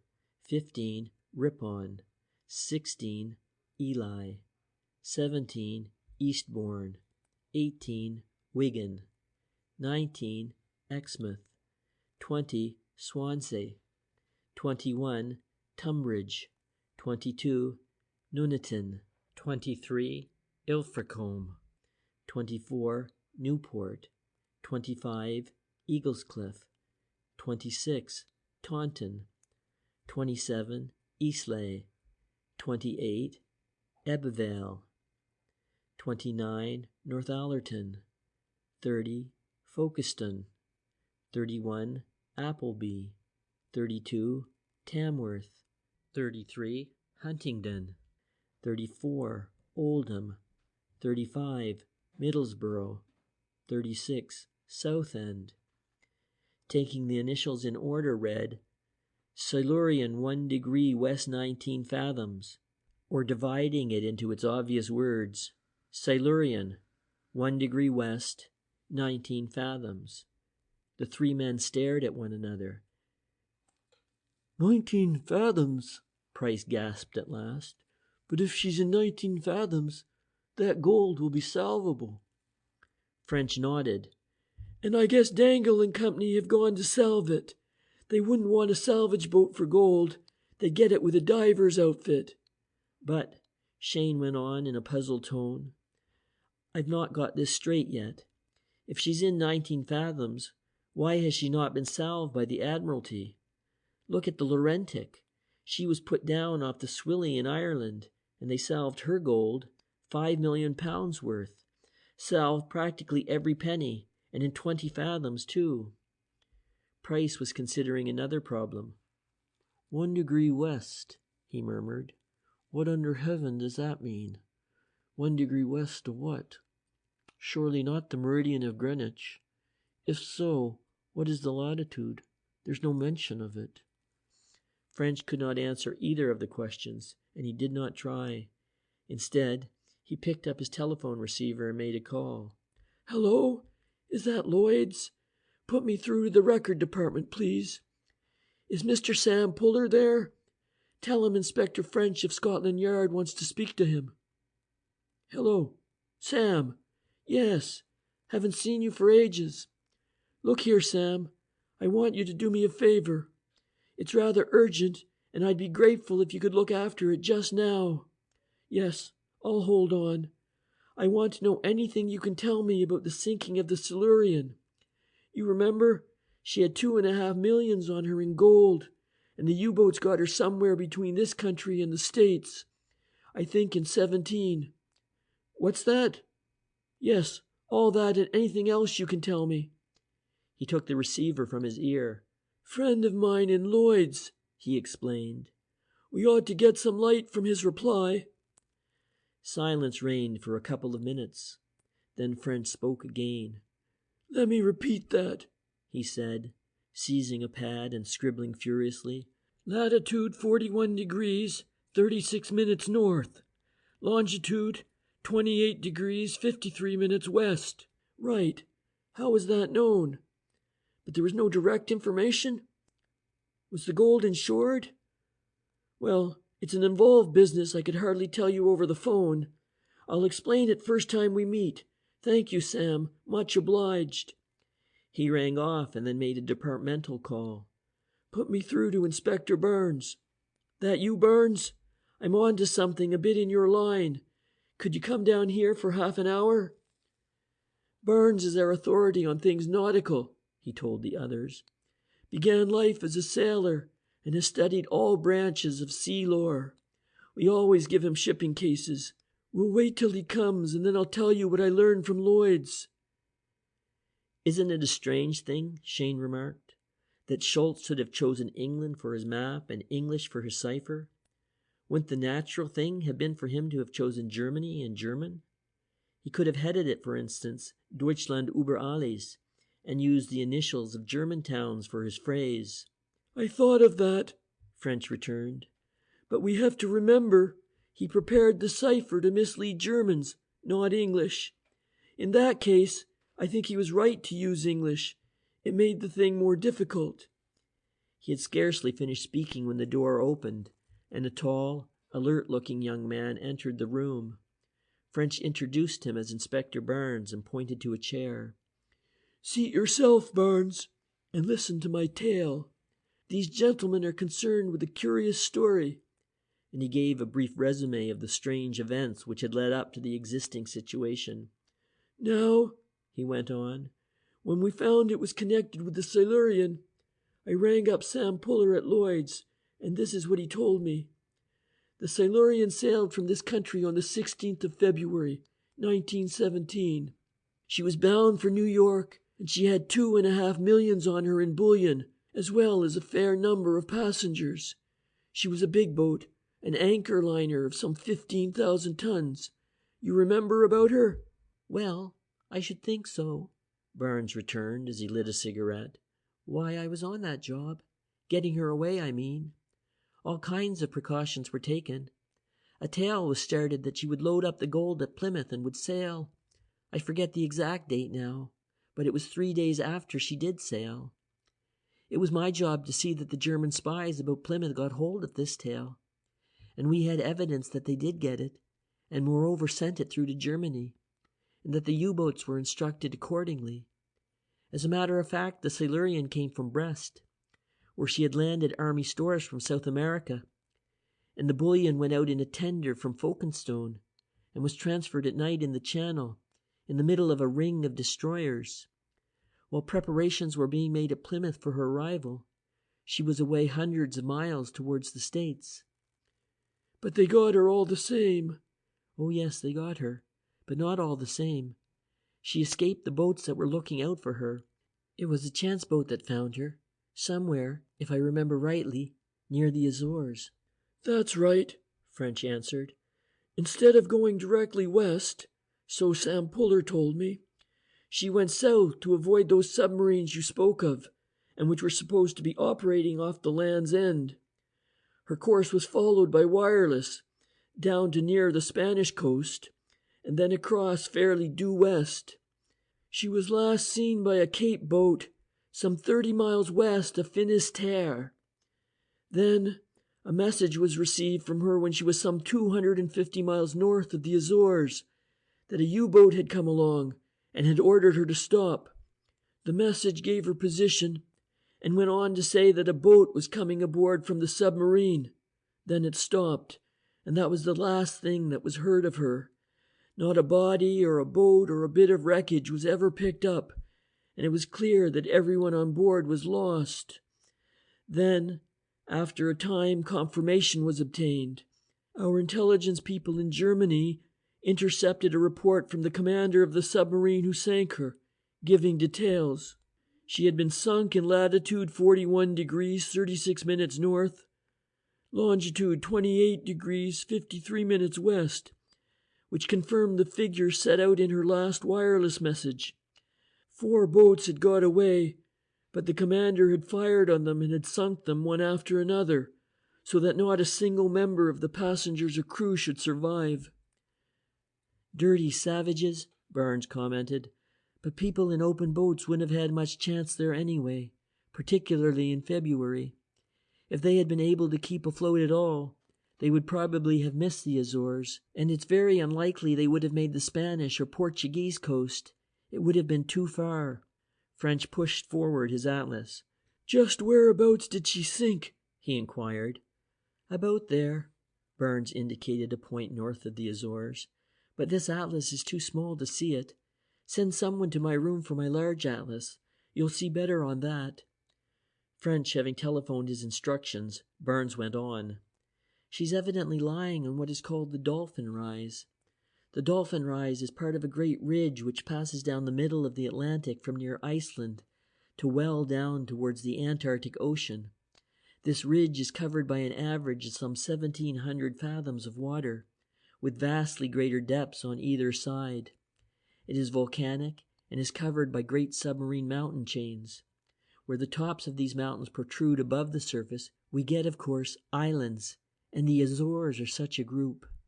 A constable at that moment entered with the large atlas, and Burns continued. "Now we'll see in a moment." He ran his finger down the index of maps, then turned the pages. "Here we are. Here is a map of the North Atlantic Ocean. Here are the Azores, and hereabouts is your point. And, by Jove!" The young man looked actually excited. "Here is what your cipher means, all right." The other 3 crowded round in almost breathless excitement. Burns pointed with a pencil slightly to the east of a white spot, about 1/4 of an inch in diameter, which bore the figure 18. "Look here," he went on. "There's about the point she is supposed to have sunk. You see it is colored light blue, which the reference tells us means over 1,000 fathoms. But measure 1 degree to the west, It is about 50 miles at that latitude, and it brings us into the middle of that white patch marked 18. That white patch is another mountain chain, just not high enough to become an island, and the 18 means that the peaks come within 18 fathoms of the surface. So that your cipher message is probably quite all right, and your Antwerp party are more than likely working away at the gold at the present time." French swore comprehensively. "You must be right," he agreed. "One can see now what that blackguard of a U-boat commander did. He evidently put some men aboard the Silurian to dismantle their wireless, then made them sail on parallel to his own course, until he had, by the use of his lead, maneuvered them over the highest peak, and then put them down. The whole thing must have been quite deliberate. He returned to his own government a false statement of her position, which he knew would correspond with the last message she sent out, intending it to be believed that she was lost in over 1,000 fathoms. But he sank her where he could himself afterwards recover her bullion, or sell his secret to the highest bidder. The people on the Silurian would know all about that 2 or 3 hours steam west, so they must be got rid of. Hence his destroying the boats one after another. No one must be left alive to give the thing away. To his own crew, he no doubt told some tale to account for it, but he would be safe enough there, as no one except himself would know the actual facts. Dirty savage indeed." With this speech of French's, a light seemed to Cheyne suddenly to shine out over all that strange adventure in which for so many weeks he had been involved. With it, each puzzling fact seemed to become comprehensible, and to drop into its natural place in the story, as the pieces of a jigsaw puzzle eventually make a coherent whole. He pictured the thing from the beginning, the submarine coming up with the ship in deep water, but comparatively close to a shallow place where its treasure could be salved. The desire of the U-boat commander Schulz to save the gold, quite possibly in the first instance for the benefit of his nation. Then, the temptation to keep what he had done secret so as, if possible later, to get the stuff for himself. His fall before this temptation, with its contingent false return to his government as to the position of the wreck. Then, Cheyne saw, the problem of passing on the secret in the event of his own death would arise, with the evolution and construction of the cipher as an attempted solution.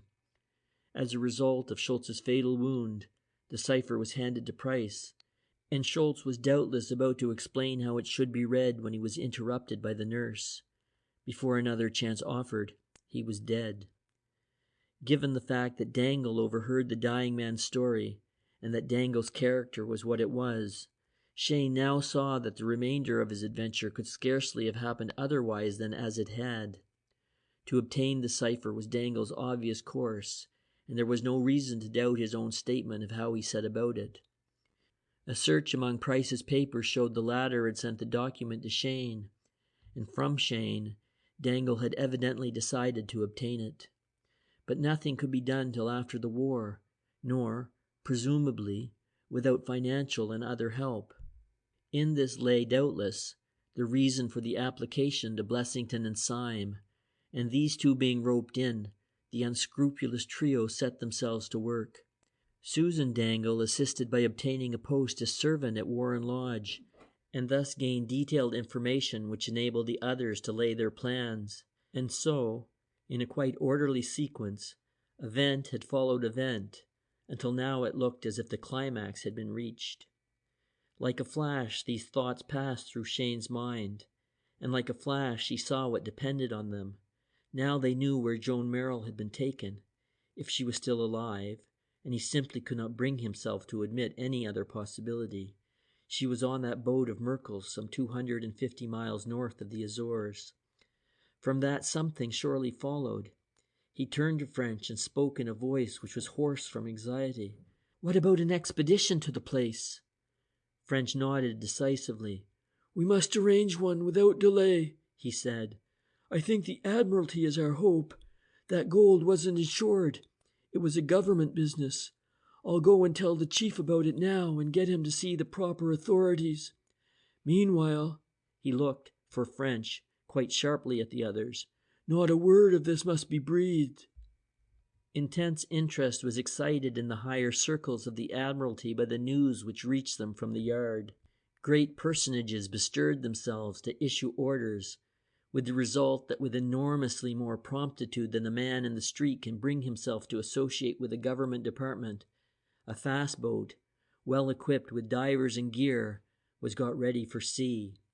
French put in a word for both Cheyne and Price, and when, some 8 hours after their reading of the cipher, the boat put out into the Thames from Chatham Dockyard, it carried, in addition to its regular crew, not only Inspector French himself, but also his 2 protégés.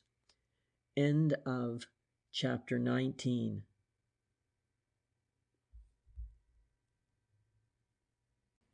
The goal of the Lescaut. Inspector French had gone to bed in the tiny but comfortable stateroom which had been put at his disposal by the officers of the Admiralty boat, while that redoubtable vessel was slipping easily and on an even keel through the calm waters of the Straits of Dover. He awoke next morning to find her plunging and rolling and staggering through what, in comparison with his previous experiences of the sea, appeared to be a frightful storm. To his surprise, however, he did not feel any bad effects from the motion, and presently he arose, and having with extreme care performed the ticklish operation of shaving, dressed and climbed with the aid of railings and handles to the companionway, and so to the deck. The sight which met his eyes on emerging made him hold his breath, as he clung to the rail at the companion door. It was a wonderful morning, clear and bright and fresh and invigorating. The sun shone down from a cloudless sky onto a dark sapphire sea of incredible purity, flecked over with foaming patches of dazzling white. As far as the eye could reach in every direction out to the hard, sharp line of the horizon, great waves rolled relentlessly onward, wavelets dancing and churning and foaming on their slow-moving flanks. The wind caught French, and, as if it were a solid, held him pinned against the deck-house. He stood watching the bluff bows of the boat rise in the air, then crash back into the sea, throwing out a smother of water and foam, some of which would seep over the forecastle, and after swirling through the forward deck hamper, disappear through the scuppers amidships. For some moments he watched. Then, moving round the deck-house, he glanced up and saw Cheyne and Price beckoning to him from the bridge, where they had joined the officer of the watch. "Some morning this, Inspector," Price cried as he joined them in the lee of the weather canvas. "This will blow the London cobwebs out of our minds." He was evidently keenly enjoying himself, and even Cheyne's anxious face showed appreciation of his surroundings.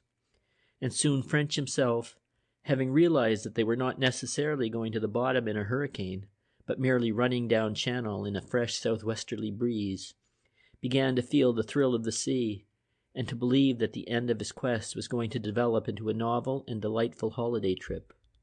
The same weather held all that day, and the next, but on the third the wind fell, and the sea gradually calmed down to a slow, easy swell.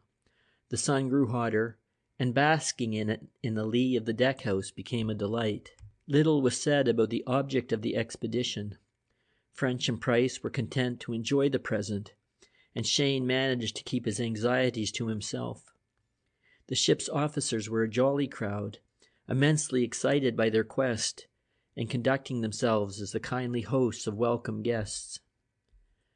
On the fourth day, it grew still warmer. Indeed, out of the breeze made by the ship's motion, it was unpleasantly hot. French liked to get away forward, where it was cooler, and lean by the hour over the bows, watching the sharp stem cut through the water and roll back in its frothing wave on either side.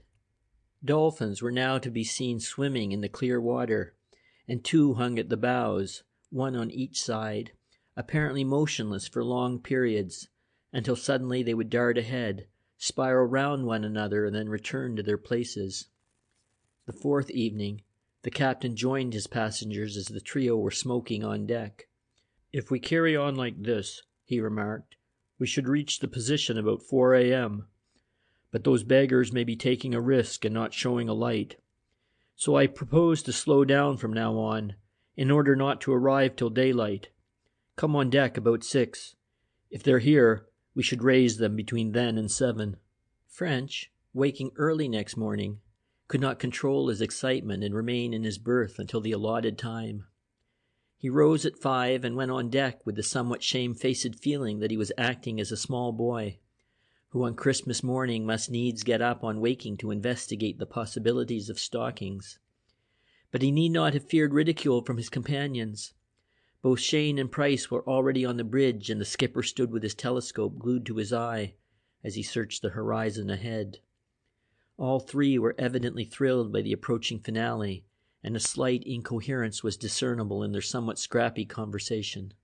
The morning was calm and very clear. Once again the sky was cloudless, and the soft southwesterly wind barely ruffled the surface of the long flat swells. It was a pleasure to be alive, and it seemed impossible to associate crime and violence with the expedition. But beneath their smiles, all concerned felt it might easily develop into a grim enough business, and that side of it became more apparent when at the captain's orders the covers of the 6-pounders mounted fore and aft were removed, and the weapons were prepared for action by their crews. The hands of French's watch had just reached the 1/4 hour after 6, when Captain Amory, who had once again been sweeping the horizon with his telescope, said quietly, "There she is." He handed the glass to French. "See there? About 3 points on the starboard bow." French, with some difficulty steadying the tube, saw very faint and far off what looked like the upper part of a steamer's deck, with a funnel and 2 masts like threads of the finest gossamer. "She's still hull down," the captain explained. "You'll see her better in a few minutes. We should be up with her in 3/4 of an hour." In order to leave them free later on, it was decided to have breakfast at once, and by the time the hasty meal had been disposed of, the stranger was clearly visible to the naked eye. She lay heading westward, as though anchored in the swing of the tide, and her fires appeared to be either out or banked, as no smoke was visible at her funnel. The glass revealed a flag at her forepeak, but she was still too far off to make out its coloring. Now that the dramatic climax was approaching, the minds of the actors in the play became charged with a very real anxiety. Captain Amory, under almost any circumstances, would have to deal with a very ticklish situation. He had to get the gold, if it was salvable, and the fact that they were not in British waters would be a complication if the Belgian had already recovered it. French had to ascertain if his quarry were on board, and if so, see that they did not escape him. Also a difficult job outside the 3-mile limit. For Price, a fortune hung in the balance. Not, of course, all the gold that might be found, but the proportion allowed him by law. While for Cheyne there remained something 1,000 times more important than the capture of a criminal or the acquisition of a fortune. For Cheyne, the question of Joan Merrill's life was at stake. Their several anxieties were reflected on the faces of the men as they stood in silence, watching the rapidly growing vessel. Presently, an exclamation came from Captain Amory. "By Jove," he said, "this is a rum business. I can see that flag now, and it's our red ensign. What's a Belgian boat doing with a British flag? And what's more, it's jacked down, a flag of distress. What do you think of that?" He looked at the others with a puzzled expression, then went on. "I suppose they're not armed. You don't know, Inspector, do you? If they were armed, it would be a likely enough ruse to get us close by, so as to make sure of hitting us in a vital place." French shook his head. He had heard nothing about arms, though for all he knew to the contrary, the Lescaut might carry a gun. "I don't see one," the captain continued. "But then, if they have one, they'd keep it hidden. But I don't like there being no signs of life aboard her. There's no smoke anywhere, either from her boilers or her galley. There's no one on the bridge, and I've not seen a movement on deck. It doesn't look well. In fact, it looks as if they were lying low and waiting for us." They were now within a mile of the stranger, and her details were clear even to the naked eye. "It's the Lescaut, anyway," Captain Amory went on. "I can see her name on her bows. But I confess I don't like that flag and that silence. I think I'll see if I can wake her up." He put his hand on the foghorn halyard and blew a number of resounding blasts. For a few seconds, nothing happened. Then suddenly 2 figures appeared at the deckhouse door, and after a moment's pause, rushed up on the bridge and began waving furiously. As they passed up the bridge ladder, they came from behind the shelter of a boat, and their silhouettes became visible against the sky. They were both women. A strangled cry burst from Cheyne as he snatched the captain's telescope and gazed at them. Then with a shout of, "It's she! It's she!" he leaped to the end of the bridge and began waving his hat frantically.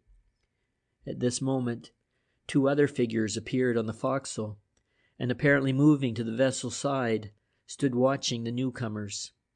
Amory rang his engines down to half speed and, slightly porting his helm, headed for some distance astern of the other. Then, starboarding, he swung round and bringing up parallel to her and some couple of 100 yards away, he dropped anchor. Without loss of a moment, a boat was lowered, and French, Cheyne, Price, the first officer, and a half-dozen men, all armed with service revolvers, tumbled in.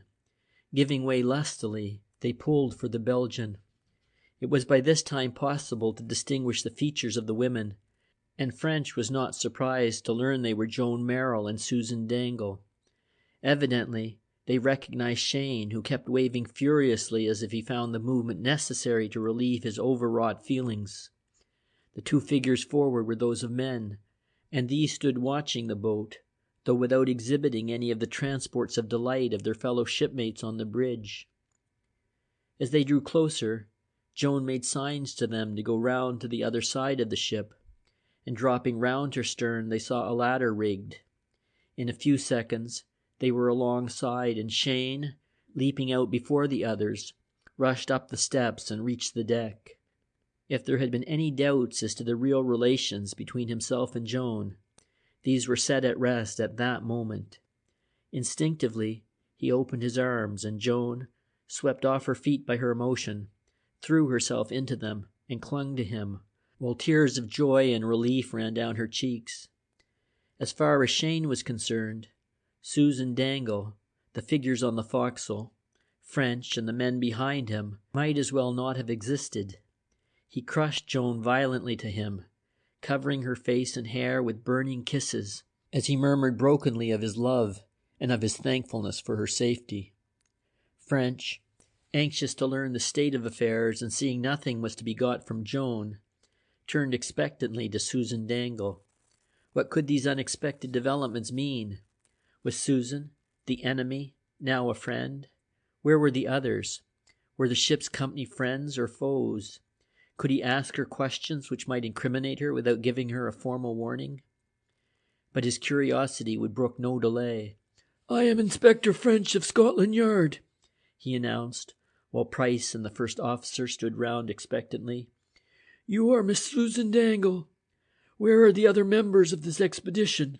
The girl wrung her hands, and he noticed how terribly pale and drawn was her face, and what horror shone in her eyes. "Oh," she cried, with a gesture as if to shut out the sight of some hideous dream. "Oh, it's been awful. I can't speak of it. They're dead.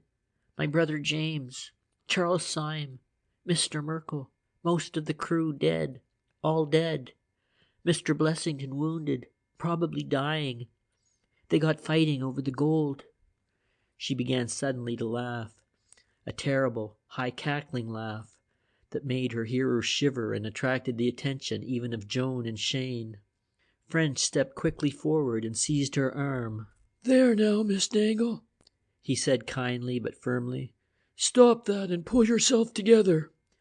Your terrible experiences are over now, and you're in the hands of friends. But you mustn't give way like this. Make an effort and you'll be better directly." He led her to a hatchway and made her sit down, while he continued soothing her as one would a fractious child. But so great was the agitation of both girls that it was quite a considerable time before the tragic tale of the Lescaut's expedition became fully unfolded. And when at last it was told, it proved still but one more illustration of the old truth that the qualities of greed and envy and selfishness have that seed of decay within themselves which leads their unhappy victims to overreach themselves, and instead of gaining what they seek, to lose their all. Shorn of incoherent phrases and irrelevant details, the story was this. On the 24th of May, the Lascaux had left Antwerp with 28 souls aboard. Aft, there were Joan, Susan, Blessington, Syme, Dangle, and Merrill, with the captain, first officer, and engineer, 9 persons, while forward there were 3 divers, 6 assistants, a cook, a steward, 4 seamen, and 4 engine room staff, or 19 altogether. Once clear of the Scheldt, Joan's treatment had changed. Her food was no longer drugged, and when in a few days she got over the effects of the doses she had received, she found her jailers polite and friendly, and anxious to minimize the inconvenience and anxiety she was suffering. They told her they did not wish her evil, and were taking her with them simply to prevent information as to themselves or their affairs leaking out through her. This, of course, she did not believe, since she did not possess sufficient information about them to enable her to interfere with their plans. But later, their real motive dawned on her. Gradually, she realized that Blessington had fallen in love with her, and though he was circumspect enough, her distrust of him was such that she felt sick with horror and dread when she thought of him. Nothing, however, had occurred to which she could take exception, and had it not been for her fears as to her own fate, and her anxieties as to Cheyne's, the voyage would have been pleasant enough. The Lascaux was a fast boat, and 4 days had brought them to the spot referred to in the cipher. After 3 days' search they found the wreck, and all 3 divers had at once gone down. A week was spent in making an examination of the vessel, at the end of which time they had located the gold. It was in her stern, low down and not far from her port side. The divers recommended blowing her plates off at this spot, and 10 days more sufficed for this. Through the hole thus made, the divers were able to draw in tackle lowered from the Lascaux, and the ingots of gold were slung to cradles and drawn up with really wonderful ease and speed. They had, moreover, been favored with a peculiarly fine stretch of weather, work having to be suspended on only 8 days of the 37 they were there. On reaching the wreck in the first instance, the captain had mustered his crew aft and had informed them, what he could no longer keep secret, that they were out for gold, and that if they found it in the quantities they hoped, every man on board would receive at the end of the trip a gift of £1,000 in addition to his pay. The men at first seemed more than satisfied, but as ingot after ingot was recovered, the generosity of the offer shrank in their estimation. 4 days before the appearance of French's party, the divers had reported that another day would complete the work, and then appeared the first hint that all was not well. On that last evening before the completion of the diving, the men came forward in a body and asked to see the captain. They explained that they had been reckoning up the value of the gold, and they weren't having £1,000 apiece. They wanted an even divide, all round. The captain argued with them, civilly enough at first, told them that they couldn't get the metal ashore and turned into money in secret, that the port officers or coast guards, wherever it was unloaded, would be bound to learn what they were doing, and that then the government would claim an enormous percentage of the whole, so that the £1,000 per man was an extremely liberal gift. The men declared that they would look after the unloading, and that they were going to have what they wanted. Hot words passed, and then the captain drew a revolver and said that he was captain there, and that what he said would go. Susan was watching the scene from the quarterdeck behind, but she could not be quite sure of what followed. One of the crew pressed forward, and the captain raised his revolver. She did not think he meant to fire, but another of the men either genuinely or purposely misunderstood his action. He raised his hand, a shot rang out, and the captain fell dead.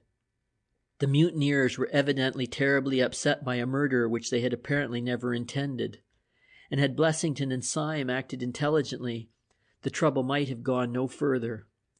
But at that moment, these two worthies, who must have been in the chart-house all the time, began firing through the windows at the men. A regular pitched battle ensued, in which Syme and 5 of the crew were hit, 3 of the latter being killed. It was then war to the knife between those who berthed forward and those who berthed aft. All that night sporadic shots rang out at intervals, but at daybreak on the following day matters came to a head. The crew, with considerable generalship, made a feint on the forecastle with some of their number, while the remainder swarmed aft below decks. The defenders, taken in the rear, were shot down, and the mutineers were masters of the ship. All that next day, Joan and Susan, terror-stricken, clung to each other in the latter's cabin. The men were reasonably civil, told them they might get themselves food, and let them alone. But that night, a further terrible quarrel burst out between, as they learned afterwards, those who wished to murder the girls and go off with the treasure, and those who feared murder more than the loss of the gold. Once again there were the reports of shots and the groans of wounded men. The fusillade went on at intervals all night, until next morning one of the divers, a superior man with whom the girls had often talked, had come in with his head covered with blood, and asked the girls to bandage it. Susan had some slight surgical knowledge, and did what she could for him. Then the man told them that of the entire ship's company, only themselves and 7 others were alive, and that of these 7, 4 were so badly wounded that they would probably not recover. Among these was Blessington. Syme and James Dangle were dead. The slightly injured men threw the dead overboard and cleaned up the traces of the fighting, while the girls ministered to the seriously wounded. Of course, in the 3 days up till the arrival of the avengers, who had by a strange trick of fate become the rescuers, 1 man had died. Of the 28 who sailed from Antwerp, there were therefore left only 9, the 2 girls and 4 slightly and 3 seriously wounded men. None of those able to move understood either engineering or seamanship, so that they had luckily decided to remain at anchor in the hope of some ship picking up their flag of distress. "There is just one thing I should like to understand," said Cheyne to Joan, when later on that day a prize crew had been put aboard the Lascaux and steam was being raised for the return to England. "And that is what happened to you on the night that we burgled Earlswood. You got back to your rooms, then left again with Syme and Blessington." "There's not much to tell about that," Joan answered, smiling happily up into her lover's eyes. "I was, as you know, standing like a watchman before the door of Earlswood, when I saw Susan and her brother coming up. I rang and knocked and kept them talking as long as possible. Then, when they opened the door, I slipped away. But I heard your footsteps and realized that you had got out by the back way. I heard you run off down the lane with Dangle after you. Then, remembering your arrangement about throwing away the tracing, I climbed over the wall, picked it up, and went back to my rooms. The first thing I did was to photograph it. Then I hid it in my color box. I had scarcely done so when Syme called. He said you had met with an accident, been caught between 2 motor cars and knocked down by one of them, and that you were seriously injured. He said you were conscious and had given him my address and were calling for me. I went down to find Blessington driving a car, though I didn't know then that it was Blessington. As soon as we started, Syme held a chloroform cloth over my mouth, and I don't remember much more till we were on the Lascaux." "But how did Syme find your rooms?" "Through Susan. Susan told me all about it afterwards. She went out after James and saw me climbing over the wall with the tracing. She followed me to my rooms and immediately telephoned to Syme. When Syme called, she was with him, and while I changed my coat, Syme led her into the studio, and she hid behind an easel until we were gone. She searched till she found the tracing and then simply walked out. The gang had intended to go to Antwerp the following week in any case, but this business upset their plans and they decided to start immediately. Dangle went on and arranged for the Lascaux to leave some days earlier. The rest of us put up at Ghent till she was ready to sail." But little further remains to be told. The few bars of gold still left on the Silurian were soon raised, and the two ships set sail, reaching Chatham some 5 days later. All the bullion theoretically belonged to the Crown, but under the special circumstances, a generous division was made whereby 25% was returned to the finders. As Price refused to accept the whole amount, an amicable agreement was come to, whereby Cheyne, Joan, and Price each received almost 1/3, or £200,000 apiece. Of the balance of over £20,000, £10,000 was given to Susan Dangle by Joan's imperative directions. She said that Susan was not a bad girl, and had turned up trumps during the trouble on the Lascaux. £1,000 went to Inspector French, also Joan's gift, and the remainder was divided among the officers and men of the Admiralty salvage boat. A few days after landing, Maxwell Cheyne and Joan Merrill had occasion to pay a short visit to the Church of St. Margaret's in the Fields, after which Cheyne whirled his wife away to Devonshire, so that she might make the acquaintance of his family and see the country where began that strange series of events, which in the beginning of the story I alluded to as the Cheyne Mystery. End of Inspector French and the Cheyne Mystery by Freeman Wills Crofts.